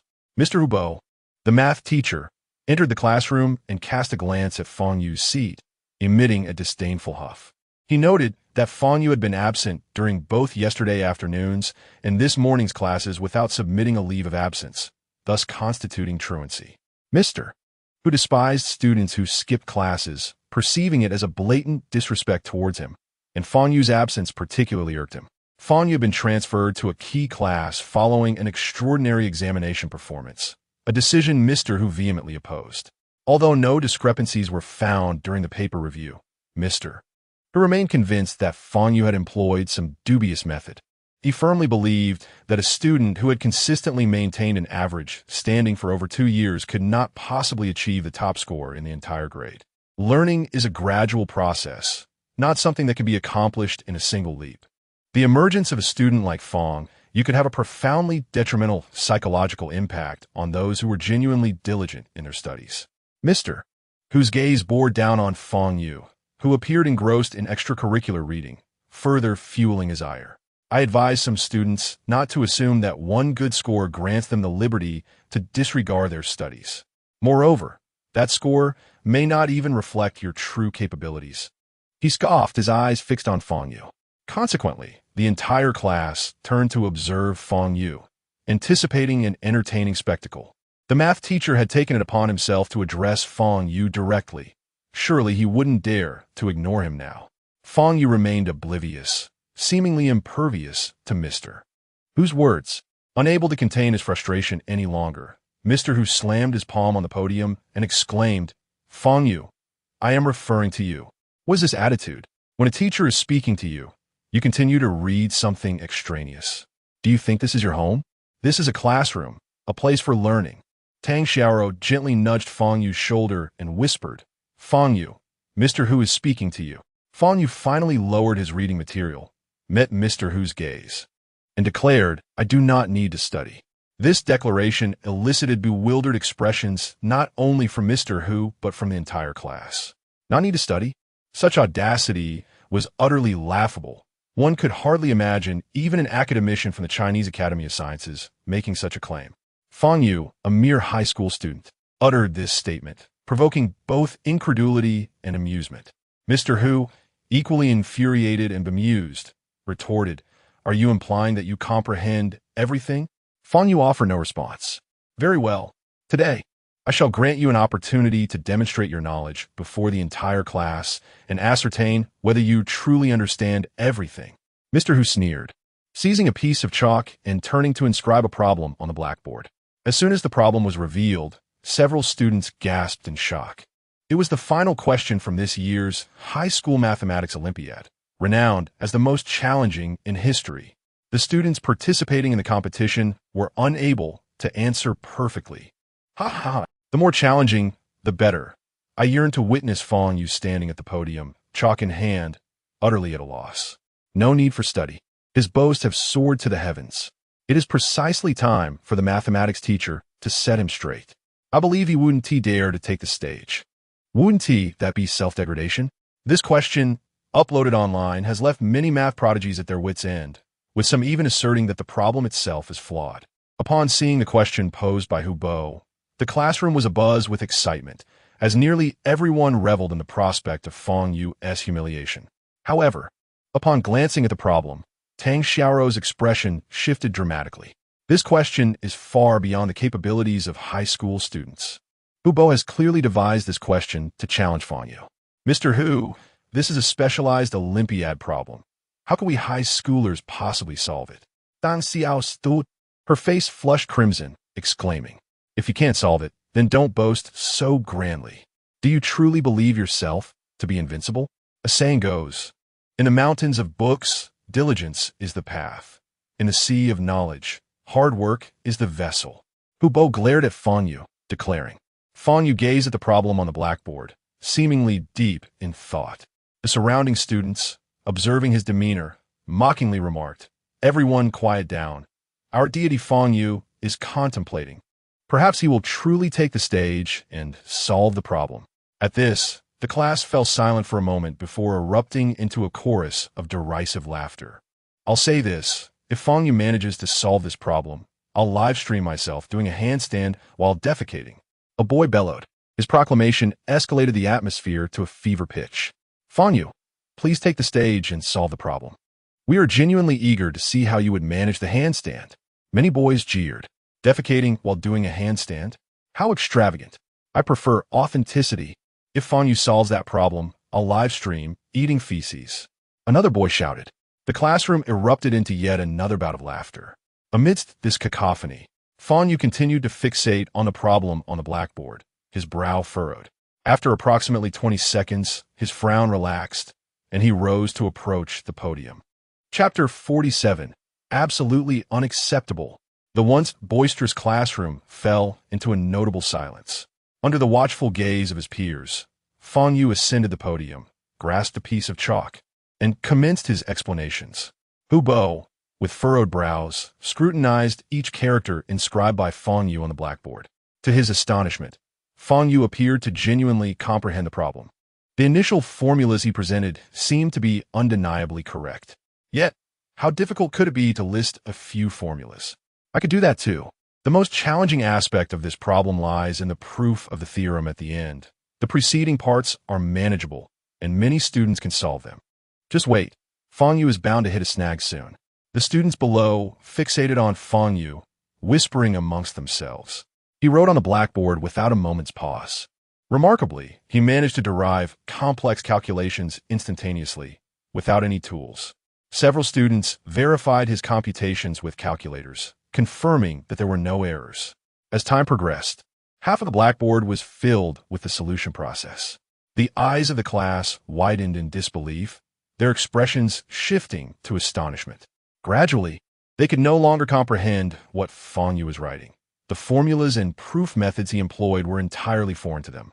Even Hubo, the mathematics teacher standing at the podium, found himself struggling to keep pace with Fang Yu's rhythm. Though he was familiar with the methods to solve the problem, Fang Yu's approach diverged significantly from what he knew. Some steps required considerable contemplation for him to grasp. After a couple of minutes, Fang Yu finally paused, turned around, and tossed the remaining half of the chalk back into the box. Just now, one of you mentioned something rather absurd about defecating upside down, and another about consuming feces. You two would make a fine pair for a collaboration. I look forward to your performance, he remarked, leaning on the podium as he addressed the students below. A profound silence enveloped the room. They gazed at the densely written solution on the blackboard, their mouths agape in disbelief. This is utterly preposterous. Did Fang Yu truly solve the problem? Countless prodigies had failed to arrive at the correct answer. Yet he had managed to do so after just a few moments of contemplation. Impossible. Do you think that merely writing extensively guarantees correctness? I believe you're just scribbling nonsense, exclaimed a male student loudly. Fang Yu turned his gaze toward him and smiled slightly, saying, I remember you. You are the one who suggested defecating upside down. Fang Yu, why the rush? Teacher, who hasn't even spoken yet. What are you being so arrogant about? Another male student retorted angrily. Still smiling, Fang Yu replied, and you, I recall, are the one who mentioned consuming feces. The boy's face flushed crimson, fury evident in his demeanor. Silence. Hubo interjected sternly at that moment. The classroom fell silent, all eyes nervously fixed on him. After a deep, contemplative gaze at Fang Yu, Hubo stated, though Fang Yu's method differs from the reference answer, his approach is indeed valid. An uproar erupted in the classroom. Fang Yu had truly solved the Olympiad problem that had stumped countless geniuses. The most terrifying aspect was that Fang Yu pondered over the problem for less than a minute prior to presenting it. Fang Yu, I apologize for my previous remarks. You are indeed a capable student, Hubo said sincerely, gazing at Fang Yu. However, I feel your attitude towards learning requires adjustment. In the future, if you have matters to attend to, at least provide me with a leave note. You must not skip class without reason. Although this statement appeared to be a reprimand, it was, in fact, a concession from Hubo. By not mentioning Fang Yu's absence from class, he acknowledged that Fang Yu's proficiency rendered attendance unnecessary. With a smile, Fang Yu surveyed the class, lingering particularly on the two boys who had made crude remarks about defecating and consuming excrement. At that moment, both boys bowed their heads, their ears flushed with embarrassment, too intimidated to speak further. Amidst the astonished gazes of his peers, Fang Yu descended from the podium and returned to his seat. He had no intention of genuinely demanding such revolting actions from the two. That would be utterly distasteful. As for the problem on the blackboard, Fang Yu considered it not overly challenging. He had merely needed a moment to clarify some formulas that had become somewhat hazy in his memory. Indeed, I am getting old. My memory declines with each passing day. Fang Yu sighed inwardly. After class, Tang Xiaorou's eyes sparkled with eagerness as she inquired, Fang Yu, who exactly are you? Fang Yu promptly interrupted her with a gesture, saying, I just overexerted my brain and feel a bit drowsy. Please wait until I awaken to ask your questions. With that, he laid his head on the desk, closing his eyes to rest. So arrogant. Dan Xiao Hope Fat. Turning away. Later, after school, Fang Yu made his way to the back door of Class 2, awaiting Lu Pengzi. However, he found Lu Pengzi surrounded by a group of boys. Pengzi, I heard you got beaten up by Han Zixin yesterday. TSK. Look at the injuries on your face. It's truly tragic. Where's your buddy Fang Yu? Why didn't he come to your rescue? Is he hiding away? They jeered. Pengzi, I genuinely feel for you. Look at how close you were to Fang Yu. What benefits have you gained? He leveraged Tang Xiaorou's background to transfer to the key class, while you remain here. Subjected to bullying, treated as a punching bag. These boys had previously been close with He Donglin, and after He Donglin's forced transfer, they had sought opportunities to retaliate against Fang Yu. However, having witnessed Fang Yu's prowess, they had held back in fear. Now, with the president of the Sanda Association, Han Zixin, standing up for He Donglin, they felt emboldened to act. Have you finished talking? Lu Pengzi, who had remained silent, finally erupted. Oh, quite the temper you have. Can't handle a few truths? The tallest among them taunted, shoving Lu Pengzi's head forcefully. You. Lu Pengzi sprang to his feet, glaring at the tall boy. Lu Dong, how dare you? Who do you think you are? You want to throw punches? Han Zixin beat you up yesterday. Today, I'll return the favor. Why don't you see if your brother Fang Yu will come to your aid? Exclaimed the tall individual, rolling up his sleeves, ready to confront Lu Fatty. However, in the next moment, he felt a sudden lightness, as if he were lifted into the air. Who dared? Just as the tall one was about to unleash a torrent of curses, he caught sight of the expressionless Fang Yu, causing his heart to tremble. Fang Yu. The surrounding boys instinctively took several steps back, the memory of He Donglin's crushed hand still vivid in their minds. I must say, your voice carries quite well. Fang Yu remarked, fixing his gaze on the tall one. Why you pull me down? The tall one's face drained of color, fear gripping his heart. Fatty, how many slaps do you think I should give him? Fang Yu inquired, directing his question at Lu Fatty. Lu Fatty hesitated, observing the tall one, suspended by Fang Yu. Ultimately, he replied, Fang Yu, let's forget it. With so many eyes in the classroom, if you act, it will surely cause a commotion. Lu Fatty was unwilling to see Fang Yu face school repercussions because of him. Very well, if you say so, then so be it, Fang Yu responded, casually releasing the tall one. Thud! The tall one landed heavily on the ground, letting out a pained cry as he felt a sharp ache in his backside. This matter can be overlooked, but what Han Zixin did to you cannot go unpunished, Fang Yu stated coolly. Fang Yu. Lu Fatty was taken aback by Fang Yu's determination to confront Han Zixin, his anxiety mounting. Let us go. I'm not familiar with the location of the Sanda Association. Lead the way, Fang Yu said, pulling Lu Fatty along as they exited the classroom. Numerous students remained in the classroom, having overheard Fang Yu's declaration. He was truly going to stand up for Lu Fatty at the Sanda Association. This promised to be quite a spectacle. Many students hastily packed their bags and followed out of the classroom. The tall one rose from the floor, his face ashen. Don't be upset. Hurry and follow to witness the spectacle. Han Zixian will surely help you avenge this. A boy patted the tall one's shoulder and said. The tall one nodded, his eyes filled with resentment. Fang Yu, how dare you see trouble with Han Zixian? I want to see with my own eyes how you meet your end. Most of Class 2's students rushed out, eager to witness the unfolding drama, or rather, to revel in Fang Yu's misfortune. In the front row, Jiang Yu was organizing her books, her eyes glinting with excitement. Han Zixian, this is my opportunity. Chapter 48, Don't Hide. Throughout the journey, Lu Fadi continued to attempt to dissuade Fang Yu.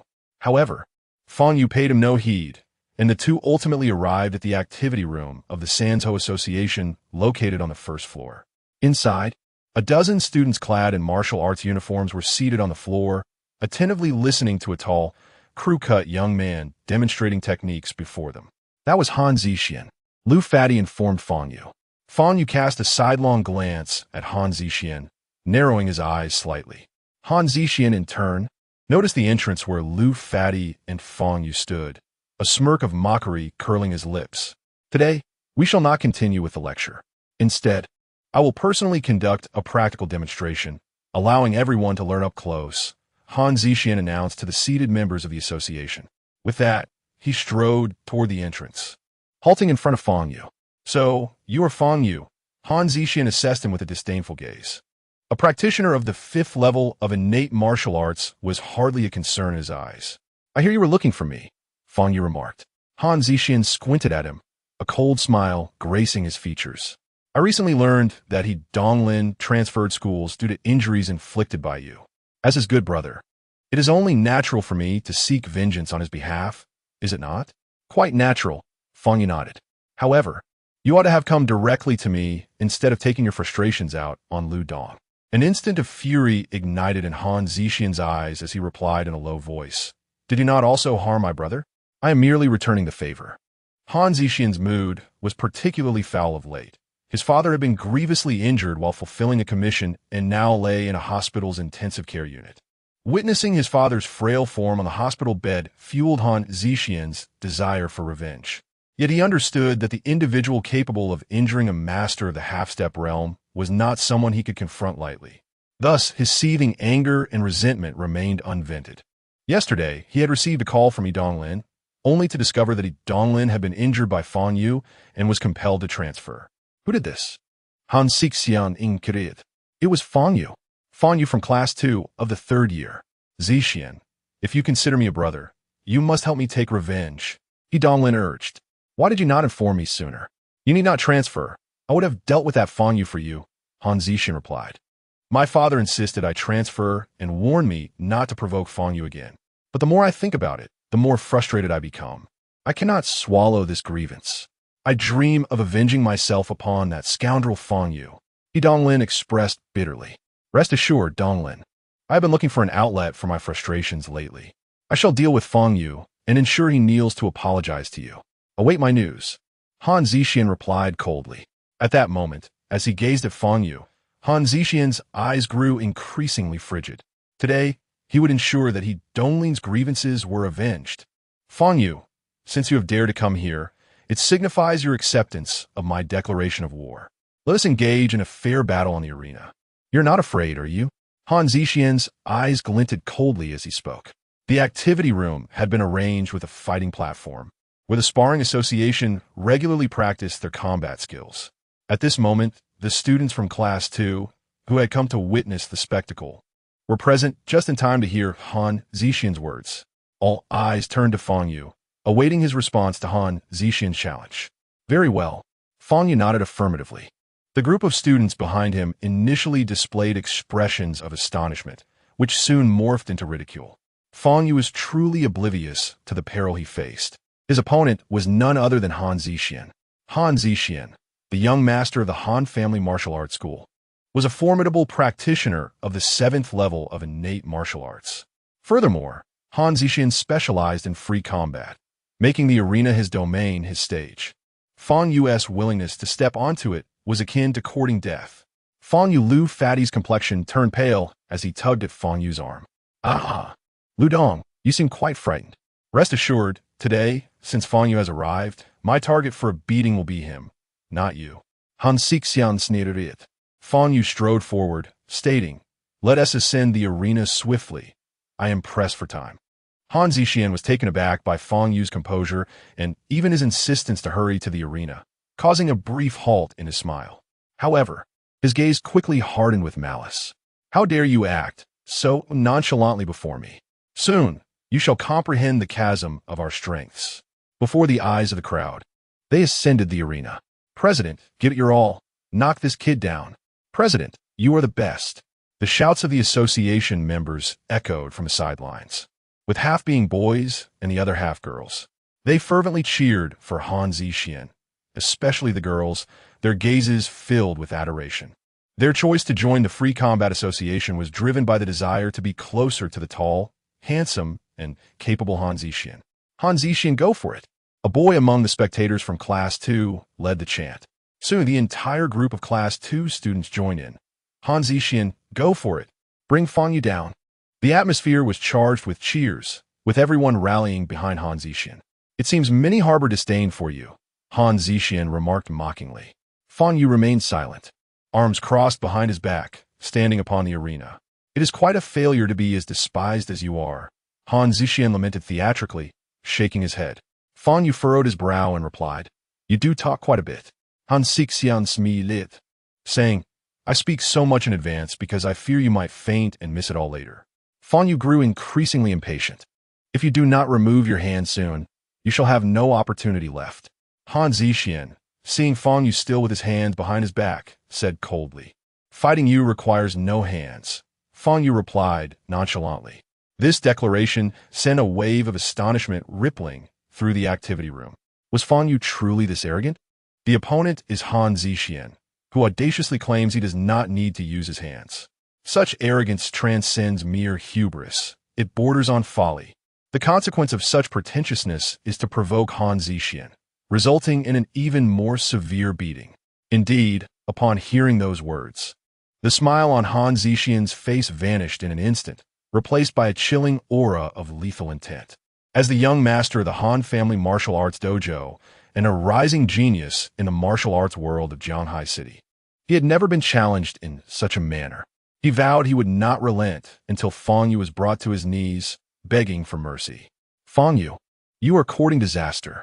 No sooner had the words left his lips than Han Zixian sprang into action. A chorus of cheers erupted in the training hall. "Beat him! Eliminate this arrogant scoundrel!"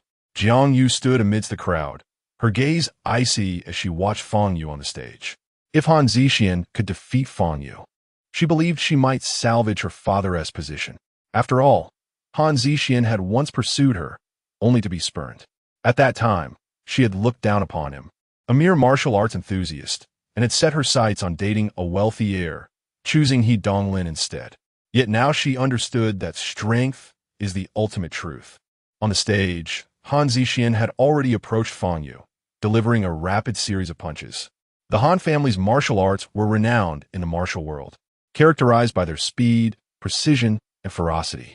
In the time it took an opponent to throw a single punch, Han Zixian could unleash three, each as powerful as the last.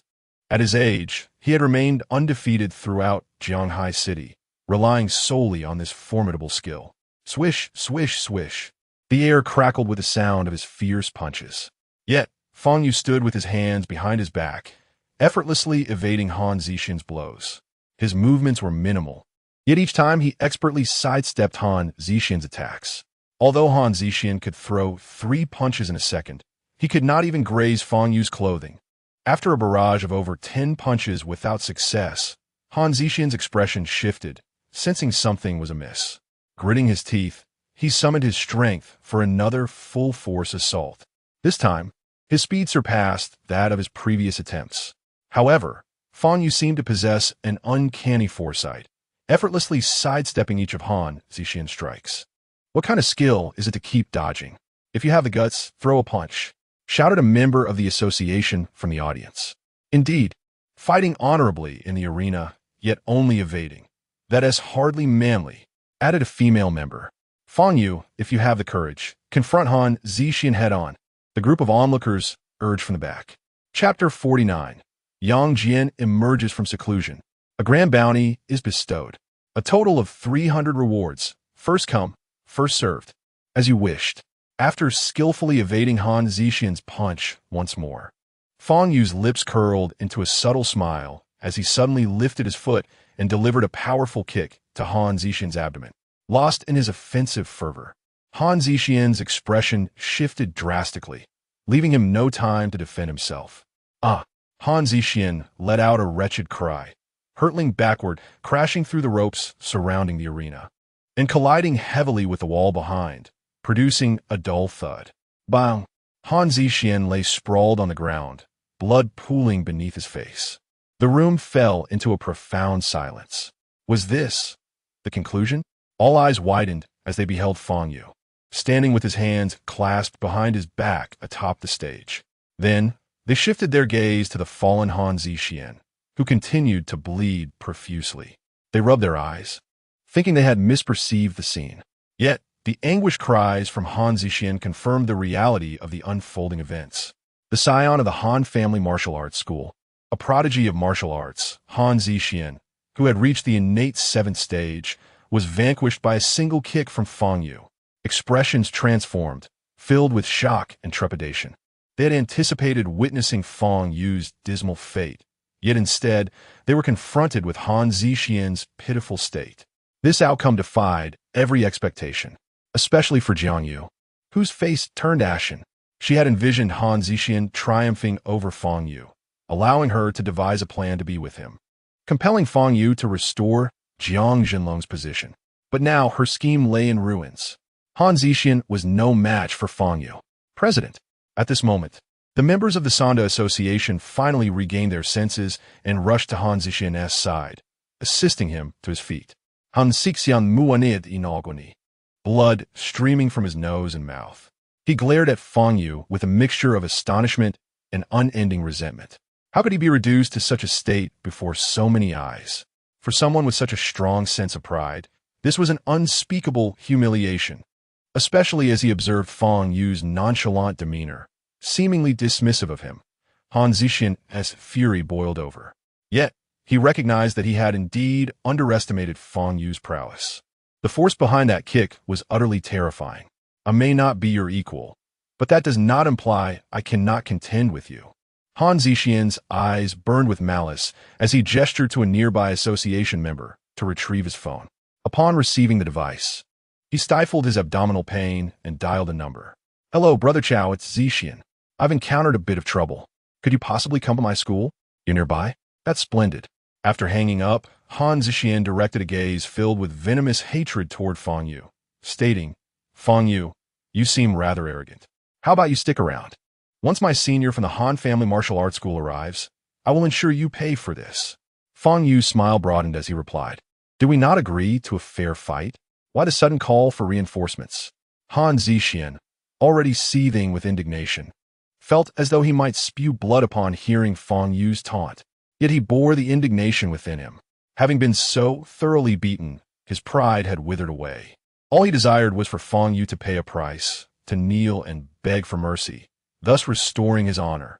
Upon hearing Han Zixian's words, the crowd of onlookers erupted in excitement. Would the Han family martial arts school send someone? Could it be that Han Zixian had summoned his father? Fang Yu was surely doomed. Offending Han Zixian meant offending Han Yueming, a formidable half-step master. Indeed, if Han Yueming arrived, Fang Yu would be finished. How splendid!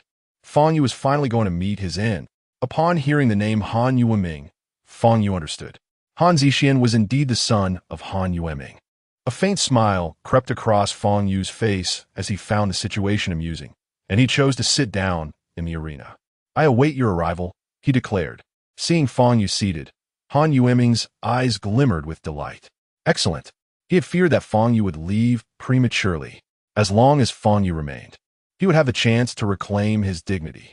Lu Fati, noticing Fang Yu's nonchalant demeanor, turned pale and hurried forward, exclaiming, Fang Yu, we must leave quickly. Why rush to depart when we are already here? Fang Yu replied, Fang Yu, if we don't leave now, it will be too late. The Han family martial arts school is not to be trifled with. Lu Fatty's face quivered with anxiety. The Han family martial arts school, indeed, is not to be taken lightly. Fang Yu mused, recalling the day he had sent Han Yueming crashing into the wall with a single kick, and he chuckled. Upon hearing Fang Yu's audacious ridicule of the Han family martial arts school, Han Zixian trembled with rage. Yet, he did nothing. He was powerless. All he had to do was wait for senior brother Chao to arrive, and then Fang Yu, the scoundrel, would be dealt with. After approximately 3 minutes, a young man entered, immediately spotting the bloodied Han Zixian. Zixian, who did this to you? Chao Yang approached Han Zixian, his face dark as thunder. Brother, it was that person who did this to me, Han Zixian seethed, glaring at Fang Yu in the arena. I will avenge you. Chao Yang's gaze turned icy as he turned towards the stage. Upon seeing Fang Yu seated there, a flicker of recognition coursed through him. Wait a moment. Is it him? Chao Yang felt a shiver run through him, suddenly alert, a cold sweat breaking out on his forehead. How could it be him? Oh, it's you. Fang Yu also recognized Chao Yang. Chao Yang was one of the 2 youths who had followed Han Yueming that fateful night at the Shenlong Club. Mr. Fang. Chao Yang immediately bent forward, bowing respectfully. After witnessing Fang Yu's prowess that night, he understood that this was a person one must never offend. If even Han Yueming had been severely injured by a mere kick, what hope did he have? The sudden display of reverence from Chao Yang, who bowed and addressed Fang Yu as Mr. Fang, left the surrounding crowd in stunned silence. Mr. Fang, if my brother Zixian has offended you in any way, I apologize on his behalf. Chao Yang continued to bow. Upon hearing this, the expressions of those around them shifted dramatically. Fang Yu had beaten Han Zixian to such a state, and now members of the Han family martial arts school were offering apologies to him? What on earth is happening? Jiang Yu was utterly astonished, staring blankly at Fang Yu on the arena. Who exactly is this person?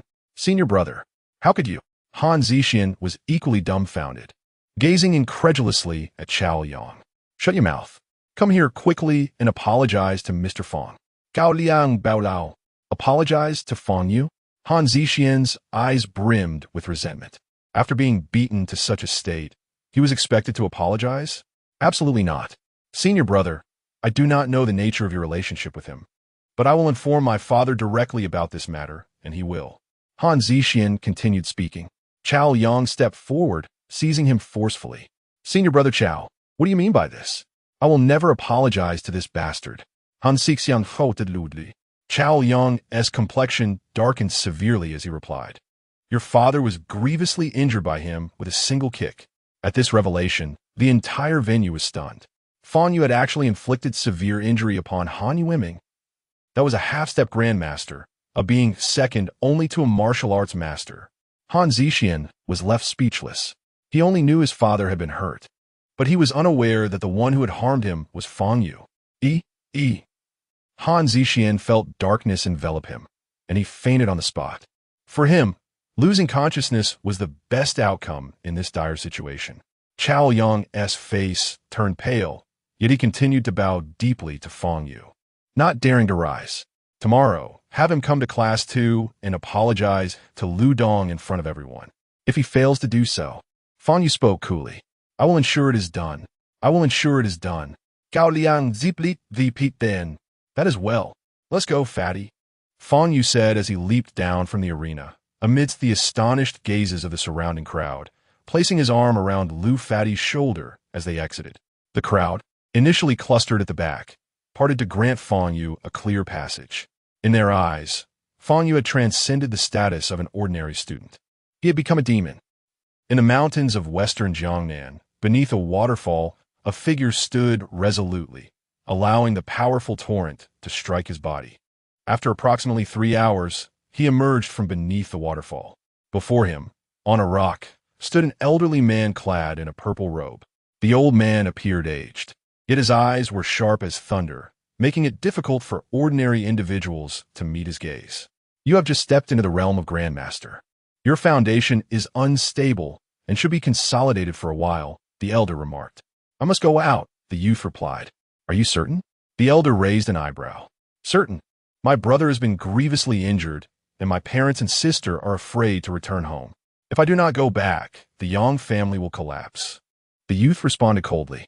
The elder pondered for a moment, then nodded and said, "If you do not avenge your family's grievances, what use is cultivating the path? I support your decision. Go ahead." The youth nodded, turned, and unleashed a punch towards the waterfall behind him. Boom! A tremendous sound echoed as the water column soared skyward. Chapter 50. Encounter at the bar. Fang Yu and Lu Panzai exited the school gates together. Fang Yu. "Thank you," Lu Panzai said sincerely, looking at Fang Yu. He had few friends at school, and the only one willing to stand up for him was Fang Yu. "No need for gratitude. It was because of me that you were harmed. How are your injuries?" "If you require." Fang Yu began. "I'm Yufine. My skin is tough, and I hardly feel any pain. I'll be all right in a few days." Lu Panzai chuckled. "Very well. I shall head home now," Fang Yu said, preparing to turn away. "Hey, Fang Yu, don't leave just yet. Today is such a joyous occasion. Let me treat you to a meal first, and then we can head to a bar for drinks." Lu Panzai called out. "I'm fine with dinner, but I'll pass on the drinks," Fang Yu replied, lacking any interest in alcohol. "Come on, my cousin manages a bar and has invited me several times to bring classmates for a visit," Lu Panzai urged. "Isn't it the case that high school students aren't allowed in bars?" Fang Yu queried. "If neither of us mentions it, who would know we went to a bar?" Lu Panzai laughed. Nearby Zhonghai Middle School, there was a street lined with food stalls offering a variety of delicacies. Lu Panzai and Fang Yu visited a bustling eatery, ordering 4 dishes to enjoy. After their meal, it was already 6:30 in the evening. "Fang Yu, let us go. Time to hit the bar," Lu Panzai exclaimed with excitement. Not wanting to dampen Lu Panzai's enthusiasm, Fang Yu acquiesced. The two hailed a taxi and headed towards the Grand Bar located in the heart of Zhonghai City. The bar was expansive, with several luxury cars parked outside. As they approached the entrance, the security guard stopped them. "You two, are you both over 18? He asked, noticing their school uniforms. "Yes, here's my ID," Lu Panzai replied, seemingly prepared, as he produced his identification from his pocket.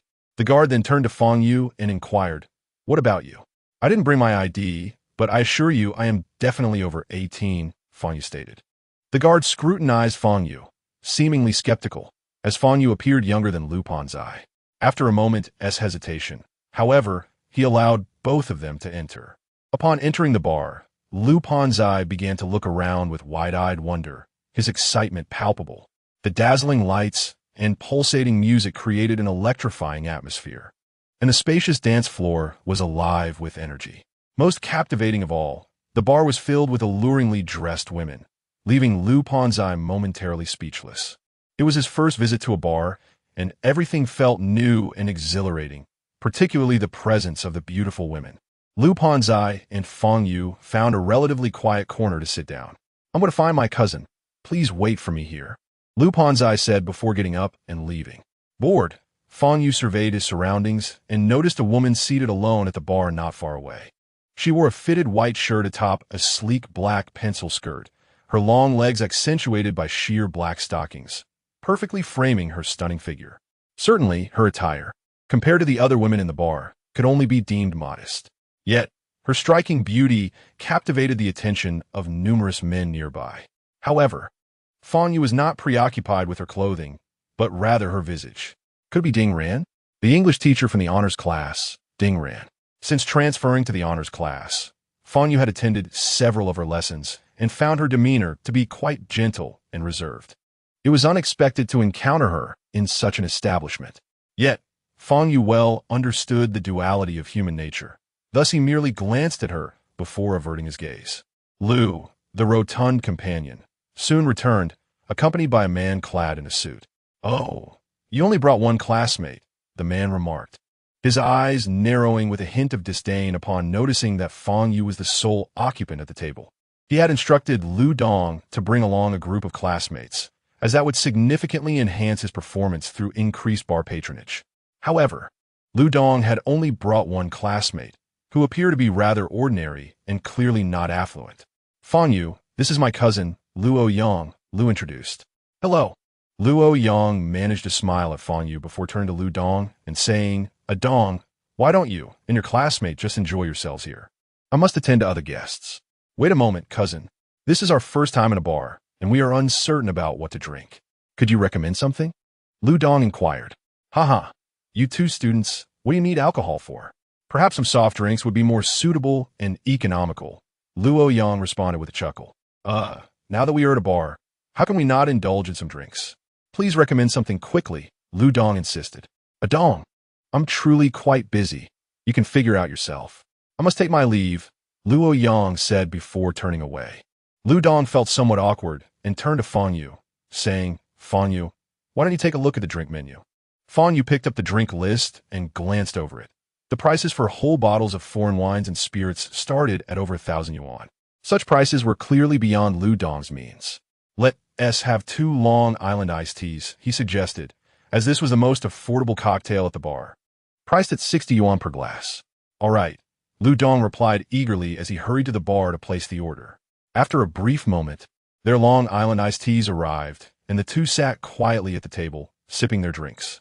Lu Dong's tolerance for alcohol seemed limited, as his face began to flush after just a couple of sips. Fang Yu, I must tell you, seeing you kick Han Zixin away earlier was incredibly satisfying. It felt like, wait, is that Ding Ran, the beautiful teacher from the honors class, sitting over there? Lu Dong exclaimed, his eyes catching sight of Ding Ran seated alone at the bar. Fang Yu had already noticed her, but remained unresponsive. What brings her to a place like this? Lu Dong exclaimed, his voice growing louder, likely due to a slight intoxication. Ding Ran seemed to have heard him, turning her head and locking eyes with Fang Yu. Is it him? Ding Ran's face broke into a subtle smile as she raised her glass and approached Fang Yu, bringing with her a faint fragrance. You two dare to come to a place like this in school uniforms? Truly, you are not setting a good example, she remarked, her demeanor slightly tipsy, her cheeks flushed, and her gaze somewhat dreamy. Fang Yu found himself at a loss for words. How could a teacher visit such an establishment and yet criticize others? Meanwhile, Lu Fadi was bubbling with excitement. He had long heard of Ding Ran's esteemed reputation at school, though she only taught the advanced classes, leaving him to admire her from afar. But now, she stood before him, smiling and engaging in conversation. The bar indeed proved to be a splendid venue for fostering teacher-student relationships. Ding Ran took a seat right next to Fang Yu. Just as Lu Fadi was about to speak, Ding Ran turned her attention to Fang Yu and asked, Fang Yu, whenever I see you, I experience a rather peculiar sensation, as if I've encountered you somewhere before. Just a few days ago, it finally dawned on me that you seem to have been hit by a truck, and then, like a superhero, you blocked that truck. I had never encountered you before. You must be dreaming, Fang Yu replied. Dreaming? Ding Ran pondered for a moment, then chuckled. Indeed, who in this world could possibly stop a truck with their bare hands? I must have been quite muddled in my sleep. But why would I dream of you? We should not be acquainted. Just as Fang Yu was about to respond, he noticed a man approaching from behind Ding Ran. Hey, beautiful. Our young Master Xian would like to invite you for a drink, the man said, gesturing for Ding Ran to look towards a booth behind him. As she glanced over, several men there whistled in her direction. Ding Ran furrowed her brow and shook her head. I'm not interested. The man's previously jovial expression darkened instantly. Do you know whose invitation you are declining? I do not know, nor do I care to, Ding Ran replied nonchalantly, turning back to her drink. The man's countenance soured as he shot a glance at Fang Yu and Lu Fadi before retreating. Moments later, the group of men from the booth approached, led by a young man sporting earrings and a buzz cut. Hello, beautiful. I am Li Zixuan, and I would like to invite you for a drink, he said, presenting a glass of liquor towards Ding Ran. Chapter 51. It is him. Ding Ran's expression was one of indifference, showing no inclination to toast with Li Zixuan. Li Zixuan, still wearing a smile, clinked his glass against Ding Ran's glass resting on the table and took a sip. Beautiful lady, having had a drink, shall we engage in conversation? He proposed, attempting to sit beside Ding Ran. Leave, Ding Ran replied coldly. You shameless wretch. Truly, you have no sense of propriety. A burly man behind Li Zixuan spat angrily, ready to charge forward. Hey, no need for such rudeness. Li Zixuan gestured to restrain the man, though his smile had vanished. The surrounding guests shook their heads at the scene unfolding before them. Yet another flower was about to be wasted on Li Zixuan. It was indeed a pity. Who was Li Zixuan? He was the only son of Li Zhongrong, the underground overlord of Jianghai City. Li Jingrong adored his son immensely, allowing Li Zixuan to roam freely through Jianghai City. Both the underworld and the legitimate world had to show him respect, lest they incur Li Jingrong's wrath. Li Zixuan was a regular of the Grand Bar, where he had undoubtedly caused distress to countless women. Anyone who caught his eye could not escape his clutches. Li Zixuan's gaze shifted to Ding Ran, then to Fang Yu and Lu Pongzi, who were seated at the same table. "You two step aside. Let me have a proper conversation with this beautiful lady," Li Zixuan commanded coldly. Lu Pongzi, having little experience with alcohol and poor tolerance, was already feeling the effects of a long island iced tea. In a moment of impulsiveness, he slammed his hand on the table. "Who do you think you are? Teacher Ding has already expressed her disinterest in drinking with you. Do you not understand the concept of respecting others?" Before Lu Pongzi could finish, a burly man behind Li Zixuan began to approach him. "Do not move. Bring me a bottle," Li Zixuan instructed the man. The man immediately turned back, retrieving a half-consumed bottle of whiskey from the booth and placing it into Li Zixuan's hands. "That student is doomed. How dare he confront Li Zixuan? Is he courting death?" The surrounding patrons looked on with pity. "Why do you cease speaking? Continue. You were quite loud just a moment ago," Li Zixuan sneered, gripping the bottle tightly. I. Lu Pongzi was regaining his composure, beads of cold sweat forming on his forehead. "Stop!"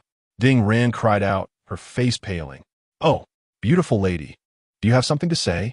Li Zixuan inquired with a smile. "Yes, just a student." "You cannot," Ding Ran pleaded urgently. "The type of brainless students like him is what I detest the most." Before Ding Ran could finish her sentence, Li Zixuan raised the bottle and swung it violently toward Lu Pongzi's head. Ding Ran's expression shifted dramatically, and she screamed. Yet, the anticipated sound of shattering glass never came. Unbeknownst to anyone, Fang Yu had already risen and seized Li Zixuan's wrist with an iron grip. Li Zixuan gritted his teeth, straining with all his might to bring the bottle down, but found himself utterly immobilized. Fang Yu's hand clamped down on him like a vice. "Kid, I will count to 3. Release your grip immediately, or I will ensure you regret it for the rest of your life." Li Zixuan glared at Fang Yu, enraged. "No need to count. I shall let go this instant." Fang Yu spoke as he released his grip. However, Li Zixuan suddenly felt a sharp pain in his wrist, making it impossible for him to hold onto the wine bottle. Crash! The bottle fell to the ground, shattering into pieces. "What happened? What is going on?" Lu Pongzi's cousin, Luo Yang, hurried over and, upon seeing Li Zixuan, his face turned ashen.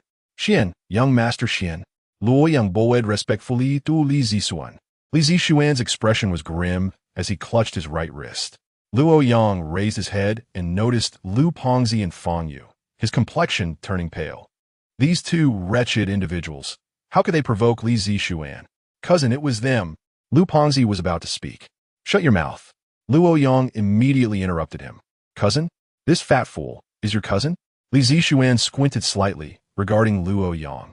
Luo Yang, beads of sweat forming on his forehead, replied, "Young Master Xian, although he is my cousin, if he has done anything to displease you, please feel free to reprimand him. I will not show any favoritism. You too, quickly apologize to young Master Xian." Luo Yang showed at Liu Pongzi. "Apologize? Do you think that merely apologizing is enough?" Li Zixuan raturta coldly. "Xian, young master, what else does he need to do to?" Luo Yang, still bowing, inquired. "I want to smash their heads with the wine bottle." Li Zixuan's gaze was filled with malice as he spoke. All right, young master Xian, do as you wish," Luo Yang responded. He then pulled Lu Pongzi over, saying, "Lu Dong, come here quickly." Lu Pongzi was taken aback. His cousin, instead of defending him, was siding with Li Zixuan and reprimanding him. Lu Pongzi's face was pale as he attempted to speak. "Stop your nonsense. Just let young Master Xian smash a bottle." Luo Yang below it. Li Zixuan was a distinguished guest at the Glen Bar, and offending him could lead to disastrous consequences. He had worked hard to attain the position of manager and could not afford to lose it over this incident. Li Zixuan picked up another wine bottle. Lu Pongzi stood frozen in place, trembling all over. "Fear not, fat fool. I will first smash this brat's head." Li Zixuan, narat cruelly. Raising the wine bottle and suddenly bringing it down towards Fang Yu's head.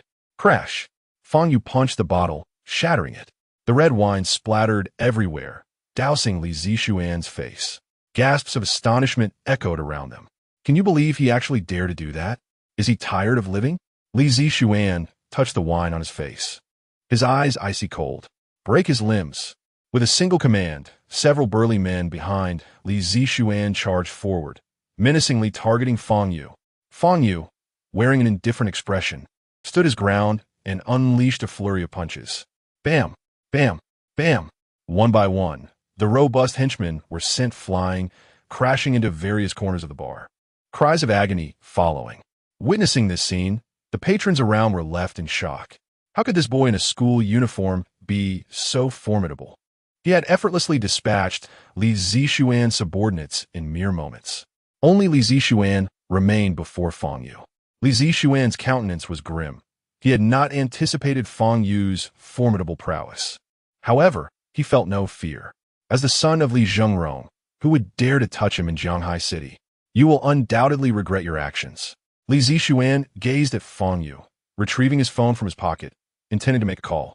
Fang Yu stepped forward, snatching the device from his grasp. Do you think this is a movie? I shall not grant you the opportunity to summon reinforcements, he said with a faint smile, his grip tightening, causing the phone to shatter. Li Zixuan's expression darkened as he regarded Fang Yu with a tinge of fear. Do you know who I am? I am the son of Li Zhengrong. Slap! Before Li Zixuan could finish his sentence, Fang Yu struck him with a powerful blow, sending him crashing to the ground, blood spilling from his mouth as he lost consciousness. The surrounding crowd fell silent, eyes wide with astonishment. Li Zixuan, the most cherished son of Li Zhengrong, had been knocked unconscious by someone. This was an act no one in Jianghai City would dare to commit. What is happening? At that moment, a flamboyantly dressed man pushed through the crowd, exclaiming loudly, Xiao Xiao has arrived. This bar belongs to him, and he is a close friend of Xian Xiao. He will undoubtedly seek retribution against the student who assaulted him. A patron recognized the man and remarked. Xiao's expression shifted dramatically upon seeing Li Zixuan lying on the ground. What transpired here? Who did this to Xian Xiao? Luo Yang, pale and trembling, stepped forward, stammering, Boss, it was that person. He pointed at Fang Yu. Xiao turned to look, ready to unleash a tirade. But upon seeing Fang Yu's face, he felt a chill run down his spine. It's him? It's actually him. That day, at the Shenlong Club, Fang Yu had mercilessly beaten Yang Su with an iron rod. Xiao had witnessed the brutality firsthand and had been haunted by nightmares for several nights thereafter. It was too cruel, too terrifying. Moreover, after inflicting such harm on Yang Su, Fang Yu appeared unscathed and was now casually visiting a bar. This indicated that Fang Yu possessed not only remarkable skills, but also an extraordinary background. Certainly not someone Xiao could provoke. Boss, we must quickly summon security to subdue this scoundrel. Luo Yang interjected. Slap. Xiao struck Luo Yang across the face. Be silent. If you wish to die, do not implicate me. Xiao's face was ashen as he spoke. Chapter 52. You were drunk at this moment. The security personnel of the bar had arrived, awaiting instructions from Xiao. Yet, Xiao found himself in a predicament, uncertain of how to proceed. On both sides, he faced individuals he could not afford to offend. Fang Yu glanced at Xiao before turning to Lu Pengzi, saying, Let us depart. Lu Pengzi surveyed the chaos around them, his heart laden with trepidation. Having shattered so many items and harmed numerous individuals, could they truly leave so easily? Observing Lu Pengzi still in a daze, Fang Yu grasped his arm and pulled him away. Ding Rant's beautiful eyes remained fixed on Fang Yu, sparkling with an intriguing light. It was not until Fang Yu had distanced himself that she regained her composure and hurried after him. Boss, they are leaving. Luoyang exclaimed anxiously, covering his face. Allowing Fang Yu to escape would undoubtedly invite trouble from Li Zixuan once he regained consciousness. Xiao understood the gravity of the situation, yet he found himself paralyzed with fear.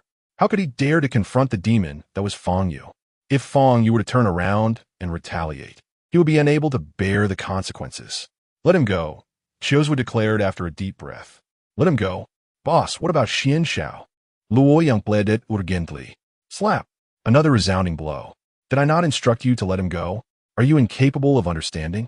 Chiozhua, already frazzled, could no longer tolerate Luo Yang's incessant chatter and erupted in frustration. Luo Yang, cradling his cheek, fell silent, his gaze fixed on Fang Yu's retreating figure, filled with astonishment. Who exactly was this classmate that Lu Dong had brought? Why did even the boss Chiozhua seem to fear him so? The onlookers were equally astonished, murmuring among themselves. This student has knocked out Xian Xiao, and Chiozhua simply lets him go? It appears Chiozhua is quite wary of that student. How could this be? He is merely a student. If they let him go, and Li Zhongrong comes looking for them, how will Chiozhua explain himself? Chiozhua, in a state of utter disarray, contemplated for a moment before addressing Luo Yang. We will not conduct business today. I must notify Boss Li and have him send someone over. Fang Yu and Lu Pongzi exited the bar, with Ding Ran trailing closely behind them. Indeed, women are the most troublesome beings in the world. A conclusion Fang Yu had drawn over nearly 5,000 years. A truth that transcends time. Where shall we go, Fang Yu? Lu Pongzi asked, still reeling from the recent events. Home, Fang Yu replied, hailing a taxi by the roadside. I will accompany you. Ding Ran stepped forward, asserting her intent. Noticing Ding Ran's approach, Fang Yu frowned slightly, reluctant to engage. Am I not your teacher? Will you truly abandon me here? What if those individuals from the bar return and capture me? Ding Ran, sensing Fang Yu's reluctance, adopted a playful tone. You will pay for the fare, Fang Yu remarked as he settled into the vehicle. Lu Pongzi occupied the front passenger seat, while Fang Yu and Ding Ran took their places in the back. A faint, enchanting fragrance emanated from Ding Ran as she gazed at Fang Yu, her eyes shimmering with curiosity. Fang Yu, after witnessing your performance tonight, I can't shake the feeling that it wasn't merely a dream. It seemed you truly used your hands to fend off that truck. Ding Ran squinted slightly and whispered. Fang Yu gazed out the window and replied, If you wish to indulge in fantasies, feel free. I'm not indulging in fantasies, Ding Ran retorted, her words laced with a hint of intoxicated playfulness. When you confronted those burly men earlier, it resembled a scene from a movie. Ding Ran leaned closer to Fang Yu, her breath warm against his ear. The warmth caused Fang Yu's brow to furrow even more. What was Ding Ran trying to imply? Tonight, you saved the teacher. I truly want to reward you, Ding Ran said, bringing her crimson lips closer to Fang Yu's cheek. Fang Yu swiftly pushed her away, stating coolly, Teacher Ding, you are intoxicated. Ding Ran giggled. I'm just teasing you. Fang Yu chose silence. Upon returning to the Lijiang community, it was already 10 at night. He opened the door to find the house enveloped in tranquility, indicating that Wang Yin and Yu Yie had likely retired for the night. Once in his room, Fang Yu retrieved the essence-devouring technique he had acquired from the sinister old man and placed it upon his desk. He had previously skimmed through the book, finding its content rather intriguing. The essence of the essence-devouring technique lies in utilizing silver needles to penetrate various acupoints, thereby unlocking all the body's energy valves and guiding the essence outward, which can then be harnessed through mental techniques. What fascinated Fang Yu was the possibility of modifying this method to absorb the spiritual energy from others' dantians for his own use. If successful, he would no longer need to scour the world in search of demon beasts' inner cores. However, to realize this ambition, he must first thoroughly comprehend the mental technique for absorbing essence. Fang Yu took out paper and pen, commencing calculations and modifications of the mental technique. The night swiftly passed. The following morning, the first class was English. Ding Ran, clad in her classroom uniform and donning a pair of rimless glasses, entered the classroom with a smile. Her demeanor had reverted to one of tranquility and gentleness. The Ding Ran from last night felt like a different person entirely. Upon spotting Fang Yu, a flicker of panic crossed her beautiful eyes, and her cheeks flushed slightly. Remembering her intention to kiss Fang Yu in the car the previous night filled her with embarrassment. She had indeed been quite drunk. Thankfully, Fang Yu had pushed her away. Yet, in her memory, when Fang Yu did so, his eyes were filled with disdain. What did that mean? Did he find her unattractive or something else? Contemplating this, Ding Ran suddenly felt a wave of displeasure, and her gaze towards Fang Yu shifted. Fang Yu merely glanced at Ding Ran before resting his head on the desk to sleep. After a night spent studying the technique for absorbing spiritual energy, fatigue had overtaken him. At noon, after classes, Fang Yu received a phone call from Jirume. Mr. Fang, I have received news that Yang Jian has emerged from seclusion. It is said he has broken through to the martial arts master realm. He will soon return to Jianghai City. At that moment, he would undoubtedly seek you out. Mr. Fang, if you consent, I can immediately procure a ticket for you to Europe. Jirume spoke urgently. Are you suggesting that I flee? Fang Yu inquired. Mr. Fang, that is not my intention, it's just that Yang Jian has ascended to the realm of the Grandmaster. If you confront him directly, it could be perilous. Jirume's tone was laced with concern. It's of no consequence, merely a martial arts Grandmaster. There is no need for such alarm, Fang Yu replied. However, Jirume wished to articulate further, yet ultimately chose to remain silent. She understood that a young powerhouse like Fang Yu must possess aspirations that soar beyond the heavens. To suggest that he retreat without a fight would not only be met with refusal, but could also be seen as an affront to his pride. Thus, it was better left unspoken. No sooner had Jirume's call ended than a call from Tang Mingda came through. Upon connection, the content was akin to Jirume's, urging Fang Yu to evade the confrontation. Yet Fang Yu similarly declined. After hanging up, he stood before the classroom window, gazing down at the bustling students at the school gate, his eyes narrowing slightly. Yang Jian, a martial arts grandmaster? The so-called martial arts grandmaster was essentially a foundation establishment practitioner. The disparity between the foundation establishment stage and the chi refinement stage is but one realm, yet the difference in strength is monumental. Typically, a foundation establishment practitioner can contend against 20 chi refinement practitioners at the 12th level, which is no exaggeration. Chi refinement practitioners are incapable of manifesting true energy externally, while foundation establishment practitioners can already wield true energy to cleave mountains and shatter stones. Of course, Fang Yu was not akin to the average practitioner. Since his breakthrough to the 13th level of chi refinement, he had embarked on an untraveled path. What lay ahead was uncertain, and all he could do was continue forward. Regardless, his goal remained the foundation establishment stage. This ambition was his sole motivation for existence. As Fang Yu pondered deeply, he suddenly noticed a girl standing across the road from the school gate. It was Zhao Shuanger, who had been absent for several days. Despite the distance, Fang Yu's keen eyesight allowed him to discern her expression: resentful, venomous, resolute. What was she doing there? Fang Yu wondered. Indeed, he spotted Tang Xiaoro as she emerged from the school gate, making her way directly towards Zhao Shuang. Upon seeing her, Zhao Shuanger's previous expression vanished instantly, replaced by a smiling visage. The two of them strolled toward a nearby path, chatting and laughing as they went. Tang Xiaoro, as ever, remained blissfully naive. Fang Yu narrowed his eyes slightly before turning to leave the classroom. Chapter 53. The ruthless Zhao Shuanger, Tang Xiaoro, and Zhao Shuanger strolled along the path. Engaged in light-hearted conversation, their camaraderie restored after reconciling the previous night. During a heartfelt phone call, Zhao Shuanger had wept, expressing her regret for misplacing her affections and clarifying that her earlier remarks at the Shenlong Club were merely spoken in anger. She sought Tang Xiaoro's forgiveness, and given their 2-year friendship, Tang Xiaoro's heart softened, leading her to accept the apology, and their bond rekindled. This morning, Zhao Shuanger texted Tang Xiaoro, inviting her to lunch and shopping, reminiscent of their past outings. Naturally, Tang Xiaoro could not refuse, and thus they walked together.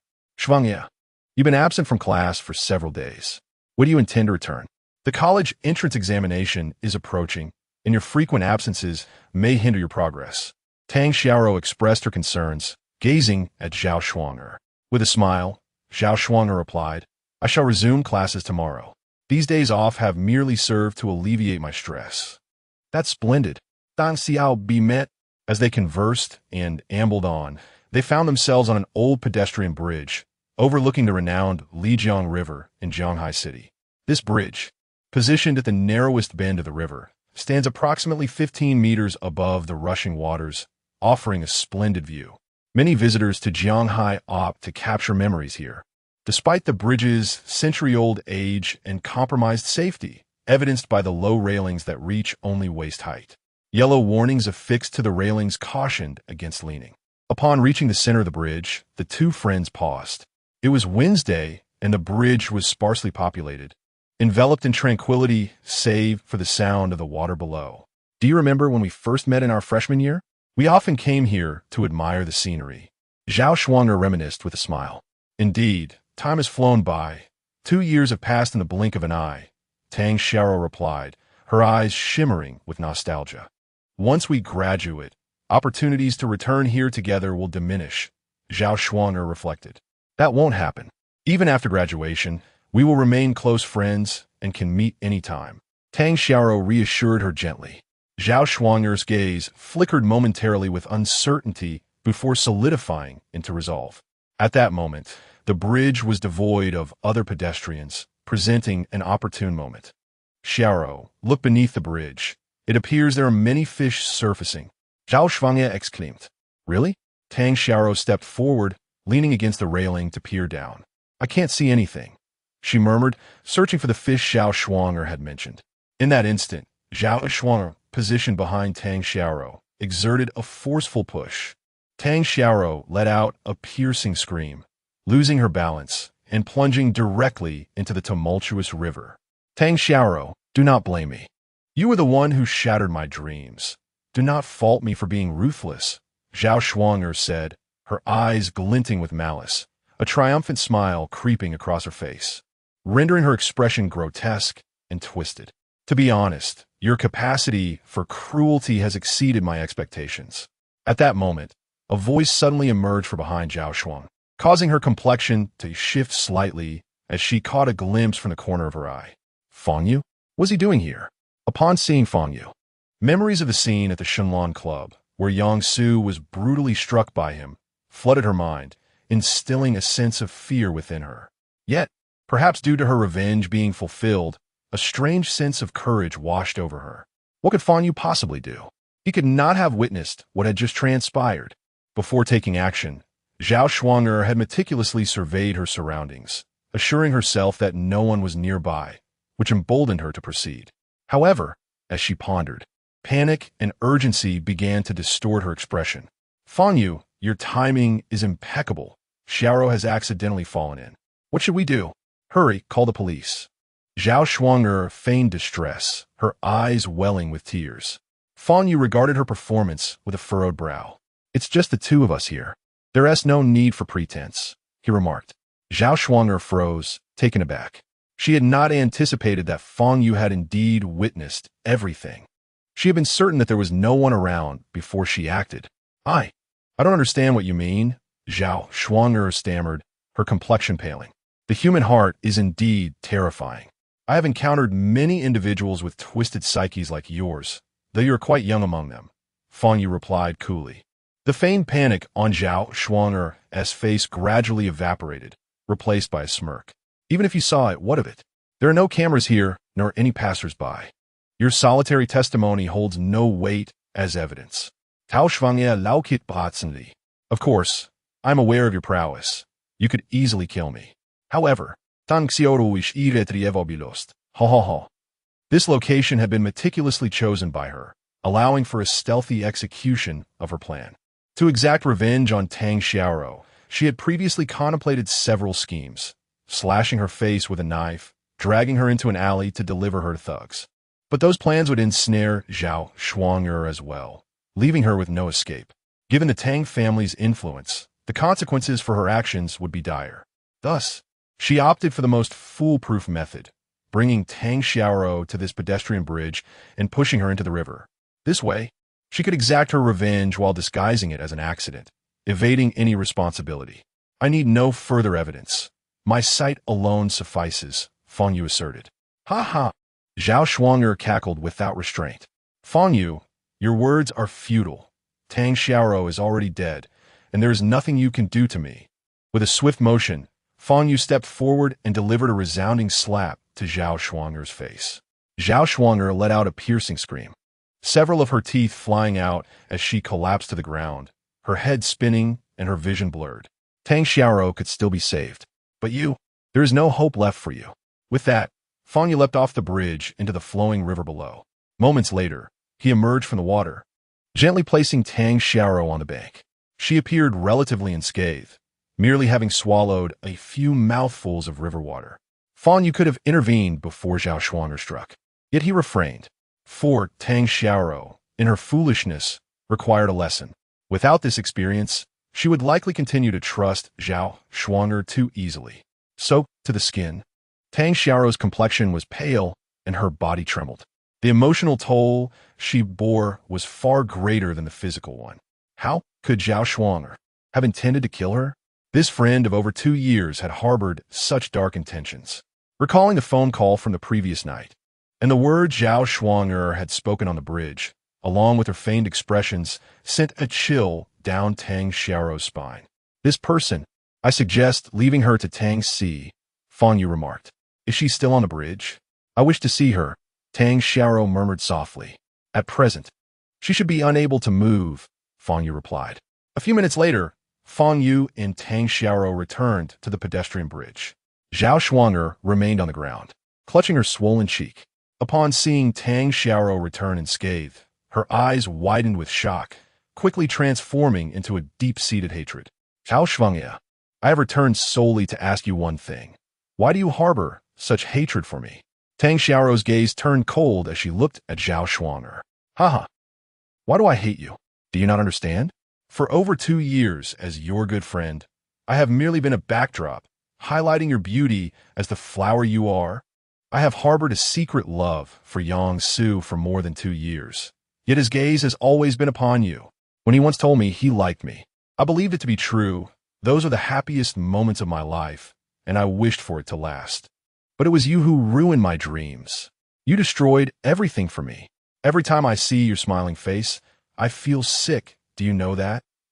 Zhao Shuanger screamed in a frenzy, her eyes bloodshot and filled with venomous rage, though prepared for the confrontation. Witnessing the hatred in Zhao Shuanger's eyes left Tang Xiaoro feeling utterly devastated, drained of strength, and unable to utter a word. Why was this happening? She had genuinely regarded Zhao Shuanger as her closest friend, yet Zhao Shuanger viewed her as an enemy. She had believed Zhao Shuanger sincerely sought reconciliation, but in truth, Zhao Shuanger desired her demise. Chapter 54.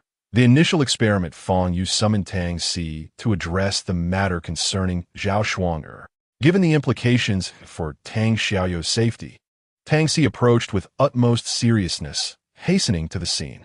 Zhao Shuanger was taken away by Tang Si, while Tang Xiaoyu remained silent, devoid of the strength to utter a word. Exhausted, she yearned for rest, and thus requested leave to return home. In the afternoon, Fang Yu rested his eyes on the table, yet within his mind, he tirelessly continued to calculate the intricacies of the essence-devouring technique. His research from the previous night had unveiled possibilities. With just a little more time, he believed he could successfully refine the technique, transforming it into a cultivation method that would absorb spiritual energy rather than essence. At the VIP ward of the city center hospital, Li Zixuan lay on a bed, his left cheek swathed in thick bandages. Standing beside him was a formidable middle-aged man, exuding an aura of authority even in silence. Li Zhongrong. His fists were clenched, and his face bore an ashen hue. A man whose mere stomp could send tremors through the underworld of Jianghai City. Li Zhongrong had rushed back from a business meeting in Nandu upon hearing of his son's plight. Upon witnessing Li Zixuan's condition, a wave of rage surged through Li Zhongrong, rendering him momentarily dizzy. Although he often displayed sternness towards his only son, it was always through words, never through physical reprimand. Yet now, his son had been struck in a bar, leaving him unconscious. This affront not only tarnished Li Zixuan's honor, but also his own. Li Zixuan, now awake, glared at his father and seethed, "Dad, you must avenge me. Break that scoundrel's limbs and bring him before me. The pain he inflicted upon me, I shall repay tenfold." Li Zhongrong's eyes glinted with ferocity as he replied, "Rest assured, Zixuan, I have dispatched all my subordinates to track this individual down. Though Jianghai City is vast, it remains under my control. Even if he hides in the deepest of rat holes, I will unearth him." As school let out in the afternoon, Fang Yu walked home as per his routine, albeit at a slower pace today. He sensed an unusual atmosphere, having reached a quiet path devoid of pedestrians. A gentle breeze rustled the leaves of the nearby trees. At that moment, a deliveryman clad in uniform approached on an electric bicycle, moving at a moderate speed towards Fang Yu. In an instant, Fang Yu acted decisively, lifting his foot and delivering a powerful kick to the advancing bicycle. The rear wheel of the electric bike was sent flying by his blow. The deliveryman, though startled, reacted swiftly, dismounting the bicycle. In midair, he reached into his inner pocket, retrieving a uniquely designed small pistol. Without hesitation, Fang Yu launched a fist towards the deliveryman. The deliveryman's expression shifted dramatically. However, just before Fang Yu's fist struck him, he managed to pull the trigger, releasing a black bullet. Bang! Fang Yu's punch landed squarely on the deliveryman's chest, sending him flying. Yet, the bullet had already been fired, aimed directly at Fang Yu's forehead. In a split second, Fang Yu raised his hand and struck the bullet. Bang! With a muffled sound, the bullet exploded in midair, releasing a cloud of black mist. A toxin grenade? Fang Yu furrowed his brow, gathering his vital energy, which then emanated from his entire being. Boom! A faint red aura erupted from Fang Yu, dissipating the dense black mist. The mist, upon touching the leaves of a nearby sapling, caused them to wither instantly. Fang Yu slowly approached the assassin, clad in delivery attire, who lay sprawled several meters away. One cannot deny that your organization employs a myriad of methods for assassination, Fang Yu remarked with a smile. The Violet organization, in their attempts to eliminate him, first resorted to a sniper rifle, then bombs, followed by poison needles, and now even toxin grenades. After this failure, one wonders if you might resort to rocket launchers next time? Fang Yu continued. The assassin, clutching his chest, looked at Fang Yu with eyes filled with dread. This man was nothing short of a monster. The toxin bullet he had just used was among the most lethal weapons within the Violet organization. Though small in size, it contained a significant amount of poison. According to the original plan, he merely needed to approach Fang Yu and fire the toxin bullet for the plan to succeed. If Fang Yu inhaled even a trace of the toxin, he would perish instantly. Yet, to his astonishment, while the first half of the plan succeeded, the latter exceeded all expectations. Not only did Fang Yu effortlessly disperse the poisonous gas, but he also remained unscathed. This far surpassed any forecasts. The Violet organization's assessment of Fang Yu's strength was gravely flawed. At this rate, the organization's losses would only escalate. The assassin gazed at Fang Yu, his eyes filled with terror. He wished to relay a message to headquarters, but he knew that he likely had no opportunity left. Fang Yu looked at the assassin and inquired, I suppose you don't know the exact location of the Violet organization's headquarters either. The assassin's expression changed subtly, and he fell silent. This assassin was no ordinary individual. He possessed the cultivation of the 5th level of Qi refinement. Fang Yu stepped forward, placing his right hand upon the assassin's head, just right to test the modified blood-devouring technique on you. Fang Yu smiled as he silently recited the refined mental formula from the previous night. A soft red glow emanated from his right hand. The assassin's face paled, feeling a scorching heat within his dantian.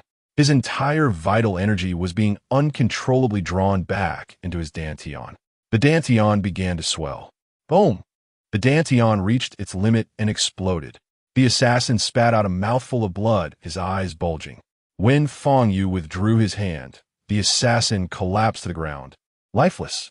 Although the experiment had failed, Fang Yu's eyes sparkled with excitement. Due to the successful execution of his previous steps, he managed to channel the vital energy from another's body back to the dantian, transforming it into spiritual energy. However, Fang Yu faltered at the final step, failing to extract the spiritual energy from the killer's dantian. This particular phase required impeccable timing. Otherwise, the energy within the dantian would reverse flow, potentially causing it to rupture and rendering all previous efforts futile. Yet, this was merely a matter of practice, and mastery would come with time. After disposing of the killer's body, Fang Yu returned home, feeling quite satisfied. Upon arriving at the Lijiang community and opening his door, Fang Yu beheld Wang Yin diligently mopping the floor. Xiaoyu, you're back, she greeted with a smile. You should be at rehearsal and hasn't tea returned yet.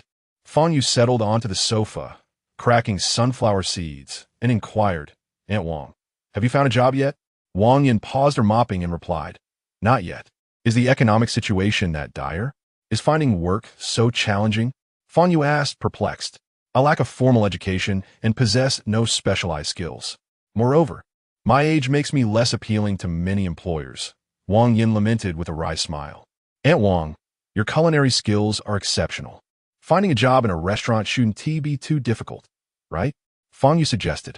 At this, Wang Yin lowered her head and softly replied, I don't possess a chef's certification, so it's still challenging to find work in a restaurant. Fang Yu furrowed his brow and said, Aunt Wang, if you need assistance, I could have a friend help you find a job.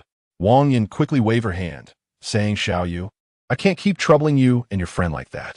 I'm already very grateful for the free accommodation he provides for me and Yu. Understanding Wang Yan's nature, Fang Yu refrained from pressing the matter further. By the way, Xiao Yu, today is Yu's birthday. Let us go out for dinner later. Wang Yin remarked. Sure. Fang Yu readily agreed. At 6:30 in the evening, Yu returned home punctually. Upon hearing Wang Yin's plan to celebrate her birthday with a dinner, she jumped for joy. Half an hour later, the mother and daughter were finally ready to go out. Where shall we dine? Fang Yu asked. Let us go to Andy Western Restaurant, Wang Yin suggested. This was a high-end establishment that she had chosen long ago, with multiple branches in Shanghai City. The dining expenses at this restaurant were considerable, averaging at least 1,000 yuan per person. If it were merely a birthday celebration for Yu, Wang Yin would never have chosen such an expensive venue. However, the significance of this meal was also to express gratitude towards Fang Yu, and she felt compelled to treat him generously. Even in her current state of financial strain, she deemed it essential to host Fang Yu for this meal, as it was the only way she could express her appreciation at this time. Chapter 55. Birthday dinner. Fang Yu was aware of Wang Yan's intentions, hence he did not decline her invitation. The trio hailed a taxi and made their way to the esteemed Andici restaurant, a high-end establishment proudly awarded 3 Michelin stars, where reservations must be made well in advance. Wang Yin had arranged for this long before. Under the guidance of the waiter, the three entered the restaurant and settled at a table by the window. The waiter presented each of them with a menu, which featured a limited selection of dishes, albeit at exorbitant prices. A 400-gram sirloin steak commanded a staggering 800 yuan, while a cup of fruit ice cream was priced at an astonishing 180 yuan. However, Wang Yin was mentally prepared and smiled as she encouraged Fang Yu, Xiao Yu, feel free to order whatever you like. Fang Yu glanced at the menu and opted for a signature set meal. Yeah, you should order too, Wang Yin suggested. Turning to the hesitant Yu, Yu scrutinized the menu, where even the most modest dishes were several hundred yuan. She felt a pang of discomfort, uncertain of what to choose. Although Wang Yin seldom spoke of it, she was acutely aware of their family's dire financial situation. The memory of Wang Yan's frantic demeanor during the last incident with Yu Cheng lingered vividly in her mind, reinforcing her sense of frugality. Wang Yin would occasionally provide her with pocket money, which Ye managed to stretch over a considerable period. While her classmates engaged in discussions about cosmetics, clothing, and footwear, Yu immersed herself in her studies. She recognized that her family's circumstances set them apart, and she could not afford to indulge in comparisons that would only sadden her mother. After a lengthy contemplation, she turned to Wang Yin and said, Mom, I'm not very hungry. May I just have a small piece of cake? The cheapest item on the menu was dessert, with the most expensive not exceeding 300 yuan. The strawberry mousse cake she desired was priced at 150 yuan. Esteemed guests, I must inform you that our restaurant requires each patron to order at least one main course. The waiter interjected with a slight cough, his tone tinged with impatience and a hint of disdain. What are you doing here if you can't afford it? Everyone knows that Andici's dishes are notoriously pricey. Fang Yu shot a glance at the waiter and replied, If you are busy, you may attend to another table first. The waiter forced a smile and responded, Dear guests, our restaurant has a policy whereby one waiter serves a table of guests until they settle the bill and depart. Does that imply you're not busy? Fang Yu inquired. Indeed, the waiter answered. Then why do you seem so impatient? Fang Yu pressed further. I am not impatient. I merely noticed that it appears to be your first visit to Andici, and I wanted to ensure you were familiar with our policies, the waiter explained, his smile becoming somewhat strained in the face of Fang Yu's scrutiny. Oh, I see. If you're not impatient, then I am relieved, Fang Yu said with a smile. We tend to have a rather poor habit of ordering slowly. It may take anywhere from 10 minutes to half an hour. The waiter fell silent, maintaining his smile. Regardless of the circumstances, he could not afford to lose his temper, for doing so would jeopardize his monthly salary and bonus. Wang Yin noticed a hint of discord between Fang Yu and the waiter and hastily remarked, Xiao Yu, it's nothing. We were merely engrossed in the menu for too long. Yeah, please select a main course quickly. We shouldn't keep them waiting. At that moment, a couple entered the restaurant. The man appeared to be in his 40s, adorned with a gold chain and sporting a protruding belly. The woman, seemingly younger, was heavily made up and clad in a provocative short dress, exuding a pungent fragrance. Upon entering the establishment, the man spotted Wang Yin seated by the window. Is it really her? How can she afford to dine here? A smirk of derision crept across his face as he linked arms with the woman and approached their table. Chef Wang, what a coincidence to encounter you here, he exclaimed with a grin. Upon seeing this man, Wang Yan's expression soured instantly. He was Liang Jinfu, the proprietor of the restaurant where she had previously worked. Liang, a nouveau riche, had risen from poverty. In his 30s, he won a substantial lottery prize, subsequently venturing into business, with this restaurant being one of his investments. Liang had first encountered Wang Yin during a meeting at the restaurant and subsequently pursued her contact information, bombarding her with suggestive messages, which she ignored. Undeterred, he would directly visit the restaurant to seek her out. Wang Yin felt both angered and powerless against Liang's persistent harassment, as she dared not offend him. However, when Yu Qingye discovered her workplace and caused several disturbances, Liang seized upon this to threaten her job security, insisting on her compliance as his mistress, which Wang Yin resolutely refused, leading to her dismissal. Today marked Wang Yan's first encounter with Liang since her termination. Boss Liang. She greeted him curtly. Wang Yin, have you recently gotten involved with a wealthy man? I'm quite impressed that you can afford to dine here, Liang exclaimed, his eyes wide with exaggerated surprise. His words, laced with malice, caused Wang Yan's complexion to darken. What do you mean by that, Boss Liang? She inquired sharply. What do you think I mean? Liang replied, a sinister smile playing on his lips. Wang Yan's expression hardened. Boss Liang, I fail to comprehend why you would seek to slander me. Please leave us be. We wish to enjoy our meal. Since acquiring wealth, Liang's temperament had soured considerably, particularly towards women like Wang Yan, who lacked both money and influence. Remembering his numerous unrequited advances, he felt a surge of humiliation and rage. You pretentious harlot, what are you putting on? If you refuse to please me, I shall ensure your discomfort. Wang Yan, what else with your attitude? I merely jest with you, yet you respond with disdain? Who do you think you are? Liang Jinfeng's eyes widened in fury as he glared at Wang Yan. Wang Yan's complexion had turned pale, her breaths growing increasingly labored. She was filled with rage, yet dared not act upon it. Mother, please don't be angry. Just ignore him. Yu Ye gently tugged at Wang Yan's hand, speaking softly. Oh, is this your daughter? Liang Jinfeng sneered, his arm wrapped around the waist of the woman beside him. Grinning broadly, she is indeed quite lovely. I just wonder if she will grow up to be like you, an unwanted widow. Upon hearing such venomous words, Wang Yin could no longer contain herself, her face ashen as she shot a furious glare at Liang Jinfeng. What? Do you intend to strike me? He scoffed, looking down on her with disdain. Wang Yin turned to the onlooking waiter, asserting, shouldn't your restaurant expel such lowly individuals? The waiter, concealing a smirk, shook his head. I'm afraid our establishment does not adhere to such a policy. Oh, seeking reinforcements now. Let me enlighten you. I have shared drinks with the owner of this restaurant. Do you genuinely believe they would offend a valued patron like myself for the likes of you? Liang Jinfeng chuckled mockingly. He then turned back to the waiter, adding, by the way, I must inform you that this woman is quite impoverished and may struggle to settle her bill. I suggest you refrain from conducting business with her. With the demeanor of a wealthy individual, Liang Jinfeng's words were taken seriously by the waiter.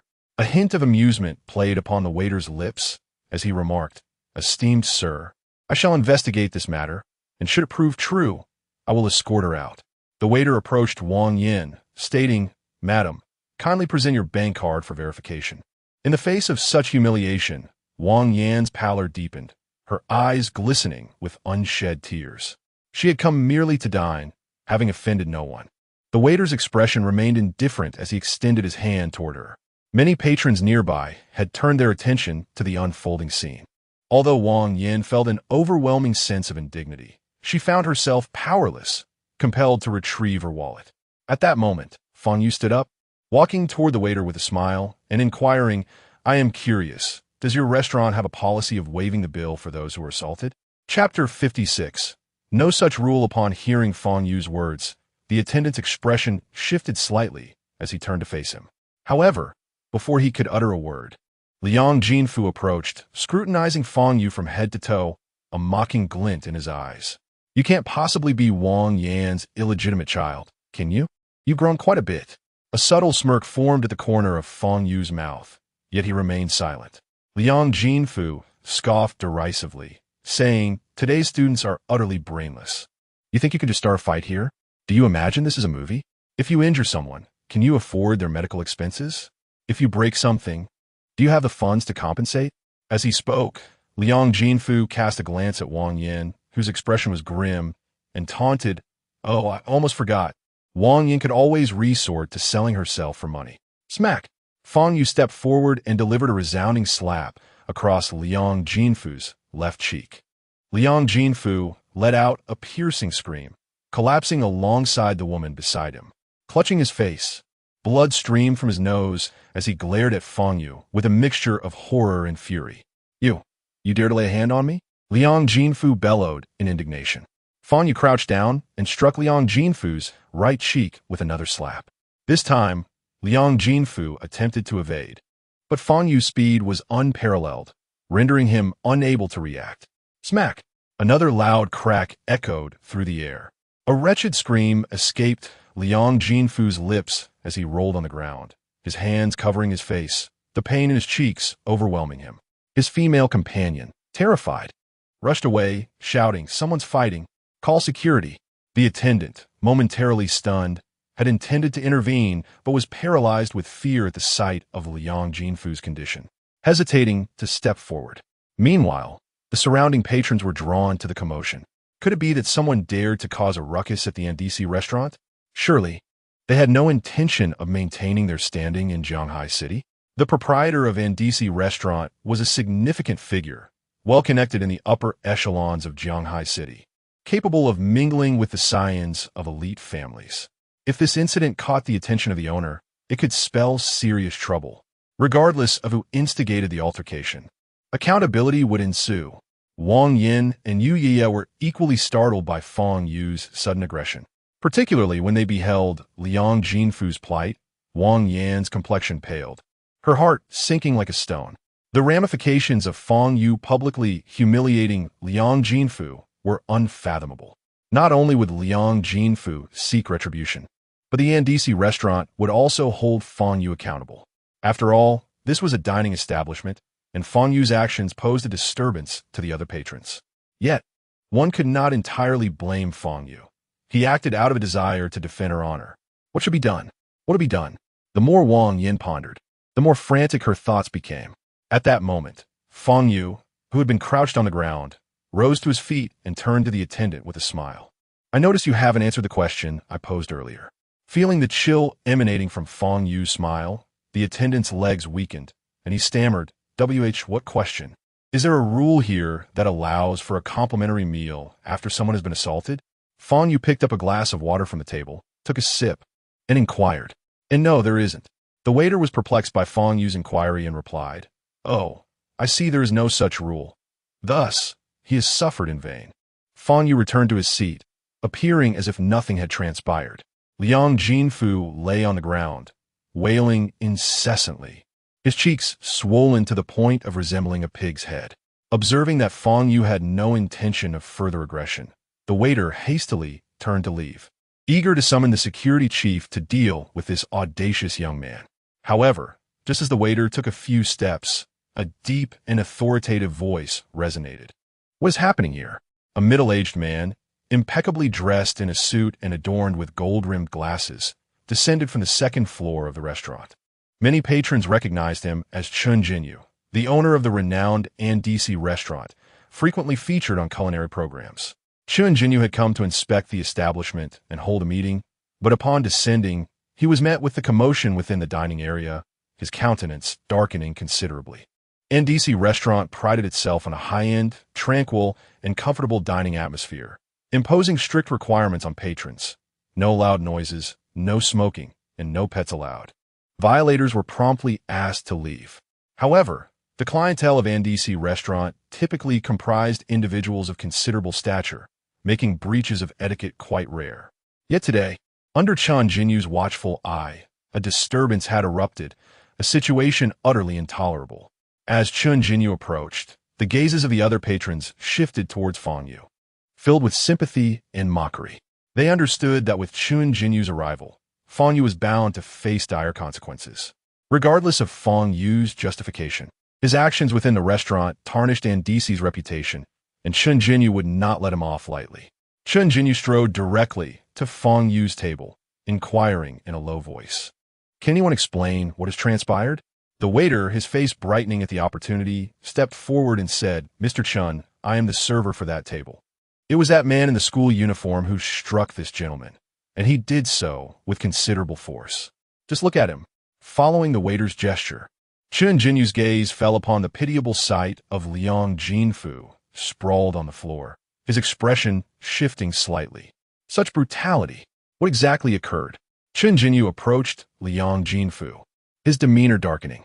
It seems the lady at that table was conversing with this gentleman, and the man in the school uniform, perhaps out of jealousy or some other reason, suddenly resorted to violence. The waiter recounted, a glimmer of malice flickering in his eyes. "Continue your arrogance, young man. It is not yet time for me to speak my mind. Anger Mr. Chun, and you shall see how it ends for you. Immediately call for an ambulance." Chun Jinyu commanded the other waiters standing nearby. He then knelt beside Liang Jinfu, a look of concern crossing his face as he asked, "Sir, are you all right?" "I have already summoned an ambulance." Liang Jinfu covered his face, and, upon seeing Chun Jinyu, a flicker of joy crossed his eyes as he gritted through the pain and spoke, "Boss Chun, I am Liang Jinfu from the Shanshui Hotel. We previously met at the Zhanghai City Restaurant Association, and we even toasted together." In truth, Chun Jinyu did not recall the encounter, yet he nodded and replied, "I remember you, Mr. Liang. Please, recount the events as they transpired. I shall certainly advocate for your justice." Liang Jinfu cast a venomous glare at Fang Yu and said, "It was that young man who did this to me. I did nothing but engage in a brief conversation with a woman at that table, and he attacked me without provocation." Liang Jinfu's account aligned closely with that of the waiter. Chun Jinyu's expression darkened significantly. "He is lying." At that moment, Wang Yin could no longer contain herself and spoke up. "Liang Jinfu is spouting nonsense. A brief conversation?" He uttered numerous offensive remarks. How could that merely be a casual chat? Chun Jinyu rose from his seat, his gaze fixed on Wang Yin, his countenance grim and indifferent. An aura of authority enveloped him, pressing down on Wang Yin, leaving her breathless. Though she harbored many words to express, at that moment, none could escape her lips. "Mr. Chun, that man is the true culprit." The waiter pointed at Fang Yu and stated. Only then did Chun Jinyu turn his attention to Fang Yu, eager to discern the identity of this audacious individual. However, upon seeing Fang Yu's face, his expression shifted dramatically. This young man appeared strikingly familiar, clad in a school uniform, exuding an air of calmness. It is Fang Yu, the very same Fang Yu he had encountered at the Ji family's banquet that night. Chun Jinyu held a profound impression of Fang Yu. The Ji family, a formidable entity, hosted a gathering where only the affluent and elite could attend. Even Chun Jinyu was present solely due to his affiliations with a company under the Ji family, which afforded him an invitation. That evening marked his first encounter with the extraordinarily esteemed Ji family's young lady, who exhibited such deference before a mere individual. Fang Yu, appearing so youthful in his school uniform, yet receiving such treatment from the Ji family's daughter. It was evident that Fang Yu's status was of the utmost distinction. From that moment forward, Chen Jinyu resolved to seek an opportunity to cultivate a relationship with Fang Yu. Chapter 57. The unexpected favor. It turns out that the one who had reduced Liang Jinfu to such a pitiful state was Fang Yu, rather than posing a problem. This revelation was fortuitous. For Chen Jinyu, it presented an excellent opportunity to forge a connection with Fang Yu. A glimmer of joy flickered in Chen Jinyu's eyes as he approached Fang Yu with haste. Observing Chen Jinyu's direct advance towards Fang Yu, the surrounding guests recognized that Fang Yu was in serious trouble. This high school student was undeniably audacious to engage in a brawl at the NDC restaurant. Not only did he resort to violence, but he also targeted an individual of considerable stature, judging by Liang Jinfu's tone while he lay injured on the ground. It appeared he had some acquaintance with Chen Jinyu. Consequently, the repercussions for Fang Yu would be all the more dire. Meanwhile, a nearby server regarded Fang Yu with a look of mockery. Chen Jinyu swiftly reached Fang Yu, his demeanor respectful as he slightly bowed and extended his hand, saying, "Mr. Fang, I have long admired your esteemed reputation." Witnessing this exchange, everyone was taken aback, including Fang Yu himself. Fang Yu had no recollection of Chen Jinyu, leaving him momentarily puzzled by the latter's intentions. "Mr. Fang, you are undoubtedly busy and may not recall me readily. I am Chen Jinyu, the proprietor of this restaurant and the chairman of a dining conglomerate. It was at the Ji family banquet that I first had the pleasure of meeting you." Chen Jinyu spoke humbly as he gazed at Fang Yu. Upon hearing this, Fang Yu understood. It was only natural for someone from that evening's Ji family gathering to recognize him, especially since he had been publicly accused of theft by Jiang Yu, which had caused quite a stir. Noticing Chen Jinyu's hand still suspended in the air, Fang Yu extended his hand to shake it, responding with a casual, "Hello." At that moment, silence enveloped the surroundings. No one had anticipated such a turn of events. Instead of reprimanding Fang Yu, Chen Jinyu was respectfully shaking his hand. What could this mean? The student had caused a disturbance in the restaurant, yet seemingly faced no consequences. Not merely that, but they had also exchanged a handshake. "I believe I just heard mention of the Ji family banquet. Is the Ji family referred to by Mr. Chen, the prestigious Ji family from Jiangnan?" The name Jiangnan Ji family evoked gasps of astonishment among many. Those dining at the NDC restaurant were generally of middle-class standing, often engaging with individuals of considerable rank. Thus, it was no surprise that many had heard of the Ji family. As the pinnacle of wealth in Jiangnan, the Ji family was an esteemed entity among them. Their assets were said to exceed hundreds of millions, with extensive industrial interests. In light of Chen Jinyu's assertion that he had encountered this student in a school uniform at the Ji family banquet, it implied that this student possessed the distinction to attend such a gathering. What did this signify? It indicated that the student's status was extraordinarily elevated. No wonder Chen Jinyu's demeanor had undergone a complete transformation. With this realization, the guests around began to regard Fang Yu with newfound respect. Seated opposite Fang Yu, Wang Yin and her daughter appeared to be in a state of shock. "What on earth is happening? Mr. Fang, may I inquire about the events that just transpired?" Chen Jinyu asked respectfully. "Oh, it was nothing. A fly was buzzing around, quite bothersome, so I merely swatted at it a couple of times to chase it away." Fang Yu replied, his expression devoid of emotion. "Merely swatted at it?" Chen Jinyu's face took on a peculiar expression as he recalled Liang Jinfeng's bloodied visage and swollen cheeks. "So, how do you intend to handle this?" "I assure you, I did not damage anything here," Fang Yu remarked. Chen Jinyu's expression changed abruptly, and he quickly waved his hands, saying, "Mr. Fang, I absolutely did not mean it that way. I simply wish to understand the sequence of events. As for the bothersome fly you mentioned, I will promptly take care of it." Upon hearing Chen Jinyu's words, Liang Jinfeng's expression shifted dramatically, and he shouted, "Boss Chen, you mustn't listen to his nonsense." "Silence." Chen Jinyu turned his head. His countenance darkened as he glared at Liang Jinfeng. Liang Jinfeng trembled, too intimidated to speak further. "Mr. Fang is my esteemed guest. Offending him is akin to offending me," Chen Jinyu stated in a low voice. Liang Jinfeng's face turned pale as he glanced at Fang Yu, his eyes brimming with terror. This young man possesses such formidable connections? How could that wretched Wang Yin know someone of such stature? "Come here immediately and apologize to Mr. Fang," Chen Jinyu commanded again. Liang Jinfeng was filled with resentment and reluctance. He had been struck and was now expected to apologize to his assailant. Moreover, there were so many witnesses present. Yet, upon meeting Chun Jinyu's ominous gaze, he understood he had no choice.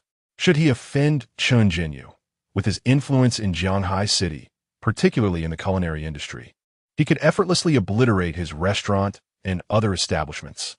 Having toiled for over 30 years, Liang Jinfeng was resolute in not returning to a life of poverty. Thus, Liang Jinfeng stood up and approached Fang Yu, preparing to bow in apology. "Do not apologize to me. Apologize to her," Fang Yu said, directing his gaze at Wang Yan. Liang Jinfeng's body shook. Then he turned to Wang Yan, bowing deeply as he said, "I am sorry." "Mr. Fang, are you satisfied with his apology?" Chun Jinyu inquired, looking at Fang Yu. However, Fang Yu was focused on Wang Yan and replied, "Aunt Wen will determine if she is satisfied." Wang Yan was already somewhat dazed by the current situation, momentarily at a loss for words. Yet in Chun Jinyu's eyes, Wang Yan's silence signified her unwillingness to accept the apology. "Liang Jinfeng, since Miss Wang is unwilling to accept your apology, I find myself at an impasse. Starting tomorrow, I will propose to the Jianghai City Culinary Association." Liang Jinfeng's heart sank at Chun Jinyu's words. Although he had invested in various businesses, most were minor ventures. His true profits stemmed from the culinary industry. If Chun Jinyu truly blacklisted him, it would spell disaster. Realizing this, Liang Jinfeng immediately knelt before Wang Yan. "Wang Yan, I recognize my mistakes. Please forgive me. I was merely thoughtless. I am a fool." Liang Jinf, with an air of contrition, knelt and bowed his head, the sound echoing against the floor with a resounding thud. A profound silence enveloped the surroundings. The consequences of offending the powerful were indeed dire. The dignity, reputation, and wealth that an ordinary person might cherish were rendered utterly insignificant in the face of authority. Upon witnessing Liang Jinf's forehead bleeding, Yu, her complexion pale, gently nudged Wang Yan's arm, whispering, "Mother, let go." Wang Yan, coming to her senses, cast a deep glance at the prostrating Liang Jinf and declared, "You need not apologize further. Simply ensure that you do not appear before me again." Even with Wang Yan's words, Liang Jinf dared not cease his supplications. He awaited the words of Chun Jinyu or Fang Yu. Chun Jinyu turned to Fang Yu, who nodded in affirmation. "Liang Jinf, since Miss Wang has forgiven you, you may take your leave. I shall not pursue any further accountability," Chun Jinyu proclaimed. Liang Jinf, feeling as if he had been granted a reprieve, rose, pressing a tissue against his forehead to staunch the bleeding, and awkwardly exited. His female companion, who had been silent in the background, hurried to follow him. After Liang Jinf departed, Chun Jinyu surveyed the room and announced loudly, "I recognize that what transpired earlier disrupted your dining experience and wasted your precious time. To compensate for the inconvenience, I have decided to offer all guests present a complimentary meal. Feel free to indulge in our restaurant's offerings. There is no limit to what you may desire." Upon hearing Chun Jinyu's words, the restaurant erupted in cheers and applause. "Boss Chun is indeed magnanimous." "Thank you, Boss Chun. Is it truly complimentary?" Fang Yu inquired, glancing at the bewildered waiter standing nearby. He smiled slightly and remarked, "Didn't you say there was no policy for complimentary meals after an altercation?"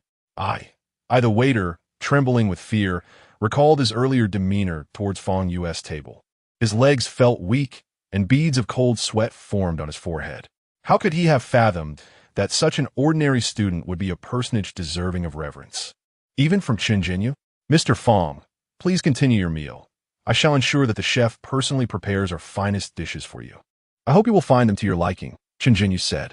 "Oh, by the way," Fang Yu turned to Yu and said, "Today is her birthday. Do you offer birthday cakes here?" Chapter 58, So Brutal. Chun Jinyu glanced at Yu with a smile and inquired, "May I ask your name, miss?" Faced with Chun Jinyu's direct question, Yu felt an overwhelming sense of nervousness. Her face flushed crimson as she stammered, I am Yu. "Miss Yu, this restaurant will present you with a birthday gift and blessings. Please wait a moment," Chun Jinyu said. "By the way, I would like to change my server." Fang Yu interjected, "Oh, has this server offended you, Mr. Fang?" Chun Jinyu turned his gaze towards the pale, sweating server his eyes narrowing slightly.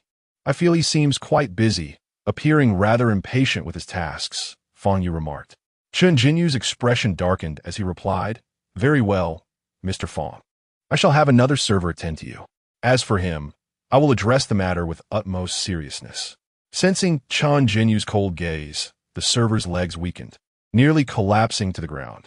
20 minutes later, the servers began to present dishes, all crafted from the finest ingredients.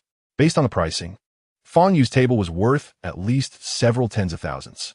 Wang Yin and Yu Ye sat in their seats, gazing at the lavish spread before them, their expressions blank. It felt as if they were in a dream. Having been on the brink of despair, the situation had taken an astonishing turn. Aunt Wang, yeah, what are you waiting for? Let's eat, Fang Yu said, taking the first bite. Seeing Fang Yu indulge heartily, Wang Yin and Yu Ye also began to eat without further hesitation. After another 10 minutes, a female server presented a beautifully crafted two-tiered cake before Yu Ye. Simultaneously, a small band approached Fang Yu's table and began to play the melody of Happy Birthday. The server lit a candle for Yu Ye and smiled, saying, Dear Miss Yu, you may now make a wish and blow out the candle. At that moment, the restaurant dimmed its lights. Guests around turned their attention to Yu Ye, their eyes filled with envy. This girl was indeed fortunate to be acquainted with someone as prominent as Fang Yu. Yu Ye gazed at the words Happy Birthday, Yu Ye on the cake, the band performing solely for her, and the beaming smile on Wang Yan's face, her eyes glistening with tears. Today, she had just turned 17, marking her first grand birthday celebration. Even the surrounding guests began to sing the birthday song for Yu Ye. She glanced at Fang Yu, who encouraged, blow out the candle. Yu Ye closed her eyes and, after a few seconds, extinguished the candle. A round of applause erupted around her. The lights brightened, and at that moment, Yu Ye could no longer hold back her tears, which streamed down her cheeks. She turned to Wang Yin, noticing her mother's eyes also brimming with tears of joy. As they departed from the Andy Western restaurant, it was already 9 in the evening. Fang Yu and the mother-daughter duo boarded the luxury car dispatched by Chen Jinyu. Returning to Lijiang Community. Before leaving, Chen Jinyu exchanged contact information with Fang Yu. She understood what Chen Jinyu sought, yet she felt no aversion. It is human nature to gravitate towards power and influence. This is entirely normal. Seated in the car, Yu Ye gazed at Fang Yu with gratitude, saying, Brother Fang Yu, thank you. This is the happiest evening of my life. Fang Yu shook his head and replied, Why thank me? I haven't done anything. Wang Yin, sitting beside Fang Yu, looked at him, her eyes filled with complexity. As time passed, she realized that Fang Yu harbored an increasing number of secrets. It began when he lent her 100,000 in cash, followed by the revelation of his remarkable skills, and later, his ability to heal. This evening, Chen Jinyu's sudden shift in attitude upon seeing Fang Yu left Wang Yin utterly astonished. Fang Yu was far from being a mere student. What was his true identity? Yet, this question remained unasked by Wang Yin, for she chose to perceive Fang Yu as she always had. 20 minutes later, Fang Yu and Wang Yin, along with her daughter, disembarked at the entrance of Lijiang Community. At that moment, a black van was parked nearby, inside which sat 6 burly men clad in black shirts. Upon spotting Fang Yu, who was wearing a school uniform, the henchman in the driver's seat immediately lowered his head to compare the surveillance footage on his phone with Fang Yu's appearance. Brothers, get ready to work. That person is Fang Yu, the driver exclaimed. I'll call the others over. The henchman in the passenger seat promptly retrieved a walkie-talkie to summon all the brothers mobilized for the night. Then, the 6 men grabbed iron rods and charged towards Fang Yu. Hearing the commotion, Fang Yu turned around and saw the 6 henchmen running towards him with iron rods in hand. Wang Yin and Yu Ye turned back, witnessing the scene, and screamed in fright. You two go upstairs first. I'll join you shortly, Fang Yu instructed the mother and daughter. How can we do that? There's so many of them. I'll call the security guard. Wang Yan's face turned pale as she ran towards the nearby security booth. Fang Yu faced the 6 henchmen wielding iron rods and demanded, Who sent you? You'll find out soon enough. The leading henchman sneered, swinging the iron rod with all his might towards Fang Yu's head. Brother Fang Yu, Yu Ye screamed. Yet, Fang Yu did not flinch. He simply waved his hand forward. With a loud crack, the henchman's iron rod shattered. The henchman's expression changed drastically as he attempted to step back. However, Fang Yu had already lifted his foot and delivered a powerful kick to his abdomen. With a thud, the henchman, along with 3 others behind him, was sent flying to the ground. The remaining 2 henchmen stood frozen, utterly bewildered by the unfolding events. "Oh, I see now. You must have been sent by that Li Zishuan, right?" Fang Yu remarked, picking up a piece of the broken iron rod from the ground. Upon hearing Fang Yu's voice, the 2 henchmen snapped back to reality, their faces turning pale as they beheld their 4 incapacitated comrades. Yet in their line of work, retreating at such a moment was simply not an option. Otherwise, do not expect to survive in the future. 2 henchmen shouted fiercely, bolstering their courage as they charged towards Fang Yu. Fang Yu swung the iron rod, delivering a blow to the left and then to the right. One henchman clutched his left knee while the other grasped his right, collapsing to the ground with anguished cries. At that moment, Wang Yin was arriving with a security guard from the booth. Upon witnessing the 6 henchmen sprawled on the ground, wailing in agony, they were momentarily stunned. "Miss, is this what you meant by a dire situation?"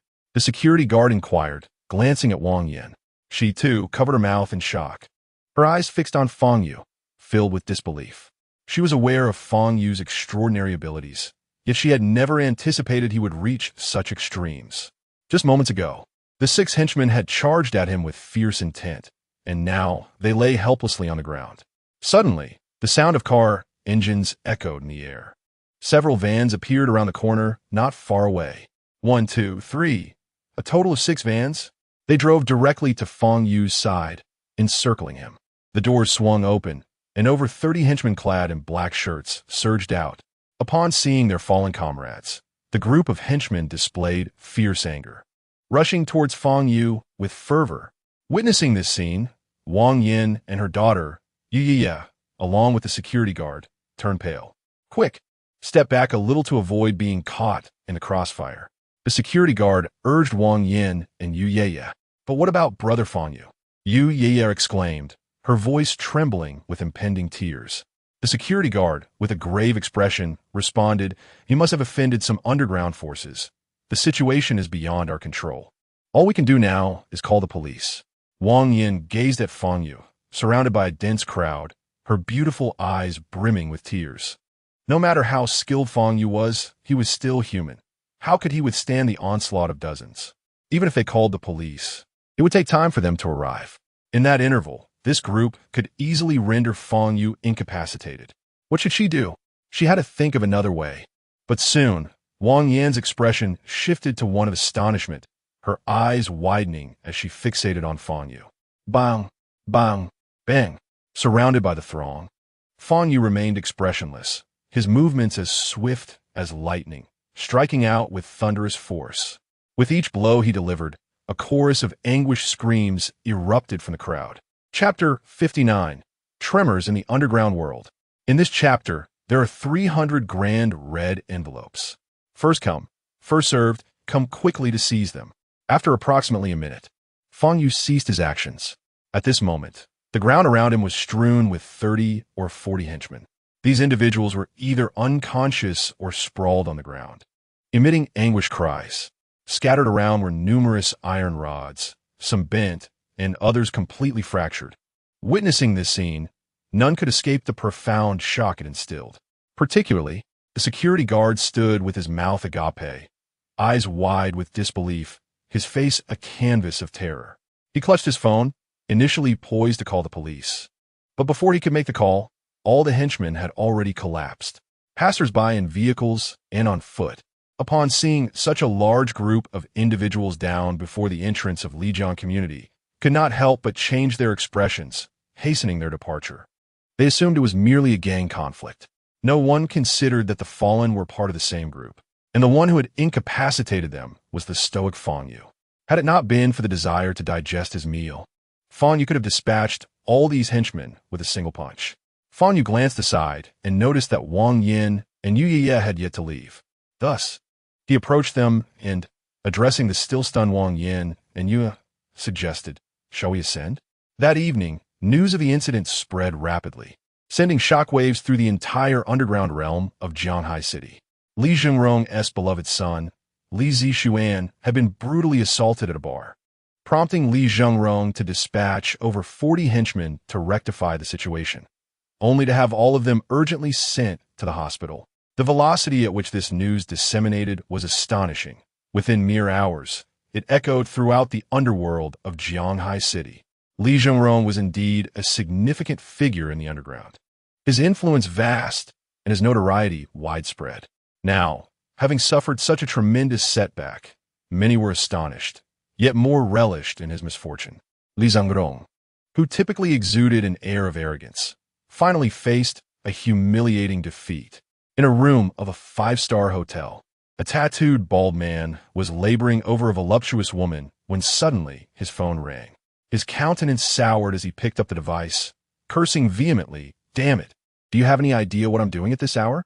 However, as he listened to the voice on the other end, his expression gradually transformed, culminating in uncontrollable laughter. "Ha ha, Li Zhengrong's old dog has finally met his match. How could he be so pathetic? He sends over 40 henchmen, yet can't handle a single high school student. His subordinates must be utterly incompetent. They'd be better off with a pack of dogs. Ha ha."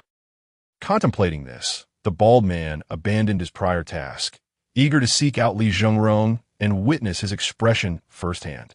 In a quaint, traditionally decorated tea house, a woman clad in a qipao sat in the study on the top floor, engrossed in a collection of Song Dynasty poetry. As she became absorbed in her reading, her phone, resting beside her, began to vibrate. The woman furrowed her delicate brows, set aside her book, and grasped her phone, connecting the call. Upon receiving the news, she initially displayed a look of astonishment, followed by a glimmer of excitement in her beautiful eyes as she said, "Please investigate the information of that middle school student. If possible, I would like to meet him." After hanging up, she rose gracefully, approached the bedside, and gazed out at the picturesque river view, her eyes shimmering with intrigue. To confront over 40 thugs and emerge unscathed. Could he truly be merely a middle school student? Meanwhile, Fang Yu remained blissfully unaware of the tremors rippling through the underworld of Jianghai City. The following morning, he arrived at the classroom to find Tang Xiao already there. On his desk lay a breakfast of 2 large steamed buns and soy milk. Taking his seat, Fang Yu glanced at Tang Xiao and remarked, "How did you know I love buns?" "I merely asked the housekeeper to prepare something. It may not be to your liking," Tang Xiao replied. Her eyes were slightly puffy, and her demeanor appeared subdued, clearly still affected by the events of the previous day. Not everyone possesses Fang Yu's resilience, especially someone as young as Tang Xiao, for whom such emotional turmoil is entirely natural. As Fang Yu savored his buns and sipped the soy milk, his attention was fixed on the detective novel before him, nearing its conclusion. "Hey, Fang Yu, may I ask you a question?" Tang Xiao suddenly turned her head, speaking in a hushed tone. "Go ahead," he replied without diverting his gaze. "In your eyes, am I foolish?" she inquired, studying him intently. "Indeed, and not just foolish, almost irredeemably so," Fang Yu replied without hesitation. Although she had braced herself for such a response, his unvarnished assessment made her feel a pang of hurt, her eyes welling with tears. "However, do not take it too much to heart. In my view, nearly everyone in this world is similarly foolish," he added, casting a sidelong glance at her. Dang Xiao Pao said, poised to respond. "Of course, compared to them, you are a bit more foolish," Fang Yu interjected, provoking her further. Fang Yu was clearly intent on riling her up. Though she initially felt the urge to cry, her frustration turned to indignation, wishing to bite him in retaliation. Yet, recalling Fang Yu's temperament, she refrained from acting on her impulse. "By the way, how did you handle Zhao Shuanger?" Fang Yu inquired. At the mention of Zhao Shuanger, Tang Xiao's expression dimmed, and she shook her head, saying, "I am uncertain. My 4th uncle said they would turn her over to the police, likely treating it as an attempted murder case." Fang Yu responded with a non-committal "oh," lapsing into silence. However, Tang Xiao, pondering something, asked, "Fang Yu, how did you end up there yesterday? If it weren't for you, I would have had no idea where Jiang Lu planned to take me, especially since I barely know how to swim. I happened to be passing by and instinctively saved you," Fang Yu stated matter-of-factly. "Oh," Tang Xiao nodded. observing Fang Yu's profile, her eyes reflecting a gentle ripple of gratitude as she softly uttered, "Thank you, Fang Yu. If you can remain silent for at least 3 hours to allow me to finish this book, I shall find a way to express my gratitude in return." Fang Yu responded with a stoic expression, "I shall maintain my silence." "You." Tang Xiaoro turned her head away in a huff, falling silent. By noon, as classes ended, Tang Xiaoro checked the time. 3 hours had already passed. She immediately turned to Fang Yu and said, "Fang Yu, I forgot to mention something important earlier. This Saturday is my grandfather's 74th birthday celebration. He hopes you can attend. Will you come?" Fang Yu pondered briefly before asking, "If there's good food, I'll go." "Of course there will be. We've hired the finest chefs to prepare the banquet. The flavors will be exquisite," Tang Xiaoro assured him. Fang Yu nodded. "So, you mean you'll attend my grandfather's celebration?" Tang Xiaoro pressed, still uncertain. I might not bring a gift," Fang Yu admitted. "That's all right. Grandfather said your presence alone is enough. You're the Tang family's great benefactor. No gifts are necessary." Tang Xiaoro beamed, her face alight with joy. Witnessing such closeness between Fang Yu and Tang Xiaoro, the male classmates burned with envy. Fang Yu wasn't as handsome or tall as they were, yet he had captured the goddess Tang Xiaoro's favor. Why? Such a prize wasted on a nobody. Of course, these thoughts remained locked in their hearts. After all, those who had crossed Fang Yu had met unfortunate fates. Even someone as influential as Yang Su, after being slapped by Fang Yu that night, had never returned to school. And Zhao Shuang too, had requested leave the day after Yang Su's disappearance and hadn't returned since. No one knew what had truly transpired between them. All they knew was that Fang Yu remained unscathed, dozing in class every day. This alone proved that in the unseen struggle, Fang Yu had emerged victorious. In the Huaibei region, Nandu, Yang Yinju gazed at her elder brother, Yang Jian, whose bearing was as imposing as his sword-sharp brows. Her eyes shimmered with unshed tears. "Brother, you've finally emerged from seclusion," Yang Yinju murmured, wiping her eyes. Over the past few days, her heart had been seared as if by scorching flames. Fang Yu, Fang Yu, Fang Yu. In Yang Yinju's mind, Fang Yu had become a demonic obsession. Only his death could quench her hatred. Yang Jian smiled faintly, reaching out to tousle her hair. "Little sister, let's go home. From this day forth, no one will dare humiliate the Yang family again. My brother's vengeance, I will repay it tenfold." Chapter 60. I am a deity. Li Zhengrong sat on the sofa in his office, his countenance ashen. In the span of a single night, he had become the laughingstock among the various factions in Jianghai City. With over 40 thugs dispatched, they could not even subdue a mere high school student. Such a predicament was incredulous, even for Li Zhengrong himself. Were all his subordinates utterly inept? More than 40 men not only failed to capture that student, but were also sent to the hospital instead. Was that student a superhero? Or perhaps an extraterrestrial? Was this even conceivable? Regardless, the die had been cast. Li Zhengrong had suffered a significant setback. His reputation had taken a severe hit. Having navigated the underworld since the age of 16 for 3 decades, he understood the paramount importance of reputation and face in this realm. Now, it felt as though he had been dealt a resounding slap. His reputation tarnished, his face obliterated. Bang! The more he pondered, the angrier he became, slamming his hands forcefully on the table. Truly a bunch of useless fools. Li Zhengrong rose and began pacing in his office. He needed to devise a way to reclaim his standing. Otherwise, how would his subordinates view him?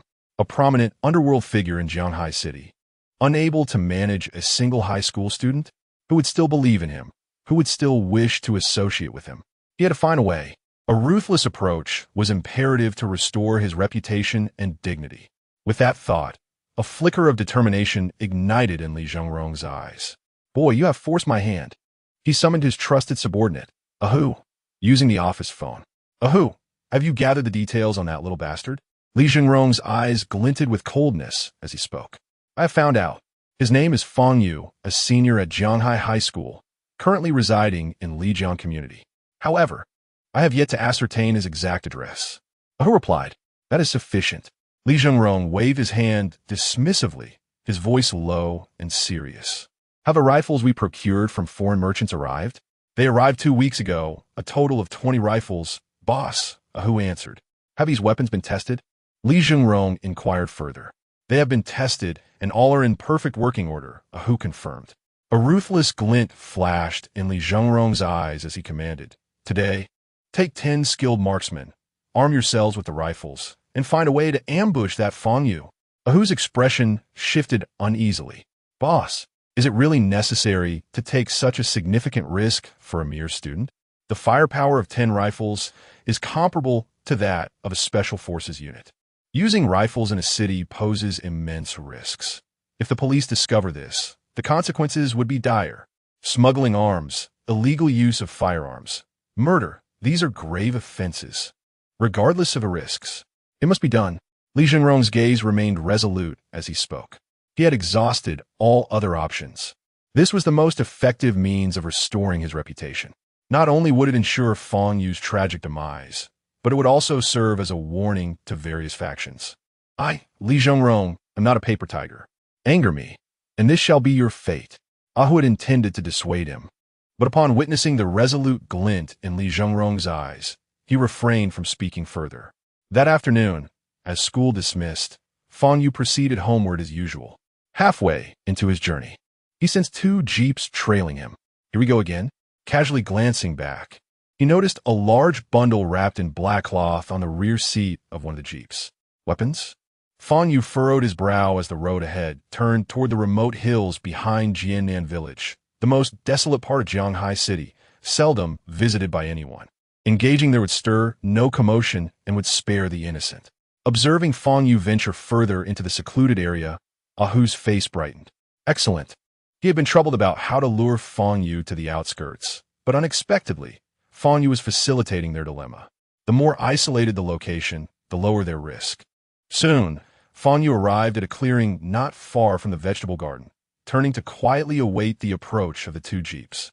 Seconds later, the vehicles halted before him. Ahu exited, a chilling smile gracing his face as he remarked, "It seems you have indeed noticed us, but alas, it is too late. In this place, even divine intervention cannot save you." Fang Yu smiled faintly, replying, "I require no savior, for to you, I am the divine. I acknowledge your prowess. Your performance last night genuinely took us by surprise." However, Ahu chuckled mockingly, continuing, "Now you face 10 rifles. I wonder why you remain so confident."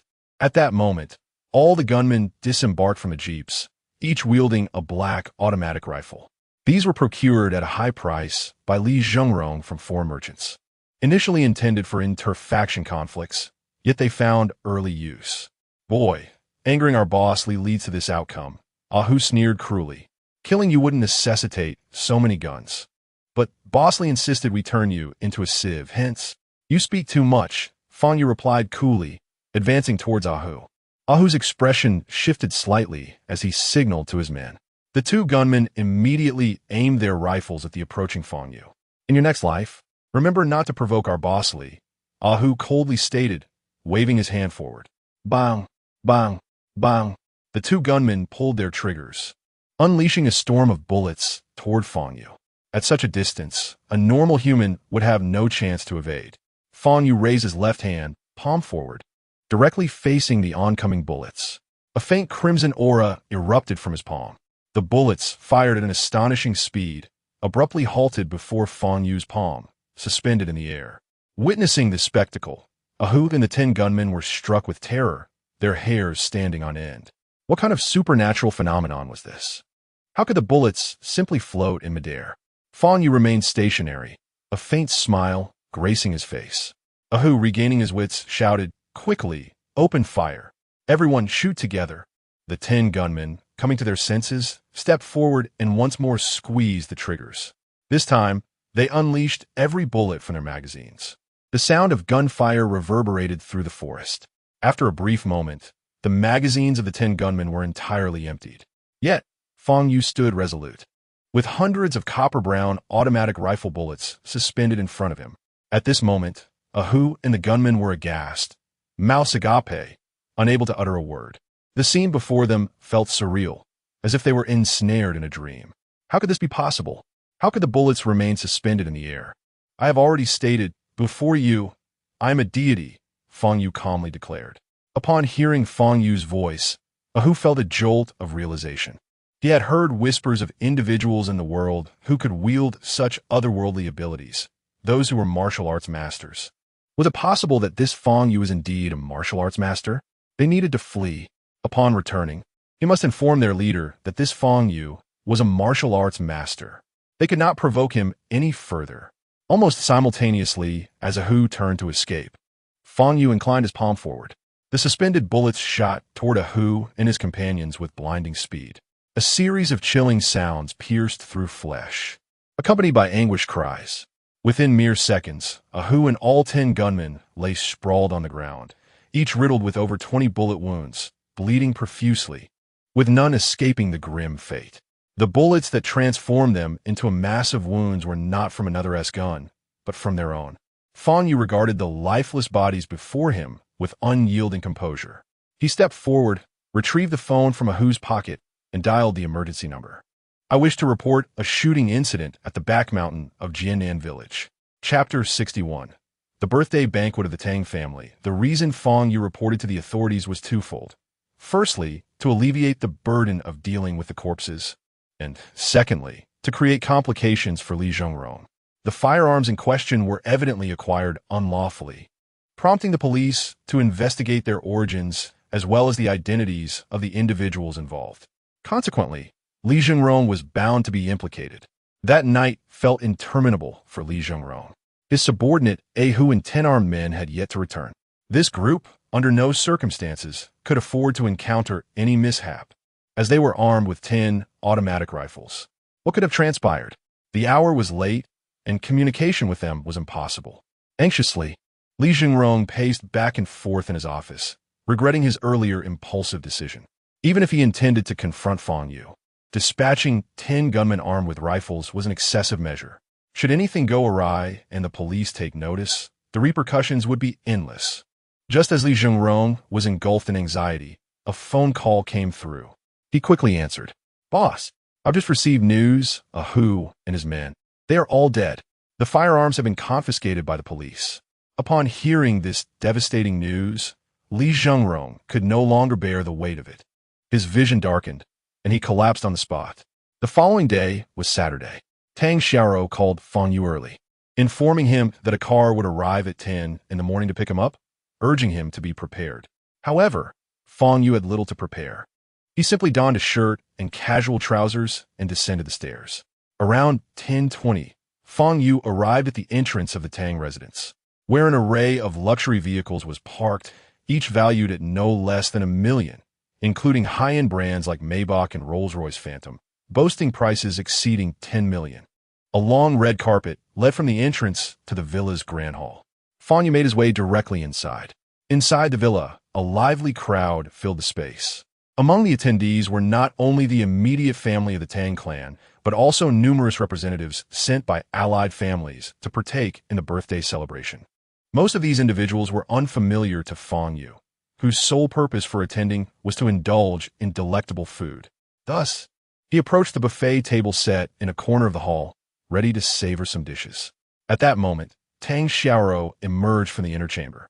Today, she wore a touch of makeup that accentuated her flawless beauty, adorned in a sky-blue dress that revealed her fair, delicate arms and slender calves.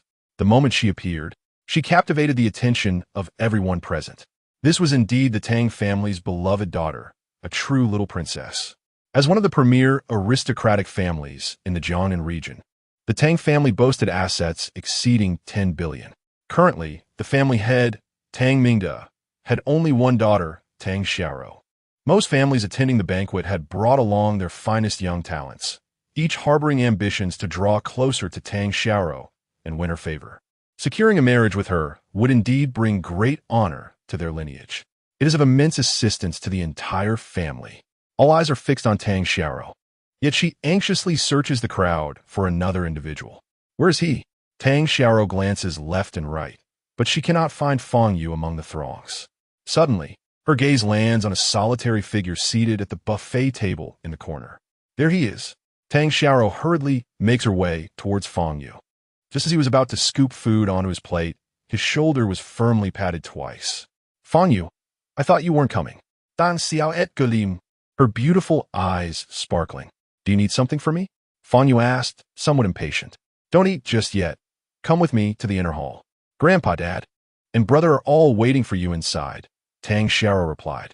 Why would I go in if your family is there? Fang Yu furrowed his brow. My grandfather wishes to meet you and introduce you to the family. Dan xiao et lai. After a moment's contemplation, Fang Yu decided to rise. After all, it was the celebration of the elder Tang's birthday, and respect was due. Under the watchful eyes of the crowd, Fang Yu followed Tang Xiao into the inner hall. Everyone was taken aback. How could the Tang family's little princess be so close to a young man who wasn't even dressed formally? And she was bringing him into the inner hall. That space was reserved for the direct descendants of the Tang family. Could it be that this young man was Tang Xiao's? Impossible. They had previously investigated, and Tang Xiao was not in a relationship. Fang Yu entered the inner hall behind Tang Xiao, where 2 rows of people seated on either side comprised the direct lineage of the Tang family, with the elder Tang sitting in the central position at the front. Dr. Fang, you have arrived, Tang Mingda said, standing to greet him. The others seated nearby regarded Fang Yu with curiosity. This seemingly ordinary young man was the renowned Dr. Fang spoken of by Tang Mingda. Was he truly the one who had improved the elder Tang's condition? He appears far too youthful to be a master physician. Yet, no one dared to voice such thoughts. Most merely harbored their doubts silently. Dr. Fang, at that moment, a handsome young man approached. Fang Yu recognized him as Tang Feng, whom he had met outside Xia Xiuji's cottage. Tang Feng now regarded Fang Yu with utmost respect, fully aware of his deeds, having not only saved the elder Tang, but also Tang Xiao. Thus, in Tang Feng's eyes, this seemingly younger man was akin to a benefactor. Fang Yu nodded subtly in acknowledgement, and then turned to the elder Tang, saying, Elder Tang, may you enjoy longevity surpassing that of the southern mountain. As he uttered these words, Fang Yu felt a peculiar sensation within. After all, only he could truly fulfill such a wish. The elder Tang smiled and replied, Dr. Fang, please take a seat beside me. As he gestured toward an adjacent chair, the expressions of the Tang family members on either side shifted dramatically. The seating arrangement in the inner hall is indeed significant. In the Tang family, the higher one's status, the closer they sit to the venerable patriarch Tang Laoyes. Thus, Tang Mingda occupies the foremost position in one row, while Tang Laoyes' eldest son, Tang Wenyuan, sits at the head of another. Notably, Tang Laoyes has also designated a seat not far from him, a departure from previous years. Many had speculated about who might occupy that seat, but it has now become clear that it has been specially reserved for Fang Yu. As an outsider, Fang Yu's seat is even closer to Tang Laoyes than those of Tang Mingda and Tang Wenyuan. This indicates the esteemed position this young man holds in the eyes of Tang Laoyes. Come on, Grandpa wants you to sit over there. Tang Xiao gently tugged at Fang Yu's hand and whispered. Fang Yu was somewhat reluctant to take a seat, as he could already feel numerous scrutinizing gazes upon him. He despises complications and does not wish to become embroiled in the internal strife of the Tang family. However, leaving abruptly at this moment would be rather inappropriate. Thus, he approached the seat and settled down. Ladies and gentlemen, allow me to introduce our family's great benefactor, Fang Yu, Tang Laoyes said with a smile. The reason I am able to sit here and converse with all of you today is entirely due to him. Otherwise, I would have been unable to host this birthday banquet this year. Do not be misled by Fang Shini's youthful appearance. Do not underestimate him. He is indeed a disciple of the legendary medicine god, Xia Xiuji. The medical skills he possesses. Listening to Tang Laoyes' introduction, Fang Yu felt a bit speechless. He had reiterated several times that he was not a disciple of Xia Xiuji, yet no one seemed to believe him. After introducing Fang Yu, Tang Laoyes engaged in light-hearted conversation with the Tang family members for a while before ascending the stairs to change his attire in preparation for the reception. Some people come to the birthday banquet without even bringing a gift. They truly hold our Tang family in such low regard. Liang Rong scoffed disdainfully from the opposite row as soon as Tang Laoyes left. It was evident she was alluding to Fang Yu. Tang Mingda's expression shifted slightly as he retorted, Fang Shini is our family's benefactor. His presence at the banquet does not necessitate a gift. Sister-in-law, your words. Mingda, do you not know your sister-in-law's character? She is simply gossipy. You need not pay her any mind. Tang Wenyuan interjected at that moment. Tang Wenyuan bore a resemblance to Tang Mingda, yet with a more refined demeanor, accentuated by his golden-rimmed glasses. Tang Mingda cast a glance at Liang Rong, choosing to remain silent. Tang Wenyuan turned his gaze towards Fang Yu, a glimmer of interest in his eyes, and inquired, Fang Shini, according to my father, your medical expertise is exceptional. I happen to have a slight ailment. Would you be so kind as to examine me? Chapter 62. There is a problem with you. Upon hearing Tang Wenyuan's words, the members of the Tang family turned their scrutinizing gazes towards Fang Yu. They were eager to ascertain whether the esteemed physician Fang was indeed as formidable as the elder Tang had claimed. Truth be told, despite the elder's extravagant praises, skepticism lingered in their hearts regarding the extraordinary medical prowess of such a young lad still pursuing his studies in secondary school. Furthermore, if he truly possessed such remarkable abilities, why had they never heard of his name before? Fang Yu regarded Tang Wenyuan, shaking his head as he replied, that is not possible. With a smile, Tang Wenyuan inquired, must there be a fee? I can pay whatever amount you desire. Fang Yu shook his head once more, stating, monetary compensation is also out of the question. It seems some individuals are merely afraid of being exposed and thus hesitate to seek your assistance. Liang Rong interjected sarcastically. Witnessing the couple's banter, Tang Mingda's countenance darkened, and a fire of indignation ignited within him. In his youth, Tang Mingda had shared a close bond with Tang Wenyuan. However, following Tang Wenyuan's marriage, their relationship had deteriorated significantly. When the elder Tang appointed Tang Mingda as the head of the family, their rapport reached an all-time low. In virtually every matter, Tang Wenyuan would oppose Tang Mingda. During family meetings, they would invariably engage in heated arguments, parting ways in discontent. To alleviate this tension, the elder Tang had dispatched Tang Wenyuan to a branch company far away in Jianyuan City, which somewhat quelled the animosity within the Tang family. Before this birthday banquet, nearly 6 months had elapsed since Tang Mingda had last seen Tang Wenyuan. He had hoped for a change in Tang Wenyuan's demeanor, only to find it exacerbated. As a benefactor of the Tang family, Fang Yu was held in the highest regard by the elder Tang. Yet Tang Wenyuan and his wife dared to speak disrespectfully? Such behavior was utterly intolerable. Tang Mingda rose immediately, fixing his gaze upon Tang Wenyuan as he asserted, Elder brother, I expect you to show respect for Physician Fang.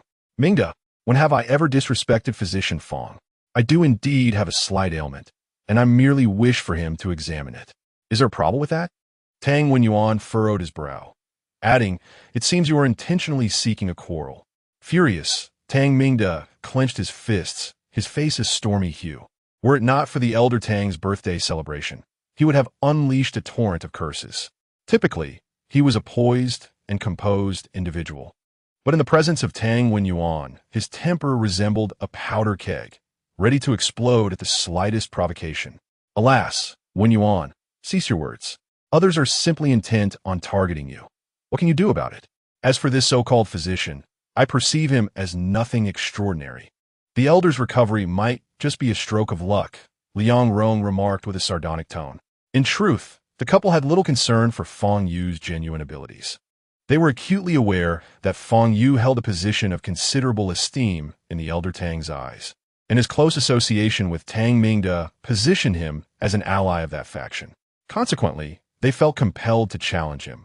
Otherwise, their influence within the Tang family would diminish significantly in the future.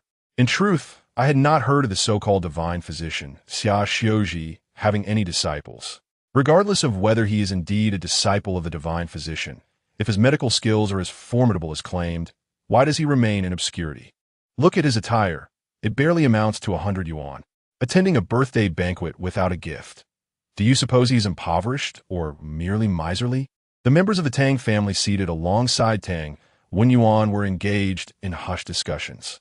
Their voices were so low that those near Tang Mingda could not hear. Yet Fang Yu could perceive every word distinctly. However, Fang Yu felt no anger. Rather, he found it amusing. It appeared that the Tang family was divided into two factions, one led by Tang Mingde and the other by Tang Wenyuan and his wife, perfectly aligning into two distinct groups. Tang Xiaoro's countenance darkened as she approached Fang Yu, whispering, "Fang Yu, let us step out to the living room." At that moment, Liang Rong shot a glance at Tang Xiaoro, her eyes glinting with mockery, and remarked, "Mingde, I wonder if your so-called divine physician will cost you your daughter as well. That would indeed be a steep price." Mother, Tang Feng, known for his fiery temper, could no longer contain himself and strode towards Liang Rong. "What do you intend? Shouldn't our elders be speaking without interruptions from someone of your generation?" Liang Rong, unperturbed, fixed Tang Feng with a disdainful glare. Tang Feng, gritting his teeth in frustration, dared not act, for she was, after all, his aunt. Tang Mingde's expression grew increasingly grim. As the head of the family, he ought to possess absolute authority within the clan. Yet Tang Wenyuan and his wife behaved like shameless flies, persistently opposing him in public settings, showing him no respect whatsoever. Especially in recent years, their actions had become ever more audacious. Had it not been for the fear of displeasing old Master Tang, Tang Mingde would have long since expelled them from the family. "Step aside. I must go greet the guests," Liang Rong asserted, forcefully pushing past Tang Feng as she made her way outside. Tang Wenyuan cast a brief glance at Fang Yu and Tang Mingde before also turning to leave. At that moment, Fang Yu spoke up, "Very well, I can examine you." Rising from his seat, he approached Tang Wenyuan. "You possess multiple ailments, far more than just one. But I shall mention the one you hold in utmost concern." Tang Wenyuan's expression shifted subtly as he remained stationary, gazing at Fang Yu. The other members of the Tang family also turned their attention to him. "You suffer from severe kidney deficiency, often feeling fatigued, experiencing lower back pain, hair loss, and insomnia. Among these, the gravest issue is that you are likely unable to engage in normal intimate relations for quite some time." The moment Fang Yu finished speaking, the faces of Tang Wenyuan and his wife changed dramatically, especially Tang Wenyuan, whose eyes reflected sheer horror. The symptoms Fang Yu described seemed to resonate entirely.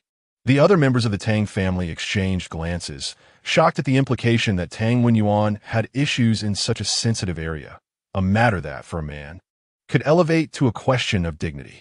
Some men in attendance wore expressions tinged with ridicule.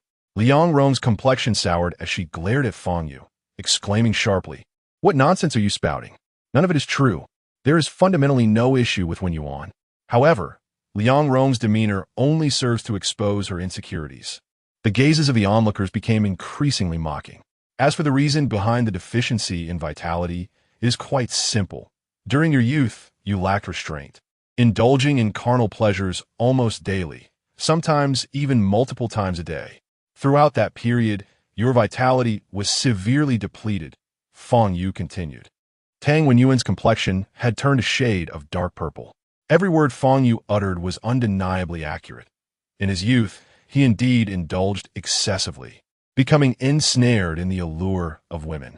Yet, the most detrimental aspect was not merely the excesses of his youth, but the fact that even after turning 35, he maintained a remarkably high frequency of intimate encounters, which fundamentally resulted in his current predicament, Fang Yu added. Upon hearing this, Liang Rong's expression shifted. After turning 35, she and Tang Wenyuan had engaged in such activities infrequently. So, with whom was Tang Wenyuan involved? Realizing this, Liang Rong immediately turned her gaze to Tang Wenyuan, noticing a cold sweat forming on his forehead. However, she quickly regained her composure, regardless of the truth in Fang Yu's statements.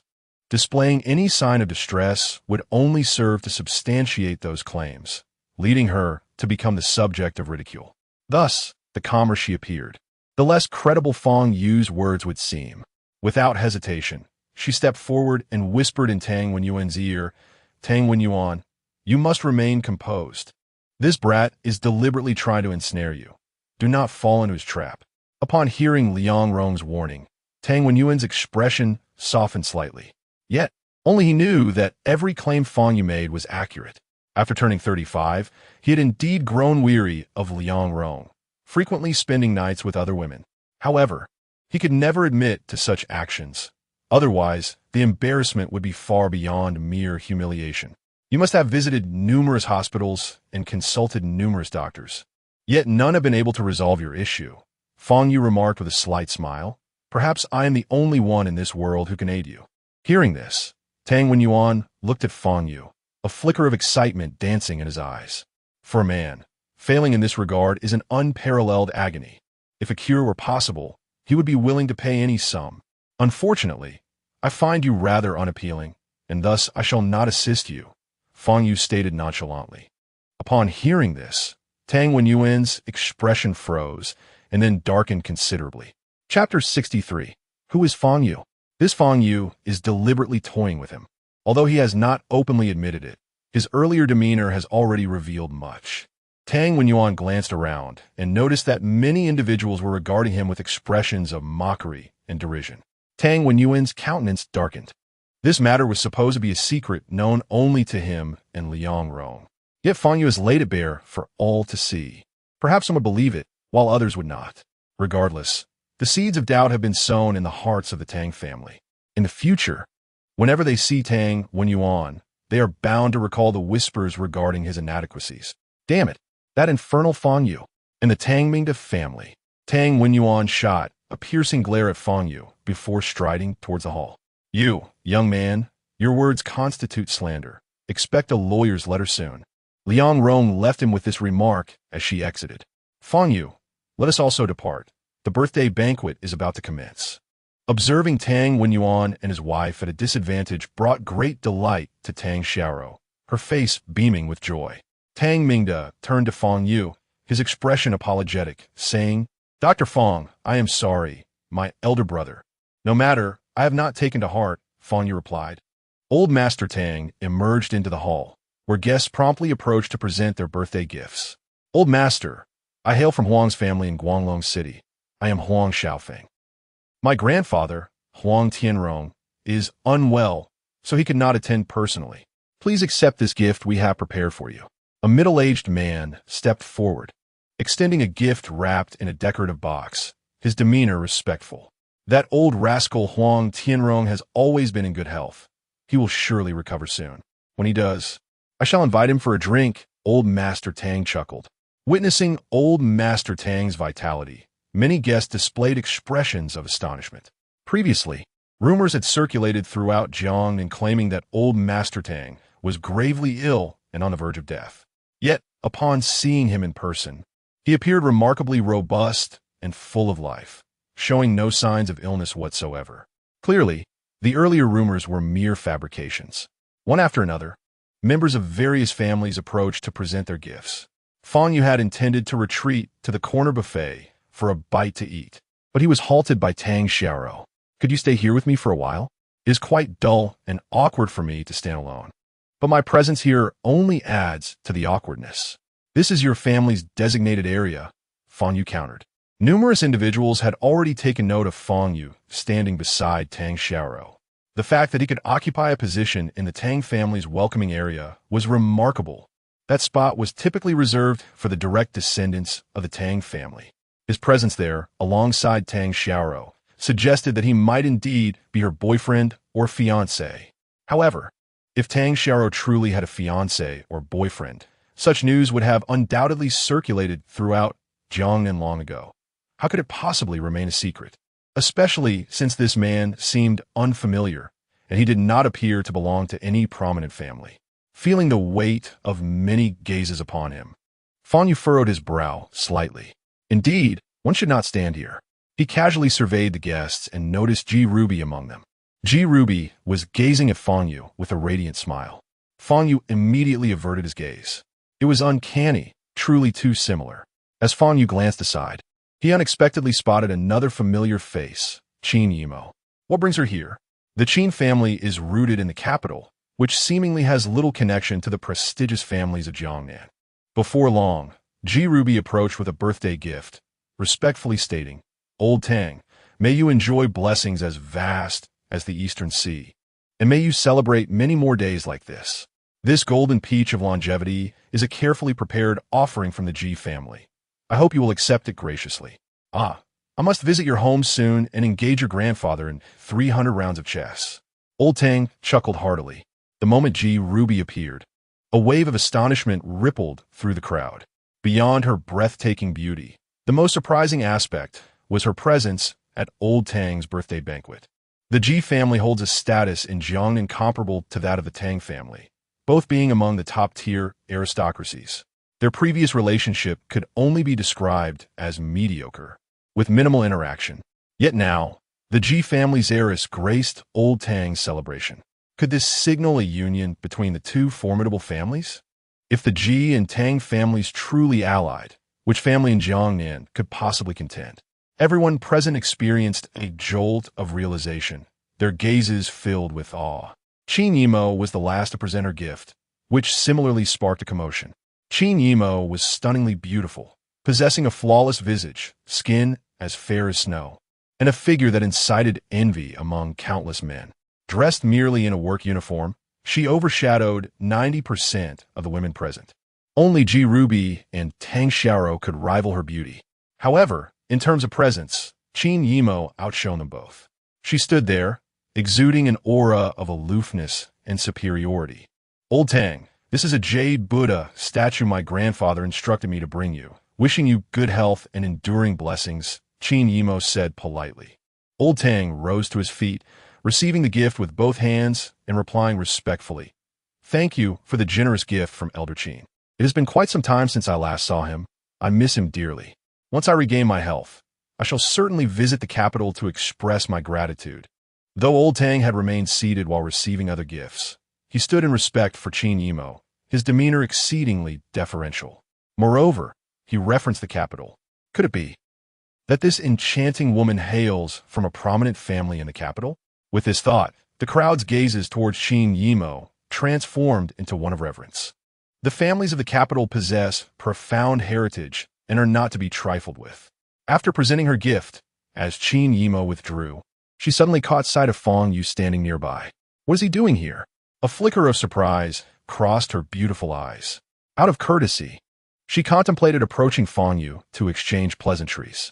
At this moment, old Master Tang had already begun his speech, expressing gratitude to the guests for their birthday gifts. Today marks my 74th birthday. I, Tang Songhai as. While old Master Tang spoke, a sudden commotion of footsteps echoed from outside the hall. More guests arriving at this time, everyone turned to look back. Shortly after, 4 figures entered the hall. A man and a woman led the way, followed by 2 men clad in black martial robes. The woman in front was strikingly beautiful, her lips painted a vivid red, her face exuding both allure and a sharp intensity. Beside her stood a man of imposing stature, his brows arched like swords, his gaze piercing, radiating a formidable presence. As these 4 entered, an eerie silence enveloped the hall. Upon seeing the leading man and woman, the expressions of everyone present shifted dramatically. Particularly, Tang Mingda and Ji Rubai turned pale almost instantaneously. This man and woman were none other than Yang Jian and Yang Yinju. They actually came. The Yang family had gained a notorious reputation in the Jiangnan region due to their ruthless and unconventional methods. Yet, the remarkable talents of the younger generation, Yang Yinju and Yang Jian, propelled the Yang family to a rapid ascent. A decade ago, the Yang family could barely be considered a first-rate clan, but now, they had successfully entered the ranks of the elite aristocracy. How could you hold a birthday banquet and forget about our Yang family? After all, we have had collaborations in the past, remarked Yang Yinju with a cold smile directed at old Master Tang. Tang Mingda's expression darkened as he stepped forward, saying, Yang Yinju, what do you intend to do? Today is a momentous occasion for our Tang family, and you. Before Tang Mingda could finish, Yang Jian took a step forward. An overwhelming aura surged forth, leaving Tang Mingda gasping for breath, unable to continue his words. Head of the family, Tang Si, witnessing this, rushed forward to shield Tang Mingda. How dare a mere 8th-tier innate martial artist approach? Yang Jian's expression was as cold as steel as he spoke. He extended his hand, waving it in the air. With a sound, Tang Si spat out a mouthful of blood, flying sideways like a kite with its string cut, crashing heavily against a stone pillar, collapsing to the ground. Fourth uncle, Tang Xiaoro's eyes brimmed with tears as she screamed. Meanwhile, the other attendees were struck with shock, their eyes wide with horror. Is this the legendary martial arts prodigy of a Yang family, Yang Jian? His strength is utterly terrifying.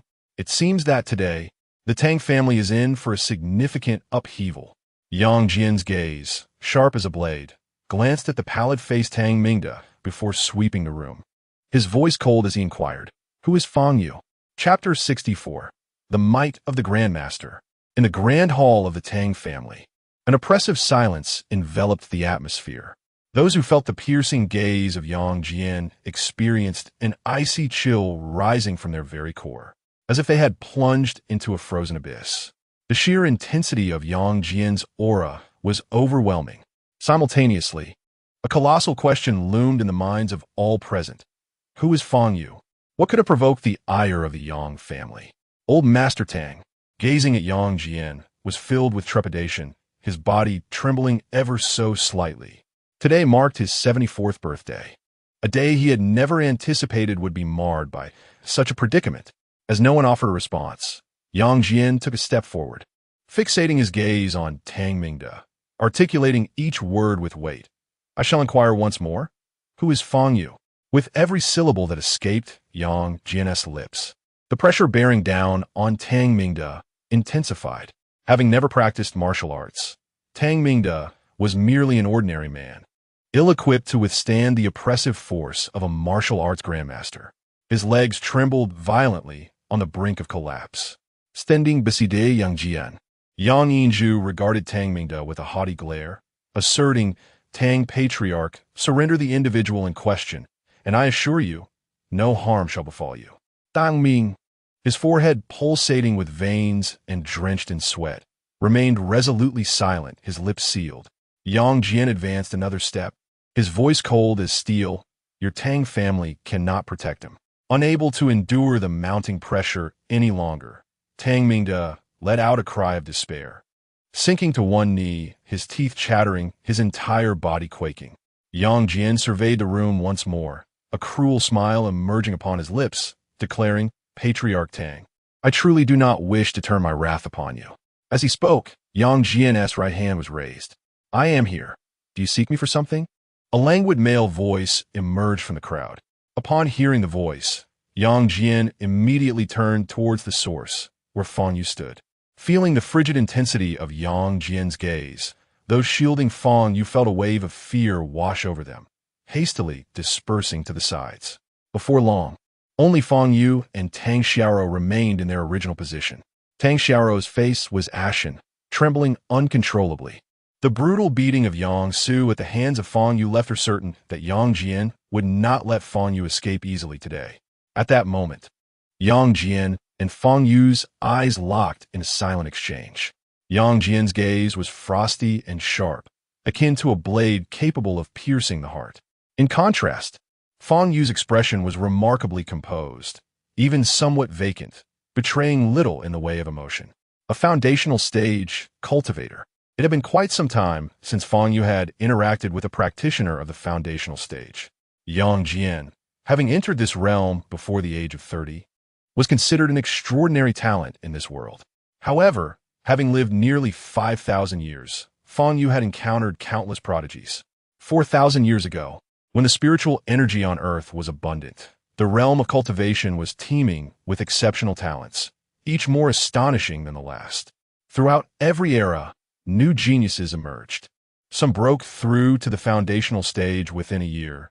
Others grasped the essence of spiritual energy at the tender age of 3. And some ascended to immortality in less than a millennium. Having traversed such an era, Fang Yu naturally held Yang Jian in disdain. In truth, Fang Yu's contempt extended beyond Yang Jian to encompass all cultivators of this current age. "Are you Fang Yu?" Yang Jian gazed at Fang Yu, his brow slightly furrowed as he inquired. This was somewhat divergent from his expectations. Fang Yu appeared remarkably ordinary, particularly with that slender physique. He bore no semblance to a congenital martial artist, resembling instead an average high school student. Yang Yinju had informed him that Fang Yu could vanquish a half-step master. Yet, from the aura emanating from Fang Yu, he seemed merely to be a fifth-stage congenital martial artist. A fifth-stage congenital martial artist defeating a half-step master? Given the vast chasm in their realms, Yang Jian deemed such an accomplishment impossible. Had he perhaps identified the wrong person? A glance at Yang Yinju revealed her glaring at Fang Yu with an expression of deep resentment. Is this truly the Fang Yu? The very one who had reduced her brother to a cripple, compelling her sister and parents to live in fear? Yang Jian es kontinanja gradually darkenet. I am Fang Yu, he declared, stepping forward. However, Tang Xiaoro interjected, gripping his arm and trembling as she implored, Fang Yu, don't approach him. Fang Yu turned to glance at Tang Xiaoro, noticing her pallid complexion and tear-filled eyes. I will be fine. He gently pushed her hand away and continued his slow advance towards Yang Jian. Not far away, Ji Ruby observed Fang Yu's determined stride towards Yang Jian, her face equally as pale and her eyes brimming with concern. Given Yang Jian's formidable presence, he likely had already transcended to the realm of a master. Should Fang Yu confront him directly, the consequences could be dire. Meanwhile, Qin Yimo, positioned in another direction, frowned deeply. Having grown up in the Qin family, she had encountered numerous martial arts masters. From Yang Jian's demeanor and the potent aura he exuded, it was evident he was indeed a martial arts master. How could Fang Yu have entangled himself with such a formidable adversary? Furthermore, Yang Jian's expression suggested a profound enmity towards Fang Yu. Offending a martial arts master bore severe repercussions. The most troubling aspect was that Qin Yimo was currently unable to assist Fang Yu. She had attended old Master Tang's birthday celebration with only a single driver, whose strength was merely at the 11th stage of congenital martial arts, rendering him no match for Yang Jian. Should she reveal her identity? Intervene to prevent Yang Jian from attacking Fang Yu?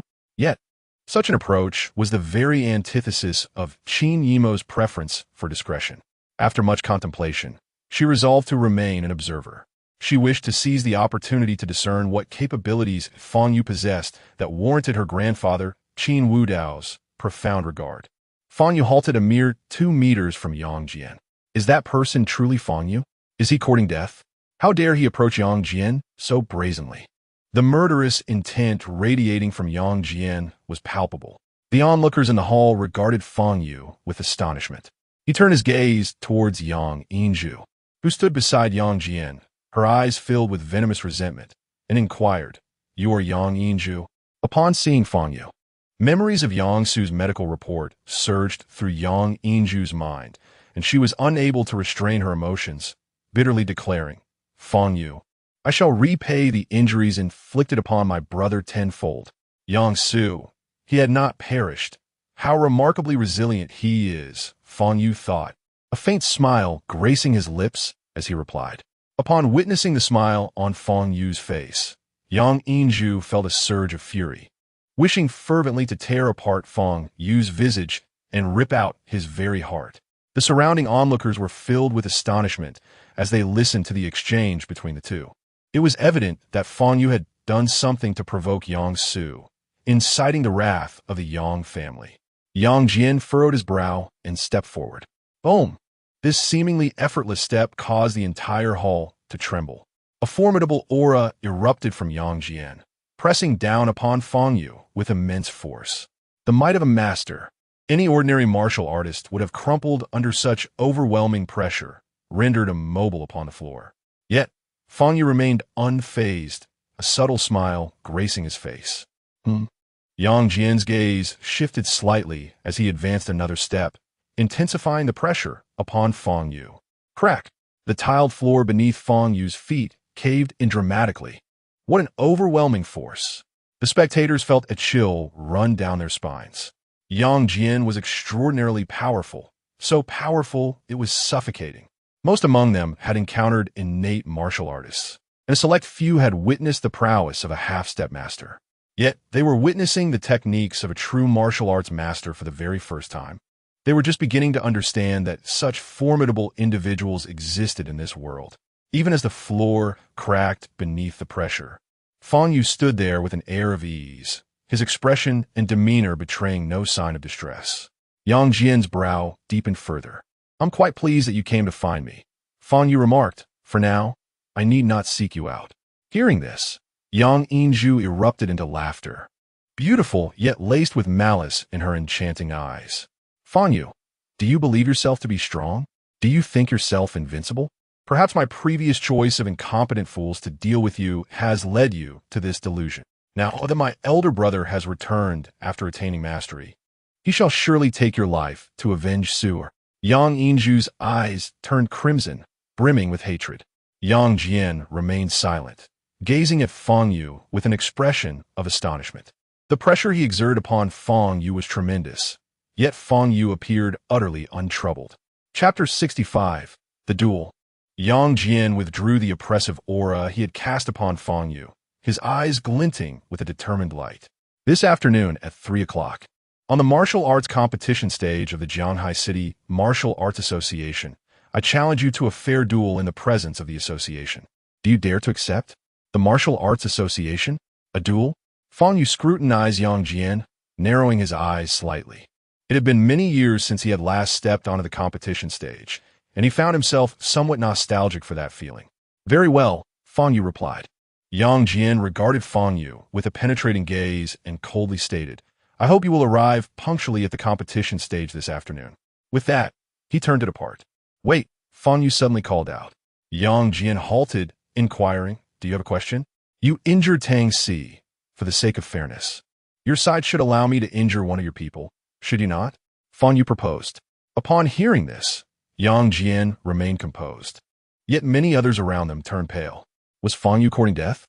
Yang Jian was already prepared to leave, yet he continued to provoke him. Tang Si was merely a subordinate, after all. A chilling smile crept across Yang Jian's face as he responded, if you are capable, feel free to do as you wish. The two individuals behind him were his disciples, also from Longmen and students of the esteemed Master Gu Rulong. Their prowess, bolstered by Gu Rulong's personal guidance, far surpassed that of ordinary half-step masters. Fang Yu could defeat an average half-step master, yet against these two disciples, he would find no advantage whatsoever. Yang Jian turned to face Fang Yu, his eyes brimming with arrogant confidence. Very well. Before his words had fully left his lips, Fang Yu vanished from sight. In the next instant, he appeared before one of Yang Jian's disciples and delivered a swift kick. The half-step master had no time to react. His mind could not keep pace with Fang Yu's speed. With a sickening sound, the disciple spat blood and flew backward for several dozen meters, collapsing to the ground, unable to rise again. Witnessing this, many in attendance gasped in shock. Fang Yu truly dared to strike. Not only did he dare, but the power behind his kick was remarkably formidable. Yang Jian observed Fang Yu, astonishment etched across his features. Initially, he had underestimated Fang Yu, but it was evident now that Fang Yu's strength exceeded his expectations. Nevertheless, Yang Jian retained absolute confidence. The chasm between a martial arts master and a half-step master, though seemingly a mere tier apart, represented an insurmountable gulf in strength. In the contemporary martial arts world, the value of a martial arts master surpassed that of 20 half-step masters combined. This was an undeniable advantage. No matter how formidable Fang Yu might be, he remained merely a congenital martial artist. Had that kick been executed by Yang Jian, he would have effortlessly countered it. His two disciples were simply too weak. The expression on Yang Jian's other disciple's face was exceedingly grim as he contemplated retaliating against Fang Yu. Yang Jian gestured for him to stop, turning his gaze towards Fang Yu, and said, I concede that your strength is commendable, but everything you're doing now will only add to the agony that awaits you this afternoon. We shall meet again. With that, Yang Jian turned and departed, while Yang Yinju cast a cold glance at Fang Yu before following her brother. Another disciple promptly went to assist their fallen companion, helping him to his feet as they left together. As they exited the Tang family estate, Yang Jian glanced at the disciple who had been kicked by Fang Yu, still clutching his abdomen with blood seeping from the corner of his mouth, and inquired, Luo Shitty, are you all right? Luo Ziming shook his head and replied, I'm fine. Just a minor injury to my abdomen. The memory of Fang Yu's lightning-fast speed and the force of that kick still haunted him. Yang Yinju could not contain herself any longer and asked, Brother, why didn't you eliminate Fang Yu directly? Yang Jian regarded her with a knowing look and responded, Fang Yu is indeed a target for elimination, but the implications of killing him here differ greatly from doing so before the Martial Arts Association. I have been training under my master for far too long, and I suspect many have forgotten about my existence within the Yang family. This afternoon, I shall announce my return to all of Jiangnan. From this moment forward, the Yang family shall no longer suffer oppression from anyone. Whoever offends the Yang family will incur my wrath, and their fate will be akin to that of Fang Yu on the martial stage. As he spoke, Yang Jian's eyes blazed like thunder, his aura radiating with power. Yang Yingju looked at her brother, her beautiful eyes filled with awe. Her elder brother had transformed into a true powerhouse. Together, they would surely elevate the Yang family to new heights, with her intellect complementing his martial prowess. In the hall of the Tang family, silence reigned. Although Yang Jian had departed several minutes earlier, the attendees remained paralyzed with fear, unable to utter a word. Dang Ming, supported by his subordinates, managed to rise, his legs still trembling, his knees swollen and red. The elder Tang, who had been in good spirits prior, now wore a troubled expression as he shakily returned to his seat. Ji Ruby hastily approached Fang Yu, glancing at her watch, and urgently remarked, "Mr. Fang." Thankfully, Yang Jian did not act immediately. We still have about 4 hours to devise a plan for this afternoon. Devise a plan? What was there to contemplate? Simply eliminate Yang Jian, Fang Yu replied nonchalantly. The Yang family still owed him a considerable debt, and Yang Jian's visit today was fortuitous. This afternoon presented the perfect opportunity to eradicate the Yang family entirely. Ji Ruby observed Fang Yu's seemingly indifferent demeanor, her heart filled with anxiety. She feared that Fang Yu did not fully grasp the power of a martial arts master. Yet, she dared not say more, worried that he might misinterpret her intentions. Fang Yu turned his attention to the unconscious Tang Si lying nearby and stepped forward. Tang Xiaoro hurriedly approached, her beautiful eyes glistening with tears. Fang Yu, fourth uncle. Fang Yu crouched down, grasping Tang Si's arm and channeling a stream of vital energy through his meridians. The meridians showed no signs of damage. It was nothing serious, and with some rest, he would recover. Fang Yu stood up and proclaimed. Tang Xiaoro breathed a sigh of relief as 2 subordinates swiftly came over to lift Tang Si onto a stretcher. As Fang Yu rose, he noticed the surrounding crowd regarding him with peculiar glances. The hall fell into an awkward silence. Why not continue the birthday celebration? Fang Yu inquired, while others remained unresponsive. Liang Rong stepped forward, glaring at Fang Yu, and exclaimed, "How can you still speak? If it weren't for you, would this have happened? How can we possibly continue the celebration now?" Tang Wenyuan quickly restrained Liang Rong, fearing the consequences of her words. Fang Yu, who had just demonstrated the ability to kick someone several dozen meters away, was not to be trifled with. If Liang Rong provoked him further, the repercussions could be dire. "Why are you stopping me? Am I wrong? He alone offended Yang Jian and brought the trouble here to our Tang family. Does he wish to endanger us all?" Liang Rong persisted fearlessly. "Enough, be silent," commanded Old Master Tang, his tone firm. Liang Rong's expression shifted, and she fell silent. Old Master Tang then turned to Fang Yu, saying, "Dr. Fang, please come to the inner hall."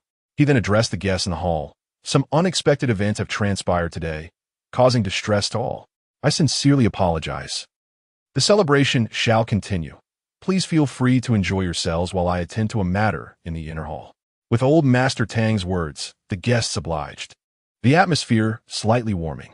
However, beneath their surface joviality, many were inwardly contemplating their exit.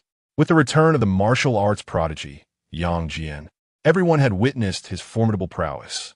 Given the antagonistic relationship between the Tang and Yang families, attending Old Master Tang's birthday feast could be perceived as taking a stand against the Yang family. No one wished to confront the current Yang family. If not for the sake of decorum, many would have left the gathering outright. In the inner hall, Old Master Tang, Tang Mingde, Tang Xiaoro, and Tang Feng convened. With a grave expression, Old Master Tang addressed Fang Yu. "Dr. Fang, I am acquainted with a martial arts master from Huaibei. I will call him now and request his assistance in mediating the situation." Fang Yu was taken aback, responding, "There is no need. Dr. Fang, you are our benefactor, and it is because of our Tang family that you have incurred the ire of the Yang family. Now that you find yourself in peril, how can we stand idly by? Do we not have the right to call ourselves human? Old Master Tang interrupted, his voice solemn. Chapter 66. Anticipation in the air. Old Master Tang dialed a number, exchanged a few words, and then hung up the phone with a grim expression. Father, what has happened? Tang Ming Yin Gui. Noticing the elder's troubled demeanor, Master Lin has entered seclusion and will not emerge in the near future, Old Master Tang replied gravely. Upon hearing this news, Tang Mingda's countenance also darkened. Is there any other option, Father? Tang Xiao stepped forward to ask. Tang Mingda took a deep breath, turning his gaze towards Fang Yu. Dr. Fang, I will find a way to help you leave Huaxia. I truly do not require an escape, Fang Yu replied, feeling somewhat exasperated. It seems that people today perceive martial arts masters as invincible beings, instilling immense fear. Yet in Fang Yu's eyes, martial arts masters were merely at the foundation establishment stage. In terms of cultivation realms, foundation establishment is merely one stage beyond qi refinement, followed by core formation, nascent soul, spirit severing, and great ascension stages. Moreover, Yang Jian only possesses early foundation establishment cultivation. Please continue with the longevity banquet. Yang Jian's target is me, not you. There is no need for you to panic, Fang Yu declared before turning to exit the grand hall. He felt a bit hungry and needed to eat something. Shortly after Fang Yu departed, Tang Wenyuan and his wife entered the inner hall. Father, do you still wish to protect that Fang Yu? You have seen Yang Jian's power. We cannot afford to offend the Yang family, Liang Rong exclaimed loudly upon entering. Father, for the sake of the Tang family, I believe we should swiftly sever ties with Fang Yu. Otherwise, the Yang family will undoubtedly regard us as enemies, and it will become difficult to manage. Tang Wenyuan added, You two imbeciles, silence yourselves. Old Master Tang barked, his expression dark as thunderclouds. Father, I speak only for the family's well-being. Do you truly intend to place the Tang family in jeopardy for the sake of an outsider? Tang Wenyuan retorted defiantly, not backing down. You, Old Master Tang pointed at Tang Wenyuan, his beard trembling with indignation. Tang Wenyuan, cease your insolence immediately. Tang Mingda stepped forward, his voice filled with anger. What? Do you wish to strike me? I am your elder brother. Regardless, I am your senior. If you dare to act, let us see if you will be struck by lightning. Tang Wenyuan stood unafraid, stepping forward defiantly. You. Tang Mingda was also greatly incensed. Tang Xiao covered her ears, unwilling to hear their quarrel, and exited the hall. Her thoughts were solely on Fang Yu's safety. With less than 4 hours remaining, what should she do? How could she save Fang Yu? As she stepped outside, she scanned her surroundings and spotted Fang Yu at a distant buffet table, enjoying food while conversing with a woman. How does he know her? Tang Xiao's expression shifted slightly as she approached. Do you truly not require assistance? Qin Yimo asked, observing Fang Yu devouring his meal with great delight, her brows slightly furrowed. Of course, you can come to see my performance this afternoon, Fang Yu replied, a large piece of lamb chop in his mouth, speaking incomprehensibly. But he is a martial arts master, Qin Yimo reminded, believing Fang Yu was unaware. And so what? Fang Yu inquired. I do not believe you are his match, Qin Yimo stated candidly. How did your grandfather introduce me? Fang Yu inquired, swallowing another abalone. At this point, Qin Yimo's irritation surfaced as she retorted. He said nothing. He merely mentioned that you are. What is it? Fang Yu pressed. To temper Fang Yu's burgeoning pride. Qin Yimo replied, nothing. He ought to have referred to me as the benefactor of the Qin family. A faint smile graced Fang Yu's lips as he remarked, indeed. You are correct. Without me, your grandfather would not exist, nor would the current Qin family. Taking a sip of red wine, he continued. Even your grandfather's name was bestowed by me, Wu Dao, which signifies. As these words resonated, Qin Yimo's expression darkened, and unable to contain her anger, she exclaimed, Could you refrain from such nonsensical chatter? Perhaps you find it amusing, but to me, it is a profound disrespect towards my grandfather and our Qin family. I'm not speaking nonsense. Fang Yu began to respond, but his gaze fell upon Tang Xiao approaching. Fang Yu, so this is where you are, she said, casting a glance at Qin Yimo. I am hungry, Fang Yu replied succinctly. Hello, Miss Tang, Qin Yimo greeted her. Tang Xiao looked at Qin Yimo. feeling a rare sense of inadequacy in her presence. "Hello, Miss Qin," she responded, unaware of who Qin Yimo was, only that her grandfather held her in high regard. However, witnessing the easy banter between Qin Yimo and Fang Yu left her feeling somewhat uneasy. "I will still inquire with my grandfather. Should he say there is no need for assistance, then I shall not help," Qin Yimo concluded, offering a faint smile to Tang Xiaoro before turning to depart. "Fang Yu, how do you know Miss Qin?" Tang Xiaoro asked, puzzled. "She is the granddaughter of an old friend of mine," Fang Yu replied. "The granddaughter of an old friend." Tang Xiaoro was momentarily bewildered, but soon realized Fang Yu was teasing her. Wiping his mouth with a napkin, Fang Yu stood and announced, "I shall return home for a nap. You two carry on." "Fang Yu, are you truly going to?" Tang Xiaoro attempted to say more, but Fang Yu had already left without a backward glance. The martial arts prodigy of a Yang family, Yang Jian, has returned. This afternoon, he will duel a man named Fang Yu at the Shanghai Martial Arts Association. It is rumored that Yang Jian has successfully entered the master realm, becoming the youngest master in the Jiangnan region in nearly 50 years. A master? Who is his opponent? Could it be another master? The news of Yang Jian's duel with Fang Yu spread rapidly, circulating throughout the Shanghai martial arts community within a mere 3 hours. Numerous martial artists flocked to the Shanghai Martial Arts Association, eager to witness the prowess of the newly ascended martial arts master. Additionally, many representatives from various families who attended the birthday banquet at the Tang residence that morning also hurried to the venue.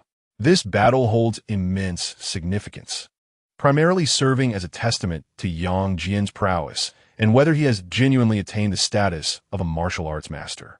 Should this be true, the various families will need to re-evaluate their relationships with the Yang clan. At precisely 2:30 in the afternoon, the audience in the Martial Arts Association auditorium was nearly at full capacity, all eagerly awaiting Yang Jian's appearance. As for Yang Jian's opponent, Fang Yu, he was of little concern to the majority, most of whom had never even heard of his name. The head of the Yang family, Yang Xiaorong, has arrived, accompanied by his brilliant daughter, Yang Yinju. A voice from the audience exclaimed, "Congratulations to the head of the Yang family." Now that young Master Yang has entered the realm of mastery, the Yang family is destined for greatness. Many representatives from various families approached Yang Xiaorong to extend their congratulations. With a smile, he nodded graciously and, alongside Yang Yinju, made his way to the front row of the audience. The head of the Tang family, Tang Mingde, has also arrived, along with Ji Dongshan, the head of the Ji family, and his daughter, Ji Rumei. My heavens, how many prominent figures are present today? Someone shouted. As Tang Mingde and Ji Dongshan conversed while passing by Yang Xiaorong, they paused. Ji Dongshan's expression darkened upon seeing Yang Yinju. This woman had repeatedly attempted to eliminate Ji Rumei, and on a last occasion, even sought to eliminate him as well. The animosity between the two families had transcended mere business rivalry long ago. Tang Mingde, I never expected you to align so quickly with the Ji family. Considering we were conversing amicably just 2 weeks prior, Yang Xiaorong remarked with a smile. Yang Dong, it was your family that first disregarded propriety. Your son, Yang Su, even attempted to. Tang Mingde's expression soured, leaving his words unspoken. At the mention of Yang Su, both Yang Xiaorong and Yang Yinju's expressions darkened. Dang Ming, Fang Yu is under your command. You must take responsibility for his actions. Do not presume you can evade them. Once my elder brother deals with Fang Yu, the Yang family will settle the score with the Tang family. Yang Yinju's beautiful eyes glimmered with malice as she spoke coldly. Do you think that just because your family has produced a martial arts master, you can act without restraint? In Huaxia, there are rules to be followed. Tang Mingde's face turned ashen. Yet, before he could finish his sentence, Yang Yinju stood abruptly, her voice laced with fury as she declared, Our Yang family has never adhered to rules. Chapter 67. Apologies for my delay. Yang Yinju, do not be so arrogant. Ji Dongshan remarked with a grim expression. What is the matter? At that moment, a cold voice resonated from behind. Tang Mingde and the others turned, their expressions shifting as they beheld Yang Jian, clad in a black martial robe, standing behind them. Master Tang, Master Ji, you may return to your seats. As for the other matters, I shall address them after I deal with Fang Yu. I trust that by then, your perspectives will have altered, Yang Jian stated, his face devoid of emotion and his tone frigid. Tang Mingde and Ji Dongshan's expressions darkened, causing them to fall silent. Yang Yinju gazed at them, a mocking smile gracing her lips. Moments later, Tang Wenyin and his wife, along with Tang Xiaoro and Tang Feng, assisted the elderly Tang patriarch into the conference hall. Although Tang Mingde had been reluctant to allow their presence, he ultimately acquiesced to Tang Xiaoro's persistent pleas. After a few more minutes, Qin Yimo arrived as well. She had called her grandfather, and upon hearing the news of Fang Yu's impending duel with a martial arts master, her grandfather had laughed heartily, urging her to witness the event in person. Qin Yimo felt an overwhelming sense of doubt. Could it be that Fang Yu truly possessed the strength to rival a martial arts master? Time swiftly approached 2:55. Yang Jian ascended the duel platform, inciting a fervent buzz among the spectators. That is Yang Jian, the one rumored to have ascended to the rank of martial arts master. The aura emanating from him felt extraordinarily distinctive. Is this the essence of a martial arts master? Indeed, his presence was markedly different from that of innate martial artists. This is the aura of a martial arts master. With his hands clasped behind his back, Yang Jian stood on the duel platform, his eyes shut. As the seconds ticked by, no one else stepped forward to challenge him. It was nearly 2:59. Why had Yang Jian's opponent not arrived? I can hardly wait. I have never seen a martial arts master in my life. I am truly eager to witness his prowess. Could it be that Fang Yu had fled at the last moment? Discontent rippled through the audience. Soon, the clock struck 3, yet still, no one ascended the duel platform, and no new arrivals entered the hall. What does this mean? Is Fang Yu truly not coming? Seated at a table beside the duel platform were 3 innate 10th-tier martial artists, serving as both witnesses and referees for this contest. One of the witnesses rose, casting a questioning glance at Yang Jian, silently inquiring whether they should wait longer. Let's wait 5 more minutes, Yang Jian replied calmly. 3 minutes passed, yet Fang Yu remained absent, stirring agitation among the spectators. This Fang Yu is utterly pathetic. With so many of us gathered to witness, he dares not show up? I received the news at noon and drove over 2 hours from another city, only to find this is how it concludes? What a farce. What sort of opponent has Yang Jian secured? In the front row, Yang Xiaorong and Yang Yinju wore similarly grim expressions. They had hoped that this duel would herald Yang Jian's return while showcasing the strength of the Yang family. Unexpectedly, Fang Yu did not show up, disrupting their plans. Damn it, they should have dealt with Fang Yu at the Tang residence this morning. Yang Yinju gritted her teeth in frustration, her fists clenched tightly. Meanwhile, Tang Mingde and Ji Dongshan, seated nearby, displayed expressions of relief. Their greatest fear was witnessing Yang Jian defeating Fang Yu on the dueling stage, or worse, killing him outright. Now that Fang Yu had chosen not to participate in the duel, they felt a sense of reprieve. The clock soon struck 3:05 in the afternoon. The witness stood, preparing to announce the cancellation of the duel. The audience erupted in a chorus of jeers, cursing Fang Yu as a coward. Just then, a figure emerged from the entrance of the hall. It was Fang Yu. My apologies, I overslept, he called out to Yang Jian. The audience fell silent, all eyes scrutinizing Fang Yu. Who was this individual that Yang Jian had insisted on dueling upon his return? Many martial artists examined him closely, only to reveal their disappointment. From the aura he exuded, it was evident that Fang Yu was not a martial arts master, but merely a practitioner at the innate 5th stage. A duel between a martial arts master and a practitioner of the innate 5th stage? This was hardly a duel. It was sheer one-sided slaughter. Fang Yu surveyed the nearly filled audience, a flicker of surprise crossing his eyes at the turnout. Clearly, the Yang family had disseminated news of the event. Their intent was likely to set an example, with Fang Yu cast as the sacrificial chicken, while the other martial artists and family representatives served as the monkeys.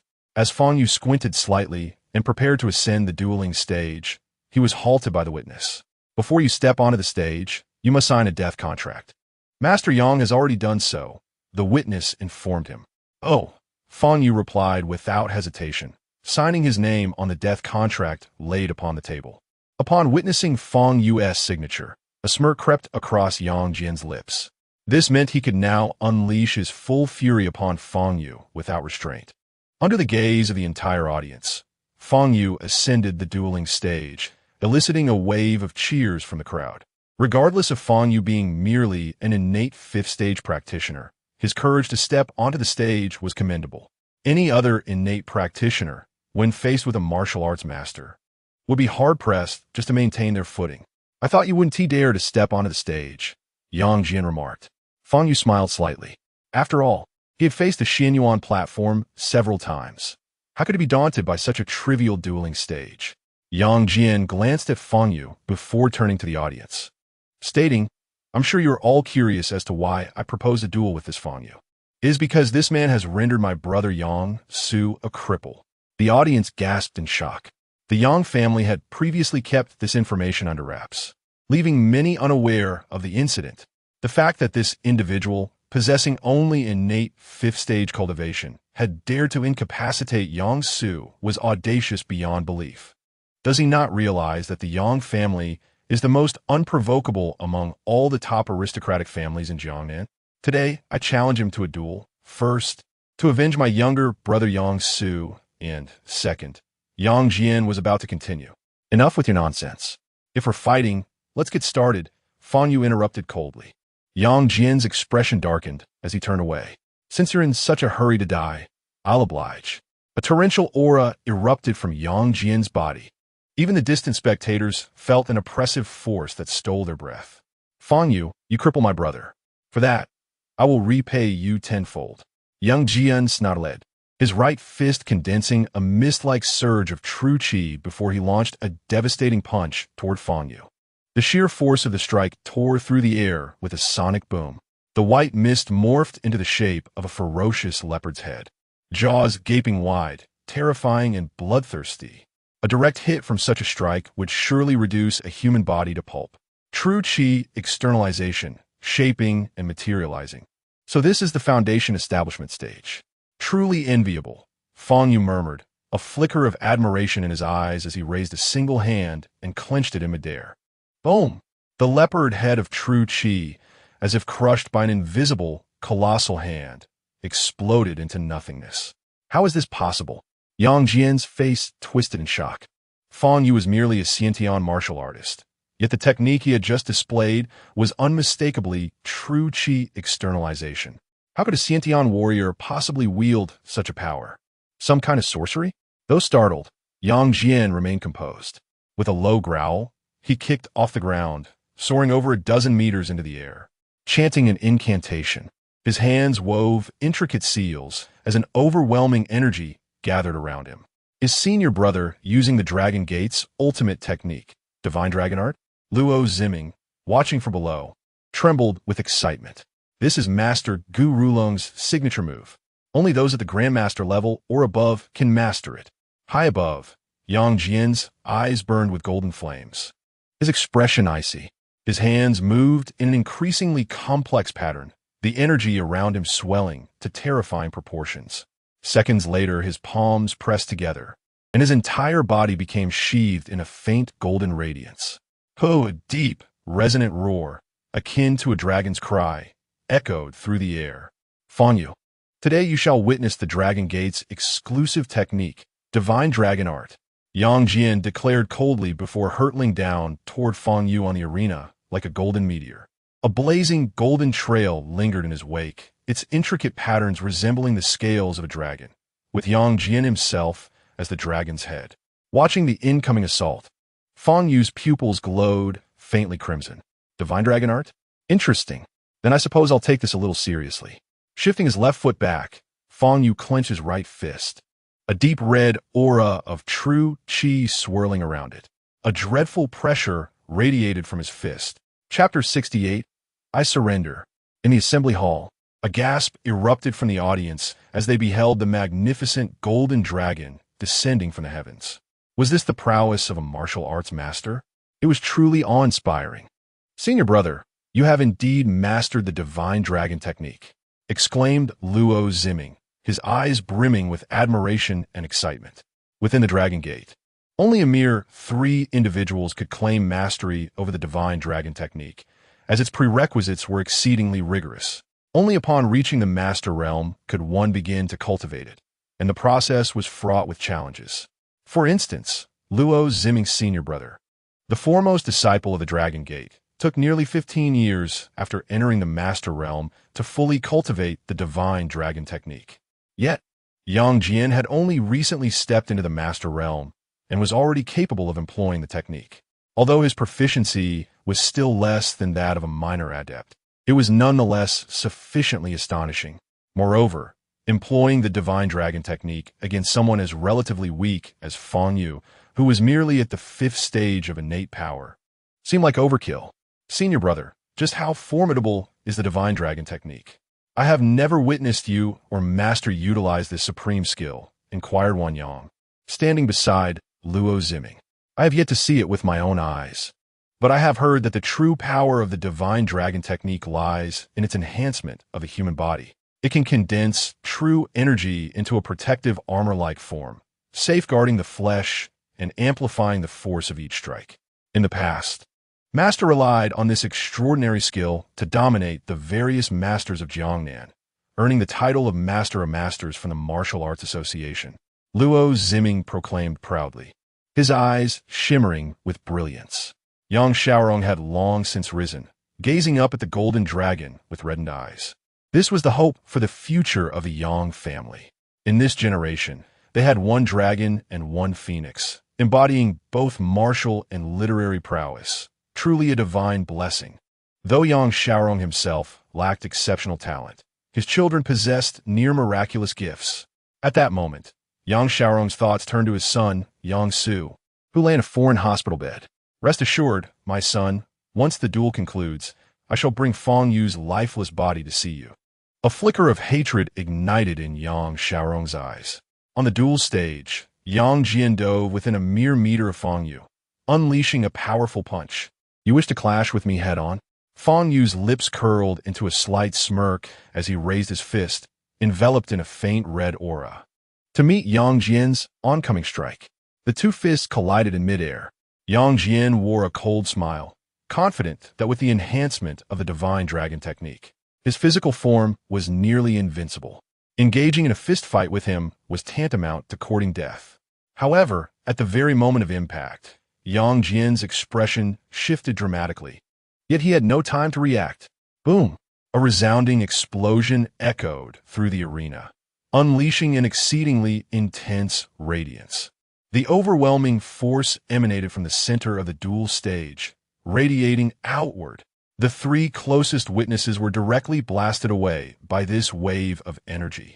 Even a martial artist seated in the audience felt the violent force surge toward them, erupting in exclamations of shock. Particularly those in the front rows were thrown back, crashing heavily onto the ground. What a terrifying display of power. My heavens, with Yang Jian's strike, it seems that Fang Yu will be reduced to nothing but ashes. This is the essence of a master. How could so many martial artists dedicate their entire lives to reach this pinnacle? It is truly overwhelming. The brilliance of the martial arena has yet to fade. Yet the gasps of the audience resonate endlessly. The members of the Tang and Ji families seated in the front rows bear expressions of utter dismay. Under such tremendous force, the likelihood of Fang Yu enduring is nearly non-existent. Tang Xiaoro, having been knocked to the ground by the earlier might, rises with reddened eyes. It is not the pain of her fall that troubles her, but the haunting thought that Fang Yu might already be. Father, Fang Yu surely won't be harmed, will he? Tang Xiaoro inquired, glancing at Tang Mingda, only to find him with tear-filled eyes and a pallid complexion.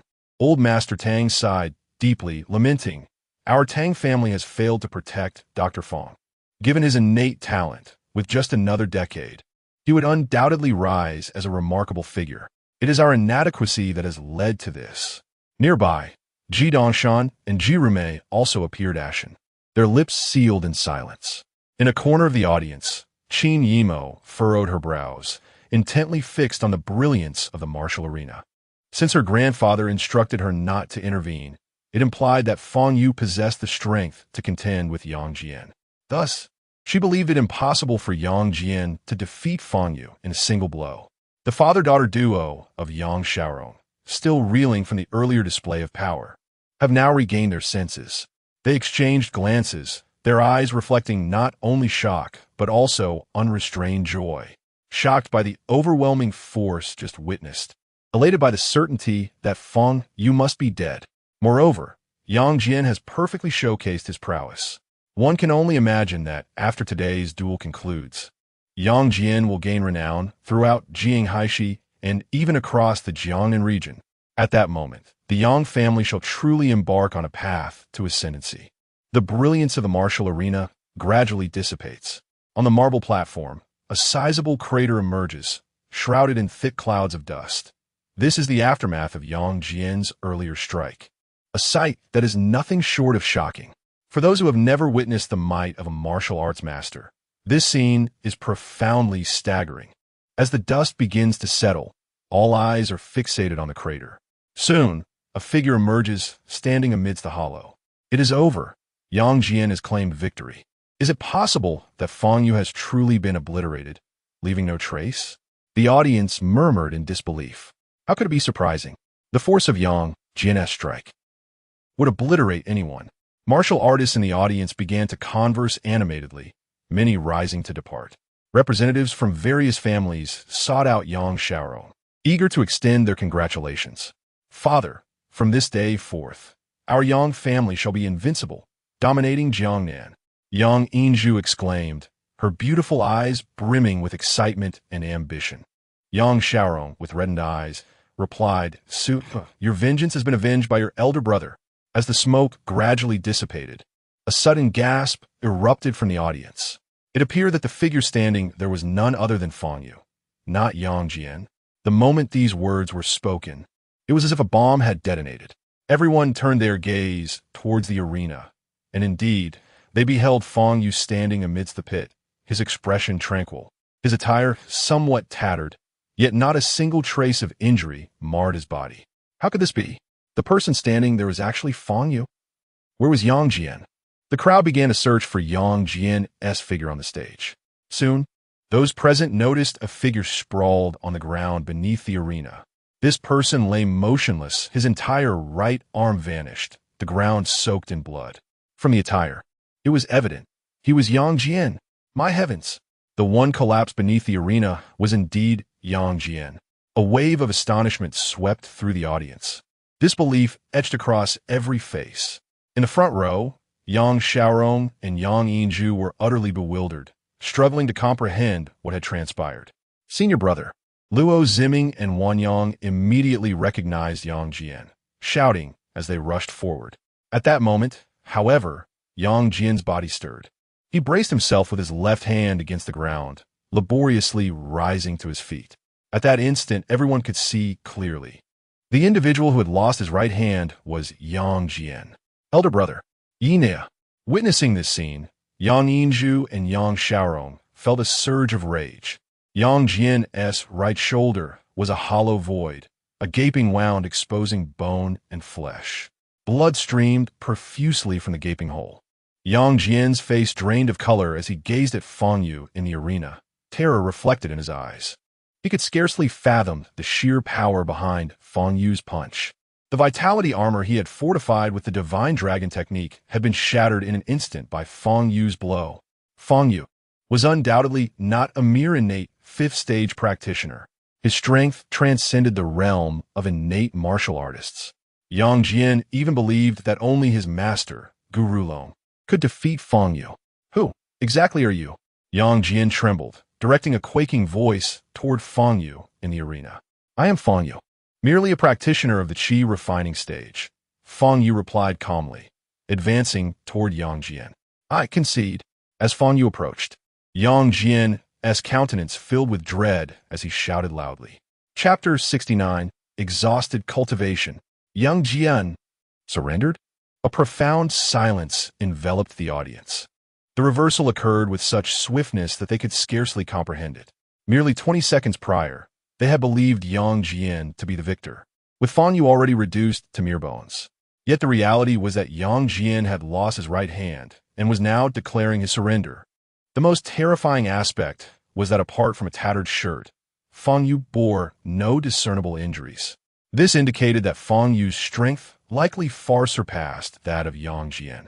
Yang Jian was a martial arts master who had entered the realm of grandmasters. What level of power could Fang Yu possess to eclipse him? As this thought struck them, the expressions of the onlookers shifted dramatically, their gazes towards Fang Yu filled with astonishment. Meanwhile, on the side of the Tang and Ji families, jubilation reigned.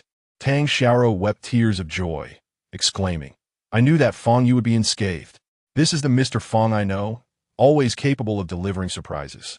Ji Ruby gazed at the figure on the competition stage, her beautiful eyes shimmering with admiration. Tang Mingde and Ji Dongshan finally exhaled, their previously somber expressions easing into relief. After Yang Jian shouted his surrender, Fang Yu did not halt his advance, continuing to walk slowly towards Yang Jian. "I surrender. I surrender." Yang Jian shouted repeatedly. At this moment, he could no longer afford to concern himself with dignity or reputation. He simply needed to survive. As long as he lived, there would still be a chance for him to rise again. His master would surely devise a way to restore his right hand. Thereafter, he would diligently cultivate the divine dragon technique to perfection and seek vengeance upon Fang Yu. However, the prerequisite for all of this was to remain alive. Noticing that Fang Yu's steps showed no signs of slowing, Luo Ziming and Wan Yang turned to the three witnesses, who appeared to be in a state of shock, and shouted, "Our senior brother has surrendered. Why are you not urging Fang Yu to cease?" One witness snapped back to reality and called out to Fang Yu on the stage, "Master Fang, young master has surrendered. We kindly ask you to stop, do not." Yet before he could finish, he was cut off by Fang Yu's piercing gaze. "You signed a death contract. Is there still a notion of surrender?" Fang Yu inquired. Indeed, according to the regulations of the Martial Arts Association, during a duel, the witness attempted to maintain composure, explaining, "That is your regulation. Here, once a death contract is signed, life and death are no longer matters of choice." Fang Yu replied coolly, disregarding the witness and continuing his approach toward Yang Jian. Yang Jian's face turned ashen, his body trembling uncontrollably. Having lost too much blood, his strength had been sapped significantly, rendering him incapable of escape. "Junior brother, save me." Yang Jian called out to Luo Ziming and Wan Yang. "I will distract Fang Yu. You go rescue our senior brother and flee." Luo Ziming instructed Wan Yang. Wan Yang's face was pale as he nodded in agreement. They then surged forward together. Luo Ziming unleashed his full aura, charging towards Fang Yu. As a half-step grandmaster, Luo Ziming possessed formidable strength, making him one of the elite among the younger generation in the Jiangnan martial arts realm. "What will you use to entangle me?" Fang Yu turned to Luo Ziming and clapped his hands in the air. Before Luo Ziming could reach Fang Yu, he was struck by an overwhelming force. With a thud, Luo Ziming was sent flying to the side, rolling on the ground several times before losing consciousness. At that moment, Wan Yang had yet to reach Yang Jian's side. Upon witnessing Luo Ziming's fate, Wan Yang's face drained of color, his legs trembling in fear, rendering him immobile. "Fang Yu, if you kill me, my master will never let you go. He is the esteemed master Gu Ludong of Jiangnan."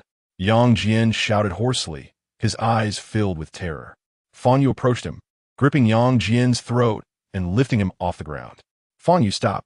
Yang Xiaorong, unable to contain himself any longer, cried out with reddened eyes. Fang Yu glanced at Yang Xiaorong and the trembling Yang Yinju beside him, calmly stating, "Your Yang family owes me a debt. It must be repaid." Yang Yinju looked at Fang Yu, her eyes filled with not only fear, but also boundless resentment. Why? Why can't Fang Yu ever be defeated? Even my elder brother, who has reached the Master Realm, is no match for him. Just a minute ago, she had envisioned a bright future of collaboration with her brother. Yet, in the blink of an eye, everything was lost. I cannot accept this. I cannot accept this. Our generation of the Yang family are all geniuses. How can we be destroyed by a single person, Fang Yu? Yang Yinju's eyes turned bloodshot, her teeth grinding audibly. She struggled to regain her composure, fighting against the tremors that overtook her.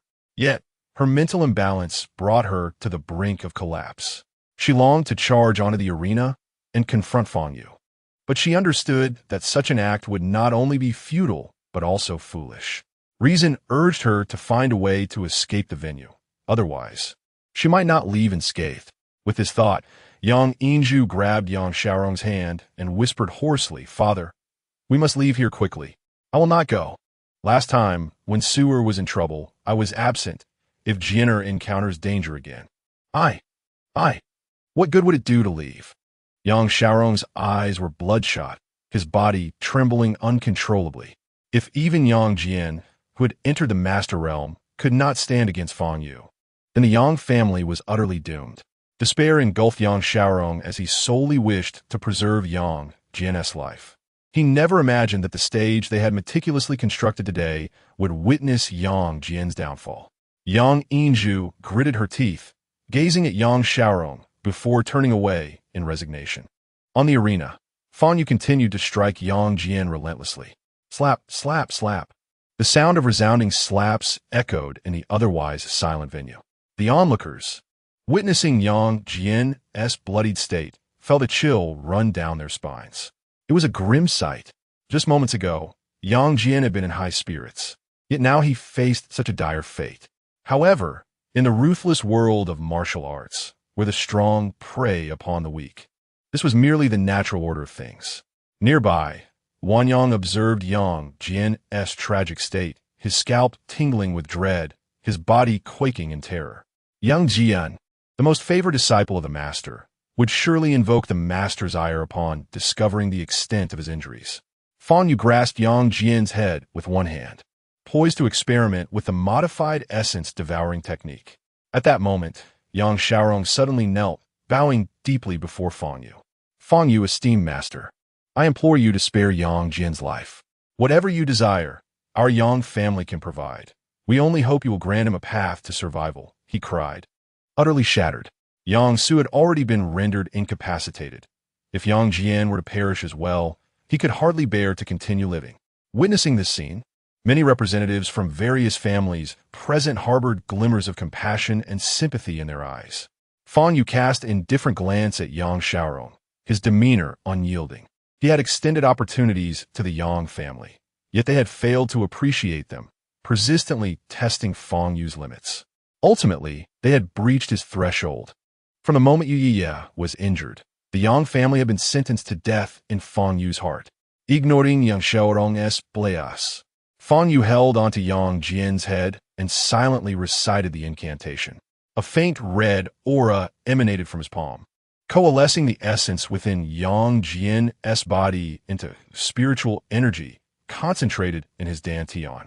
Fang Yu then gradually absorbed the spiritual energy from the dantian. This time, he was exceedingly cautious, timing his actions perfectly, and only commenced absorption once all of Yang Jian's essence had been transformed. A stream of pure spiritual energy began at Fang Yu's palm, coursing through his meridians and ultimately converging in his dantian. Success!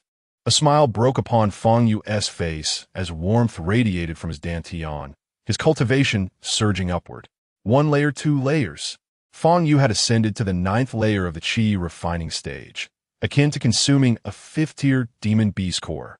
However, Fang Yu's elation stemmed not merely from his ascension, but from a successful modification of the essence devouring technique, transforming it into a method for absorbing the spiritual energy within his own body. Henceforth, it would no longer be known as the essence devouring technique, but rather the spirit absorption technique, he mused. The onlookers in the audience gazed in a daze at Fang Yu's actions, oblivious to their significance. Once Fang Yu had fully absorbed Yang Jian's spiritual energy, he kicked him aside. With Yang Jian's dantian completely depleted of energy, he was now akin to an ordinary person, devoid of even the foundational strength of the innate stage. Furthermore, due to Fang Yu's utilization of the spirit absorption technique, his dantian had sustained considerable damage, rendering him incapable of further cultivation. However, given Yang Jian's significant blood loss, it was highly probable he would not survive, thus rendering any other considerations moot. Chapter 70. The Jiangnan Martial Arts Community in Turmoil. Fang Yu cast a glance at Yang Xiaorong's side, only to discover that Yang Inju had vanished without a trace. Had she left again? This woman truly possessed a ruthless heart, Fang Yu mused. He had intended to deal with Yang Yinju as well. But little did he expect that while he was engrossed in absorbing the spiritual energy of Yang Jian, she would escape. However, he did not dwell on it for long. He turned his gaze towards the audience, noticing that they were all fixated on him. It was not wise to linger here. He needed to depart. Fang Yu had no desire for fame, so he descended from the dueling platform and made his way outside the hall. Everyone within the hall silently watched him leave, none daring to utter a word. The events that unfolded within those mere 10 minutes were so shocking that the onlookers could hardly comprehend them. On this day, a sensational piece of news erupted from Jianghai City, igniting the entire Jiangnan martial arts community. The young master of the Yang family, Yang Jian, who had recently stepped into the realm of grandmasters, was defeated on the dueling platform by a young man named Fang Yu, losing his right hand and rendering his cultivation in ruins, with his current fate still unknown. As the esteemed young master of the Yang family and a disciple of the revered Guru Long, Yang Jian was already quite well known in the Jiangnan martial arts scene. Recently, his successful breakthrough into the realm of martial arts grandmaster made headlines, as he became the youngest martial artist to reach this level in nearly 50 years. No one could have anticipated that this rising star of the Jiangnan martial arts community would fall so swiftly, and the man responsible for Yang Jian's downfall, Fang Yu, became the focal point of discussions among all martial artists. Who exactly was this previously unheard-of Fang Yu? At the Huadai Group, Jiangnan branch, Qin Yimo sat on the sofa in her office, placing a call to her grandfather, Qin Wudao. Grandfather, who exactly is Fang Yu? She inquired hesitantly. I've told you. If you wish to know, you must seek the answers yourself, Qin Wudao replied with a chuckle. I cannot communicate with him. After just a few exchanges, he makes jokes about me, you, and even the entire Qin family. He shows no respect whatsoever. Qin Yimo retorted indignantly. What if he is not jesting with you? Qin Wudao countered. Then he is deliberately insulting our family. Qin Yimo gritted her teeth. He, engage with him earnestly, given the chance. You will come to understand him in truth, Qin Wudao concluded before hanging up the phone. Frustration welled within Qin Yimo. Every time she mentioned Fang Yu, her grandfather would respond enigmatically, refusing to disclose the truth. Moreover, whenever she spoke ill of Fang Yu, her grandfather would invariably defend him. She began to question whether she was truly his granddaughter. In the far northern reaches, beneath a snowy mountain, stood a humble cabin. An elderly man in a purple robe was currently gazing at the snow-laden scenery outside. A pitch-black strange bird descended from the sky, approaching the cabin's window. Beneath the bird's feet was bound a scroll of letter paper. The purple-robed elder furrowed his brow slightly as he retrieved the letter and opened it. Upon reading its contents, his expression shifted and a glimmer of golden light flickered in his eyes. Upon reading the contents of the letter, the elder in the purple robe wore a somber expression. The paper spontaneously ignited in his hands, turning to ashes. He stepped out of the thatched cottage, exerting force beneath his feet, and soared into the air, swiftly heading in a particular direction. In a desolate expanse, a remarkably robust man was engaged in combat with a pack of polar bears, bare-chested. With a single punch, he sent a massive polar bear, weighing several tons, flying several meters away. The elder in the purple robe arrived at the wasteland, standing nearby, observing the man. The man noticed the elder's presence and, while grappling with a polar bear, inquired, Master, do you seek me for something? Yang Jian has encountered trouble. The elder replied in a grave tone. What transpired? The strong man kicked a charging polar bear away and turned to face the elder. A man named Fang Yu has incapacitated him, the elder stated, his gaze sharp and voice frigid. At that moment, another polar bear charged at the strong man. He seized the bear by its limbs, let out a fierce roar, and yanked with all his might. A piercing scream erupted from the bear as a bloody gash appeared across its chest, and it was brutally torn apart, revealing its gruesome innards. To tear apart a polar bear with bare hands. What immense physical prowess. The strong man discarded the severed halves of the bear's carcass onto the ground and looked at the elder, asking, Where is he? In Jiangnan, Jianghai City, the elder responded. Upon returning home, Fang Yu immediately locked himself in his room, an uncontrollable excitement surging within him. After so many years, He had finally discovered a method to rapidly absorb spiritual energy and enhance his cultivation, aside from devouring the inner cores of demonic beasts. This was the result of his refinement of the devouring essence technique into the devouring spirit mantra. With mastery over the devouring spirit mantra, the goal of reaching the 10,000th layer of chi refinement no longer seemed so distant. Absorbing the cultivation of a martial arts master could yield a 2-layer breakthrough. This meant that by consuming the essence of 100 martial arts masters, Fang Yu could achieve his target. Although martial arts masters were rare, it was improbable that there were none within the vast territory of Huaxia. They were certainly easier to find than high-tier demonic beasts. However, the crux of the matter lay in Fang Yu's lack of a suitable justification. He was not a great villain. He could not simply incapacitate others' cultivation without cause for his own advancement. When he first embarked on the path of cultivation, his master had often advised him that one must never forsake their humanity. This principle was why Fang Yu had seldom delved into malevolent practices over the years. Nevertheless, 5 millennia were nearly gone. What was one moment in the grand scheme? He decided to let nature take its course. Fang Yu's state of mind soon returned to tranquility. That evening, he received a call from Ji Rumei. She informed him that Yang Yinzhu had departed Jiangnan in the afternoon, heading towards Huaibei, although her exact destination remained unclear. As for Yang Jian, he had been rushed to the hospital for emergency treatment and had temporarily survived. However, due to excessive blood loss, he was still in a critical condition. Fang Yu said nothing in response. For him, the matters concerning the Yang family had reached a conclusion. After dealing with Yang Jian, it was believed that the Yang family no longer possessed the courage to act. Early on a Sunday morning, Fang Yu departed from the Lijiang community, intending to jog and perhaps enjoy some breakfast. He gradually ran along the pedestrian path beside the Lijiang River.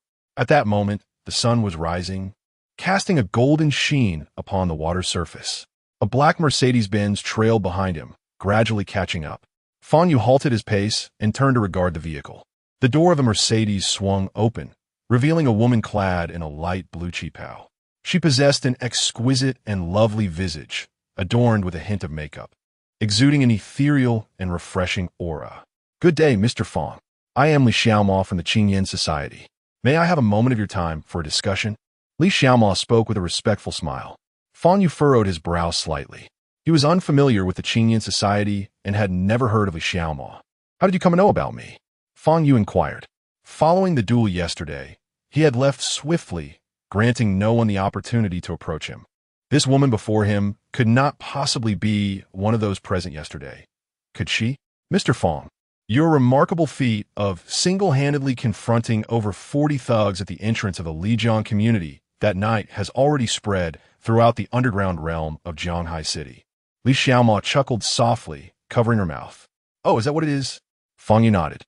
"Mr. Fang, the individual you have offended is Li Zhongrong, one of the prominent leaders in Jianghai City's underworld.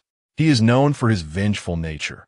Having suffered embarrassment that night, he will undoubtedly continue to trouble you until he..." Li Xiaoma gazed at Fang Yu as she spoke.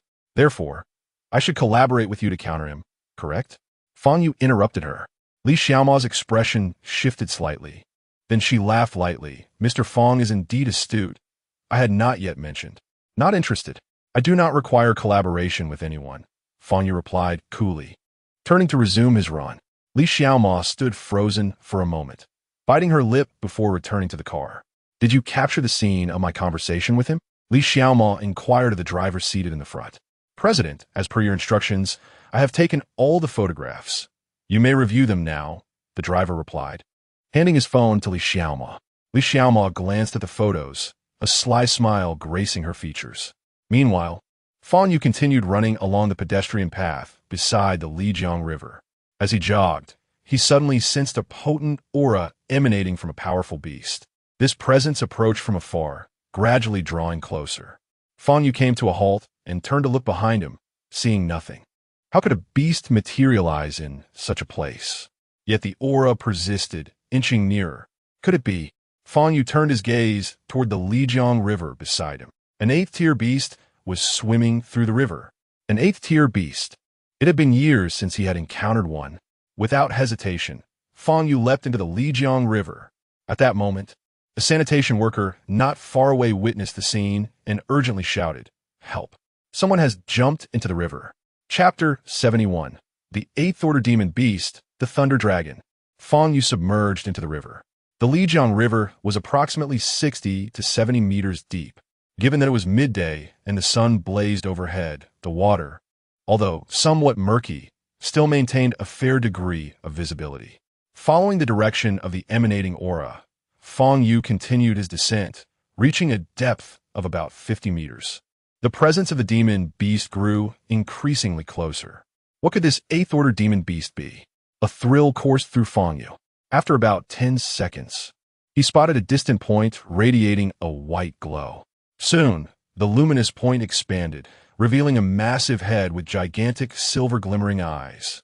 This sight felt oddly familiar to Fang Yu, yet he could not immediately recall its identity. It wasn't until the demon beast approached within 20 meters and displayed its approximately 30-meter-long body, adorned with shimmering silver scales. That realization dawned upon him. It was the Thunder Dragon. As an Eighth Order demon beast, the Thunder Dragon dwells in deep waters and has historically been exceedingly rare. This was indeed a fortunate encounter. Fang Yu gazed at the Thunder Dragon, his eyes brimming with excitement. As a variant of the dragon species, the Thunder Dragon's worth was undeniable. Its scales were remarkably hard, making them exceptional forging materials. Furthermore, its eyes and blood were highly sought after for medicinal purposes, boasting significant efficacy. At past auctions attended by cultivators, a mere vial of dragon's blood commanded prices exceeding 10,000 spirit stones. While Fang Yu observed the Thunder Dragon, the creature became aware of his presence. Like a predator spotting its prey, it opened its massive maw and swung its tail towards Fang Yu. With a sharp glint in his eyes, Fang Yu swiftly dodged to the side. The Thunder Dragon was known for its ferocity, and as an Eighth Order beast, its strength was formidable. Its physical prowess was unparalleled, and it wielded the power of thunder, capable of obliterating all living beings in the vicinity with a single surge of anger. Underwater, its speed was astonishing, reaching up to 1,000 meters per second, akin to a bolt of lightning traversing the depths. Thus, Fang Yu understood that to vanquish the Thunder Dragon, he needed to strike with lethal precision. If the dragon sensed danger and chose to flee, he would find it nearly impossible to pursue, for the water was its dominion. After evading the Thunder Dragon's attack, Fang Yu propelled himself towards it. The Thunder Dragon seemed to perceive Fang Yu's hostility, and a brilliant white light enveloped its body, unleashing a cascade of lightning. Crack! The entire waterway was instantly engulfed by the power of thunder. All aquatic life, fish, shrimp, crabs, and the like, was electrocuted in an instant, slowly rising to the surface. Truly, the Thunder Dragon emitted a voltage exceeding 50,000 volts. A faint crimson aura enveloped Fang Yu, yet he still felt a slight tingling throughout his body. After releasing its thunderous might, the Thunder Dragon opened its cavernous mouth and charged at Fang Yu once more, this time employing its utmost speed. Fang Yu regarded the oncoming Thunder Dragon with a hint of a smile. An idea struck him. He had devised a method to swiftly eliminate this beast. In the blink of an eye, Fang Yu was swallowed whole by the gaping maw of the Thunder Dragon. Fang Yu entered a crowded and dimly lit space, flanked by slick walls, as a mass of viscous substance propelled him toward the belly of the Thunder Serpent. Soon, he caught a whiff of an exceedingly foul odor, realizing he was nearing the creature's stomach. The serpent's most vulnerable spot lay in its head, where its core resided. Fang Yu unleashed a powerful punch against the adjacent wall. With a resounding crack, a hole was formed. He tore the opening wider with both hands and finally extricated himself from the clutches of the slippery slime. Concentrating, he gathered a surge of true energy in his right fist and struck upward with force. The Thunder Serpent, hurtling forward at great speed, suddenly stiffened, its maw gaping wide in apparent agony. Then, its body began to convulse violently, the 30-meter-long form twisting grotesquely. After approximately 30 seconds, the serpent lay still, slowly sinking to the riverbed. Moments later, a gaping hole erupted from its head, and Fang Yu emerged, clutching a glimmering core in his hand. Standing at the riverbed, he gazed at the Thunder Serpent's core with astonishment. Unlike other beast cores, This one radiated intense heat and seemed to harbor formidable power. Could this be the source of its thunderous might? Fang Yu squinted at the core, contemplating whether to ingest it as he usually did. After a brief 5 seconds of deliberation, he ultimately decided to swallow the core. Would this grant him mastery over the power of thunder? He felt a surge of anticipation within. The core rapidly dissolved within Fang Yu, transforming into pure spiritual energy that flowed into his dantian. He sensed a warm current within, breaking through layer upon layer shackles. 1 layer, 2 layers, 3 layers. 4 layers, 5 layers, 6 layers. He ascended 6 levels in succession, reaching the 9th level of chi refinement at 9,848. Yet despite this remarkable leap, disappointment flickered in his eyes. For the thunderous power he had yearned for did not manifest within him. Once he fully refined the core, Fang Yu assessed the immense carcass of the thunder serpent. Pondering its disposal, much of its precious dragon blood had already seeped away, diluted in the river. However, the primary benefit of dragon blood was body tempering, which held little significance for Fang Yu, as his physique had undergone countless refinements and was now nearly perfect. As for the serpent's scales and its 2 eyes, these were of no immediate use to him and would be cumbersome to transport, drawing unwanted attention. After some contemplation, Fang Yu resolved to leave the thunder serpent's body in place, deciding to retrieve the scales and eyes later if needed. After all, the carcass's location at the riverbed made it unlikely to be discovered by others. Thus, he began to rise toward the surface. On the banks of the Lijiang River, an elderly man clad in traditional attire sat quietly on a bamboo chair, fishing peacefully.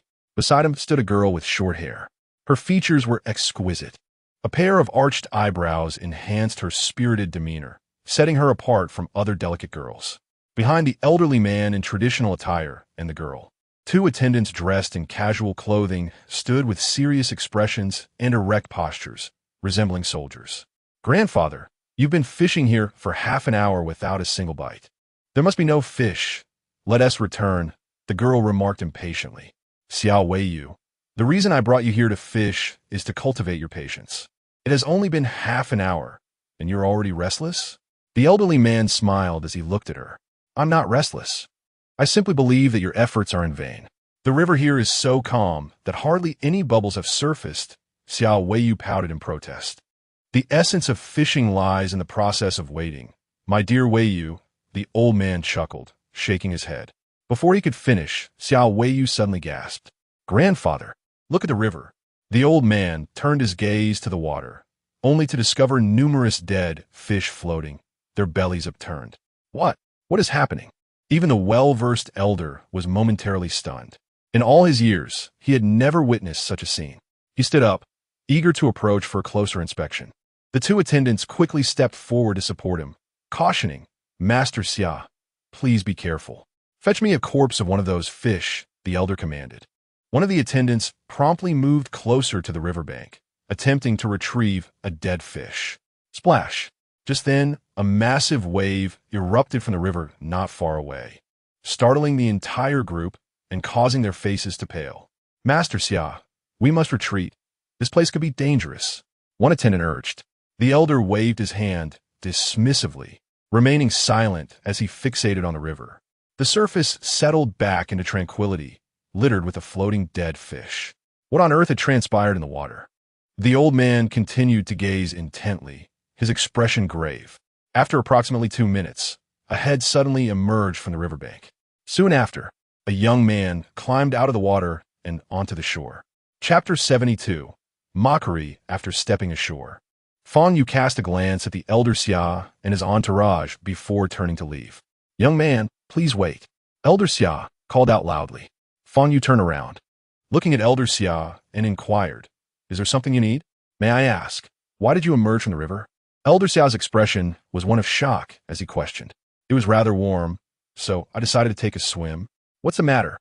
Fang Yu replied nonchalantly. Elder Xia was momentarily taken aback by this response. Swimming in the Lijiang River? It sounded absurd, yet Fang Yu's demeanor did not suggest deceit.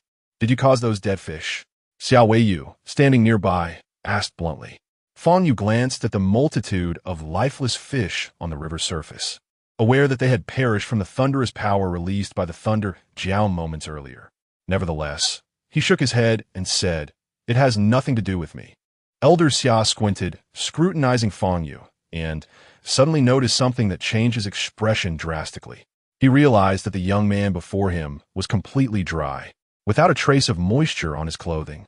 He had witnessed this young man emerge from the water, yet his garments remained entirely unsoaked. How could this be possible? "If there's nothing else, I shall take my leave," Fang Yu stated and turned to depart. "Wait, young man," Elder Xia called out once more, halting Fang Yu in his tracks. Fang Yu furrowed his brow, pausing. "What is it? May I ask your name?" Elder Xia inquired. "Fang Yu," he replied. "I am Xia Heguang. If you have a moment, I would like to invite you to my residence for a cup of tea," Elder Xia proposed. "I'm afraid I have no time," Fang Yu said, and with that he swiftly made his exit. "You!" Xiao Weiyu exclaimed, her irritation evident as she glared at Fang Yu's retreating figure.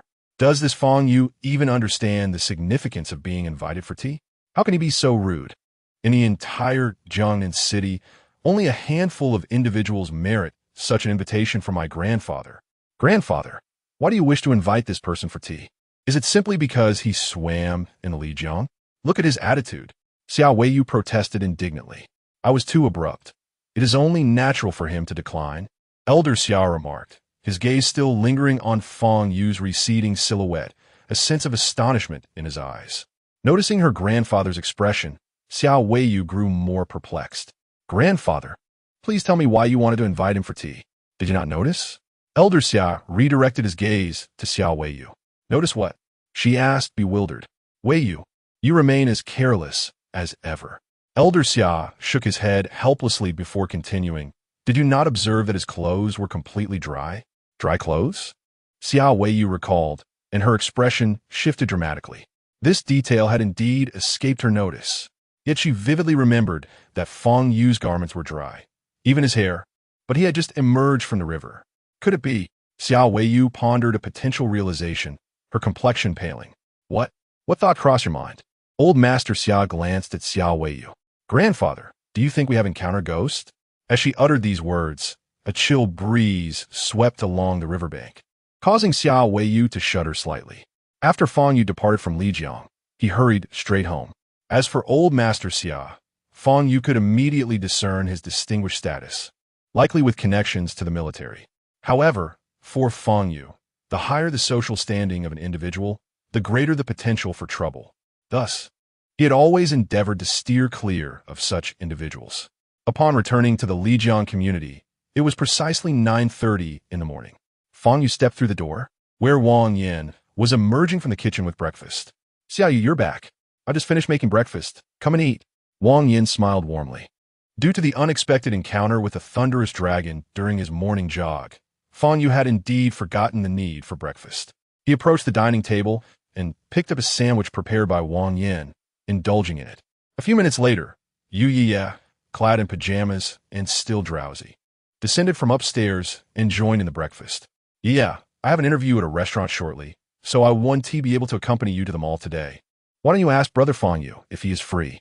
If he is, let him take you, Wang Yin suggested to Yu Yiye. Yu Yiye looked at Fang Yu, her big eyes brimming with anticipation. Fang Yu nodded and replied, I'm available. That's wonderful.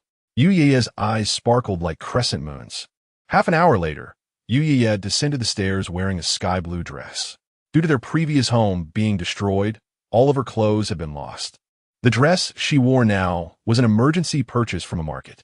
Today, Yu Yiye hoped to acquire 2 more outfits she liked. As aside from her newly bought school uniform and this inferior dress, she had nothing else to wear. Fang Yu initially intended to head out immediately, but reconsidered and returned to his room. He retrieved a black and gold credit card from the drawer of his desk. This had been given to him by Tang Mingde during his last visit to the Tang residence. Previously, Tang Mingde had issued Fang Yu a check, but he had yet to visit the bank to cash it. Thus, this time, Tang Mingde had directly thrust a credit card into his hands. After sliding the card into his pocket, Fang Yu exited the room and left with Yu Yiye. Not far from the Lijiang community lay a large shopping center, where the second floor was adorned with various brand boutiques. Brother Fang Yu, I feel the clothes here are quite expensive. Perhaps we should head to the wholesale market instead, where beautiful garments can be had for just a few dozen yuan, Yu remarked after browsing for a while. Let us look around a bit more, Fang Yu suggested. The two continued their stroll. As they passed by a boutique's window, Yu suddenly halted. Within the display, a mannequin was clad in a snow blue skirt paired with an orange short jacket and a white shirt. This outfit is stunning, Yu exclaimed, her eyes shining brightly. Let us go inside and take a look, Fang Yu encouraged. They entered the boutique and approached the mannequin. A female sales associate approached with a smile and inquired, "Might I ask if this young lady has taken a liking to the ensemble worn by the model? This is our brand's latest featured pairing. Perfectly suited for someone of your tall and graceful stature." Indeed, Yu was quite enamored with the outfit. However, she was acutely aware of its likely exorbitant price. Wang Yin had only given her 500 yuan for the day, which was certainly insufficient. Biting her lip, Yu was about to speak when a voice from behind interrupted. "Oh, isn't this our class beauty, Goddess Yu?" Turning around, her expression shifted as she recognized the source of the voice. Two girls and a boy were making their way through the store entrance. Upon seeing them, Yu's countenance darkened considerably. The two girls were her classmates, one named Huang Hui and the other Shifei. They were notorious in class, reigning as the dominant figures among the female students, and none dared to provoke them. Although Yu had never instigated any conflict with them, they seemed to take a particular dislike to her, consistently targeting her. The slightly plump boy accompanying them was Li Bingyan, a well-known rich second-generation student, rumored to be the son of a coal magnate. "Ah, our goddess Yu has a boyfriend now," Huang Hui exclaimed, feigned shock upon spotting Fang Yu beside Yu. "Surely, he cannot be a boyfriend. He must be an older brother or something. Our goddess Yu is so pure, like a fairy descended from the heavens. How could she possibly have a boyfriend?" Shifei chimed in with a sarcastic tone. Meanwhile, Li Bingyan fixated on Yu's face, remaining silent. "Yu, what brings you here to shop for clothes? This brand's apparel is quite pricey.